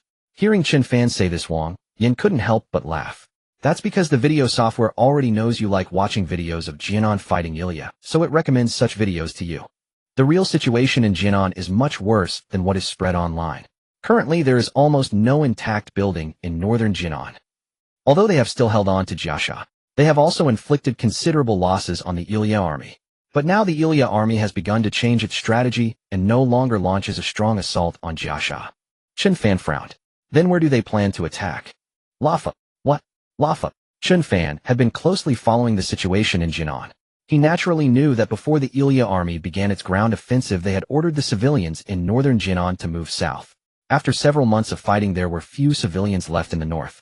Almost everyone who could move had gone to Lafa in the south. If the Iliad army now attacked Lafa, it would cause disastrous consequences. This is not warfare at all. This is genocide. Herding all the civilians together and then bombing them.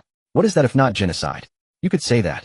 Wang Yan also felt that the Iliad army's behavior was extremely inhumane. But at this moment, Chen Fan suddenly spoke up. No. Wang Yan asked in confusion, what's wrong? I think the Iliad army's attack on Lafa has another motive. What motive? Luring the snake out of its hole. On the surface, it seems the Iliad army wants to kill those civilians. In reality, they are trying to lure out the Jinan soldiers who have been hiding in the tunnels of Jiasha. After all, there are too many tunnels in Jiasha, and the Iliad army has also suffered heavy losses there. But the southern city of Lafa does not have as many tunnels. If the Jinan warriors do not want to watch their civilians being bombed to death, then they will have to come out of the tunnels and fight the Iliad army heat-in. In a heat-in battle, the Jinan army is definitely no match for the Iliad army. Thus, the Iliad army can eliminate the Jinan army at minimal cost. After listening to Chen Fan, Wang Yan thought for a moment and suddenly realized that what he said made a lot of sense. You're right. If the Jinan army comes out to fight the Iliad army heat-in, then the Iliad army can wipe them out in one go. If they don't come out, the Iliad army can also carry out genocide under the pretext of eliminating the Jinan army. Either way, the Iliad army is sure to win. If it really is as we just said, then the situation in Jinan is a dead end. Whether the Iliad army eliminates the Jinan army first or the civilians first, they can then eliminate the other side afterwards. For Wang Yan, this was also a very significant piece of information. She also needed to report the idea Chen Fan had just proposed to her superiors. Brother, is there anything else? If not, I have to get busy. Nothing else. They'll be here waiting for you to sign the contract. After Chen Fan finished speaking, Wang Yan hurriedly logged off. Chen Fan also logged out of the external network. Now he finally understood why Yemen had come to him wanting to buy some long-range drones. They wanted to control the Honghai and prevent the Deng dynasty from supplying military materials to the Iliad army. In this way, the Iliad army, without military supplies, would become very difficult. Thinking of this, Chen Fan decided that the drones he would build for the Yemen armed forces this time must be well made. The first thing Chen Fan thought of was how to get rid of the satellite problem. Because most large drones rely on GPS for positioning and measuring the receiver's position and their own speed. If used in the Daxia dynasty, even without the Dang dynasty's GPS, they could use the Daxia dynasty's own Beidou satellite for positioning. But if in Yemen, they could not use the Daxia dynasty's satellites for positioning. And the Dang dynasty certainly would not allow them to use GPS for drone positioning to strike their warships. However, enabling such drones to fly long distances and successfully hit targets without satellite positioning is extremely difficult. This first problem stumped Chen Fan. Even with his god-level computer skills, he still couldn't figure out how to solve this problem. Chen Fan thought from day to night in his office, but still couldn't come up with a good solution. It was past 10 in the evening. Chen Fan had been thinking all day and was already a bit tired. Just as he was about to go back to sleep, suddenly the voice of Bai Huang came from the walkie-talkie on the desk. Lone Wolf Cheetah, come to the main gate. I've caught a suspicious person here. Hearing the words from the walkie-talkie, Chen Fan immediately went downstairs.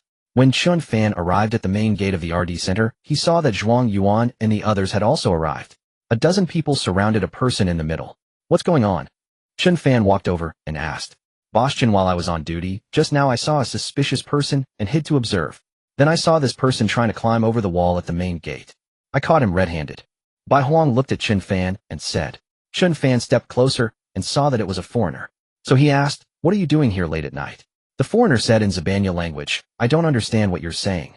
I just wanted to find a place to use the toilet, and they grabbed me.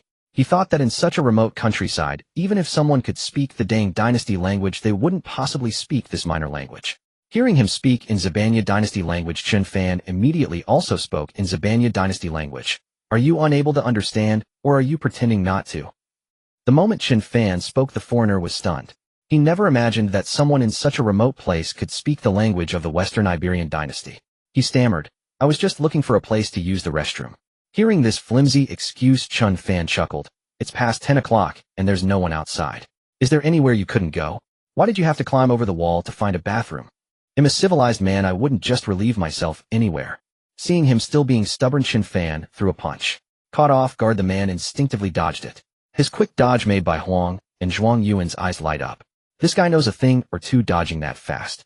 He's definitely up to no good. Maybe we should call the police. Hearing Zhuang Yuan's suggestion to call the police, Bai Huang immediately interjected, he won't tell the truth if we call the police.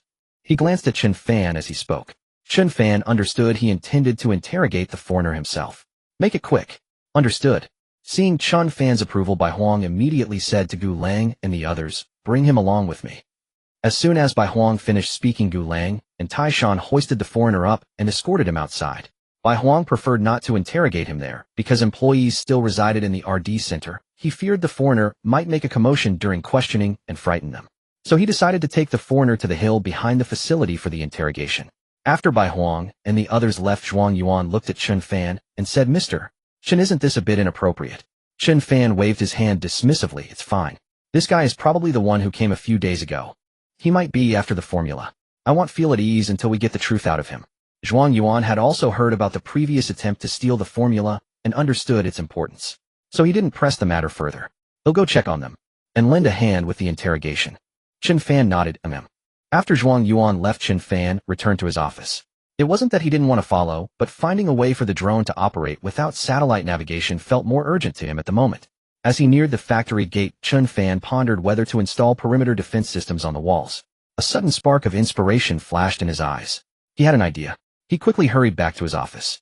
He located the program code for the integrated reconnaissance strike perimeter defense system he had previously written. With the code in hand, he began to modify it. Large drones require precise strikes on enemy vessels, primarily relying on radar to locate their positions. Then, by calculating the enemy ship's speed and direction, he could predict their trajectories. Finally, the drone, guided by satellite positioning, would execute a suicide attack or launch missiles along the enemy's projected path. The perimeter defense system, however, detects moving targets through video surveillance. Chen Fan aimed to use this pure visual method to lock onto targets. Since an automatic target locking program already existed, his task now was to adapt it from tracking people to tracking ships and warships. To enhance the system's discriminatory power, Chen Fan even scoured the internet for images of warships from the Great Eagle Dynasty and its allies, adding them to the program's database. With this, the drone could autonomously identify and attack enemy vessels without relying on satellite positioning, navigation, or even a network connection. Despite the complexity, the integrated reconnaissance strike perimeter defense system served as the core, requiring only minor modifications from Chen Fan. While he was still tweaking the program, by Huang and the others returned with the foreigner. Mr. Chen, this guy has sung like a canary. Chen Fan looked at the foreigner, who appeared physically unharmed but had eyes filled with terror, and asked, "How did you interrogate him? He doesn't have a single mark on him." Hearing the question, by Huang let out a sly chuckle. "Mr. Chen, I won't claim to be better than you at other things, but we're professionally trained for this. He might not show any external injuries, but he's definitely suffered some discomfort. Though this guy's spirit broke too easily. He confessed everything before I could even get started." Chen Fan nodded, knowing that while Bai Huang downplayed it as some discomfort, it must have been an ordeal for the man. What was he here for? Hearing the question turned to business, Bai Huang quickly straightened up. "He was trying to steal our car paint formula." The outcome didn't surprise Chen Fan. He was just curious about who had sent him. "Who sent him?" "General Motors." Chen Fan nodded. "I see." He then looked at Zhuang Yuan and said, "Contact the state security, have them come pick him up." All right. An hour later, 5 or 6 police cars and 2 unmarked vehicles arrived in the yard. The foreigner was escorted into a police car. A state security officer approached Chen Fan and said, "Mr. Chen, we'll be taking him now. We'll be in touch if anything comes up." Chen Fan nodded. "Okay, thank you for your hard work coming all this way so late. It's our duty." The man returned to his vehicle where 2 others were seated. "Aren't you 2 going to get out and say hello to Chen Fan?" At this, the other 2 looked embarrassed. They were the state security agents who had been tailing Chen Fan a while back. After the officers departed, Zhuang Yuan approached Chen Fan. "Mr. Chen, given the situation, I plan to speak with my department about sending more personnel." "Why? Are you short-staffed?" Zhuang Yuan said seriously, "The coding is a matter of great importance. I intend to implement comprehensive security for this factory, the RD center, the paint factory, and the steel plant, to ensure nothing like this happens again." Although Chen Fan felt it was somewhat unnecessary, he understood the importance of the arresting gear and stealth paint to the dynasty. So he readily agreed. "Then I'll leave it to you. It's nothing.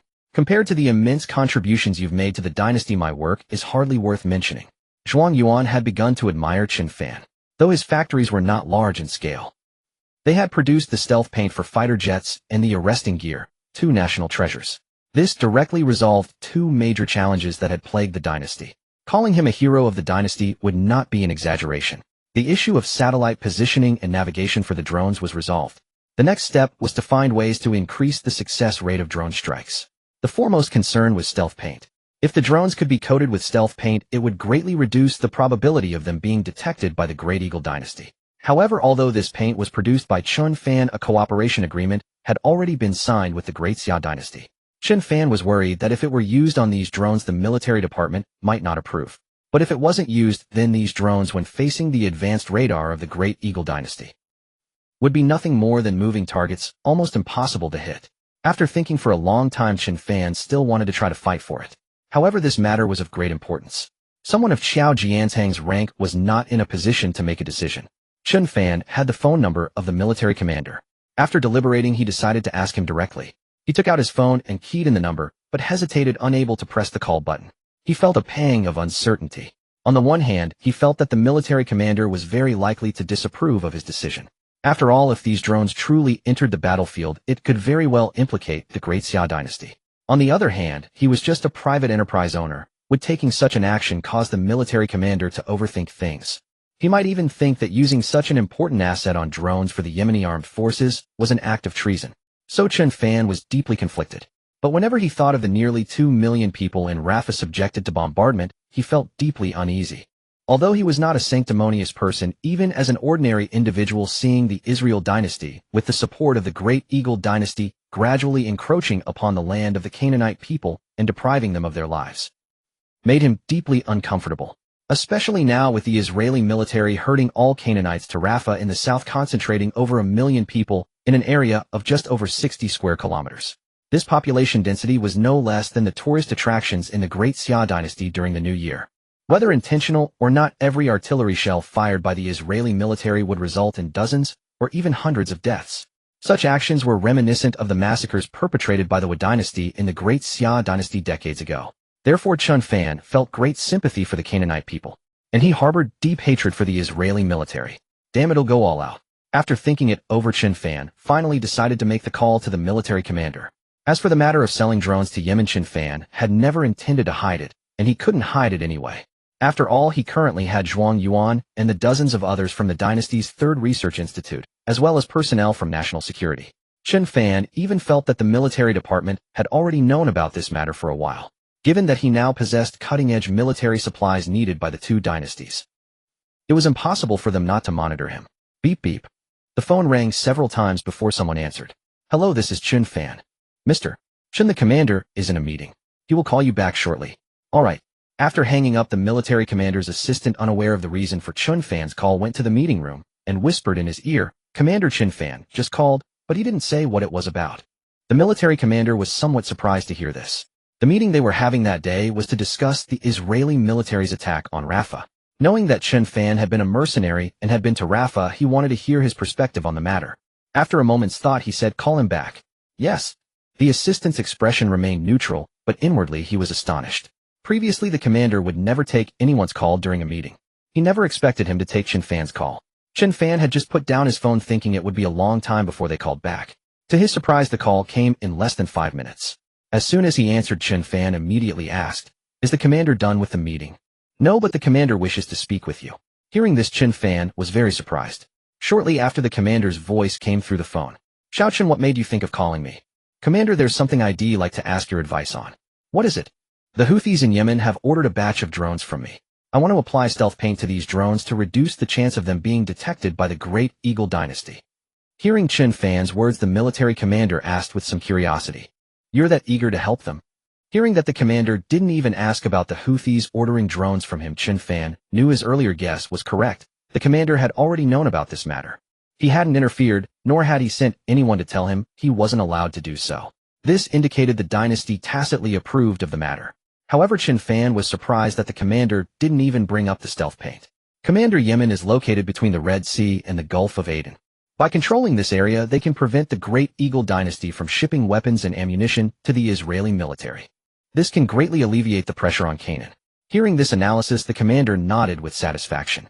Then tell me, why do you think the Israeli military is attacking Rafah? As he spoke, the military commander put his phone on speaker so everyone in the meeting room could hear Chen Fan's words. Rafah now has nearly 2 million civilians gathered there. They want to strike Rafah. I think it's more like using the pretext of striking the Canaanite armed forces hidden there to carry out genocide. The Israelis do not want to coexist with the Canaanites on that land, because judging by the current situation, keeping the Canaanites alive is a future threat to them. Even without the current resistance organization, as long as the Canaanites remain, other resistance organizations will emerge. They want a permanent solution, either drive the Canaanites out of Canaan or wipe them all out. Moreover, as long as there are no Canaanites in the Canaan region, the current resistance organizations would pose no problem for the Israeli military. Chen Fan's analysis closely matched their own thoughts. The commander found Chen Fan's thinking very clear and his analysis accurate, which was truly commendable. He then continued to ask, you haven't answered my first question. Why are you so eager to help the Canaanites? Chen Fan thought for a moment and said, perhaps because our great Xia dynasty once had a similar experience. Isn't there a saying online? Because we have been caught in the rain, we want to hold an umbrella for others. Chen Fan's statement, because we've been drenched by rain, we want to hold an umbrella for others, took the military commander by surprise. He chuckled and said, haha, I thought you were just in it for the money. Well, making money is indeed one of the most important reasons. Facing a figure of such high rank, Chen Fan saw no need for pretense. People of their stature had seen all kinds of individuals and weathered countless storms. Deliberate concealment would only make the commander perceive him as insincere. Hearing Chen Fan's frankness, the commander smiled and said, didn't expect you to be so honest. Chen, you're a private enterprise. As long as you don't threaten our dynasty, there's no need to report to me. Hearing this, a wave of relief washed over Chen Fan.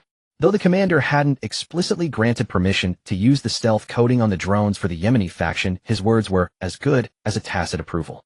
Thank you, Commander. This has nothing to do with me, no need for thanks. Understood.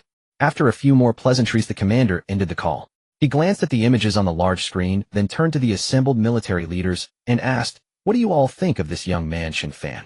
Although many of the military brass had never met Chen Fan personally, they had all heard of his recent achievements, developing the stealth coating and solving the dynasty's arresting cable problem. His name was on everyone's lips. The kid's got a good head on his shoulders, sharp and clear thinking. If he were in our ranks, he'd be a promising prospect after some training. I heard his gas cylinder factory was on the verge of bankruptcy. It was his idea to sell them to the Middle East that turned things around and made a handsome profit. The kid's quite shrewd. He painstakingly posted online to educate those Middle Eastern buyers about the cylinder's potential uses. And when selling them, he insisted they were for civilian use. But the price he charged was 10 times that of a standard cylinder, essentially selling them as military-grade weapons. As the leaders heaped praise on Chen Fan, the supreme commander interjected, "He also has a mercenary corps. As our dynasty's interests abroad continue to expand, I propose we use his organization as a pilot program. There are many matters where direct intervention by us would be inappropriate." The other leaders nodded in agreement. "I think it's feasible. Other major powers have their own mercenary systems. Take the Ross dynasty, for example. Their Wagner group has been quite effective. Using mercenaries for certain operations has many advantages. I think we should evaluate and nurture this." Indeed, Chen Fan seems like a decent fellow. I agree we should assess him. After all the leaders had voiced their opinions, the Supreme Commander concluded, "Since we're all of the same mind, let's first see what the young man can achieve on his own. And we'll evaluate him along the way. If he proves capable, we can gradually assign him tasks later." With the stealth coding issue resolved, Chen Fan felt it wasn't enough. He wanted the drones to be able to automatically alter their flight paths after being locked onto by enemies. While the stealth-coded drones could evade radar detection at long range, they would still be spotted at close quarters. Moreover, all modern warships were equipped with auto-tracking close-in weapon systems (CIWS), making it incredibly difficult to breach their defenses. The options were either saturation attacks to overwhelm the CIWS or to make it difficult for the CIWS to track and intercept the drones by altering their flight paths. For now, Chen Fan had no brilliant solution for this. After all, this was a technology that even major powers like the Great Xia Dynasty and the Great Eagle Dynasty hadn't yet mastered. However, while there was no elegant solution, there was a crude one: pre-programming the drone's evasive maneuvers. The CIWS on warships typically have an effective range of around 5 kilometers, with interception distances usually between 1500 and 3000 meters. So by programming the drones to start executing random erratic flight path changes upon approaching within 3 kilometers of a warship, they could significantly increase their chances of success. It wasn't an elegant solution, but it was the best Chen Fan could devise at the moment, and it wasn't particularly difficult for him to implement. It just required writing a program. So for the next day, Chen Fan dedicated himself to coding and integrating this new logic into the existing system. After finishing, he headed to the drone production workshop to check on progress. After several days of production, the warehouse had accumulated a substantial number of drones. The production line for large drones was also fully set up. "Mr. Chen, we have several thousand drones in stock now. If we don't find a way to sell them soon, our cash flow might be affected." As Chen Fan entered, Chen Tianrui, the manager of the drone project, approached him. "I've already secured buyers, don't worry. How's the large drone production line? When can it start operating?" Chen Tianrui felt relieved upon hearing that sales were handled. "The large drone line is fully debugged, and we did a test run yesterday. We can start mass production at any time." Chen Tianrui was puzzled. Large drones had very limited applications in a small market. He couldn't fathom why Chen Fan would invest in a dedicated production line for them. Wasn't it obviously a money-losing venture? "Then don't wait, start production right away. I've already written the system for the large drones. We'll use the one I developed." Chen Tianrui didn't understand what Chen Fan was plotting, but he agreed anyway. "All right. By the way, what's the daily output capacity of this large drone line?" Large drones require significantly more components than the small ones. "If we run at full capacity, we can produce over 50 units a day." 50. That's acceptable. Get the production started immediately. 50 a day meant 510 days. It wasn't a huge number, but it was enough. After all, even in the current conflict between the Ross dynasty and the Yas dynasty, neither side deployed more than 50 drone sorties a day. This production capacity was more than sufficient to meet the Yemeni faction's needs. "All right, I'll get the team on it." With that, Chen Tianrui turned and was about to leave. However, Chen Fan suddenly recalled something. "Wait, do our drones have any external attachments?" "Attachments?" Chen Tianrui didn't understand what Chen Fan meant. Chen Fan explained, "I mean a device that can hang things underneath the drone, something that can be picked up or released at will." "No, we don't." "Why?" "It's nothing. Go ahead with your work." Since these drones were intended for the Wild Gate to use for dropping bombs, Chen Fan had thought it would be good to have an automatic release mechanism. He had been about to ask Chen Tianrui to design one. However, he held back at the last moment. Such a feature would rarely be used in normal circumstances. If he had Chen Tianrui design it specifically, it might raise suspicion. But once the SF Express contract was signed later, having this designed would be perfectly justifiable. As for the Wild Gate, they would have to temporarily use these drones as kamikaze drones for a while. Back in his office, Chen Fan made a call to Yihaya. "Mr. Chen, how are things going with the drones?" As soon as the call connected, Yihaya asked immediately. We've already started production on my end, but we haven't designed anything that can suspend bombs yet. That's no problem. We can just strap the bombs onto the drones for now. Well, that will have to do for now. After all, if we designed a drone specifically for dropping bombs, it would be too conspicuous. Yihaya understood this reasoning well. After all, Chen Fan's company was a private enterprise, and being based in the Great Xia dynasty, it was already good enough that they were willing to sell drones to them. The main reason I'm calling is to ask how many you need. Yihaya thought for a moment, and said, how many can you produce? I can produce 500 units a day. 500? That many? Yihaya was genuinely taken aback by Chen Fan's production capacity and speed. He had initially thought Chen Fan's claim of producing them was just a joke. He never expected that in such a short time he could produce so many. Yihaya began to feel a deep admiration for the manufacturing capabilities of the Great Xia dynasty. Mr. Chen, we would like to order 3,000 drones. 3,000. Hearing this number from Yihaya, Chen Fan couldn't help but furrow his brow. After all the effort had put in, they were only ordering 3,000. This left Chen Fan feeling somewhat disappointed. That quantity wasn't even enough to cover a week's worth of his production. Yihaya could sense the dissatisfaction in Chen Fan's tone and said, Mr. Chen, we actually want to order more. It's just that these large drones are quite expensive and 3,000 is already our limit. Hearing this, Chen Fan asked, what's the current market price for this type of large drone? Yihaya was taken aback, not expecting such a question. Nevertheless, he answered truthfully, due to the ongoing wars in many regions. These large drones are being deployed to battlefields in large numbers. As a result, very few are available on the open market. Even if you don't buy from the black market, the price is around 1 million. On the black market, the price has been driven up to over 1.5 million. Hearing Yihaya's words, Chen Fan was secretly astonished. If a single large drone cost 1 million, as he said, then 3,000 would be 3 billion. That price was certainly not something a local armed force like theirs could afford. Even the backer behind him would find spending such a sum daunting. Chen Fan had previously calculated that the manufacturing cost of each drone was only around 150,000 Great Xia dynasty coins. Adding in the drone systems, he had originally planned to sell them for around 500,000 Great Eagle dynasty coins, which he thought was reasonable. After all, these drones were currently meant to be disposable. But he never expected the market price for such drones to be driven up to 1 million. Factoring in the exchange rate, that would be 6 million Great Xia dynasty coins per drone. For Chen Fan, that meant a net profit of over 5.7 million per drone. Gulp. Even Chen Fan couldn't help but swallow hard upon hearing Yihaya's words. He thought to himself that weapons were indeed the most profitable business. When you have something others don't, you get to set the price. It was just like the arresting wires the Great Eagle dynasty had ordered from him. A single arresting wire cost only a few 100,000 Great Eagle dynasty coins, but they would resell them to their allies for millions. And they would sell them to the Great Xia dynasty for 10 million. The profit margin was simply enormous. Mr. Chen, rest assured, as long as we achieve the desired attack effect, we will definitely order more drones in large quantities. And I will also strongly recommend your drones to others. Yihaya, noticing Chen Fan's prolonged silence, feared he might be displeased. If he only knew what was going through Chen Fan's mind at that moment, he would have been kicking himself. There's no need for you to recommend them to others.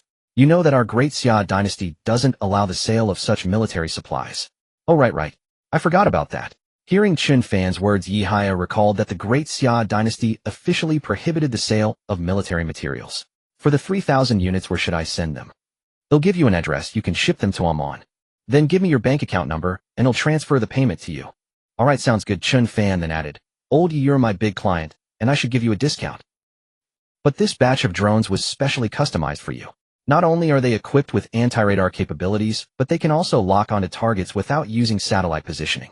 They also have a unique flight mode that minimizes the risk of being intercepted. So, before Chen Fan could finish his sentence, Yihaya, on the other end of the line, was already stunned by his words. Anti-radar, no satellite needed, and capable of evading bullets. Yihaya found it hard to believe that Chen Fan was telling the truth. Mr. Chen, what did you just say? It can resist radar, doesn't need satellite positioning, and can dodge bullets. Is this for real? My God, how could you possibly build something like this? Yihaya said, visibly shocked. I apologize, I'm not doubting you. It's just that I can hardly believe it. Such a drone, as far as the whole world is concerned right now, no one else should be able to make it. Even the Great Eagle dynasty doesn't have drones like this. Chen Fan nodded and said, indeed, the Great Eagle dynasty doesn't have drones like this. Because they don't need them. They have their own satellites and can use them anytime. But if you were to use them, they could easily cut off your signal. And then your drones would fly around like headless flies and crash into the sea. With Chen Fan's explanation, Yihaya understood. It wasn't that the Great Eagle dynasty lacked this technology, it was simply that they had no use for it. President Chen, thank you. It was only then that Yehia realized why Chen Fan had said these drones were specially customized for them. The features Chen Fan mentioned were all tailored to counter the advanced technology and weapons of the Dang dynasty. We will surely repay your Daxia dynasty. Then I'll thank you in advance. Chen Fan said this casually, for he did not believe these people could help the Daxia dynasty in any significant way. Now that the most urgent matters had been resolved, Chen Fan could finally rest for a few days. He waited here for Yuan Yongchun and Wang Yin to come for an inspection. One day while watching the news, he suddenly came across a report. Yesterday, a Dang Dynasty Fa-18EF Super Hornet fighter jet, while preparing to land in the eastern part of Daxia dynasty, crashed into the sea due to pilot error. One pilot on board was killed. Seeing this news, Chen Fan was stunned. He had been busy with the drone matters all this time. If not for this news, he would have completely forgotten about the arresting cable issue. Haha, finally crashed into the sea. Chen Fan was overjoyed at the news of the Dang Dynasty fighter jet crashing. After all, the procurement price of such an Fa-18EF Super Hornet by the Dang Dynasty military was over 70 million Dang Dynasty dollars. Converted to Daxia dynasty currency, it was over 400 million. A fighter jet worth over 400 million had crashed into the sea, and a fighter pilot was also lost. Even the Dang dynasty, with its wealth rivaling nations, would feel the sting for days. He just wondered if they had yet discovered the problem was with the arresting cable. As Chen Fan pondered this, the Nimitz-class aircraft carrier had already docked at the Dang Dynasty military base in the Wu Dynasty. The carrier's captain was holding a meeting with a group of officers on board. Slap. Can anyone tell me why this happened? The conference room fell silent. None of those present were pilots. They had no idea what had actually occurred to cause the fighter jet to fail its landing and crash into the sea. Seeing no one speak, the carrier captain said angrily, "Executive officer, set up an investigation team. Go investigate immediately, and I want to know the cause of this accident within 3 days." Yes, sir. The officers quickly nodded in acknowledgement. Soon the investigation team was formed, and they began to probe into every aspect. They practically inspected the entire warship from top to bottom. At first it seemed nothing, but as they investigated, the team was dumbfounded. There were too many problems on the ship. The fighter jets had issues, the deck had issues, and the soldiers also had issues. Even the pilot who had crashed had issues. The investigation team found half a bottle of liquor in his personal locker. According to regulations, alcohol was not allowed on the warship. However, when they set out, they would be at sea for months, or even a year, often drifting idly. So many soldiers would secretly bring alcohol aboard. In normal times it was not a big deal, but now it had become a major issue. Because whether it was the foreign objects on the deck or the fighter jet's bolts, these were not minor issues. But if revealed, someone among them would be punished. To avoid being punished, the half bottle of liquor in the pilot's locker became the scapegoat. Soon the investigation results were released. Because the fighter pilot had violated regulations by drinking before boarding the aircraft during landing, the flight altitude was too high and the speed dropped too fast. As a result, when the fighter jet failed to catch the arresting cable, the pilot could not successfully take off again. This led to the fighter jet crashing into the sea. Upon seeing the investigation result, the carrier captain slammed the report onto the table. He was furious, but according to the findings, it was entirely caused by the pilot's operational error. No one else could be blamed. Thus the investigation ended. No one was punished. The captain simply issued an alcohol ban and let it go. The other officers breathed a sigh of relief inwardly. Just as the Dang Dynasty's investigation results were released, a fighter jet from the Baishang Dynasty also crashed into the sea from an aircraft carrier. Soon the Baishang Dynasty called the Dang Dynasty, saying their fighter jet crashed due to a problem with the arresting cable. The Dang Dynasty people did not believe it at all, because it was common for Baishang Dynasty's fighter jets to have problems. Not only on carriers, but even on land, their planes often fell from the sky. So the Dang Dynasty simply ignored the Baishang Dynasty's claim that the arresting cable was faulty and their demand for compensation. However, the incidents of fighter jets crashing into the sea did not end there. A few days after the Baishang Dynasty's crash, another fighter jet from the Reassuring Dynasty crashed into the sea. Before the investigation results were out, a fighter jet from another Dang Dynasty carrier also crashed. Because several fighter jets had crashed into the sea in a very short period, this drew the high attention of the Dang Dynasty. They began a thorough investigation. All aircraft carriers ceased operations and started self-inspections. Because the arresting cables Chen Fan had provided, though defective, could still withstand a few takeoffs and landings. So at first no one suspected the cables. But after the Dang Dynasty inspected all their carriers inside and out, they found no major issues. Yet since several fighter jets had crashed, the investigation continued. Not only the Dang Dynasty military, but also the intelligence department was involved in the investigation. A few days later, the Dang Dynasty Intelligence Department issued an internal report. because all the carriers that had crashes had a batch of recently purchased arresting cables. They conducted rigorous tests on the cables and found that the quality of these cables did not meet standards. Originally, a single arresting cable could withstand over 100 fighter jet takeoffs and landings. But now each cable could only withstand 5. Moreover, each time these cables arrested a landing, they would stretch more than 10 centimeters longer than before. This caused the height of the cable to decrease during use, preventing the fighter jet's hook from catching it, ultimately leading to the crashes. As soon as this report came out, the Deng Dynasty Intelligence Department immediately arrested all personnel of the Wayarka company. When the Deng Dynasty Intelligence Department went to arrest them, the main managers were still at a banquet celebrating yet another round of profits. As they were drinking, the intelligence agents burst in and arrested everyone still celebrating. At first, the executives of Wilka Corporation had no idea what was happening. But when they heard that several fighter jets had crashed into the sea in recent days, the faces of those at the top turned pale instantly. "You're saying fighter jets crashed into the sea?" "Several of them." "That's impossible." An official in charge of the interrogation said, "If it were impossible, why would we have brought you here? Our people are already on their way to inspect your factory. You'd better come clean. Otherwise, once we find out on our own, it'll be too late for you to talk." The senior executive from Wilka Corporation had already realized the gravity of the situation. He knew that if he didn't speak, others would. And then his own punishment would be even harsher. So he said, "He'll talk. He'll tell you everything you ask." Seeing the executive agree so readily, the official asked, "Did you falsify this batch of arresting cables?" The executive shook his head and said, "I don't know." Slap. The interrogating official slammed his hand on the table and shouted, "You don't know. I'm telling you, don't play games with me. The monarch has been informed of this matter and has ordered a strict investigation." The Wilka executive was on the verge of tears. "I truly don't know. These arresting cables weren't manufactured by us. We purchased them from the Great Xia dynasty." "Nonsense. Bought them from the Great Xia dynasty. The Great Xia dynasty doesn't even have the technology to manufacture arresting cables right now. They're trying to buy carrier arresting cables from us. How could they possibly sell them to you? If you're going to take this attitude, don't blame me for being impolite." With that, the official waved his hand, and 2 nearby soldiers came forward with electric batons, jabbing them into the executive's body.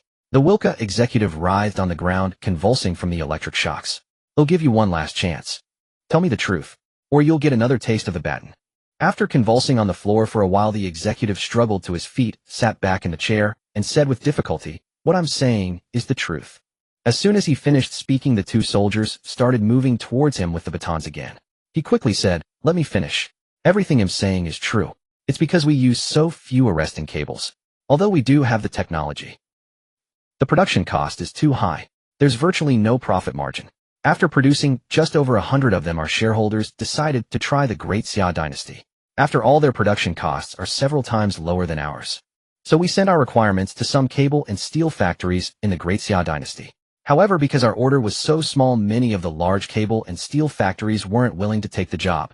Just when we were about to give up, a small steel factory said they were willing to develop it. So we gave the order to them." After hearing this, the official said with some doubt, "The development of arresting cables is extremely difficult. Even the official research institutes of the Great Xia dynasty haven't cracked it.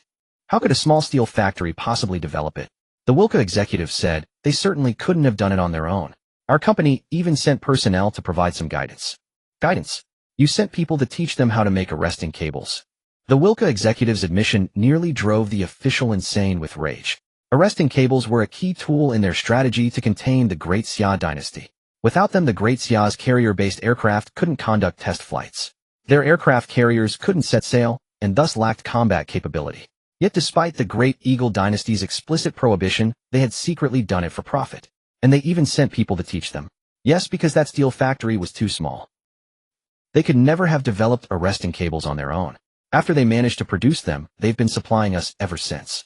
Though the interrogating official was furious, he maintained his composure and asked, "What price did they charge you?" "A little over 70,000 each." 70,000? Damn it. How could you do this? The official was nearly mad with rage. "You ordered these arresting cables from the Great Xia dynasty for just over 70,000 each, and then turned around and sold them to the military for 500,000. And sold them to allies for 1.5 million. The official was not only furious, but also stunned by the profit margins involved. After accounting for shipping and other expenses, they were making at least 400,000 Great Eagle Dynasty dollars on each cable. Not to mention the ones sold to the White Elephant Dynasty for 3 million Great Eagle Dynasty dollars apiece. That was a staggering profit of nearly 2.9 million per cable. Even the Wilka executive now felt the profit was indeed excessive. He was almost too embarrassed to speak of it. What happened next? Despite his anger, the official had to continue his questioning. A while ago we ran out of our inventory, so we called them again to order another batch of arresting cables. Unexpectedly, that steel factory had gone out of business. However, they gave us the contact information for the new owner. After getting in touch, we ordered a new batch of cables from them. The new batch had just arrived when the owner of that steel factory in the Great Xia dynasty called me. He said they had landed a huge order and needed to replace their machinery. Also, the new year was approaching and they would be taking a holiday. He asked if we wanted to place an order in advance, saying we'd get a discount for a larger quantity. I discussed it with my colleagues, and we figured we'd need to buy them eventually anyway. Plus, several other dynasties, including the Never-Setting Sun dynasty and the White Elephant dynasty, were already interested in purchasing arresting cables. So we placed an order for 2,000 arresting cables. That must be the batch that had the problems. After hearing the Wilka executive's story, the interrogating official walked straight up to him and kicked him hard. Don't you people have any brains? It's obvious they figured out that what you were ordering were arresting cables. They didn't want to sell them to you anymore, so they tricked you into placing a huge order to swindle your money. He didn't need to spell it out. By now the Wilka executive had figured it out himself. He just couldn't understand how Chen Fan had found out. After all, they had always maintained that the cables were for airport runway fencing. Having been kicked, the Wilka executive didn't dare utter a sound. He picked himself up off the floor and looked at the official, asking, "What do we do now? How severe is our dynasty's loss?" Hearing this, the official kicked him again. Still not satisfied, he launched a flurry of punches and kicks at the executive. While beating him, he yelled, "You have the nerve to ask. We lost a Hornet fighter jet worth over 70 million that crashed into the sea, and a pilot trained at immense cost is dead. The Never-Setting Sun dynasty lost 2 jets, and the White Elephant dynasty lost 1, with a total value exceeding 200 million. They are now lodging formal protests with our dynasty, demanding compensation for their fighter jets and pilots." While the Great Eagle dynasty was interrogating the executives and employees of Wilka Corporation, Yuan Yongchuan, the senior vice president of SF Express, had already led his team to Chen Fan's premises for an inspection. 2 coaster minibuses came to a stop at the entrance of Bankrupt Industrial. Yuan Yongchuan stepped out of the vehicle, gazing at the RD Center building in the distance, and remarked to Chen Fan, "President Chen, last time you mentioned that your company was small, but looking at this scale, it's not small at all." Hearing the compliment, Chen Fan humbly replied, No, we're just a small company. This is our RD Center. Perhaps I could give you a tour first." "Sure." Yuan Yongchuan was also curious about what could have caught Xiao Jian's hands, even leading him to keep the RD Center under wraps. "Then please follow me." With that, Chen Fan led Yuan Yongchuan and his team to the RD Center. Just as they were about to enter the courtyard, Yuan Yongchuan noticed the security guard at the gate and said in surprise, "President Chen, your security guards here must cost a fortune each month." Hearing Yuan Yongchuan's words, the others turned to look at the security guard. Although the guard wasn't holding a weapon, he stood tall and upright, clearly looking like a soldier. Moreover, security guards at ordinary companies, especially at the front gate, were typically elderly men in their 50s, 60s, or even 70s. But Chen Fan's guard appeared to be only in his 20s and looked like a military veteran. Employing such a guard would certainly not come cheap. This guard is impressive. He looks intimidating. He's more professional than our company's security. The other members of the SF Express inspection team also murmured among themselves upon seeing the guard. "Well, I'm not sure about their exact pay," Chen Fan said, as these individuals were brought by Zhuang Yuan, and their salaries were paid by the dynasty. Chen Fan genuinely didn't know their monthly wages. Seeing his uncertainty, Yuan Yongchuan understood perfectly, as a boss of his stature couldn't possibly be aware of every detail. The group continued forward and were stopped by Zhuang Yuan as soon as they entered the lobby. "President Chen, who are they?" "They're from SF Express, here for an inspection. They have a project they want to collaborate with us on." "I see.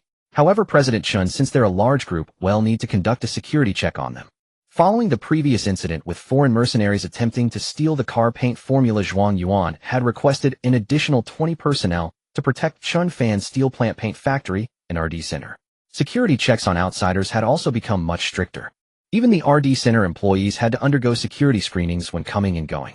So when Yuan Yongchuan and his group of over a dozen people wanted to enter for a tour, Zhuang Yuan naturally had to screen them. Well, Chen Fan hesitated, knowing that Zhuang Yuan's actions were justified. He just wasn't sure how to explain it to Yuan Yongchuan. After all, his was a small enterprise, and having such elaborate security measures might not sit well with the visitors. Noticing Chen Fan's troubled expression as he spoke with Zhuang Yuan, Yuan Yongchuan approached and asked, "Chen Fan, what's wrong?" Before Chen Fan could respond, Zhuang Yuan spoke up. "Hello, I'm Zhuang Yuan from the 3rd Research Institute of the Dynasty. We're tasked with providing security here, and I'd appreciate your cooperation." Uh, Soldier from the Third Research Institute of the Dynasty. Yuan Yongchun asked, staring at Zhuang Yuan in shock. Zhuang Yuan nodded and said yes. Upon hearing this, Yuan Yongchun was utterly stunned. Although Qiao Jianzhong had previously mentioned that Chen Fan had an invention of great importance to them, he hadn't specified what it was. At the time, Yuan Yongchun thought Qiao Jianzhong was making a mountain out of a molehill. But now, seeing that the dynasty had actually dispatched soldiers to provide security for Chen Fan's factory, he realized that Chen Fan's invention must be extremely significant. Otherwise, they wouldn't have sent troops here directly. No problem. We'll cooperate fully. With that, Yuan Yongchun turned to his team and said, "Everyone please line up. Let's cooperate with these comrades for the security check." He had initially intended to say soldiers, but changed it to comrades at the last moment. What? We have to go through a security check too? It's just an RD center. Do they really think there's some classified facility? President Yuan, I think they're just looking down on us, putting on a show. I say we just leave. Let's go. Small place, too many rules, and they want to search us. Isn't this just bullying? With this attitude, do they even want to collaborate with us? Hey, let's end the inspection. There are plenty of companies in the dynasty bigger than theirs. No other place we visit makes us go through security checks. The people Yuan Yongchun had brought were all highly displeased about being subjected to a security check. Although he was aware of the situation, he didn't know if he was allowed to disclose it. He could only say to the others, "Everyone just cooperate. It's just like going through airport security." Yuan Yongchun, despite being a senior vice president, was newly transferred and didn't command much respect from his team. President Yuan, going through airport security is mandated by national law. Oh, everyone has to do it. But is this an airport? Why do we need a security check just to enter here? I think this is pure disrespect, a deliberate display meant for us. Exactly, a small private enterprise putting on such superficial airs. A company like this isn't worth cooperating with anyway.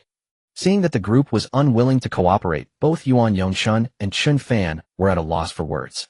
At that moment, Zhuang Yuan pulled out his credentials from his pocket. This may not be an airport, but it is a classified unit. I'm from the Third Research Institute of the Dynasty.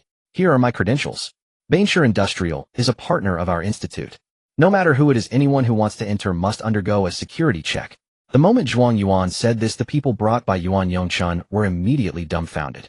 No one expected that such an unremarkable little place was a partner of the Third Research Institute of the Dynasty.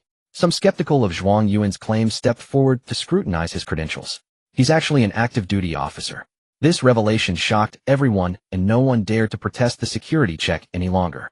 Seeing that the group had started to line up voluntarily, Chen Fan gave Zhuang Yuan a grateful look. Without him, he might have offended the entire SF Express inspection team today. Seeing his team already queuing up, Yuan Yongchun immediately went over to undergo the security check himself. With his lead, the others naturally had no more complaints and began going through the security checks one by one. After passing the security check, Chen Fan began leading Yuan Yongchun and his entourage on a tour of the RD Center. When this center was first established, my primary goal was to find a way forward for my factories. As you know, whether it's gas canisters, paint, fertilizer, or steel production, these are all considered sunset industries in our dynasty. Especially for small enterprises like mine, we simply lack the capacity to compete with the large corporations. The first and second floors house our Agricultural Research Center, which primarily serves my fertilizer plant. Our main focus here is on developing high-efficiency compound fertilizers and higher-yield crops. Yuan Yongchun couldn't help but draw a sharp breath upon hearing Chen Fan's introduction. He never imagined Chen Fan would establish an entire RD center just for a fertilizer factory. And it wasn't just fertilizer research, they were even working on seeds. However, as we haven't been at it for very long, we don't have any significant breakthroughs to show for it yet. After concluding the tour of this section, Chen Fan led the group onto the elevator. Yuan Yongchun had assumed they would be visiting the third floor next. To his surprise, Chen Fan pressed the button for the 11th floor. Puzzled, Yuan Yongchun asked, "Mr. Chen, are we heading straight to the 11th floor? Aren't you going to show us the floors in between?" Yuan Yongchun was intensely curious about what Chen Fan had developed here that would warrant the Imperial Third Research Institute sending personnel for their security. "I apologize, Mr. Yuan, but floors 3 through 10 are classified. I'm afraid I can't show them to you at this time. All 7 floors are classified." Yuan Yongchun was deeply shocked by this revelation. He had taken a moment to glance at the floor directory downstairs. Those 7 floors housed at least 3 distinct RD project centers. This meant Chen Fan had at least 3 projects that had caught the attention of the Imperial Third Research Institute. Very well then. Since Chen Fan had put it that way, Yuan Yongchun felt he had no choice but to drop the subject. The group proceeded to the 12th floor, which housed Chen Fan's drone RD center, and was the very purpose of their visit.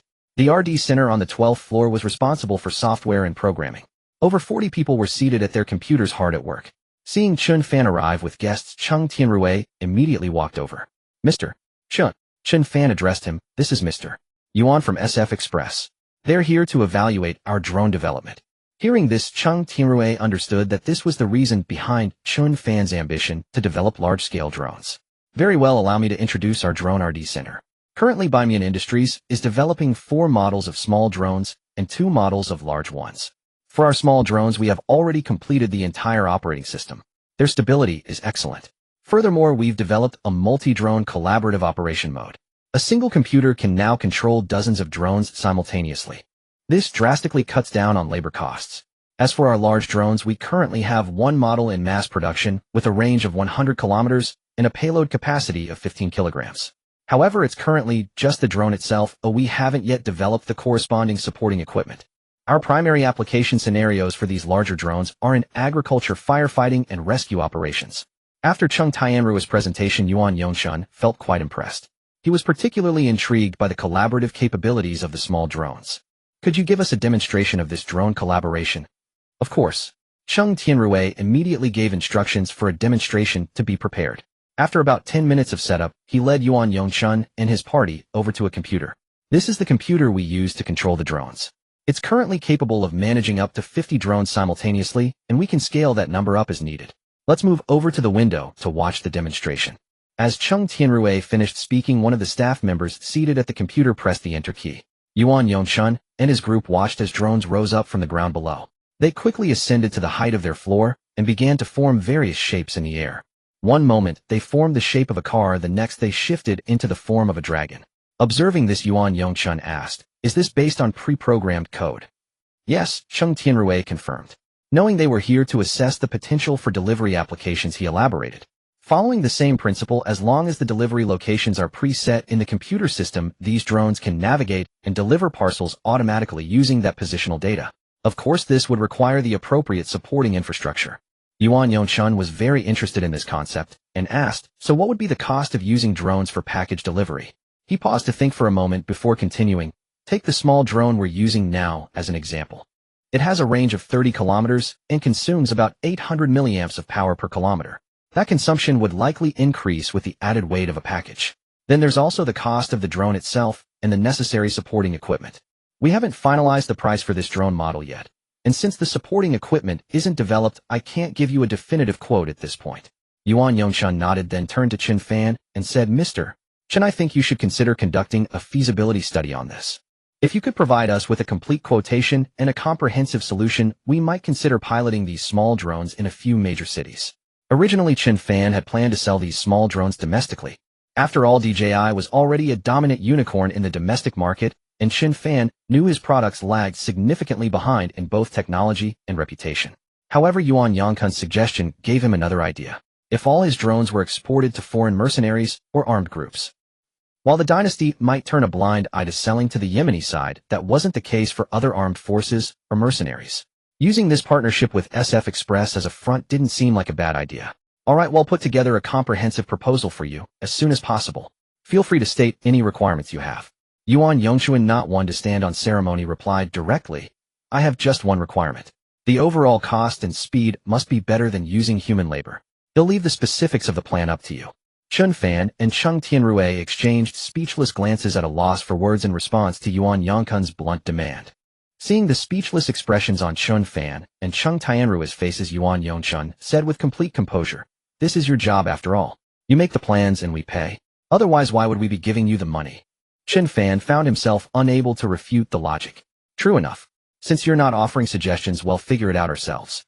Go right ahead." Yuan Yongshun replied, feeling confident in the capabilities of Chen Fan's research and development center. After all, it was their work that had caught the attention of the dynasty's third research institute. His reluctance to offer suggestions stemmed from a concern that his input might inadvertently influence their creative direction. After a moment of thought, Chen Fan said, "I have an idea. Let me run it by you and see if you think it's feasible." Yuan Yongshun looked at Chen Fan with an expression that said, "I knew you had something in mind. Go on, I'm listening." Chen Fan began, "My idea is actually quite simple. Doesn't SF Express have those Hive smart lockers? What if we upgraded those lockers?" Yuan Yongshun asked, "Upgrade them how?" You know those Ferris wheel-style automated parking garages? Chen Fan explained. They're about 2 stories tall. You park your car, and it's automatically lifted. There's always a spot available. When you return to pick up your car, it automatically comes back down. These garages take up minimal space, but hold a large number of cars. My idea is to create a similar system for parcel lockers. Parcels would be loaded into small containers which drones would then transport to the smart lockers. The system would then rotate the correct container to the pickup window for the customer to retrieve their package. After hearing Chen Fan's proposal, Yuan Yangkun's eyes lit up. That could work. It solves the problem of people picking up the wrong package. And it eliminates the need for manual sorting. Customers could get their packages without any human intervention. Chen Fan nodded in agreement. Yes, and since the smart lockers are in fixed locations, we just need to group parcels destined for the same locker together. The drones can follow preset routes to deliver them. We wouldn't even need to assign specific flight paths for each drone. They could navigate to the appropriate locker based on the parcel's destination. After listening to Chen Fan's explanation, Yuan Yongchun thought the plan was brilliant. If successful, this solution would save SF Express a tremendous amount of money. He knew that SF's delivery fees were higher than its competitors, but so were its couriers' wages. On average, other couriers earned about 1 yuan per parcel, while SF couriers earned 2 yuan. If they could switch to drone delivery, the savings would be astronomical. Mr. Chen, please get this proposal finalized as soon as possible. I want to start pilot programs in a few major cities first. Although it was still just a concept, Yuan Yongchun felt it had immense practical potential. His stance had shifted from build it first, then well see to build it, and well pilot it in major cities. Alright, I'll have my team start on it right away. After finishing with the small drones, Yuan Yongchun shifted the conversation to their larger models.